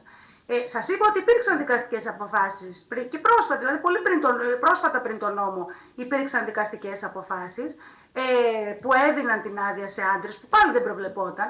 Απλά τώρα λέω ότι τα δικαστήρια θα πούνε ότι μετά από τόση συζήτηση που έγινε και αφού μας είπαν 100 φορές ότι δεν επιτρέπεται η παρένθεση στους άντρες, δεν επιτρέπεται. Δηλαδή, μου φαίνεται ότι θα είναι πιο δύσκολο να πει ο δικαστής ότι εδώ έχω ένα κενό και το οποίο θα το πληρώσω με αναλογική ερμηνεία. Βέβαια, όπως καλύτερα από μένα ξέρει ο συνάδελφος στο Προεδρείο, από πλευρά συνταγματικού δικαίου διατυπώνονται διάφορες απόψεις σχετικά με το αν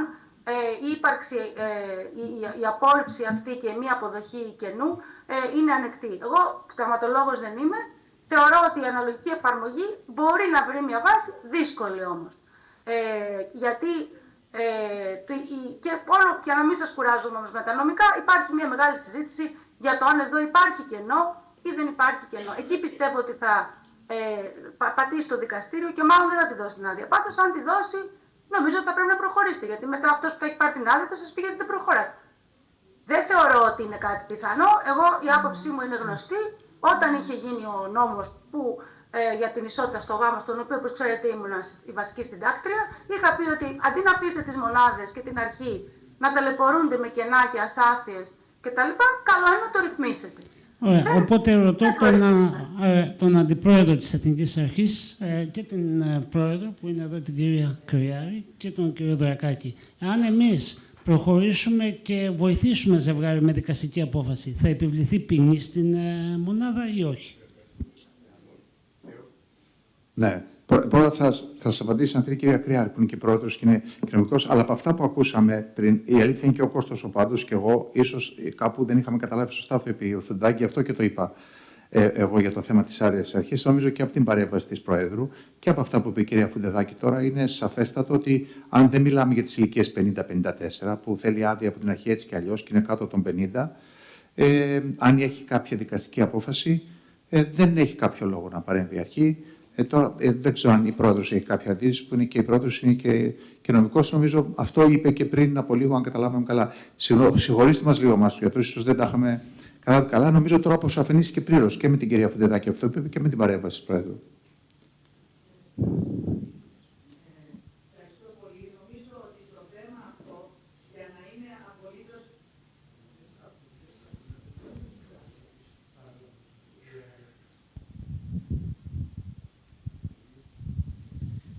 Νομίζω ότι το θέμα αυτό, για να είμαστε απολύτως ακριβείς, όπως το είπε και η κυρία Φουντεδάκη, πρέπει να λυθεί νομοθετικά, ώστε να μην εξαρτώμεθα από δικαστικές αποφάσεις και ερμηνείες.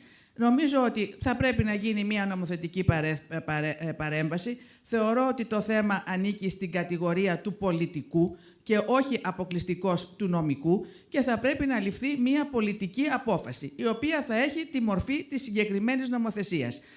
Από εκεί και μετά, εάν έρθει μια δικαστική απόφαση, φυσικά μια μονάδα θα πρέπει να την ακολουθήσει. Δεν μπορεί να αρνηθεί την εφαρμογή δικαστικής αποφάσεως. Αλλά ρητά από πλευράς νομικής συλλογιστικής, θεωρώ ότι το θέμα πρέπει να ρυθμιστεί νομοθετικά.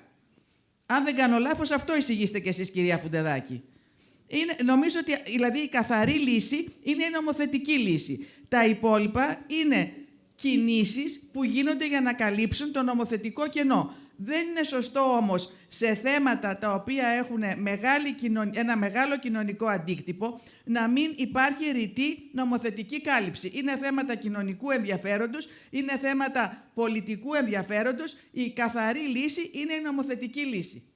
Ευχαριστώ. Ναι, γιατί μπορεί ένα δικαστήριο να πει το ένα άλλο δικαστήριο να πει το άλλο. Και επίσης, σε αυτό που ρώτησε ο κύριος Πάντος, η αρχή πώς θα επιβάλλει κύρωση σε μια μονάδα που εφάρμοσε μια δικαστική απόφαση? Δηλαδή, δεν μπορεί, είναι δικαιολογημένο το να το κάνει, δεν μπορεί να τη τιμωρήσει τη μονάδα γι' αυτό. Γι' αυτό είπα ότι αυτό το θέμα δεν μπορεί να αφαιθεί στο χώρο δικαστήριο, απόφαση, μονάδα. Είναι ένα θέμα που αφορά την κοινωνία και ως κοινωνικό θέμα θα πρέπει να έχει μια πολιτική απόφαση. Και ένα μείζον κοινωνικό θέμα, διότι αφορά αλλαγή αντιλήψεων. Οι αλλαγές αντιλήψεων δεν μπορούν να εφαρμοστούν με μια δικαστική απόφαση εδώ και με μια δικαστική απόφαση εκεί. Πρέπει να γίνει ένας νόμος, ο οποίος θα λέει ή το Α ή το Β. Έτσι το βλέπω. Ωστόσο, η αρχή, κυρία Πρόεδρε, παραμένει ως ανεξάρτητη διοικητική αρχή και έχει υποχρέωση συμμορφώσεως στη δικαστική απόφαση. Άρα, στο ερώτημα του κυρίου Πάντου, δεν έχει ούτε πλαίσιο, αλλά ούτε και εξουσία να επιβάλλει κόντρα στη δικαστική απόφαση κύρωση. Δεν είπα εγώ για τις κυρώσεις. Όχι, δεν διαφωνούμε. Ενώ απαντώντας στο ερώτημα του κυρίου Πάντου, ότι όταν υπάρχει δικαστική απόφαση έχουμε και μια υποχρέωση συμμόρφωσης σε αυτού του είδους τα νομικά πρόσωπα. Ναι, αλλά πρώτα απ' όλα δεν είμαστε ανεξάρτητη αρχή υπό την έννοια που το εννοείται, υπό την έννοια που ήταν το ΕΣΟΥΡΟΥ, υπό την έννοια που είναι το ΑΣΕΠ. Είμαστε εθνική αρχή υποβοηθημένης αναπαραγωγής υπό το Υπουργείο Υγείας. Άρα με δημόσιο χαρακτήρα δεν διαφωνούμε. Αυτό όμως το οποίο σας λέω είναι η δικαστική απόφαση είναι πάντα περιορισμένη κατά τόπο και κατά χρόνο. Ενώ η νομοθεσία είναι γενική και έργα όμνες. Αυτή είναι η διαφορά.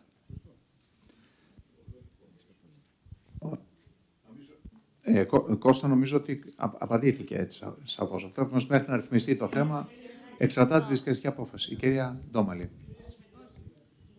Συγγνώμη, κυρία Σπαγγινώδη. Καλησπέρα και από μένα. Συγχαρητήρια για την υπέροχη ομιλία σας. Θέλω να πω σε σχέση με τις δικαστικές αποφάσεις και την αρμοδιότητα των μονάδων και τις δυνατότητες των μονάδων. Μέχρι να θεσπιστεί το όριο των 54 ή 51 μέρα και να παίρνει άδεια η γυναίκα από την Εθνική Αρχή, υπήρχαν πλήστες όσες αποφάσεις, τις οποίες τα δικαστήρια εξέδιδαν και επέτρεπαν σε γυναίκες άνω των 50 χρονών να υποβληθούν στη διαδικασία υποβοήθησης αναπαραγωγής μέσω της διαδικασίας παρένθεσης μητρότητας. Μεγάλη νομική συζήτηση και μεγάλη αμφιταλάντευση μεταξύ των μονάδων και των νομικών των μονάδων, εάν μπορούσαμε να την εφαρμόσουμε ή η Εθνική Αρχή θα ερχόταν και θα επέβαλε ποινή ανάκληση αδείας στο γιατρό που θα το εφήρμοζε τότε. Ναι, κακώς όμως. Ναι, αφού υπήρχε η δικαστική απόφαση, δεν κινδυνεύατε, το είπε. Ναι, όμως η Εθνική Αρχή το έβλεπε σαν ποινή. Η αρχή πώς θα έρθει κόντρα σε μια δικαστική απόφαση? Όλοι. Διότι ο νόμος, διότι θεωρούσαν αυτό το οποίο υπήρχε ως περιραίουσα ατμόσφαιρα ήταν ότι από τη στιγμή που ο νόμος ορίζει το 50, το δικαστήριο δεν έπρεπε να βγάλει αυτή την απόφαση. Και ως εκ τούτου η μονάδα η οποία θα την εφήρμοζε, αυτό το έχουμε περάσει όλες οι μονάδες εδώ πέρα, φαντάζομαι ότι όλοι το θυμάστε. Αν μια μονάδα εφήρμοζε δικαστική απόφαση, ορίστε. Ναι, ναι, το προβλέπει και ο κώδικας διοντολογίας, το προβλέπει και ο νόμος ούτως ή άλλως. Ναι. Και θα είχε ανάκληση της αδείας και του γιατρού ατομικά, αλλά και της μονάδος, εάν το εφαρμόζαμε. Οπότε σε αυτό το πλαίσιο ρώτησε ο κύριος Πάντος προηγουμένως τι γίνεται όταν εφαρμόζουμε αποφάσεις οι οποίες είναι κόντρα σε αυτά που λέει ο νόμος, και από την άλλη η Εθνική Αρχή εφαρμόζει τον νόμο. Γι' αυτό έγινε αυτή η ερώτηση. Ευχαριστώ. Ναι, αντιληπτό, κυρία Σφακιανούδη. Απλώς, αν και θέλετε τη γνώμη μου, αυτές οι δικαστικές αποφάσεις ήταν εσφαλμένες. Όπως και οι δικαστικές αποφάσεις που δέχονται με τα θανάτια γονιμοποίηση με ιδιόγραφη διαθήκη. Είναι εσφαλμένες αποφάσεις. Πλην όμως είναι αποφάσεις. Δεν μπορεί κάποιος να πει: δεν μ' αρέσει αυτή η απόφαση, δεν την εφαρμόζω. Είναι λάθος ήταν η απόφαση. Η απόφαση είναι λάθος, αλλά νομίμως η μονάδα την εφαρμόζει και επομένως η Εθνική Αρχή. Νομίμως και η Εθνική Αρχή δεν θα μπορέσει να επιβάλλει καμία κύρωση στη μονάδα. Κοιτάξτε, αυτό πιστεύω εγώ. Και όταν ήμουν στην αρχή, είχαμε τέτοιες περιπτώσεις και τότε το μέλος της αρχής που ήταν καθηγήτρια του διοικητικού δικαίου, γιατί ξαναλέω, εγώ δεν θέλω να πηγαίνω στα χωράφια άλλων, μας είχε πει ότι δεν είναι δυνατόν κρατική αρχή να επιβάλλει κυρώσεις επειδή κάποιος συμμορφώθηκε με μια δικαστική απόφαση. Την οποία όλος ο νομικός κόσμος θεωρεί μη σωστή και ασφαλμένη. Εντάξει, ευχαριστώ πολύ.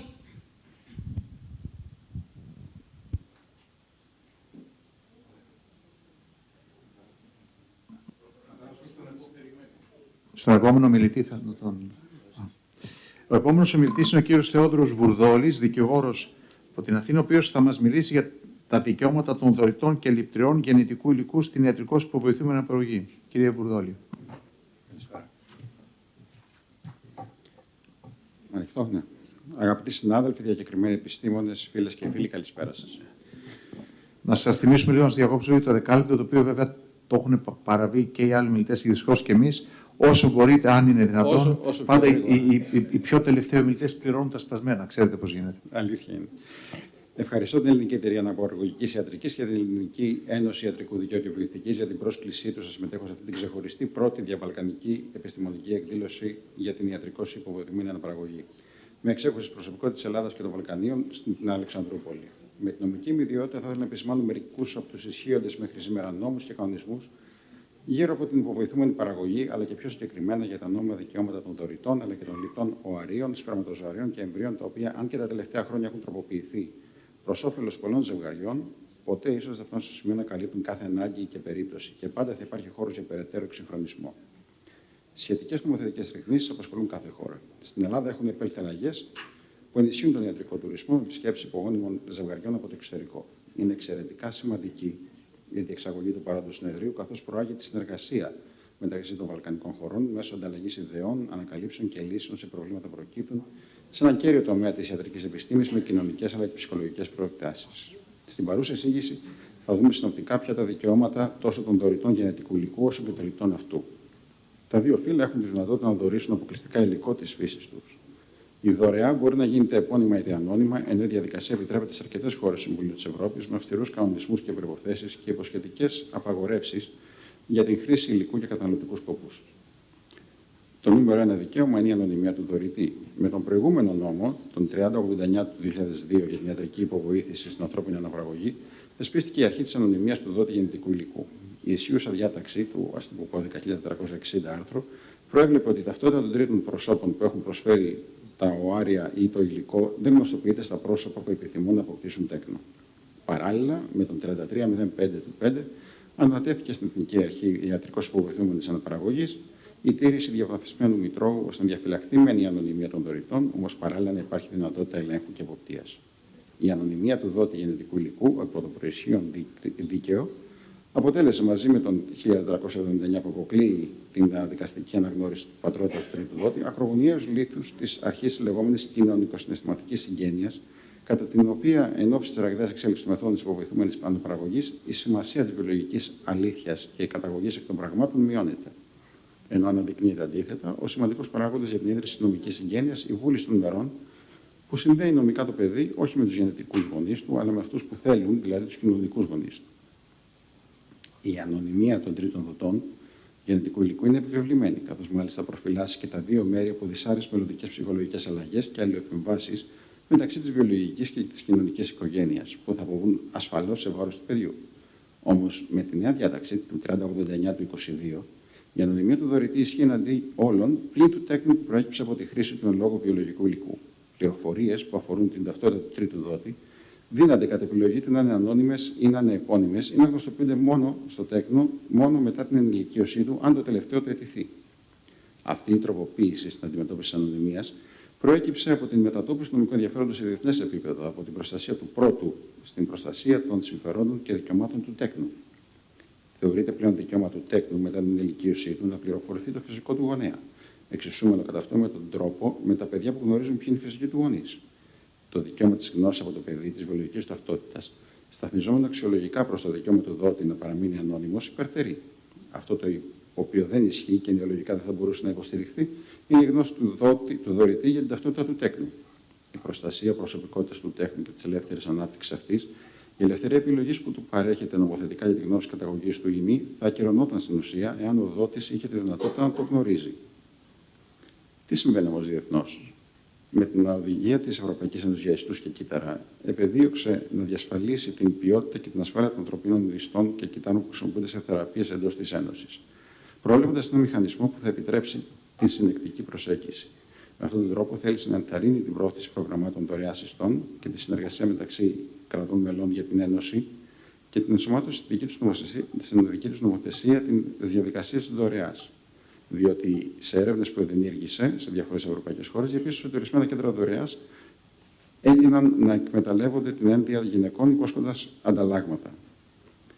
Η πλειοψηφία των κρατών μελών έχει θεσπίσει εξής βασικές αρχές που διέπουν τη δωρεά. Την αρχή της εμπιστευτικότητας, με την οποία λαμβάνονται μέτρα που διασφαλίζουν όλα τα δεδομένα που συλλέγονται συμπεριλαμβάνουν και των γενετικών πληροφοριών που θα καταστούν ανώνυμα, ώστε η λήπτρια και η δότρια να μην αναγνωρίζονται. Την αρχή της ανωνυμίας, που ισχύουν μέτρα που ρυθμίζουν την αποκάλυψη της ταυτότητας του δότη, δηλαδή ο δωρητής ή η δωρήτρια παραμένει ανώνυμη, βάσει νόμου, εκτός και αν παραιτηθεί του δικαιώματος αυτού, και απουσία της αμοιβής για δωρεά. Για την υποβολή σε μέθοδο ιατρικώς υποβοηθούμενης αναπαραγωγής χρειάζεται έντυπο έγγραφης συνένεσης και εν ώψη εφαρμογής της μεθόδου της εξωσωματικής γονιμοποίησης, κατά την οποία διευκρινίζεται αν τα οάρια της σπερματοζώα ή του ζευγαριού χρησιμοποιήθηκαν δωρητών ή αν χρησιμοποιήθηκαν οάρια άγαμης μόνης γυναίκας και σπέρμα του δότη. Η μονάδα που θα κάνει την υποβοηθούμενη αναπαραγωγή ενημερώνει τους ενδιαφερόμενους για τα πάντα, δεδομένα και απρόσκοπτα της διαδικασίας και ζητά την υποχρεωτική σύνταξη και προσκόμιση συμβολογραφικού εγγράφου. Ισχύει και ενημερώνονται επίσης για το ειδικό νομοθετικό πλαίσιο που ισχύει για εκείνους που είναι είτε υπήκοοι και μόνιμοι κάτοικοι κρατών της Ευρωπαϊκής Ένωσης, είτε τρίτων χωρών, είτε άτομα που το υλικό προέρχεται από τρίτες χώρες. Όσον αφορά τη δωρεά γενετικού υλικού από τρίτο πρόσωπο, η μονάδα, η Εθνική Αρχή, στο πλαίσιο των αρμοδιοτήτων της, εκδίδει διευκρινιστικές οδηγίες αναφορικά με την δωρεά γενετικού υλικού από συγγενή ή δότη ή δότρια. Ειδικότερα στην περίπτωση συγγενή δότη ή δότρια, στο Υποπτικό Συμβούλιο της Εθνικής Αρχής αποφάσισε το 23 ότι η διάταξη δωρεά γενετικού υλικού μεταξύ συγγενών είναι επιτρεπτή. Εξαιρείται η περίπτωση στην οποία χρησιμοποιείται για την γονιμοποίηση συγγενούς δότη ή τρίτου δότη, οπότε μπορεί ο συγγενής εκπλαγίου να είναι του ιδίου ή του εταίρου φύλου. Επίσης, το Υποπτικό Συμβούλιο διευκρίνησε ότι από τη συνδυασμένη εφαρμογή του τελευταίου εδαφίου του άρθρου 1360, που ορίζει ότι ταυτότητα του τέκνου καθώς και των γονέων του δεν γνωστοποιείται στους τρίτους δότες ή στις τρίτες δότριες, και σε συνδυασμό με το 1455 που ορίζει ότι η δωρεά μεταξύ γενετικού υλικού μεταξύ συγγενών είναι επιτρεπτή σε πλάγια γραμμή, συνάγεται ότι αυτό το τέκνο καθώς και των γονέων επιτρέπεται να γνωστοποιείται στους τρίτους δότες και τρίτες δότριες μόνο στις περιπτώσεις επιτρεπτές κατά τα προαναφερόμενα δωρεάς γενετικού υλικού. Επομένως, δεν επιτρέπεται η δωρεά γενετικού υλικού από επώνυμο δότη ή δότρια γνωστό σε συγκεκριμένο τρίτο πρόσωπο, εκτός αν πρόκειται για συγγενή, κατά όπως είπαμε. Εν κατακλείδη, ο δότης έχει δικαίωμα στην ανωνυμία και έχει και το δικαίωμα να παραιτηθεί αυτής. Η μονάδα, σε συνεργασία με την Εθνική Αρχή, έχουν δικαίωμα και υποχρέωση ελέγχου, εποπτείας και τήρησης αρχείων. Οι λήπτες το δικαίωμα στη βεβαιότητα το παραπάνω τηρούνται και τα τέκνα το δικαίωμα στη γνώση του δότη σε περίπτωση που το επιθυμούν. Θα μπορούσα σίγουρα να επεκταθούμε περισσότερες λεπτομέρειες πάνω στο θέμα, αλλά καθώς πρόκειται για το πρώτο διαβαλκανικό συνέδριο, επιφυλάσσομαι για το επόμενο. Και με αυτόν τον τρόπο εύχομαι παράλληλα την ετήσια διεξαγωγή του. Σας ευχαριστώ. Ευχαριστούμε πολύ. Κύριε Ιδώλη, ήσασταν σαφέστατος και πραγματικά μέσα στον χρόνο και ευχαριστούμε για αυτό. Βασικά. Ναι, δεν ξέρω, υπάρχει κάποιο σχόλιο, κάποια ερώτηση, γιατί έχουμε και σχολιασμούς και έχουμε και είμαστε εκτός προγράμματος. Αν δεν υπάρχει, να προχωρήσουμε στο σχολιασμό από την κυρία Νικολέτα Δελιγιώργλου, ο οποίος είναι δικηγόρος στην Αθήνα και είναι επιστημονικός συνεργάτης στην Εθνική Αρχή Ιατρικός Προβιδούμενης Αναπαραγωγής. Κυρία Δελιγιώργλου. Καλησπέρα σας. Καταρχάς να συγχαρώ τη διοργάνωση αλλά και τους ομιλητές για την ομιλία τους. Συζητήθηκαν δύο θέματα πάρα πολύ σημαντικά και τα πιο αμφιλεγόμενα στις μεθόδους της ιατρικώς προβιδούμενης αναπαραγωγής. Το θέμα της παρένθετης μητρότητας και το πόσο θεμιτό είναι να αξιοποιηθεί από τα ομόφυλα ζευγάρια απασχολεί αλλά και διχάζει τόσο τους φορείς όσο και τα κόμματα αλλά και ολόκληρη την κοινωνία. Είναι αλήθεια ότι αιτήματα ομόφυλων ζευγαριών για να αποκτήσουν παιδί μέσω παρένθετης μητρότητας υπάρχουν. Και όπως είπε η κυρία Φουντεδάκη, μάλλον τη λύση θα δώσουν είτε τα δικαστήρια με κάποια απόφασή τους, είτε καλύτερα η πολιτεία θεσμοθετώντας το εν λόγω θέμα. Αναφορικά με ένα θέμα που έθεσε η κυρία Φουντεδάκη για μια απόφαση της αρχής αναφορικά με τα ομόφυλα ζευγάρια τις γυναίκες, αυτή αφορούσε τα ομόφυλα ζευγάρια τις γυναίκες, οι οποίες υποβάλλονται σε μέθοδο ιατρικός προβιδούμενης αναπαραγωγής, όπου όμως μητέρα νομικά θα είναι μόνο οικειοφόρος. Μπήκε από την αρχή ουσιαστικά ο όρος ότι δεν μπορούν να χρησιμοποιηθούν τα οάρια της συζύγου ή της γυναίκας που έχουν σύμφωνο συμβίωσης. Γιατί? Ουσιαστικά γιατί ο νόμος λέει ότι δεν μπορεί η δότρια να γνωρίζει τη λήπτρια. Και με αυτή την έννοια και μπήκε και αυτός ο όρος και σε αυτή την απόφαση της αρχής. Τώρα αναφορικά με τους δότες και τους λήπτες του γενετικού υλικού, η τροποποίηση της νομοθεσίας που έγινε το 2022 έδωσε ουσιαστικά στους λήπτες το δικαίωμα να αποφασίζουν για τους δότες και στα παιδιά να μπορούν να μάθουν την καταγωγή τους αν αυτό το επιθυμούν. Ευχαριστώ πολύ. Και πάλι συγχαρητήρια. Ευχαριστούμε. Και η επόμενη σχολιάστρια είναι η κυρία Αλεξάνδρα Τσαρούχα, που είναι χειρουργός και διδάκτης του Πανεπιστημίου. Είναι καθηγήτρια Δημοκρίου Πανεπιστημίου Θράκης. Κυρία Τσαρούχα. Ωραία.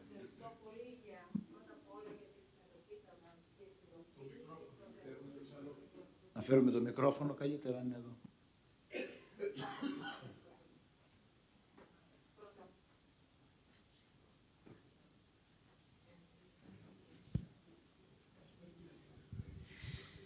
Θα ήθελα αρχικά να ευχαριστήσω την Οργανωτική Επιτροπή και ιδιαίτερα τον καθηγητή, τον κύριο Κουτσιλιέρη, και όλους όσους συμμετείχαν στην απόψινή συνεδρίαση. Ήταν πραγματικά κάτι πολύ ενδιαφέρον.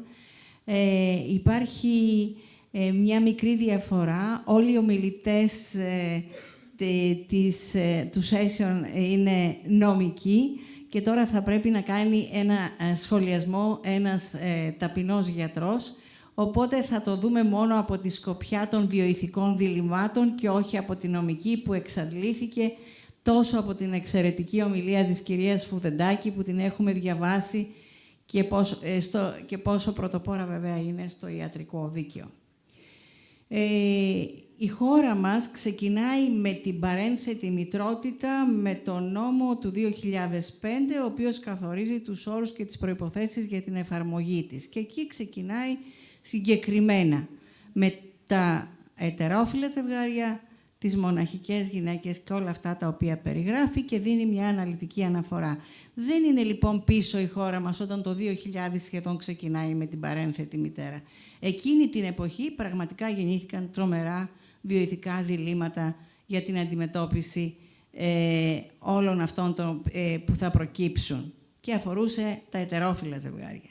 Ερχόμαστε τώρα στο νόμο του 2024, ο οποίος μιλά για την ισότητα του πολιτικού γάμου και αυτός βέβαια αναγεννά το θέμα, το κάνει πιο επίκαιρο της παρένθετης μητρότητας και μόνο σε ένα σημείο του, αν δεν κάνω λάθος διορθώστε με, στο άρθρο 11 μιλάει για τη γονεϊκή σχέση που έχει δημιουργηθεί στο εξωτερικό.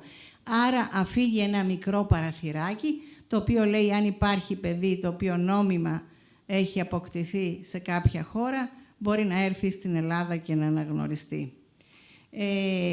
Τα διλήμματα που γεννιούνται σήμερα, τα ηθικά διλήμματα, είναι πολύ περισσότερα, γιατί όπως πολύ σωστά είπε η προηγούμενη σχολιάστρια, συγχωρέστε με, δεν θυμάμαι το όνομά της, είναι πολλά όλα αυτά τα οποία συζητούνται, πολύ μοντέρνα, έχουμε μπει σε μια άλλη διαδικασία, επομένως είναι αναμενόμενο ότι λίγο ακόμα μας είναι πολύ πρόσφατο το γεγονός και πιστεύω ότι γι' αυτό και δεν υπάρχουν περισσότερα στο νόμο. Σίγουρα οι νομοθέτες και γενικότερα όλες οι εταιρείες θα δώσουν κάποιες προτάσεις και το θέμα αυτό κατά κάποιο τρόπο θα ξεπεραστεί, αλλά χρειάζεται χρόνο για να μην φτάσουμε στις δικαστικές αποφάσεις τις οποίες θα πρέπει να τηρήσουν τα κέντρα. Σας ευχαριστώ πολύ για την υπομονή σας. Ευχαριστούμε και εμείς. Δεν νομίζω ότι έχουμε χρόνο για οποιαδήποτε άλλη ερώτηση. Ευχαριστούμε πολύ που μας παρακολουθήσατε και να καλέσουμε τον καθηγητή τον κύριο Κουτσιλιέρη και τον Κώστο Πάντο στο Προεδρείο για την επόμενη.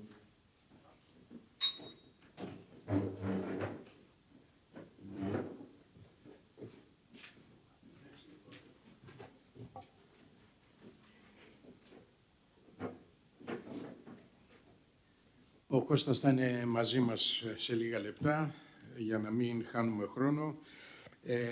Έχουμε τη χαρά να έχουμε μαζί μας τον πρόεδρο της Κυπριακής Ένωσης Ανθρώπινης Αναπαραγωγής, τον κύριο Κρίνο Τροκούδη, και είναι με μεγάλη χαρά που βρίσκεται μαζί μας και όλη η εκδήλωση είναι και υπό την αιγίδα της εταιρείας τους. Και θα ήθελα να μας μιλήσει για τις συγκλήσεις, διαφορές στο νομοθετικό πλαίσιο της ιατρικώς υποβοηθούμενης αναπαραγωγής στην Κύπρο και στην Ελλάδα. Κύριε Τροκούδη. Ευχαριστώ κύριε Πρόεδρε και επίσης ευχαριστώ και για την πρόσκληση. Είναι το πρώτο τέτοιο συνέδριο, ελπίζουμε να μην είναι το τελευταίο και ελπίζουμε να μπορέσουμε να φιλοξενήσουμε και εμείς στην Κύπρο ένα παρόμοιο συνέδριο με τη δική σας συμμετοχή. Καταρχάς να τονίσω ότι και εγώ δεν είμαι νομικός, άρα συγχωρέστε μας αν υπάρχουν κάποιες μικρές ανακρίβειες για την νομοθεσία της Ελλάδας που τώρα άκουσα ότι πράγματι μπορεί να υπάρχουν. Η σημασία των νόμων στην ιατρικώς υποβοηθούμενη αναπαραγωγή είναι τεράστια. Μερικά από τα προτερήματα είναι η διασφάλιση των δικαιωμάτων των γονέων.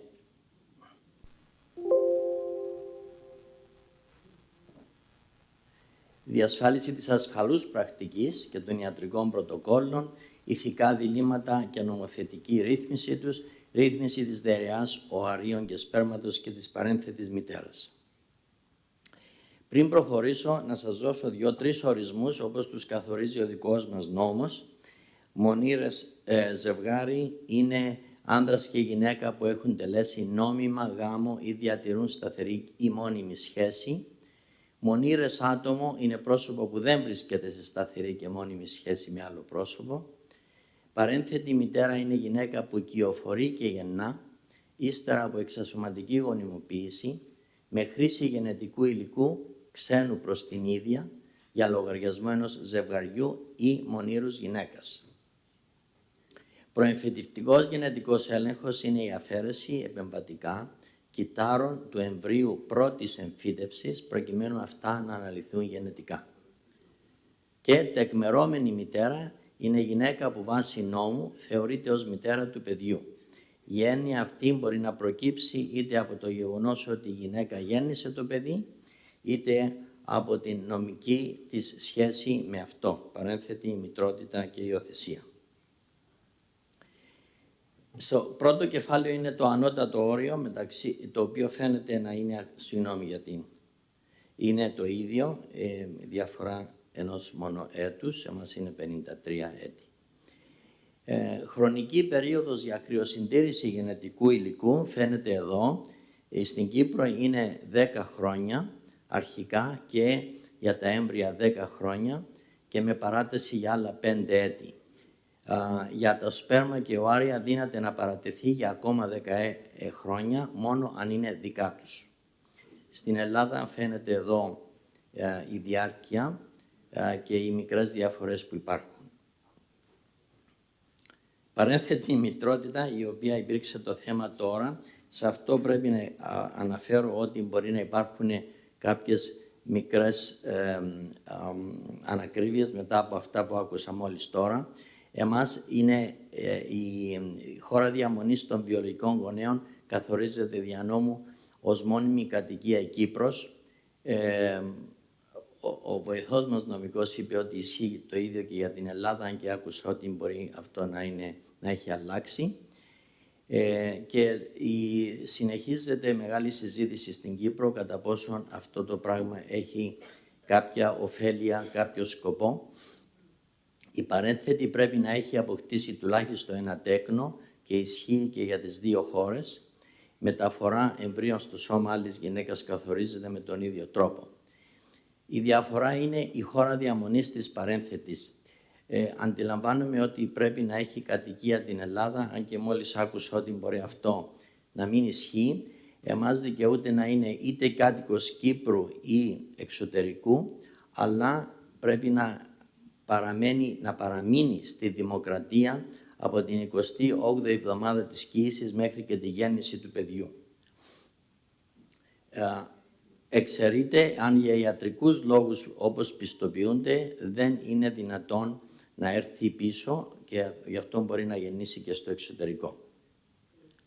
Ηλικιακό όριο για την κυοφορούσα, κατώτατο όριο δεν καθορίζεται, ενώ αντιλαμβάνομαι στην Ελλάδα είναι 25 έτη.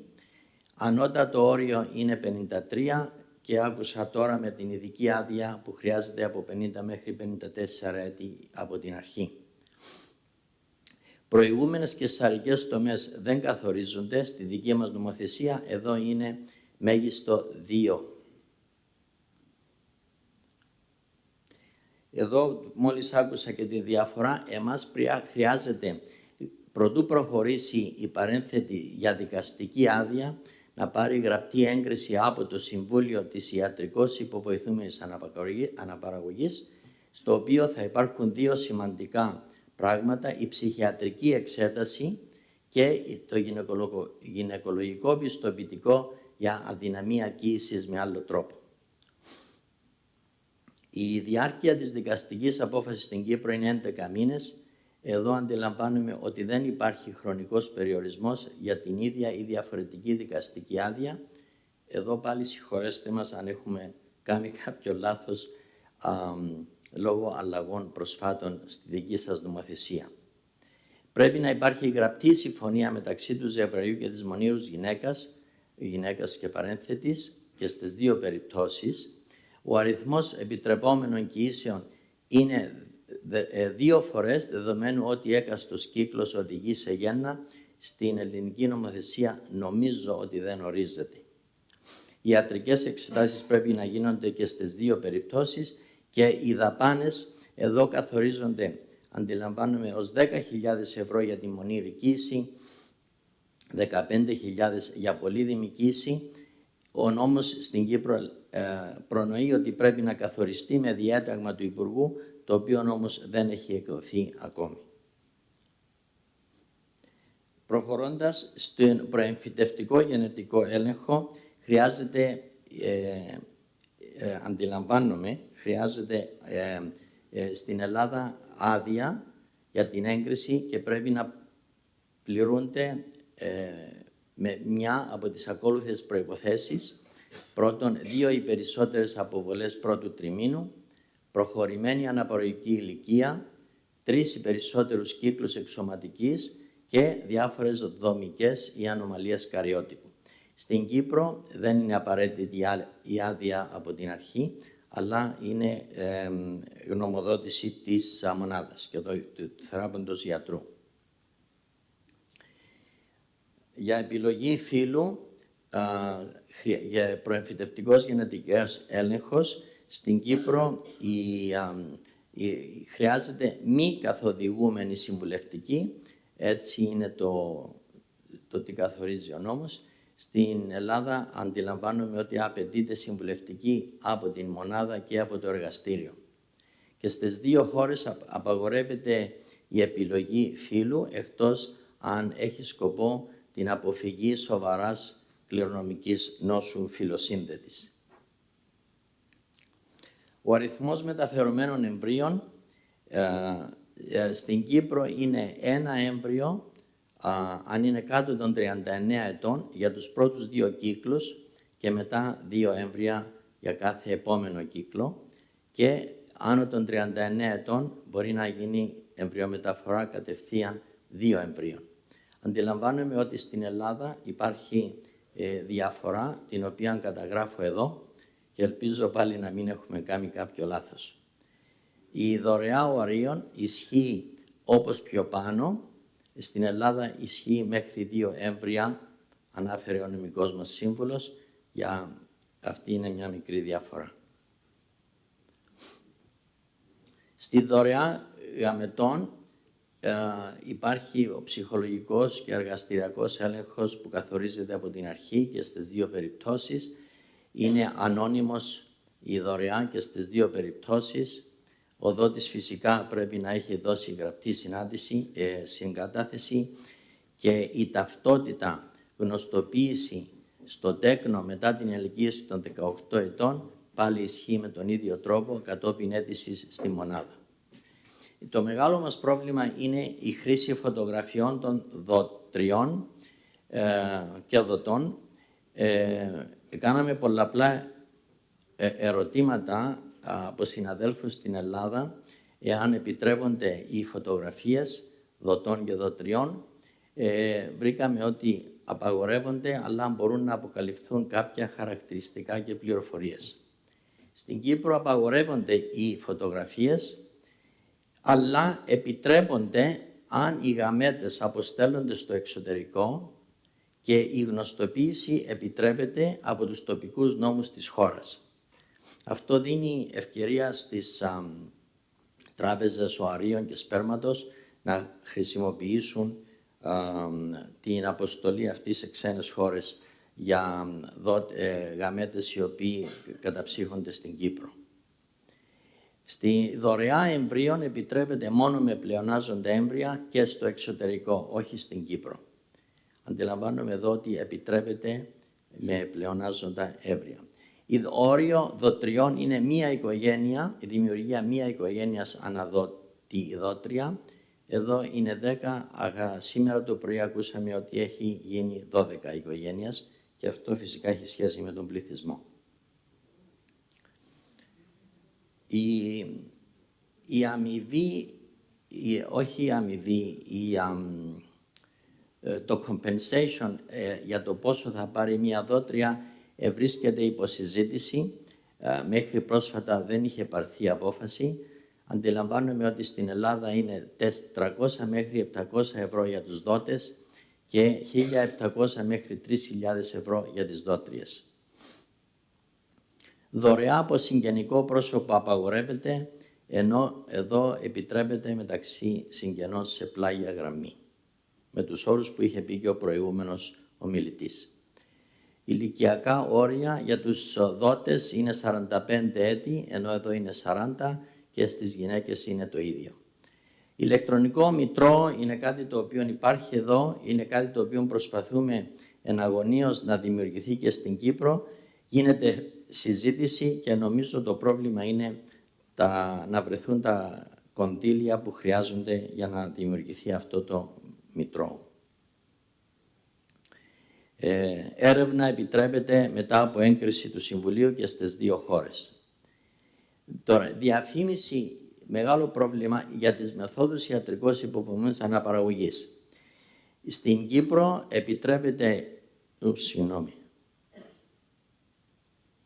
επιτρέπεται η ενημέρωση, όχι η διαφήμιση, και υπάρχουν αυστηρές ποινές για τους παραβάτες.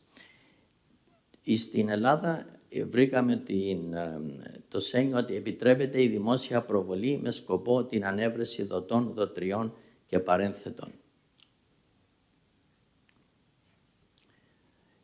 Τέλος, θα ήθελα να αναφέρω τις υπάρχουσες επιδοτήσεις που χρησιμοποιούμε στην Κύπρο για εξωσωματική γονιμοποίηση για ιατρικά έξοδα. Στον πρώτο κύκλο το κράτος αποζημιώνει με 4.500 κάθε τον κύκλο τον πρώτο, τον δεύτερο με 3.500 και τον τρίτο με 2.500. Υπάρχει φαρμακευτική αγωγή και για κάθε φορά που γίνεται εξωσωματική, η οποία είναι περίπου το 95% των φαρμακευτικών εξόδων, και επίσης καλύπτονται πλήρως και όλα τα εργαστηριακά έξοδα. Και αυτές οι αμοιβές, οι επιδοτήσεις είναι ανεξάρτητα των εισοδημάτων του κάθε ζευγαριού. Επίσης, η κρυοσυντήρηση οαρίων για κοινωνικούς λόγους, αλλά και για λόγους ογκοθεραπείας κλπ. Επιδοτείται με 2.000 κάθε φορά για 4 φορές, και αυτό πάλι ανεξάρτητα των εισοδημάτων. Δικαιούχοι είναι γυναίκες ηλικίας από 35 ετών και άνω, χωρίς άλλη γραφειοκρατία, ή γυναίκες κάτω των 35 με χαμηλή AMH και κατόπιν εισήγησης του θεράποντος ιατρού, και αυτό πρέπει να πω ότι δεν έχει απολύτως καμία γραφειοκρατία, διότι αφήνει το δικαίωμα στο θεράποντα ιατρό να προχωρήσει με απλή πιστοποίηση στην κρυοσυντήρηση των ωραίων του ενδιαφερόμενου. Σας ευχαριστώ πολύ για την προσοχή σας. Θα ήθελα να ευχαριστήσω πράγματι τον κύριο Τροκούδη για την παρουσία του εδώ, που ήρθε από την Κύπρο, και να ευχηθώ ότι η παρουσία του εδώ στην Αλεξανδρούπολη θα είναι η απαρχή μιας νέας εποχής συνεργασίας και συμπόρευσης της Κυπριακής Εταιρείας Αναπαραγωγικής Ιατρικής μαζί με την Ελληνική Εταιρεία Αναπαραγωγικής Ιατρικής. Εγώ απλά, πριν δώσουμε το λόγο για ερωτήσεις, να αναφέρω ότι στην Ελλάδα πρόσφατα άλλαξε ο νόμος με σκοπό να επιτρέπει να επιτρέψει και την επώνυμη δότρια, είτε ολικά είτε μερικά, και αυτό ανέφερε και η εισηγήτρια του σχετικού νόμου, η σημερινή Υφυπουργός Τουρισμού, η κυρία Ράπτη, θα το αναφέρει και στο χαιρετισμό της. Εξάλλου έτσι γίνεται και στις περισσότερες χώρες του κόσμου, δηλαδή Αγγλία, Αμερική, Καναδά, επιτρέπουν μόνο τις επώνυμες και γνωστές δότριες και όχι την ανώνυμη. Εδώ στην Ελλάδα για κάποιο λόγο εφαρμόστηκε μόνο η ανωνυμία. Τελευταία ο νόμος άλλαξε προκειμένου να επιτραπεί και στην επώνυμη δότρια και επώνυμο δότη, αλλά με μια ερμηνεία που εγώ ίδιος δεν το πολύ καταλαβαίνω. Τελευταία η προηγούμενη Εθνική Αρχή ερμήνευσε ότι ο επώνυμος δότης θα μπορεί να είναι επώνυμος αλλά όχι γνωστός. Δηλαδή δεν μπορεί να φέρει μια γνωστή δότρια ή δότη κάποιος. Επιτρέπεται όμως ο συγγενής σε οριζόντια γραμμή. Και απ' την άλλη χαίρομαι πολύ που σας άκουσα για τις κυβερνητικές επιχορηγήσεις που υπάρχουν στην Κύπρο, εύχομαι να ακολουθήσει και το ίδιο πράγμα και η ελληνική πολιτεία. Κάποιες ερωτήσεις? Μπορώ να ρωτήσω εγώ, η χρησιμοποίηση φωτογραφιών των δοτών είναι σωστή όπως μας είπαν για εδώ στην Ελλάδα ή υπάρχει πρόβλημα? Θα μας το πει τώρα η πρόεδρος της Εθνικής Αρχής, η κυρία Κρυάρη, αν είναι εδώ, ή η πρόεδρος.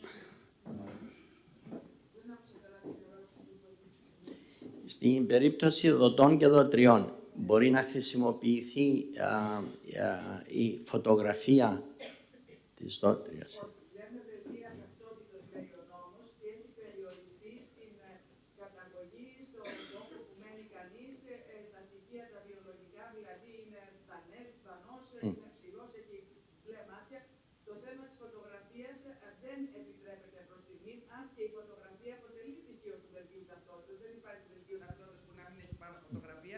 Οπότε, ευχαριστώ πολύ. Γίνεται συζήτηση μήπως τελικώς επιτραπεί η φωτογραφία στο μέλλον, είτε η φωτογραφία του ενηλίκου ατόμου, είτε όπως γίνεται από τη Δανέζικη Τράπεζα Σπέρματος, η φωτογραφία του ατόμου όταν ήταν μικρό. Οπότε, οι άνθρωποι οι οποίοι θα πάρουν το σπέρμα μπορούν να δουν πώς θα είναι το παιδί τους, όπως είναι και ο συγκεκριμένος δότης όταν ήταν μικρός. Εγώ προσωπικώς είμαι υπέρ της φωτογραφίας, αλλά είναι θέμα συζητήσεως και αλλαγής του νόμου. Ευχαριστώ.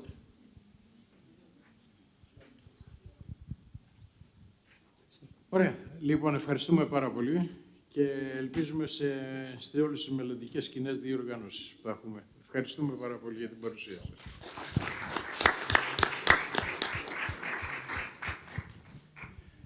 Και περνάμε τώρα στην τελετή έναρξης. Υπάρχουν μια μεγάλη σειρά χαιρετισμών. Θα ξεκινήσουμε με τα βίντεο και τους χαιρετισμούς, φαντάζομαι, για να περάσουμε ύστερα στις διαζώσεις παρουσίες. Άρα, έχουμε ένα βίντεο χαιρετισμό από τον Υπουργό Άδωνη Γεωργιάδη, Υπουργό Υγείας, και παρακαλώ, ποιος είναι ο... Καταρχάς, ευχαριστώ πάρα πολύ για την πρόσκληση. Δεν ακούγεται τίποτα. Δεν μπορούσα να είμαι εκεί μαζί σας, γιατί καταλάβετε ότι έχω απίστευτο φόρτο. Έχουμε και νομοσχέδιο στη Βουλή. Όμως, πρέπει να έρθω στην Αλεξανδρούπολη. Είναι μια τσαγωμένη μου πόλη. Έκανα εκεί τη στρατιωτική μου θητεία.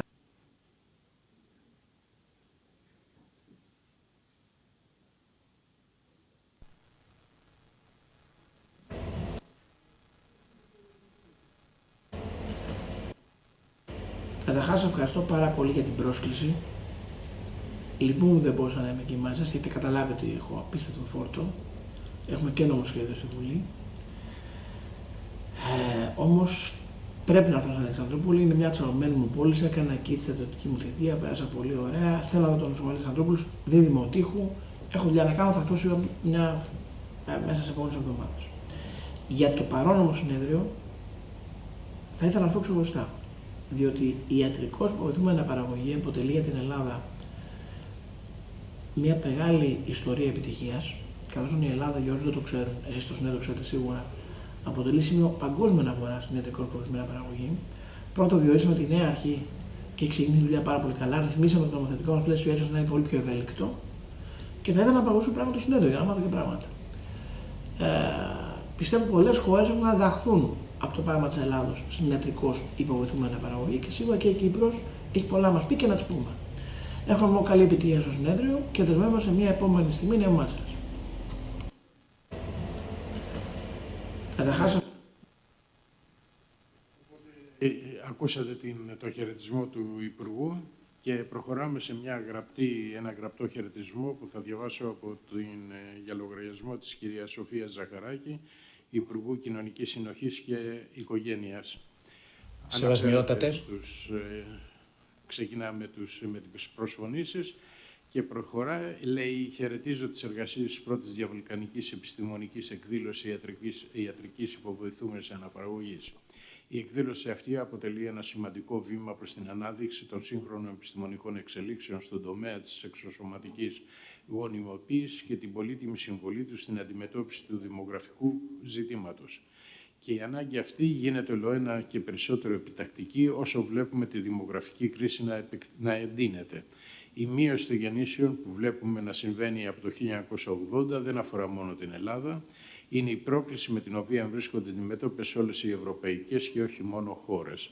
Αυτό σε καμιά περίπτωση δεν μειώνει τη σημασία του προβλήματος. Αντίθετα, δείχνει πως έχει συντελεστεί μια βαθιά στροφή στη δημογραφική συμπεριφορά, η οποία δεν έχει να κάνει με τα επιμέρους χαρακτηριστικά μιας χώρας, αλλά είναι πολύ πιο βαθιά και σχετίζεται με τον τρόπο ζωής και της εργασίας, τις οικονομικές και κοινωνικές απαιτήσεις, τα καταναλωτικά πρότυπα, τις περιβαλλοντολογικές συνθήκες.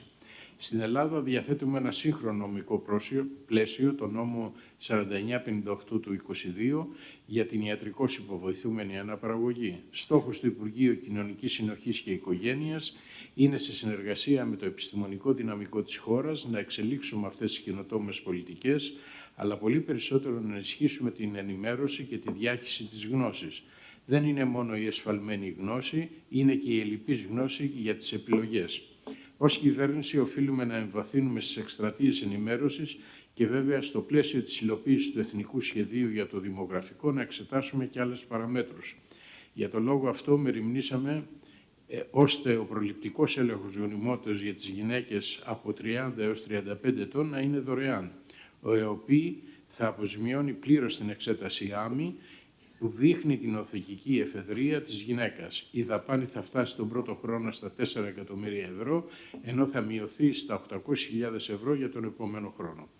Ταυτόχρονα θα απλοποιηθούν οι διαδικασίες στον οργανισμό του ΕΟΠΗ, αφού θα ψηφιοποιηθούν άμεσα, ώστε να μην ταλαιπωρούνται τα ζευγάρια που σήμερα πνίγονται μέσα σε μια γραφειοκρατία, προκειμένου να λάβουν έγκριση και να πάρουν με την ασφαλιστική κάλυψη τα φάρμακα που απαιτούνται για την εξωσωματική γονιμοποίηση. Την ίδια στιγμή όμως, στο Υπουργείο Κοινωνικής Συνοχής και Οικογένειας εργαζόμαστε για τη στήριξη και ενδυνάμωση της πυρηνικής οικογένειας, προσπαθώντας να τους δώσουμε όλα ένα και περισσότερες επιλογές, πάντα κινούμενοι στον άξονα της εξισορρόπησης οικογενειακής με την επαγγελματική ζωή, που πρέπει να διέπει τη σημερινή οικογένεια με ένα πλέγμα που φτάνει έως το 1 δις ευρώ. Θέλω να εκφράσω τη βαθιά πεποίθησή μου ότι οι πολιτικές που αναπτύσσουμε συνιστούν σημαντικά εργαλεία για την υποστήριξη των οικογενειών μας και την ενδυνάμωση της κοινωνίας μας. Η συνεχής επιμόρφωση και εκπαίδευση πρέπει να αναχθούν σε κεντρικό πυλώνα της πολιτικής μας. Με αυτές τις σκέψεις εύχομαι θερμά καλή επιτυχία στις εργασίες στην εκδήλωσή σας. Και να προχωρήσουμε με το βίντεο χαιρετισμό του Γεώργιου Φλωρίδη, Υπουργού Δικαιοσύνης. Σεβασμιότατε, κυρίες και κύριοι Υπουργοί, κυρίες και κύριοι Υφυπουργοί, κύριε Πρόεδρε και μέλη του Διοικητικού Συμβουλίου της Ελληνικής Ένωσης Ιατρικού Δικαίου και Βιοειθικής, κύριε Πρόεδρε και μέλη του Διοικητικού Συμβουλίου της Ελληνικής Εταιρείας Αναπαραγωγικής Ιατρικής, κυρίες και κύριοι καθηγητές, κυρίες και κύριοι ομιλητές και σύνεδροι. Θέλω να ευχαριστήσω τα Διοικητικά Συμβούλια της Ελληνικής Εταιρείας Αναπαραγωγικής Ιατρικής και της Ελληνικής Ένωσης Ιατρικού Δικαίου και Βιοειθικής για την εξόχως τιμητική πρόσκληση να απευθύνω χαιρετισμό στην πρώτη ιστορική διαβαλκανική επιστημονική εκδήλωση ιατρικής υποβοηθούμενης αναπαραγωγής. Θα ήθελα να εκφράσω και την ειλικρινή μου στενοχώρια, διότι λόγω αυξημένων υπηρεσιακών υποχρεώσεων δεν είναι δυνατόν να παρευρεθώ σήμερα αυτοπροσώπως στην Αλεξανδρούπολη και στον Εύρο, μια περιοχή στην οποία έζησα 2 χρόνια από τη ζωή μου, υπηρετώντας τη στρατιωτική μου θητεία και την οποία αγάπησα ιδιαιτέρως. Κυρίες και κύριοι, οι τεκτονικές αλλαγές που συμβαίνουν στην τεχνολογία, οι συνακόλουθες εξελίξεις στην κοινωνία και στην εργασία, η δεδομένη παγκοσμιοποίηση, αλλά και οι γεωπολιτικές ακόμα συνθήκες, φέρνουν τον νομικό επιστήμονα και τον νομοθέτη ενώπιον προβληματισμών, ενώπιον υποχρεώσεων και ευθυνών, οι οποίες ενδεχομένως δεν του αναλογούν καν.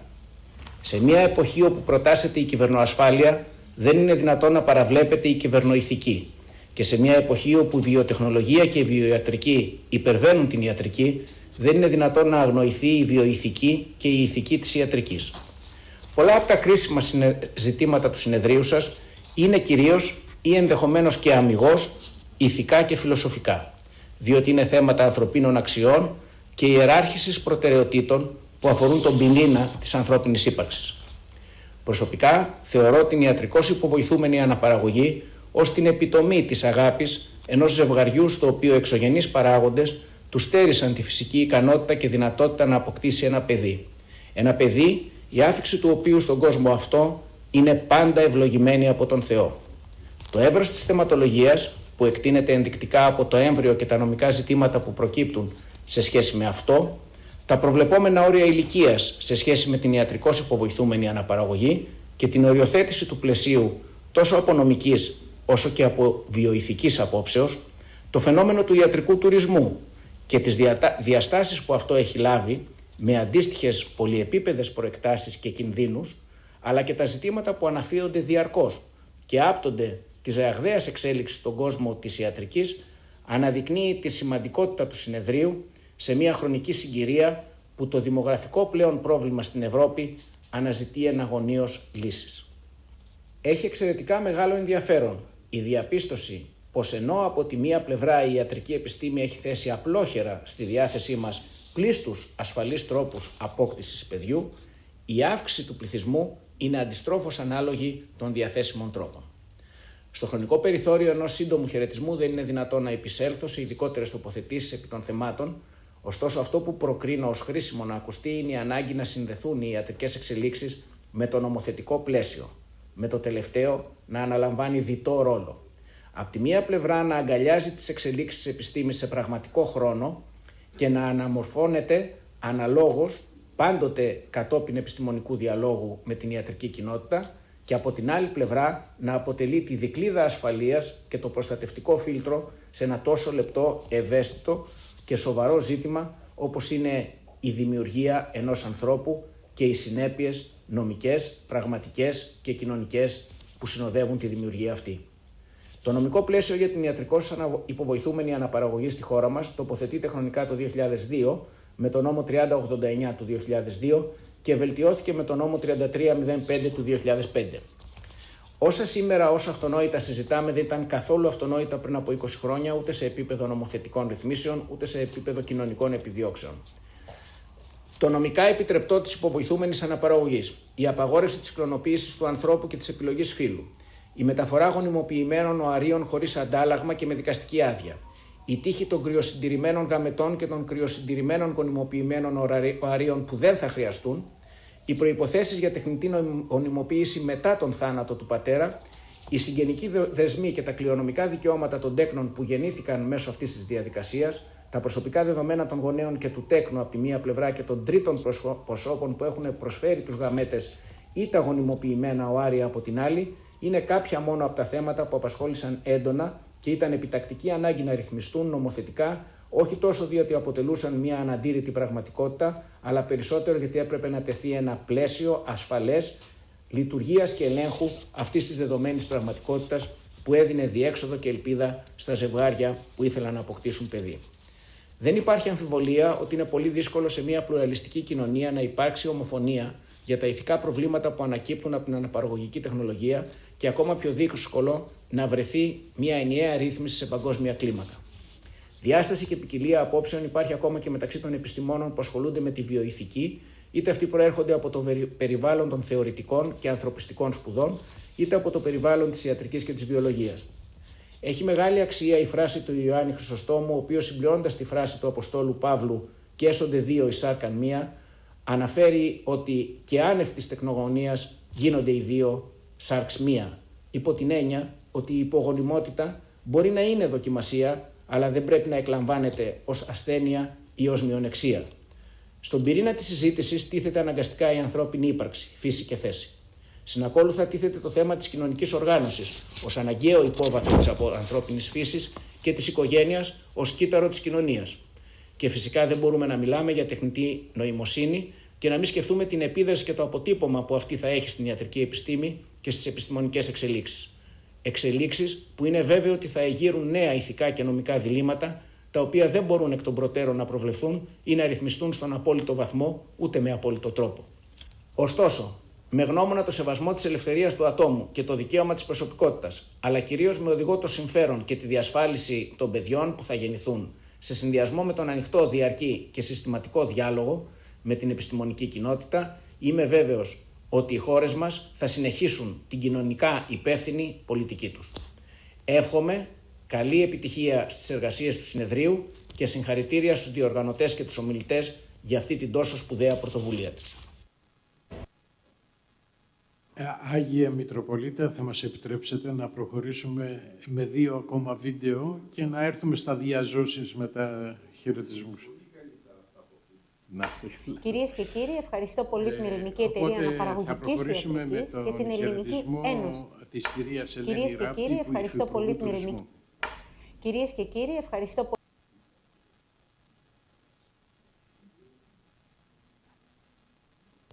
Κυρίες και κύριοι, ευχαριστώ πολύ την Ελληνική Εταιρεία Αναπαραγωγικής Ιατρικής και την Ελληνική Ένωση Ιατρικού Δικαίου και Βιοειθικής για την τιμητική πρόσκληση να συμμετέχω στην πρώτη διαβαλκανική επιστημονική εκδήλωση ιατρικός υποβοηθούμενης αναπαραγωγής. Είναι η ιδιαίτερη χαρά μου να συμμετέχω σε δράσεις που στοχεύουν στην ευαισθητοποίηση των πολιτών πάνω στις σύγχρονες εξελίξεις της ιατρικός υποβοηθούμενης αναπαραγωγής. Ως εισηγήτρια του νόμου 4958 του 22, μεταρρυθμίσεις στην ιατρικώς υποβοηθούμενη αναπαραγωγή, μπορώ να επιβεβαιώσω ότι σήμερα διαθέτουμε ένα από τα πλέον σύγχρονα θεσμικά πλαίσια στην περιοχή των Βαλκανίων, αλλά και γενικότερα στην Ευρώπη, το οποίο διασφαλίζει τα δικαιώματα των γυναικών και βοηθά ουσιαστικά τις γυναίκες και τα ζευγάρια να αποκτήσουν παιδί με την αξιοποίηση των σύγχρονων ελπιδοφόρων εργαλείων της επιστήμης, χωρίς αναχρονιστικούς περιορισμούς. Με τον ισχύοντα νόμο αυξάνεται το όριο ηλικίας στα 54 έτη, επιτρέπεται η κρυοσυντήρηση οαρίων όχι μόνο για ιατρικούς αλλά και για κοινωνικούς λόγους, δεν απαιτείται πλέον η παροχή συνένεσης από τον σύζυγο για την κρυοσυντήρηση οαρίων της συζύγου του, επιτρέπεται στη διαζευγμένη γυναίκα να κάνει χρήση των κρυοσυντριμμένων οαρίων της χωρίς τη συνένεση του συζύγου συντρόφου, καταργείται το ανώτατο όριο παράτασης στη διάρκεια κρυοσυντήρησης και διευρύνονται οι επιλογές του δότη σε πλήρη ανωνυμία, πλήρη επωνυμία ή σχετική επωνυμία δότη-δότριας γενετικού υλικού. Σήμερα η ιατρικώς υποβοηθούμενη αναπαραγωγή είναι η πιο όριμη μορφή ιατρικού τουρισμού στην Ελλάδα και αποτελεί σημαντικό πόλο έλξης ταξιδιωτών όλο το χρόνο με σημαντικά ωφέλη για την επιστημονική κοινότητα, τις τοπικές κοινωνίες και την οικονομία μας. Και αυτό δεν είναι τυχαίο. Πέρα από το υφιστάμενο φιλικό νομοθετικό πλαίσιο, η χώρα μας προσφέρει επιπλέον ανταγωνιστικές υπηρεσίες με καταρτισμένο και έμπειρο προσωπικό, σύγχρονες μονάδες εξωσωματικής, αναπτυγμένο και άρτια οργανωμένο τουριστικό τομέα σε επίπεδο ξενοδοχειακών και λοιπών υποδομών, ελκυστικές τιμές των παρεχόμενων ιατρικών υπηρεσιών σε σχέση με άλλα ευρωπαϊκά κράτη, καθώς και με τη δυνατότητα συνδυασμού ιατρικών διαδικασιών και υπηρεσιών αναψυχής. Ως πολιτεία, λοιπόν, σε συνεργασία με την ιατρική κοινότητα, αξιοποιούμε ολιστικά τις δυνατότητες που προσφέρει η ιατρικώς υποβοηθούμενη αναπαραγωγή για την ενίσχυση της οικογένειας στη χώρα μας. Διαθέτουμε ένα σύγχρονο και ασφαλές πλαίσιο για όλους όσοι επιθυμούν να αποκτήσουν παιδί. Συγχρόνως, διαμορφώνουμε ένα ανταγωνιστικό τουριστικό προϊόν με υψηλού επίπεδου ιατρικές υπηρεσίες, προσελκύοντας ταξιδιώτες με ποιοτικό οικονομικό αποτύπωμα. Σας ευχαριστώ πολύ. Και ολοκληρώνουμε τους βιντεοσκοπημένους χαιρετισμούς με το χαιρετισμό Αξιότιμε κύριε Μιχάλη, που είναι ο πρόεδρος Ιατρικού Συλλόγου Αθηνών και πρόεδρος Ελιτούρ.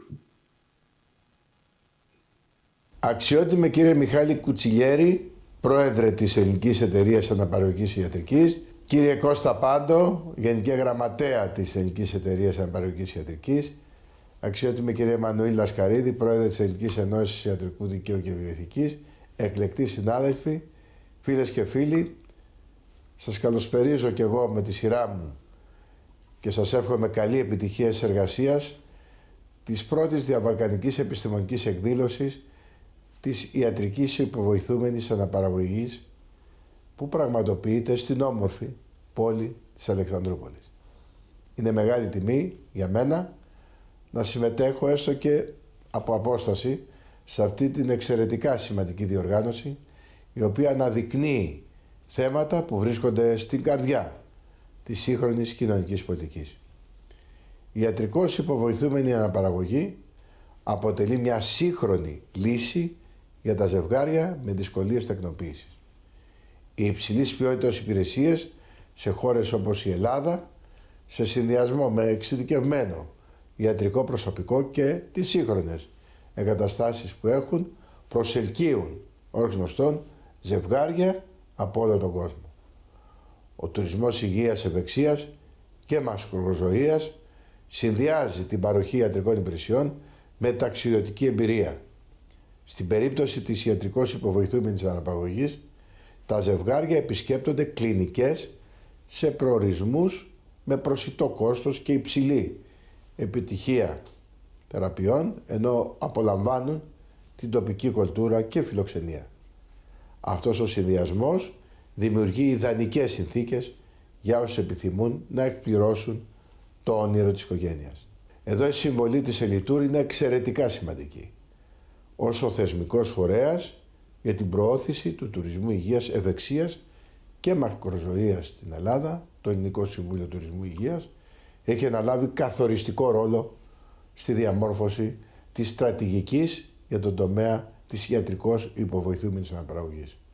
Μέσα από διεθνείς συνεργασίες και πρωτοβουλίες, η Ελιτούρ εργάζεται για να αναδείξει την Ελλάδα ως κορυφαίο προορισμό για υγειονομική φροντίδα και μακροζωία.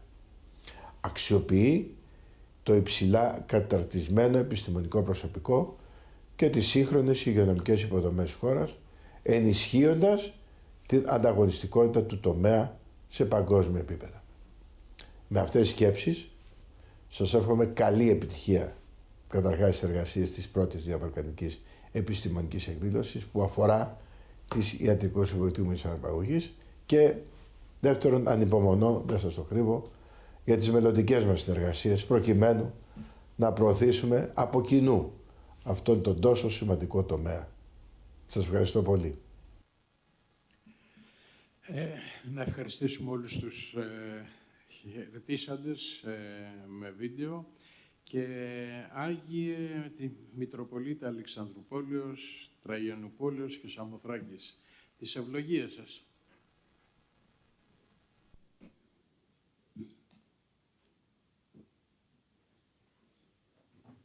Κύριε Πρόεδρε, ευχαριστώ πάρα πολύ που μου δίνετε το λόγο και χαίρομαι, αλλά θα προτιμούσα να άκουγα.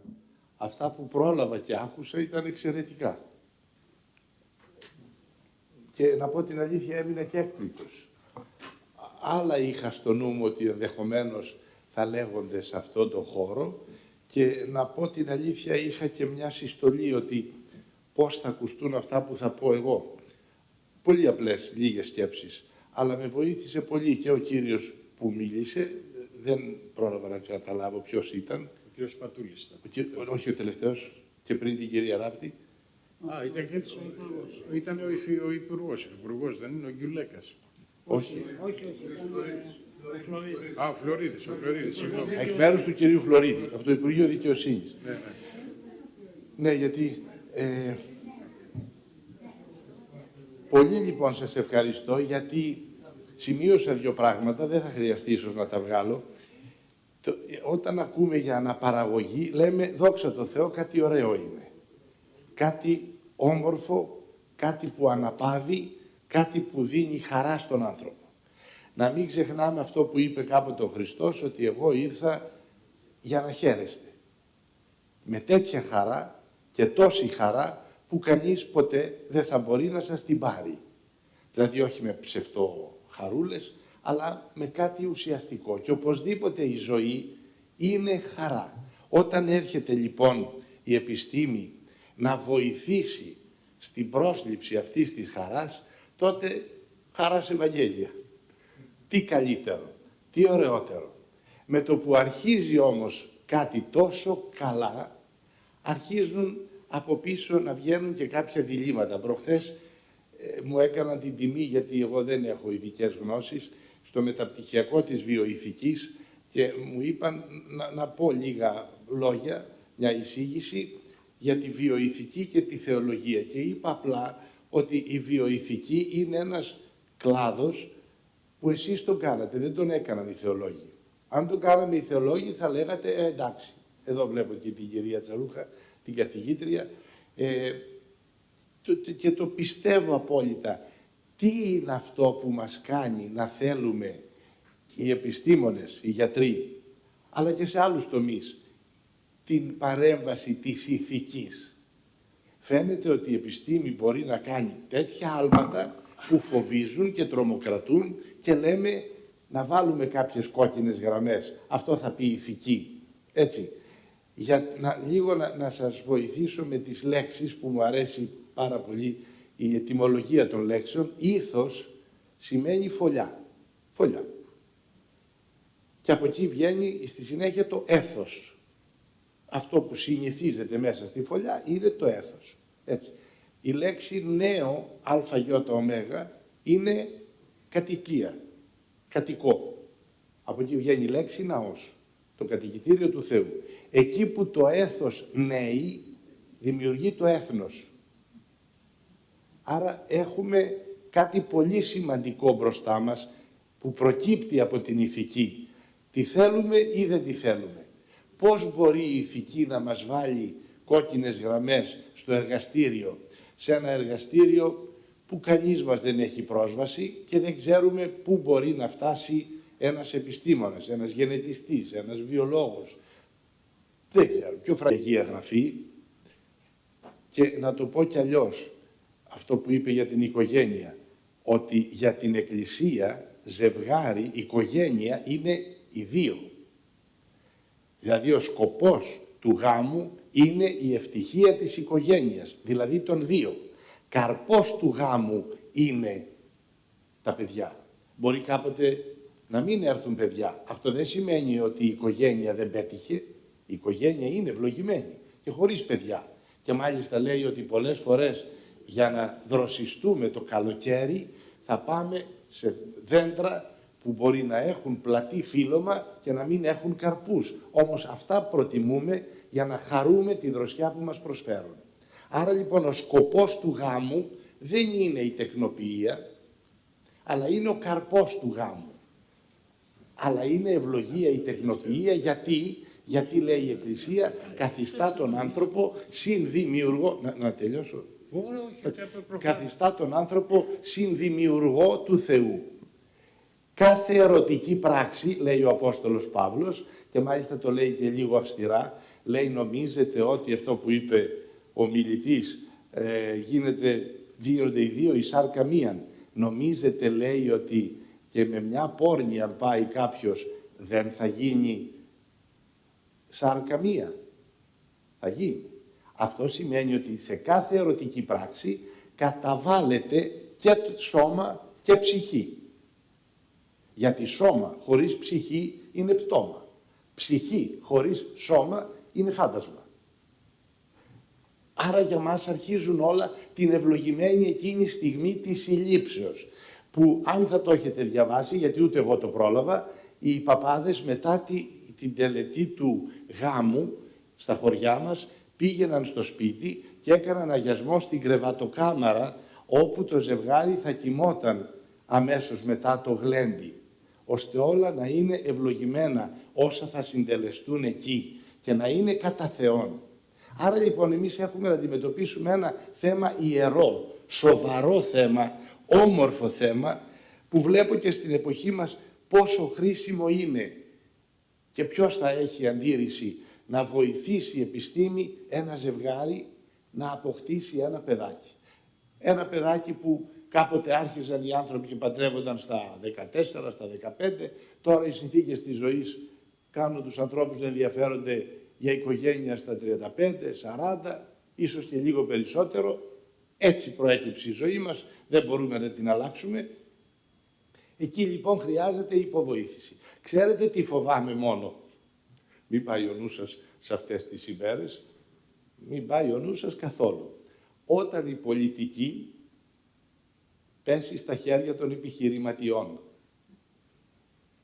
τότε αρχίζουμε να ανησυχούμε ότι πίσω από αυτές τις όμορφες ιδέες που είπα εγώ, τι ωραίο πράγμα είναι αυτό, αρχίζει η αγορά να πιέζει. Επειδή είναι και μερικοί Κύπριοι εδώ μαζί μας, βλέπω στο πρόγραμμα, μας φόβησε όταν ακούσαμε, διαβάσαμε ένας Κύπριος γενετιστής, βιολόγος, δεν ξέρω τι είναι ο άνθρωπος, μακάρι να του φωτίζει ο Θεός, να μην κάνει κακό. Είπε μπορεί να κάνει ακέφαλα σώματα. Να μην βλέπει κεφάλι, να μην έχει ενοχές και να μπορεί να παίρνει τα όργανα. Και βέβαια η αγορά θα πιέζει για κάτι τέτοιο. Θα θέλω για το παιδί μου νεφρό. Θα θέλω για το παιδί μου, ξέρω εγώ, οτιδήποτε. Τι έχει να κάνει, μας ρωτούν λοιπόν, τι έχει να κάνει με την ψυχή αυτό, είναι ηθικό ή δεν είναι. Πού εδράζεται η ψυχή. Παλιά λέγανε ότι η ψυχή εδράζεται στην καρδιά. Καρδιά θεωρείται η κεφαλή, γι' αυτό και καρδιά, η κάρα του Δία, καρδία. Λοιπόν, μετά είδαν ότι η καρδιά ύστερα από αιώνες είναι απλά μία τρόμπα, ας το πω έτσι, συγγνώμη για την απλότητα, που στέλνει το αίμα. Δεν έχει εκεί, αν και λέμε, σ' αγαπώ με την καρδιά μου, έτσι, έγινε αυτό και πόνεσε η καρδιά μου, θεωρούμε έδρα των αισθήσεων την καρδιά. Κατά τα παλιά πρότυπα. Τώρα λέμε ότι είναι στον εγκέφαλο. Είναι. Μόνο ένας από τους πατέρες της Εκκλησίας, ο Γρηγόριος Νήσης, ο αδερφός του Μεγάλου Βασιλείου, λέει ότι η ψυχή του ανθρώπου είναι σε κάθε κύτταρο του ανθρωπίνου σώματος. Άρα το κάθε όργανο του ανθρωπίνου σώματος είναι ιερό και καλούμεθα να το σεβαστούμε. Μπορούμε λοιπόν, και εγώ χαίρομαι πάρα πολύ, θα προτιμούσα κύριε Πρόεδρε, αντί να μιλήσω και να πω αυτά, να καθόμουν από το πρωί και να σας άκουγα και να άκουγα όλες τις εισηγήσεις, γιατί μπορούμε να ξεπεράσουμε, είπε πολύ καλά, για το δημογραφικό πρόβλημα. Το δημογραφικό δεν λύνεται με επιδόματα. Και βλέπετε, είναι κάτι πασιφανές αυτό. Αν θέλεις να πάρεις ηλεκτρικό αυτοκίνητο, έρχεται το κράτος και σου δίνει χρήματα για να πάρεις καινούριο αυτοκίνητο με μικρότερους ρήπους. Αν θέλεις να βελτιώσεις το σπίτι σου, σου δίνει ή για ενεργειακή αναβάθμιση ή απλά για καλοπισμό. Για ποια σπίτια μιλάμε. Άδεια θα είναι σε λίγα χρόνια. Έρημα. Και βέβαια, στον τόπο μας εδώ θα έρθουν οι Ινδοί, είπε ο κύριος Πατούλης, στην όμορφη Αλεξανδρούπολη. Οι Ινδοί παίρνουν το λιμάνι και το αεροδρόμιο, το δικό μας, και το σιδηρόδρομο. Όλη η Ελλάδα θα γεμίσει από άλλους. Πού πάει το έθνος, λέει η Αγία Γραφή, και την επισκοπήν αυτού λάβει έτερος. Θα έρθει κάποιος άλλος στην καρέκλα μας. Η ιστορία δεν γνωρίζει κενά. Κάποτε λοιπόν χρειάζεται σοβαρά να δούμε το δημογραφικό, όχι σαν ανάγκη επιδοματικής πολιτικής. Η αγάπη, η ανατροφή, ο έρωτας δεν είναι αποτέλεσμα επιδόματος. Όσα λεφτά και να σου δώσω, δεν θα είναι το επιθυμητό αποτέλεσμα αυτό που επιθυμούμε όλοι μας. Κάτι άλλο πρέπει να κάνουμε. Να συνεργαστούμε προκειμένου να μάθουμε στους ανθρώπους από μικρά παιδιά να σέβονται τη ζωή. Μου κάνει εντύπωση. Χθες έλεγε η τηλεόραση, σήμερα το πρωί, ένα κορίτσι κάπου στην Αθήνα, κορίτσι στο σχολείο. Κρατούσε την αναπνοή του, ένα παιχνίδι λένε είναι αυτό, προσπαθώντας να δει πόσο αντέχει χωρίς αναπνοή. Και βέβαια λιποθύμησε. Και έγινε ολόκληρος διάλογος, παρενέβη και ο Υπουργός Παιδείας μας και τα λοιπά, όλα αυτά. Τα παιδιά είναι ρυψοκίνδυνα, ξέρετε γιατί. Δεν εκτιμούν τη ζωή. Δεν τα μάθαμε ότι η ζωή είναι ωραία. Μπορεί να έχει δυσκολίες, μπορεί να έχει προβλήματα, μπορεί να έχει στενοχώριες, αλλά είναι ωραία η ζωή. Το ρυψοκίνδυνο σημαίνει δεν με νοιάζει αν ζήσω ή αν πεθάνω. Η τηλεόραση δείχνει πολύ θάνατο. Ο πολιτισμός μας είναι πολιτισμός θανάτου. Δεν είναι πολιτισμός ζωής. Να μάθουμε στα παιδιά να αγαπούν τη ζωή και να θέλουν να ζήσουν.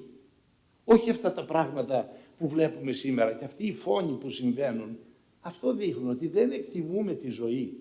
Δεν ξέρουμε ότι μπορεί με έναν άνθρωπο να διαφωνήσω, να στεναχωρηθούμε, να έχουμε άλλες απόψεις, αλλά θα σεβαστώ και την υπόστασή του, την αξιοπρέπειά του, ως αποτέλεσμα της ζωής του, της υποστάσεώς του. Χρειάζεται λοιπόν όλοι μαζί, και αν θέλετε η θεολογία θα είναι στη διάθεσή σας, ό,τι πόρισμα βγάζει η επιστήμη και ό,τι δυνατότητες μας δίνει η τεχνολογία σε όλες τις επιστήμες, και στην ιατρική και στη βιολογία και στη γενετική, να καθόμαστε να το χτενίζουμε και να το παρουσιάζουμε στον κόσμο όμορφα. Να μην φοβίζουμε τον κόσμο. Με ρωτάει κάποιος, 450.000 έμβρια κατεψυγμένα τι θα γίνουν, θα τα καταστρέψουν. Σκοτώνουμε τη ζωή. Δεν ξέρω πώς γίνονται αυτά, αλλά σκοτώνουμε τη ζωή και δίνουμε την εικόνα ενός πολιτισμού που δεν την αγαπάει, τη σκοτώνει πρόχειρα. Οπότε θα έρθουν κάποιοι άλλοι με την ίδια αντίληψη να σκοτώσουν εμάς. Δεν θα μας νοιαστούν, θα μπουν στο σπίτι μου να με κλέψουν και αν είμαι εκεί και δεν κάνω ότι κοιμάμαι, θα με σκοτώσουν για να πάρουν 50 ευρώ. Καταλαβαίνετε, να δώσουμε την αξία της ζωής. Και λέω καμιά φορά, μου λένε για αυτά τα θέματα και λέω, εγώ δεν ξέρω από αυτά τα πράγματα. Μπορώ να σας πω όμως ένα πράγμα. Την αξία της ζωής. Πριν τη ζωή, κατά τη διάρκεια της και μετά το θάνατο. Αν θέλετε να τα πω αυτά, να τα λέω και να μιλάω επί ώρες. Αλλά για την αξία της ζωής, που δυστυχώς είναι ο μεγάλος αφών από τον πολιτισμό μας. Το κάνουν δυστυχώς και στους πολέμους. Η απώλεια της ζωής θεωρούνται παράπλευρες απώλειες. Και τι να τον κάνει σε έναν πολιτισμό όταν δεν υπάρχουν άνθρωποι να τον χαρούν? Για ποιον? Γιατί? Αυτές τις σκέψεις ευχαριστώ πάρα πολύ που μου δώσατε την ευκαιρία να τις πω, όχι για να πω κάτι που θα σας διαφωτίσει, αλλά κάτι που χρειάζεται να μας προβληματίσει όλους. Χωρίς την επιστήμη δεν μπορούμε να προχωρήσουμε. Αλλά βλέπετε ότι και χωρίς κάποιες ηθικές κόκκινες γραμμές δεν μπορούμε να αισθανθούμε χαρά και ομορφιά. Σας ευχαριστώ πάρα πολύ. Σοφά τα λόγια σας, Άγιε. Η αξία της ζωής είναι μεγάλο ζητούμενο και να προχωρήσουμε στους χαιρετισμούς. Σειρά έχω εγώ είμαι από τη Μάνη, άρα θα είμαι λακωνικός. Θέλω να σας πω απλώς ευχαριστώ που είσαστε μαζί μας. Όταν ο Κώστας είχε την ιδέα με τον κύριο Λασχαρίδη και μου είπανε τη θεματολογία και ότι θα το κάνουν στην Αλεξανδρούπολη, είπα δεν πρόκειται να πατήσει κανένας. Αλλά ο Κώστας είχε και ο Λασχαρίδης, ο Μανώλης είχαν δίκιο. Είναι ένα πολύ εξαιρετικό συνέδριο από πλευράς ενδιαφέροντος, θεματολογίας και θεωρώ τον εαυτό μου τυχερό που το παρακολουθώ. Κύριε Λασχαρίδη, σαν πρόεδρος της Ελληνικής Ένωσης Ιατρικού Δικαίου και Βιοηθικής και συνδιοργανωτής αυτού του συνεδρίου, για ένα χαιρετισμό παρακαλώ. Σας ευχαριστώ πάρα πολύ κύριε Πρόεδρε. Θα μιλήσω και λίγο αγγλικά για τους ξένους επισκέπτες μας, γιατί μην ξεχνάμε είναι διαβαλκανικό, δεν είναι διελληνικό το συνέδριο. I would like to thank our speakers from Italy, from Cyprus, from Kosovo, from Albania, from Bulgaria, Romania, Croatia, and yes, Italy, as I mentioned, also Africa, for coming here to hear us. And as a president of the Greek Association for Medical Law and Bioethics, I'm very happy here to have you all here, because that's you're the core of bioethics. We have here gynecologists, geneticians, biologists, and also lawyers and theologists, like our bishop. So, and the reason, what's the reason of this conference? Here on a triangle between Bulgaria, Turkey, and Greece, I think it's an ideal area for an inter-Balkan conference. The reason is to hear opinions and not to impose opinions. And this is the target, a synthesis of this mosaic of different opinions. The reason of this conference is not to impose the opinion of the gynecologist, or of the theologist, or the lawyers, or the geneticians. There are different interests here, the interests of the units for human fertilization, of the banks for cryopreservation, the public interest, which is represented for our president, Professor Kriar Katrani, and also moral interests, as this one that our bishop mentioned. So we are here to hear this opinion, make a synthesis, and also probably help the decision makers to take the right decisions. I am not from money, so I'm not Laconian. I'm from Thracia. My father comes from Xanthi, and I was also teaching here in Komotini for 10 years civil law. But it's true that the main question is, should we do what we can? I think this was the question also our bishop here posed. We can make children without heads. We can make MST, so change the genome of the people. We can have surrogate mothers, also with a lesbian or gays. We can do everything. We can also make reservation, not for grandmothers, like Pandos did, a grandmother, his granddaughter, but also for grandmothers. We can do that. Should we do that? Should we put some moral frontiers in what we do? And these are the questions that should be posed. I don't know if they are going to be answered, in order to think that we cannot take decisions on this matter only from one point of view. And what is sure that we are going to be richest in opinion tomorrow after the close of this very interesting conference. Thanks a lot.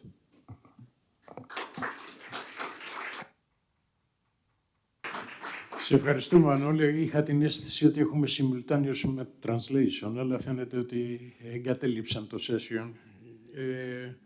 Να προχωρήσουμε τώρα με την πρόεδρο του Εποπτικού Συμβουλίου της Εθνικής Αρχής για την ιατρικώς υποβοηθούμενη αναπαραγωγή και τέλος πρίτανη Παντίου, την κυρία Ισμήνη Κρυάρη.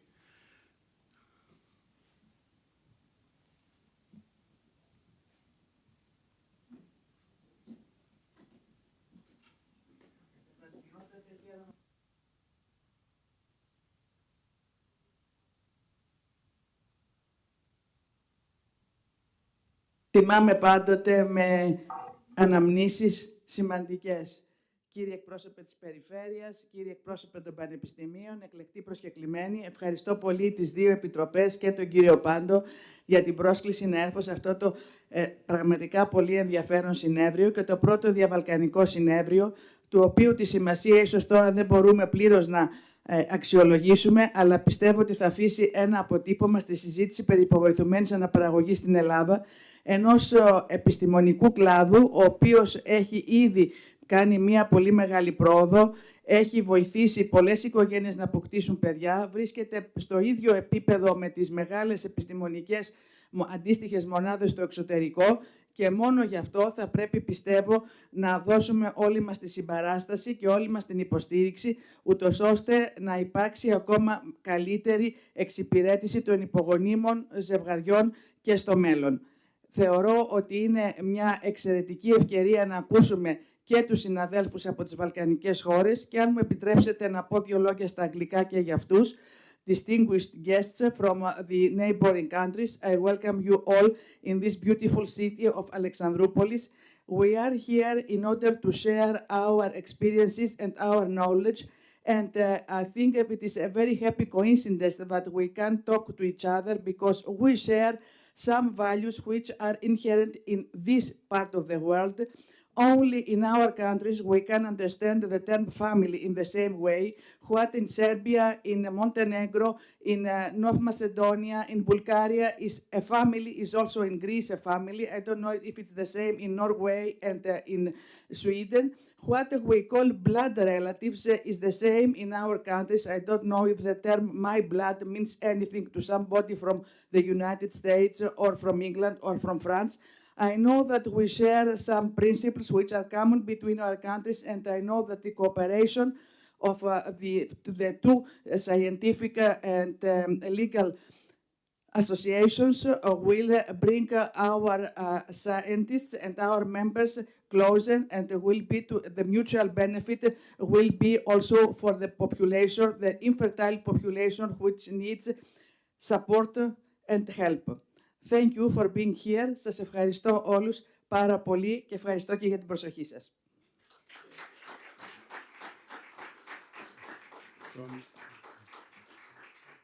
Τον πρίτανη του Δημοκρίτιου Πανεπιστημίου Θράκης εκπροσωπεί ο Κοσμήτρας Σχολής Επιστημών Υγείας, αγαπητός φίλος Θόδωρος Κωνσταντινίδης. Ευχαριστώ πολύ, κύριε Πρόεδρε. Με τις θερμότερες ευχές από την πλευρά του Πανεπιστημίου Θράκης. Είχε κάποιες υποχρεώσεις ο κύριος Πρίτανης, οπότε για το λόγο αυτό βρίσκομαι εγώ εδώ. Ο τόπος μας έχει μια παράδοση στο ζήτημα και έτσι αποκτά και μια διαβαλκανική διάσταση με την ευκαιρία αυτού του συνεδρίου. Τις καλύτερες ευχές και επιτυχία του συνεδρίου. Είστε λάκων κι εσείς.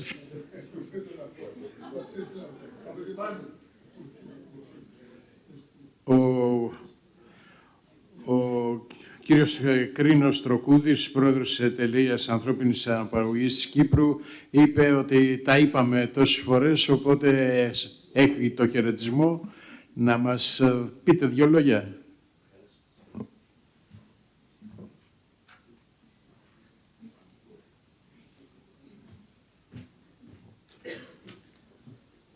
Το λακωνίζει είναι στη φιλοσοφία, κύριε Πρόεδρε. Βέβαια. Πέραν των ευχαριστειών για ένα εξαιρετικό συνέδριο, ήθελα να τονίσω ότι για μας η νομοθεσία έχει τεράστια σημασία, γιατί από δική μας εμπειρία, αν είναι καλή, δημιουργείται πρόοδος και επιτυχία, αν είναι κακή, δημιουργείται ταλαιπωρία, αυξάνεται ο ιατρικός τουρισμός προς προορισμούς που προσφέρουν τις απαγορευμένες θεραπείες στους αυτούς που τις επιθυμούν και έτσι προκύπτει άνηση πρόσβαση για τις θεραπείες αυτές στους λιγότερους έχοντας λόγω των οικονομικών ανισορροπιών. Η γνώση άλλων νομοθεσιών και σύγκριση με τις ντόπιους ελαττώνει την προκατάληψη και βελτιώνει την αυτονομία αναπαραγωγής των ατόμων.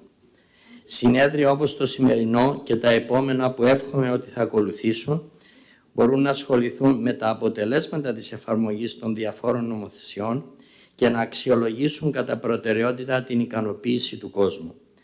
Κάθε αλλαγή νομοθεσία στην Κύπρο ιστορικά χρειάζεται μερικά χρόνια. Άρα εντωμεταξύ αδικούνται ομάδες πληθυσμού πάρα πολύ, όπως για παράδειγμα στα θέματα της παρένθετης μητρότητας που έγινε στην Κύπρο. Φυσικά το ίδιο ισχύει και σε άλλες χώρες, μπορεί και χειρότερα σε μερικές, όπου οι προσαρμογές της νομοθεσίας κράτησαν και κρατούν 10 και 15 χρόνια, όπως ξέρετε από κλασικά παραδείγματα στη Σουηδία και Γερμανία, μερικά από τα παραδείγματα. Εύχομαι κάθε επιτυχία στο συνέδριο και δηλώνω την προθυμία της εταιρείας μας, Ανθρώπινης Αναπαραγωγής Κύπρου, να συμμετάσχει σε οποιαδήποτε ομάδα ή σύνδεσμο για αξιολόγηση των τοπικών νομοθεσιών και δηλώνω τον ενδιαφέρον μας να φιλοξενήσουμε μελλοντικά στην Κύπρο ένα τέτοιο συνέδριο. Ευχαριστώ πάρα πολύ. Να καλέσω τον πρόεδρο του Ιατρικού Συλλόγου Εύρου, τον κύριο Χρήστο Χατζηπαπά.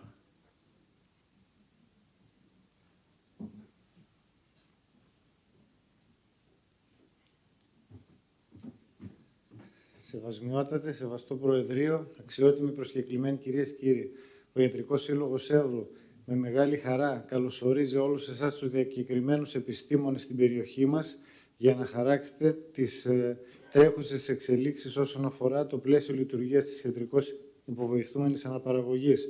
Είμαστε πολύ περήφανοι που μέσα σε αυτούς τους επιστήμονες από όλα τα Βαλκάνια συγκαταλέγονται και μέλη του Συλλόγου μας. Ευχαριστούμε τις δύο επιστημονικές εταιρείες που επέλεξαν τον τόπο μας για να γίνει αυτή η συνάντηση και ευχόμαστε τα χρήσιμα συμπεράσματα να είναι και πρακτικά εφαρμόσιμα και να ξεκινήσουν από εδώ που τόσο ανάγκη έχει ο τόπος, το δημογραφικό πρόβλημα, πάντα όμως με τους κανόνες που είπε πριν ο Σεβασμιότατος όσον αφορά την ηθική. Ευχαριστώ.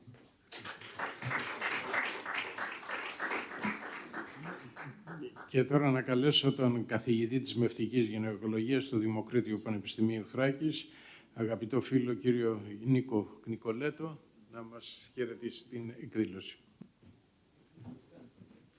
Καλησπέρα και από μένα, σεβασμιότατε, αγαπητέ φίλοι και φίλοι, να σας καλωσορίσω. Ξέρετε, είναι μια ιδιαίτερη χρονιά για την πανεπιστημιακή κλινική που εκπροσωπώ. Φέτος κλείνουμε 40 χρόνια λειτουργίες, νομίζω κοινωνικής προσφοράς, και το πιο σημαντικό από όλα που θα ήθελα και δημόσια να ευχαριστήσω είναι την Ελληνική Εταιρεία Αναπαραγωγικής Ιατρικής, που από την πρώτη στιγμή που ανέλαβα τη διεύθυνση έχει συμπλέψει στις επιστημονικές ανησυχίες της κλινικής. Έχουμε συνδιοργανώσει συνέδρια. Πάντα η κλινική και τα μέλη της κλινικής είναι καλεσμένοι στις επιστημονικές εκδηλώσεις. Να ευχαριστήσω τον κύριο Λασκαρίδη μαζί με τον Κώστα τον Πάντο και τον φίλο τον Μιχάλη τον Κουτσιλιέρη, γιατί συζητώντας που μπορεί να διοργανωθεί αυτό το συνέδριο, με μεγάλη χαρά στην πρόταση που υπήρξε να διοργανωθεί στην Αλεξανδρούπολη, το αποδέχτηκαν αμέσως. Θεωρώ ότι η Αλεξανδρούπολη έχει μια μακρά ιστορία στην υποβοηθούμενη αναπαραγωγή.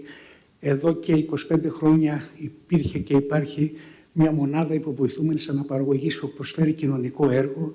Είναι ιδιαίτερη χαρά γιατί σε αυτή τη μονάδα ήρθε να συμπλέψει η επιστημονική ομάδα του φίλου του Κώστα του Μπάντου, και έτσι λοιπόν με το σχηματισμό της μονάδας Εγέννησης Αθηνών Θράκης προσφέρει ένα πολύ σημαντικό κοινωνικό έργο στην περιοχή μας, και θεωρώ ότι αυτή η διοργάνωση του Διαβαλκανικού Συνεδρίου ήρθε για να μείνει στην περιοχή, να δώσει ένα στίγμα. Επομένως, Μανώλη, σε ευχαριστώ. Κώστα, Μιχάλη, σας ευχαριστώ που επιλέξατε την Αλεξανδρούπολη. Σας ευχαριστώ, να είστε καλά. Εύχομαι τα συμπεράσματα και οι προβληματισμοί που θα περάσουν μέσω των δύο εξαιρετικών εκπροσώπων καθηγητών, της καθηγήτριας κυρίας Κρυάρη, που είναι πρόεδρος της Εθνικής Αρχής, του φίλου του Πέτρου τον Δρακάκη, που είναι αντιπρόεδρος. Ίσως αυτά οι προβληματισμοί να γίνουν προτάσεις προς την ελληνική πολιτεία, ώστε να γίνουν και κάποιες απαιτούμενες αλλαγές στην νομοθεσία. Σας ευχαριστώ πολύ.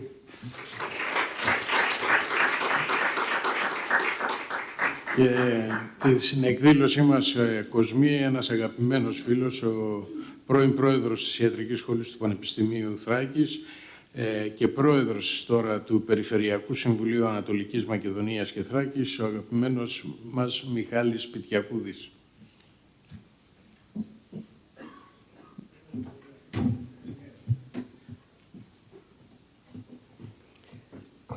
Αξιότιμοι Πρόεδροι, κύριε Κουσιλέρη και κύριε Πάντο, για μια στιγμή θα είμαι ειλικρινής, θορυβήθηκα. Λέω, ήξερα τον κύριο Κουσιλέρη ότι είναι φίλος του κυρίου Κολιού, του κυρίου Γαλάζιου, και ότι έχει ιδιαίτερη σχέση με την Άρτα περισσότερο. Άκουσα Μάνη και λέω, δεν ήξερα ότι είναι εντελώς δικός μας, διότι έχουμε και εμείς Μάνη, κύριε Κουσιλέρη, όπως ξέρετε, βορειότερα κάποια 60-70 χιλιόμετρα. Δημότικο. Όπως γίνεται, σας ευχαριστώ ιδιαίτερα για την προσφώνηση. Βέβαια, νομίζω επί προεδρίας μου. Ήταν μια από τις σημαντικότερες ενδεχομένως επενδύσεις της ιατρικής σχολής και όχι προσωπική δική μου. Σεβασμιότατε, αξιότιμοι προσκεκλημένοι, κυρίες και κύριοι συνέδροι, με ιδιαίτερη χαρά ανταποκρίθηκα στην πρόσκληση της Οργανωτικής Επιτροπής για τη συμμετοχή μου στη σημερινή εκδήλωση, και θα ήθελα να εκφράσω τις ευχαριστίες μου ως πρόεδρος του Περιφερειακού Συμβουλίου και εκ μέρους του Περιφερειάρχη Ανατολικής Μακεδονίας και Θράκης, του κ. Τοψίδη, για την τιμή αυτού του χαιρετισμού, στα πλαίσια του οποίου κυρίως θα ήθελα να συγχαρώ τους Προέδρους της Οργανωτικής Επιτροπής για την πρωτοβουλία της διοργάνωσης της πρώτης διαβαλκανικής επιστημονικής εκδήλωσης της ιατρικώς υποβοηθούμενης αναπαραγωγής, η οποία μας δίνει μια εξαιρετική ευκαιρία να ενημερωθούμε και να ακούσουμε σύγχρονες και ενδιαφέρουσες απόψεις γύρω από επίκαιρα θέματα, καθώς επίσης και για τις ηθικές και τις νομικές αλλά και τις οικονομικές ακόμα προεκτάσεις που αφορούν την ιατρικώς υποβοηθούμενη αναπαραγωγή. Επιτρέψτε μου στα πλαίσια αυτού του χαιρετισμού να επισημάνω ακόμα ότι οι πρωτοβουλίες αυτές αποτελούν κομβικό σημείο όχι μόνο για τη διαβίω συνεχιζόμενη ιατρική κατάρτιση, αλλά και για την ενημέρωση του γενικότερου πληθυσμού, με την αναγκαιότητα αυτή να γίνεται επιτακτικότερη όσο ποτέ άλλοτε σήμερα, λαμβάνοντας υπόψη το σημαντικό πρόβλημα της υπογεννητικότητας με τις όποιες προεκτάσεις του και την εξελισσόμενη ερήμωση της ακριτικής περιοχής μας. Δεν θα καταχραστώ περισσότερο το χρόνο με τη βεβαιότητα της επιτυχίας αυτής της διοργάνωσης, με τη βεβαιότητα ότι η επιστημονική αυτή εκδήλωση θα ανταποκριθεί σε υψηλό επίπεδο στις προσδοκίες όλων μας, περιορίζοντας εδώ το χαιρετισμό μου. Επιτρέψτε μου για μια ακόμη φορά να συγχαρώ όλους τους συντελεστές αυτής της προσπάθειας, να ευχηθώ καλή επιτυχία στις εργασίες και επίσης ευχάριστη διαμονή σε όλους τους συμμετέχοντες. Χρόνια πολλά και καλή χρονιά σε όλους σας.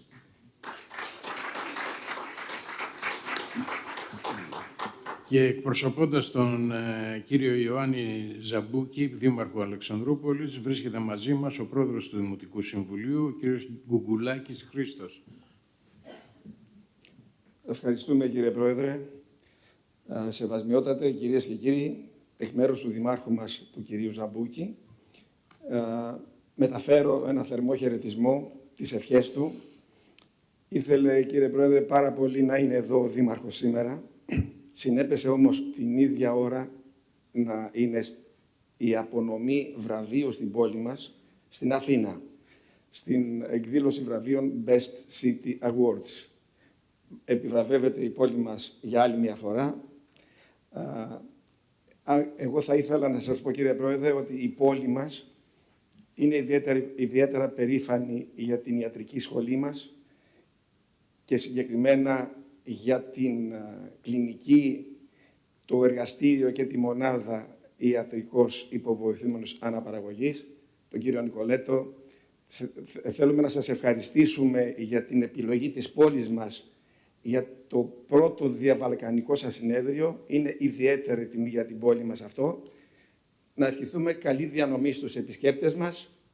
Δεν μπορώ να χαιρετήσω στα αγγλικά. Καλή επιτυχία στις εργασίες σας. Και να προχωρήσουμε στον χαιρετισμό του Γενικού Γραμματέα του Παγκόσμιου Ιπποκρατείου Ιδρύματος Ιατρών, αγαπητό Αντώνιο Πολυδώρου, και εκπρόσωπο του Ιατρικού Συλλόγου Κύπρου.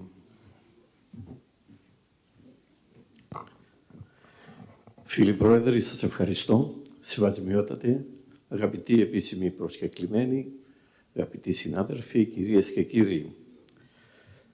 Θέλω να συγχαρώ τον πρόεδρο της Ελληνικής Εταιρείας Αναπαραγωγικής Ιατρικής, κύριο Κουτσιλιέρη, τον φίλο Γενικό Γραμματέα, κύριο Πάντο, τον πρόεδρο της Ελληνικής Ένωσης Ιατρικού Δικαίου και Βιοειθικής, κύριο Λασκαρίδη, και όλους τους ομιλητές, τους εξαιρετικούς ομιλητές που σήμερα μας χάρισαν τόσες γνώσεις και θα συνεχίσουν και αύριο.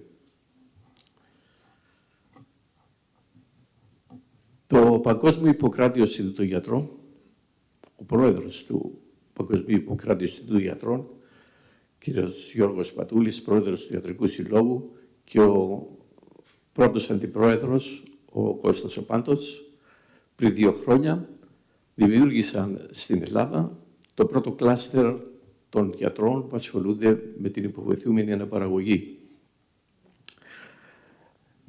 Ακολούθως, ο περσινός χρόνος, το 2024, αφιερώθηκε στην υποβοηθούμενη αναπαραγωγή από το Παγκόσμιο Ιπποκράτειο Ινστιτούτο Γιατρών, με πολλές ημερίδες και συνέδρια τόσο στη χώρα μας όσο και στο εξωτερικό. Θέλω να χαιρετήσω τη συνεργασία της Ελληνικής Κύπρου της Ελλάδος στην Ανατολική Μεσόγειο, που σήμερα έχουμε εκπροσώπους εδώ, τον κύριο Τροχούδη, για συνεργασία με την Ελληνική Εταιρεία Αναπαραγωγικής Ιατρικής. Αυτό επικροτείται και χαιρετίζεται και από τον πρόεδρο του Ιατρικού Συλλόγου Αθηνών, πρόεδρο του Ιπποκράτειου Ινστιτούτου Γιατρών, αλλά και από τον πρόεδρο του Παγκυπρίου Ιατρικού Συλλόγου, τον κύριο Πέτρο Νακαθαγγέλου, τον οποίο θα έχετε συμπαραστάτη σε όλες σας τις δημιουργίες και ενέργειες. Εύχομαι καλή επιτυχία στο συνέδριο και καλή παραμονή στους συνέδρους σε αυτή την όμορφη πόλη. Σας ευχαριστώ. Και για να πιστοποιήσετε πόσο δυναμική είναι η εξέλιξη του συνεδρίου, μόλις παραλάβαμε και ένα ακόμα βίντεο χαιρετισμού από τον Υφυπουργό Εσωτερικών τομέα Μακεδονίας και Θράκης, κύριο Κωνσταντίνο Γκιουλέκα. Καλησπέρα σας. Ευχαριστώ πάρα πολύ για την πρόσκληση να απευθύνω χαιρετισμό σε αυτή την πρώτη διαβαλκανική επιστημονική εκδήλωση για την υποβοηθούμενη αναπαραγωγή. Ένα θέμα πάρα πολύ σημαντικό που έχει να κάνει με πολλές παραμέτρους. Πρώτα-πρώτα με το ίδιο το άτομο, κάτι το οποίο αγγίζει και την ηθική υπόσταση του πολίτη, αλλά και την βιοηθική, όταν το ίδιο το Σύνταγμα, στο άρθρο 5, παράγραφος 1, ορίζει ότι το άτομο έχει δικαίωμα στην ελεύθερη ανάπτυξη της προσωπικότητάς του. Άρα, είναι ένα κυρίαρχο δικαίωμα που καθένας μπορεί να αποφασίσει εάν θα προχωρήσει στην αναπαραγωγή με οποιοδήποτε τρόπο από τους νόμιμους και θεμιτούς τρόπους.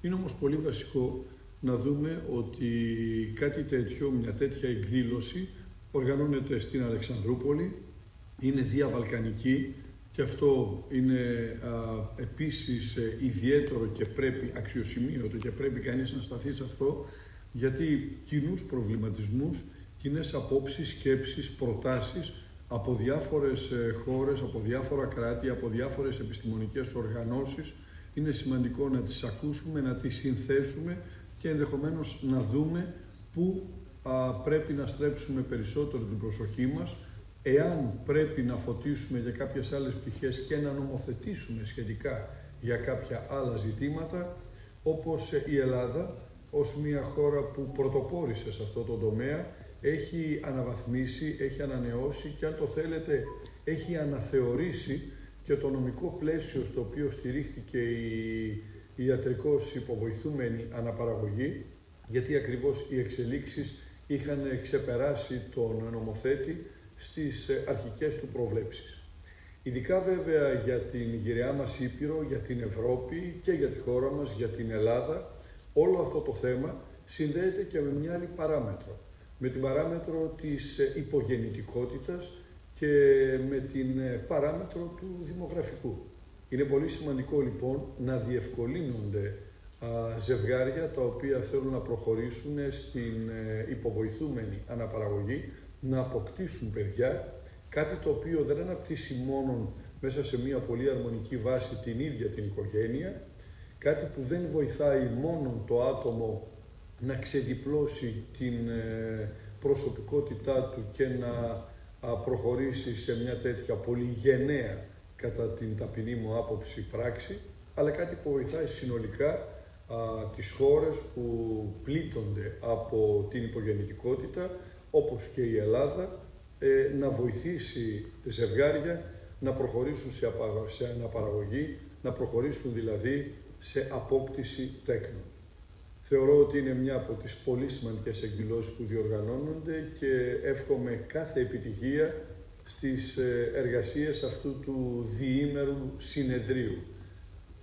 Θα περιμένουμε με αγωνία να δούμε τα αποτελέσματα και τα συμπεράσματα στα οποία θα καταλήξει αυτή η διημερίδα, αυτό το συνέδριο, το διαβαλκανικό συνέδριο, και αυτό το οποίο σίγουρα θα έχουμε όλοι να πάρουμε στο κλείσιμο αυτού του συνεδρίου είναι να γίνουμε πλουσιότεροι σε γνώσεις, σε σκέψεις, όπως είπα, σε προτάσεις που προέρχονται από διάφορες χώρες, για να μπορέσουμε έτσι όλοι μαζί να κάνουμε ένα βήμα μπροστά, ένα βήμα που αφορά στην ίδια την εξέλιξη του ανθρώπου, ένα βήμα το οποίο αφορά, αν το θέλετε, και στο κοινό μας μέλλον.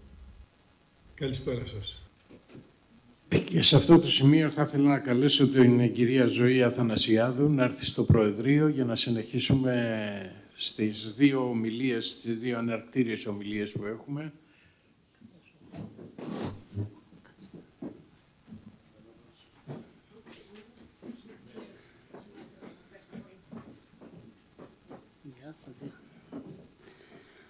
Τώρα θα θέλαμε να καλέσουμε την πρόεδρο του Υποπτικού Συμβουλίου της Εθνικής Αρχής Υποβοηθούμενης Αναπαραγωγής και εταίρος πρίτανης του Παντίου Πανεπιστημίου Κοινωνικών και Πολιτιστικών Επιστημών, την κυρία Ισμήνη Κρυάρη, να μας κάνει μια ενδιαφέρουσα ομιλία για τα νομικά θέματα σχετικά με το έμβριο in vitro.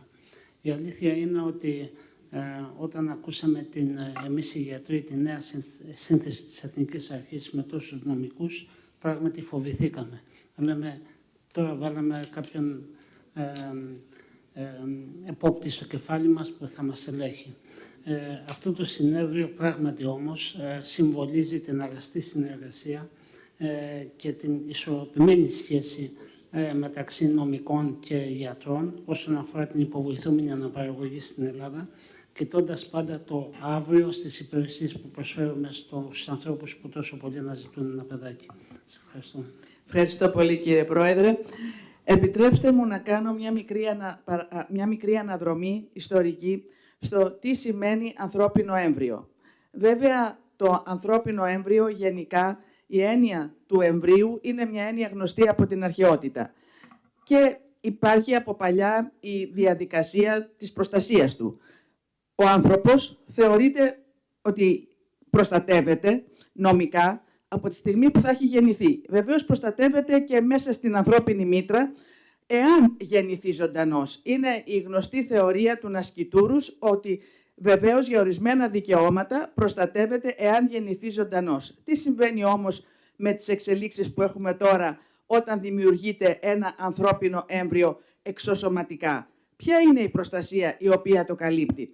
Στο σημείο αυτό επιτρέψτε μου να πάμε λίγο πίσω, να πούμε ότι ο βασικός νομικός πολιτισμός είναι επηρεασμένος από το Ρωμαϊκό Δίκαιο. Το Ρωμαϊκό Δίκαιο προέβλεπε δύο κατηγορίες οντοτήτων. Ήτανε τα υποκείμενα του δικαίου, οι άνθρωποι και τα πράγματα, τα ρες. Ο άνθρωπος ήταν εκείνος ο οποίος μπορούσε να αγοράσει, μπορούσε να πουλήσει, μπορούσε να διαθέσει οποιοδήποτε πράγμα. Το πράγμα ήταν εκείνο το οποίο μπορούσε κανείς να το πουλήσει και να το διαθέσει, αλλά δεν ήταν μόνο τα ζώα ή τα φυτά ή τα άψυχα πράγματα, διότι οι ρες υπό το Ρωμαϊκό Δίκαιο ήταν και οι δούλοι. Το δούλο μπορούσε κανείς υπό το Ρωμαϊκό Δίκαιο να τον πουλήσει και να τον αγοράσει, διότι δεν θεωρείται ότι ότι μετήχε της ανθρωπίνης ιδιότητας. Και αυτό ήταν η βασική διαφορά μεταξύ του ρωμαϊκού κόσμου και του ελληνικού κόσμου, διότι δούλοι και σκλάβοι και όμηροι υπήρχαν και στην αρχαία Ελλάδα. Αλλά εκεί ο δούλος δεν είχε την ελευθερία του, μετήχε όμως της ανθρωπίνης ιδιότητας. Στην Ιλιάδα είναι οι δούλες για τις οποίες γίνεται ουσιαστικά όλη η φασαρία μεταξύ Αχιλλέα και Αγαμέμνονα. Στην Οδύσσεια είναι ο δούλος, ο σκλάβος του πατέρα του Οδυσσέα, ο οποίος πρώτος τον αναγνωρίζει. Στο Ρωμαϊκό Δίκαιο όμως, στη Ρωμαϊκή κοινωνία, ο δούλος ήταν ένα πράγμα. Αυτή η διάκριση μεταξύ ανθρώπων και πραγμάτων είναι αυτή η οποία ουσιαστικά ισχύει στο δίκαιο όλων σχεδόν των κοινωνιών και σήμερα. Βεβαίως μετά τους Ρωμαίους ήρθε ο Απόστολος Παύλος, ο οποίος είπε «Ουκ έστι εθνικός, ούτε Ιουδαίος, ουκ έστι άρεν, ουδε θήλη». Όμως αυτή η διακήρυξη δικαιωμάτων, η πρώτη διακήρυξη ανθρωπίνων δικαιωμάτων 1700 χρόνια πρώτης Γαλλικής Επαναστάσεως, μπορεί να επηρέασε την ιστορία των δικαιωμάτων, αλλά δεν επηρέασε τη δικαιική διάκριση, ότι υπάρχει ο άνθρωπος και υπάρχει και το πράγμα. Και σε αυτή την έννοια των πραγμάτων μένει οτιδήποτε δεν είναι άνθρωπος.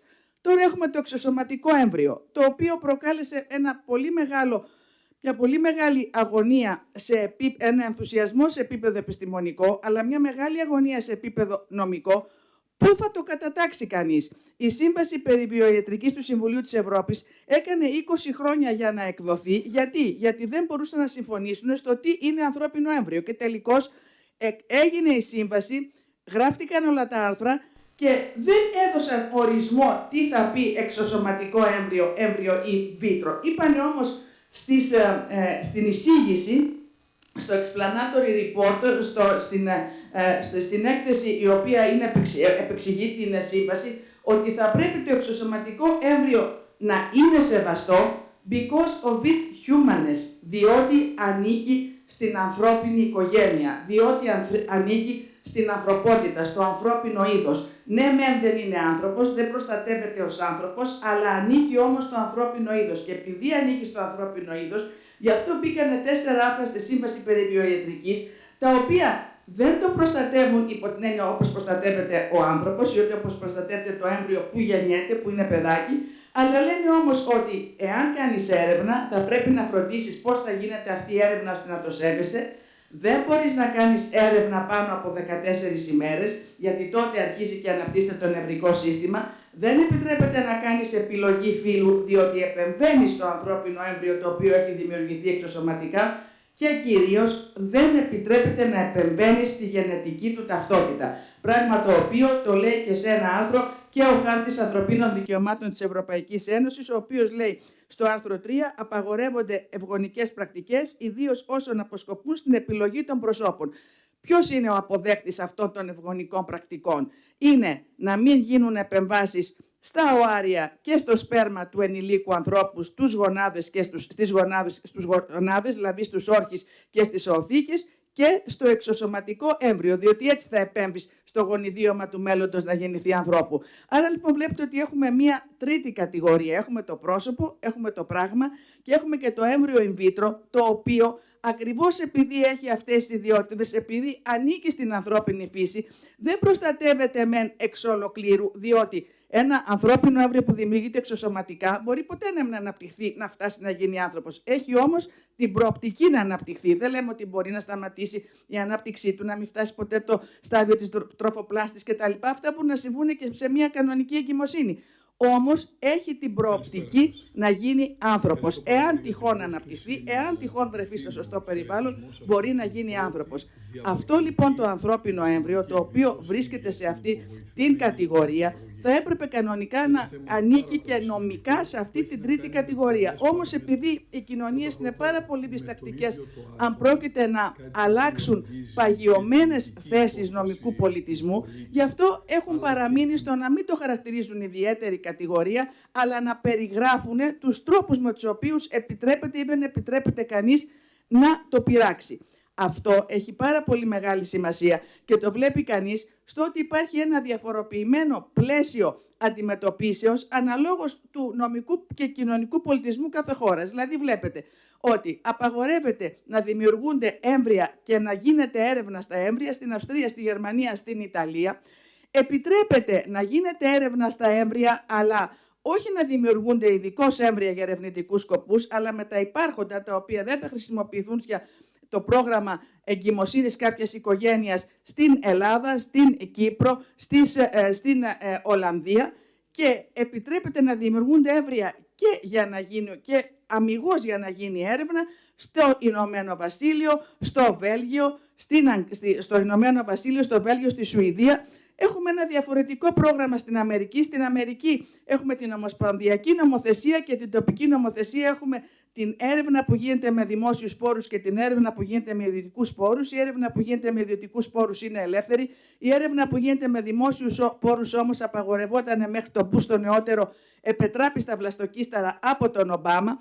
Έχουμε μετά την νομοθεσία του Καναδά, η οποία είναι όπως και οι ευρωπαϊκές νομοθεσίες, δηλαδή επιτρέπει την έρευνα με έμβρια τα οποία έχουν μείνει αδιάφετα. Έχουμε την νομοθεσία της Αυστραλίας, η οποία επιτρέπει την έρευνα και επιπλέον λέει ότι έμβριο δεν είναι μόνο αυτό το οποίο δημιουργείται από την ένωση ενός σπέρματος και ενός οαρίου, αλλά μπορεί να είναι και το έμβριο που δημιουργείται από άλλες διαδικασίες δημιουργίας εμβρίων, δηλαδή και μέσω της κλωνοποιήσεως και μέσω βλαστοκυτάρων. Και έχουμε δηλαδή ένα διαφοροποιημένο καθεστώς, το οποίο διαφοροποιημένο καθεστώς εμποδίζει και τη δημιουργία ενός ενιαίου κανόνα που θα ορίζει τι είναι έμβριο in vitro. Και αυτό έχει μεγάλη σημασία, διότι μετά οδηγούμεθα σε μια διαδικασία που λέγεται ethics dumping. Δηλαδή, όπως το εμπορικό dumping είναι πάω και βρίσκω σε ποια χώρα πουλιέται φτηνότερα κάτι, ethics dumping σημαίνει ότι θέλω να κάνω ένα πείραμα που δεν επιτρέπεται εδώ ή σε κάποια χώρα που έχει ένα αυστηρό κανονισμό, έχει αρχές βιοειθικής, έχει κώδικα βιοειθικής, αλλά πάω και το κάνω εκεί που δεν έχει. Όπως είχε συμβεί πριν από κάποια χρόνια, αν θυμάστε, που ένας Κινέζος είπε ότι εγώ θα κάνω μία έρευνα σε παιδιά ώστε να τους αλλάξω το γονιδίωμα και φυσικά η κυβέρνηση της Κίνας είπε εμείς δεν είχαμε ιδέα, το έκανε μόνος του παράνομα. Τελικώς μου προέκυψε πώς το έκανε και αυτός. Αυτό συνδεόταν με ένα Αμερικανό καθηγητή και με μια Αμερικανική ομάδα. Οι Αμερικανοί δεν επιτρεπόταν να τα κάνουν αυτά, διότι δεν το επέτρεπαν οι επιτροπές βιοειθικής των νοσοκομείων τους και των πανεπιστημίων τους και είπαν στο συνεργάτη Κινέζο, κάντε εσύ στη χώρα σου που δεν έχεις καθόλου περιορισμούς. Μετά χάλασε ο κόσμος και ο άνθρωπος τιμωρήθηκε διοικητικά. Υπόθεση ότι προηγουμένως έχει αποκτήσει έστω ένα δικό της παιδί. Με άλλα λόγια, να μην είναι η πρώτη φορά που θα γεννήσει και θα φέρει στον κόσμο ένα παιδί και να το κάνει αυτόν από την ιδιότητα της ως παρένθετη μητέρα. Προς αυτόν τον σκοπό θεωρώ παρησήμαντη αυτή την τροποποιητική προσέγγιση του νόμου, διότι είχα την ευκαιρία μαζί με έναν εκλεκτό κλινικό ψυχολόγο, τον κύριο Κωνσταντίνο Μιχαήλ, να αρθρογράψουμε επί του ζητήματος στη νομική βιβλιοθήκη υπό την πτυχή της εγκληματολογίας το έτος 2022 και το ζήτημα του άρθρου ήταν παρένθετη μητρότητα και εδώ είναι να δώσουμε σημασία και απαγωγή τέκνου. Δηλαδή, εφόσον με την ιατρικώς υποβοηθούμενη αναπαραγωγή σπάζει ο διαχρονικός κανόνας mater semper certa est, the mother is always right, πλέον είναι καιρός να βλέπουμε και αυτά τα ζητήματα. Δηλαδή, η γυναίκα που φέρνει στον κόσμο ένα παιδί να κινδυνεύει έστω, να διατρέχει τον κίνδυνο, εάν αρνηθεί να το δώσει αμέσως, ακόμη και τη στοιχειοθέτηση του ποινικού αδικήματος της απαγωγής τέκνου. Προς τούτο, θέλω να σας κάνω μια πολύ συνοπτική αναφορά στις σχετικές διατάξεις της νομοθεσίας από την αρχική νομοθεσία που δείχνει την επιτακτική υποχρέωση να παραδίδει η παρένθετη μητέρα το τέκνο στους γονείς. Διαβάζω από το άρθρο 22 του νόμου, το οποίο αναφέρει ότι η παρένθετη μητέρα δεν είναι γονέας του παιδιού και γίνεται και επιφύλαξη εκτός εάν έχει προσβάλει την μητρότητα λόγω του ότι ισχυρίζεται ότι έχει βιολογική σύνδεση η ίδια με το τέκνο. Έναν το κρατούμενο. Περαιτέρω, από το ίδιο άρθρο αναφέρεται ότι οι γονείς του τέκνου θα έχουν όλα τα δικαιώματα και υποχρεώσεις που η ιδιότητα αυτή συνεπάγεται. 2 τα κρατούμενα. Τρίτο, το ζευγάρι ή η μονηρής γυναίκα που θα ενδιαφέρονται στη διαδικασία της παρένθετης μητρότητας υποχρεούνται να παραλάβουν το τέκνο αμέσως μετά τη γέννησή του και σε καμία περίπτωση δεν μπορεί να αρνηθεί να παραλάβει το τέκνο ή να το εγκαταλείψει για οποιοδήποτε λόγο. Αυτό είναι το τρίτο κρατούμενο. Και το τέταρτο, εάν αρνηθούν να το παραλάβουν ή να το εγκαταλείψουν για οποιοδήποτε λόγο, τότε διαπράττουν ποινικό αδίκημα με ποινή φυλάκιση στα 5 χρόνια. 4 τα κρατούμενα. Στο πλαίσιο των ερωτήσεων, θα ήταν ευχάριστο αν θα μπορούσαμε να έχουμε έστω μία σύγκριση για το τι επικρατεί στην αντίστοιχη ελληνική νομοθεσία επί του ζητήματος, κατά πόσο δηλαδή υπάρχουν επιτακτικές υποχρεώσεις για την άμεση παράδοση του βρέφους και τι γίνεται σε περιπτώσεις που αρνείται η παρένθετη μητέρα να δώσει το παιδί. Έχω εντοπίσει με το λίγο χρόνο που είχα από την ελληνική νομοθεσία ότι εάν δοθεί αυτή η δικαστική άδεια, τότε τεκμέρεται η ενδιαφερόμενη γυναίκα ως ο γονέας του τέκνου. Δεν έχω εντοπίσει όμως κάποιες άλλες επιτακτικές νομοθετικές πρόνοιες που να επιτάσσουν, να αυστηροποιούν αυτήν την παράδοση, ώστε να μην γίνεται αυτή η σύγχυση των ρόλων και όλα τα άλλα που είναι προς το συμφέρον του παιδιού. Περαιτέρω, το επόμενο ζήτημα που θα ήθελα να θίξω ως ζήτημα της μεταρρύθμισης στην Κύπρο αφορά την επωνυμία του δότη. Οι ιατρικές πληροφορίες που αφορούν το δότη είναι εμπιστευτικές και φυλάσσονται με απόλυτη μυστικότητα στις μονάδες και σε κωδικοποιημένη μορφή στο Συμβούλιο σε αρχείο δοτών. Η πρόσβαση στο αρχείο επιτρέπεται μόνο στο τέκνο για λόγους σχετικούς με την υγεία του και μετά από έγκριση του Συμβουλίου. Αυτή ήταν η προηγούμενη κατάσταση. Με την τροποποίηση όμως πλέον προστίθεται ότι αυτό μπορεί να γίνει και πριν από την ηλικία των 18 ετών. Περαιτέρω, γίνεται μία προσθήκη στην νομοθεσία όπου τέκνον το οποίο έχει συμπληρώσει το 18ο έτος της ηλικίας του μπορεί να έχει πρόσβαση στην ταυτότητα του δότη ή του ζευγαριού που έχει προσφέρει τους γαμέτες ή τα έμβρια, κατόπιν αίτησης που υποβάλλεται στη μονάδα, νοουμένου ωστόσο ότι ο δότης ή το εν λόγω ζευγάρι παρέχει τη συγκατάθεσή του. Αυτή είναι η τροποποίηση που πλέον έχει άρει την αυστηρή ποινικοποίηση που προηγουμένως μόνο για λόγους σχετικούς με την υγεία επιτρεπόταν πρόσβαση. Πλέον έχει επεκταθεί η πρόσβαση και έχουμε πλέον να μιλούμε για την επωνυμία του δότη και από ό,τι άκουσα άλλους εκλεκτούς ομιλητές στην παρούσα επιστημονική εκδήλωση, βλέπω ότι υπάρχουν και 3 επίπεδα επωνυμίας, που είναι καλό να τα λάβουμε υπόψη και εμείς για σκοπούς μελλοντικής ακόμη μεταρρύθμισης.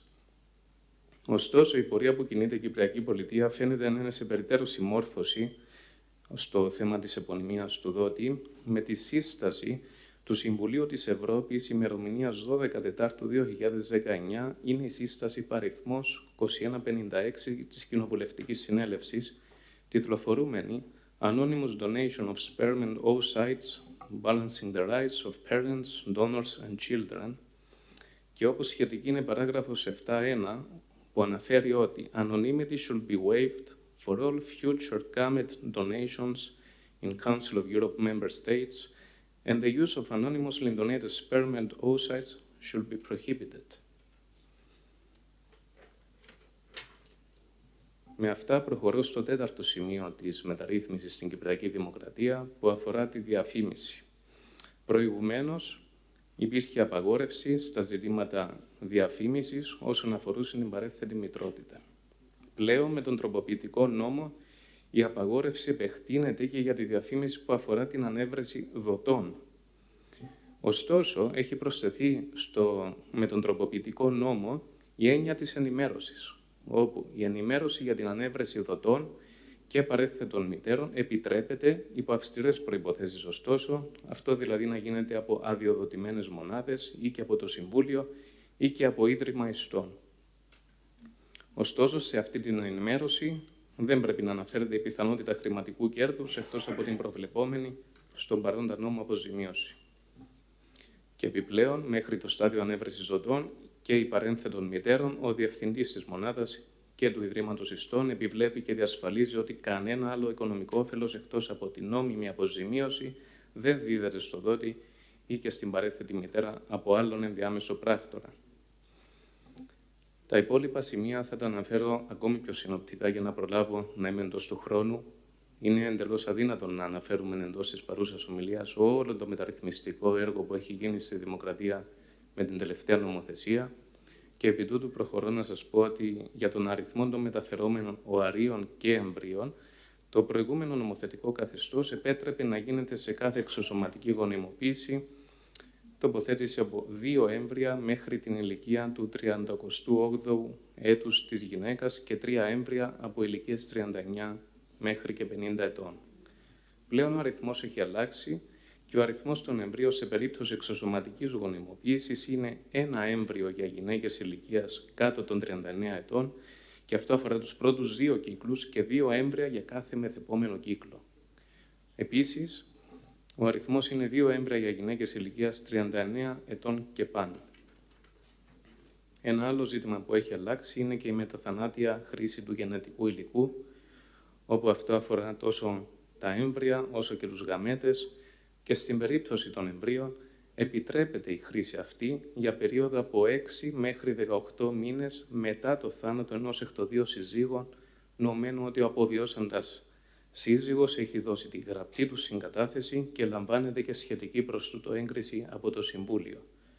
Περαιτέρω, όσον αφορά τους γαμέτες, ξεκαθαρίζεται με την τροποποιητική νομοθεσία ότι η μεταθανάτια χρήση γαμετών απαγορεύεται. Μέχρι αυτό το σημείο της ομιλίας έχω δείξει τη μεταρρύθμιση και τις κύριες πτυχές που έχει επέλθει στην ιατρικώς υποβοηθούμενη αναπαραγωγή.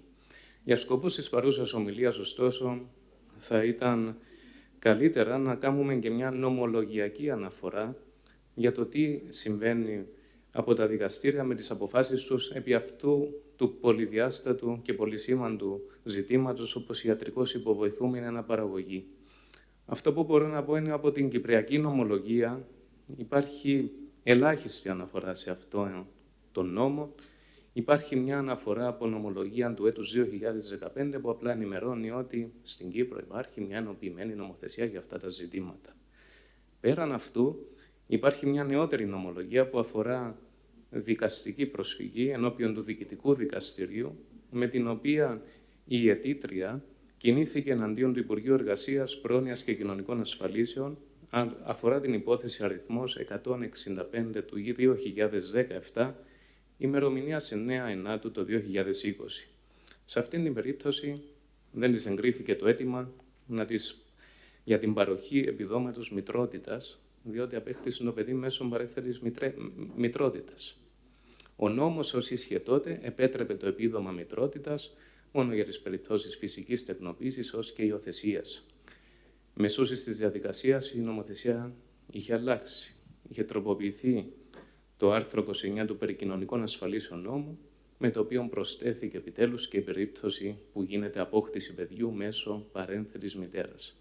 Ωστόσο, το Διοικητικό Δικαστήριο έχει να αποφασίζει την νομιμότητα μιας διοικητικής πράξης ανάλογα με το υφιστάμενο νομοθετικό καθεστώς και όχι το τροποποιημένο, αυτό δηλαδή που ίσχυε κατά τον επίδικο χρόνο. Ως εκ τούτου, έγινε διαπίστωση ότι στην παρούσα η διοικητική απόφαση παραβίαζε την αρχή της ίσης μεταχείρισης, ως αυτή καθοριζόταν στο άρθρο 28 του Συντάγματος της Δημοκρατίας, με αποτέλεσμα η επίδικη απόφαση να είχε ακυρωθεί. Ως επίλογος αναφέρω ότι η μεταρρύθμιση στην ιατρικώς υποβοηθούμενη αναπαραγωγή στην Κυπριακή Δημοκρατία φαίνεται ότι επιτυχάνει το στόχο της επαρκώς για να διασφαλίζει όλο ένα και περισσότερο την ανθρωποκεντρική προσέγγιση επί του ζητήματος. Για τα περίπου 10 χρόνια, μία δεκαετία από την οποία είχε τεθεί σε ισχύ ο πρώτος ενοποιημένος νόμος, φαίνεται ότι παρά την ύπαρξη σημείων που ασφαλώς μπορούν να τύχουν περαιτέρω βελτίωσης, ότι στο σύνολό της η πολιτεία κινείται προς την ορθή κατεύθυνση. Διασφαλίζονται με ισότητα τα δικαιώματα στη δημιουργία οικογένειας που προκύπτουν από ένα τόσο πολυδιάστατο ζήτημα, ένα ζήτημα που αποτελεί τη γέφυρα διαφόρων επιστημονικών τομέων και πτυχών. Ευελπιστώ στη συνέχιση και περαιτέρω ενίσχυση του θεσμικού αυτού πλαισίου, όπως επίσης και στην ολική ενεργοποίηση των διατάξεων που τελούν ακόμη υπό αναστολή. Με τα όσα έχω αναφέρει, κλείνω την ομιλία μου στο ότι η μεταρρύθμιση δεν είναι μόνο ένα νομοθετικό επίτευγμα, αλλά και καθρέφτης κοινωνικών αξιών, της εξέλιξης μας και της συνάμα δέσμευσης για ένα πιο δίκαιο και συμπεριληπτικό μέλλον. Το πολυδιάστατο ζήτημα της ιατρικώς υποβοηθούμενης αναπαραγωγής ασφαλώς και δεν αποτελεί εξαίρεση. Αγαπητοί προσκεκλημένοι, σας ευχαριστώ για την προσοχή σας.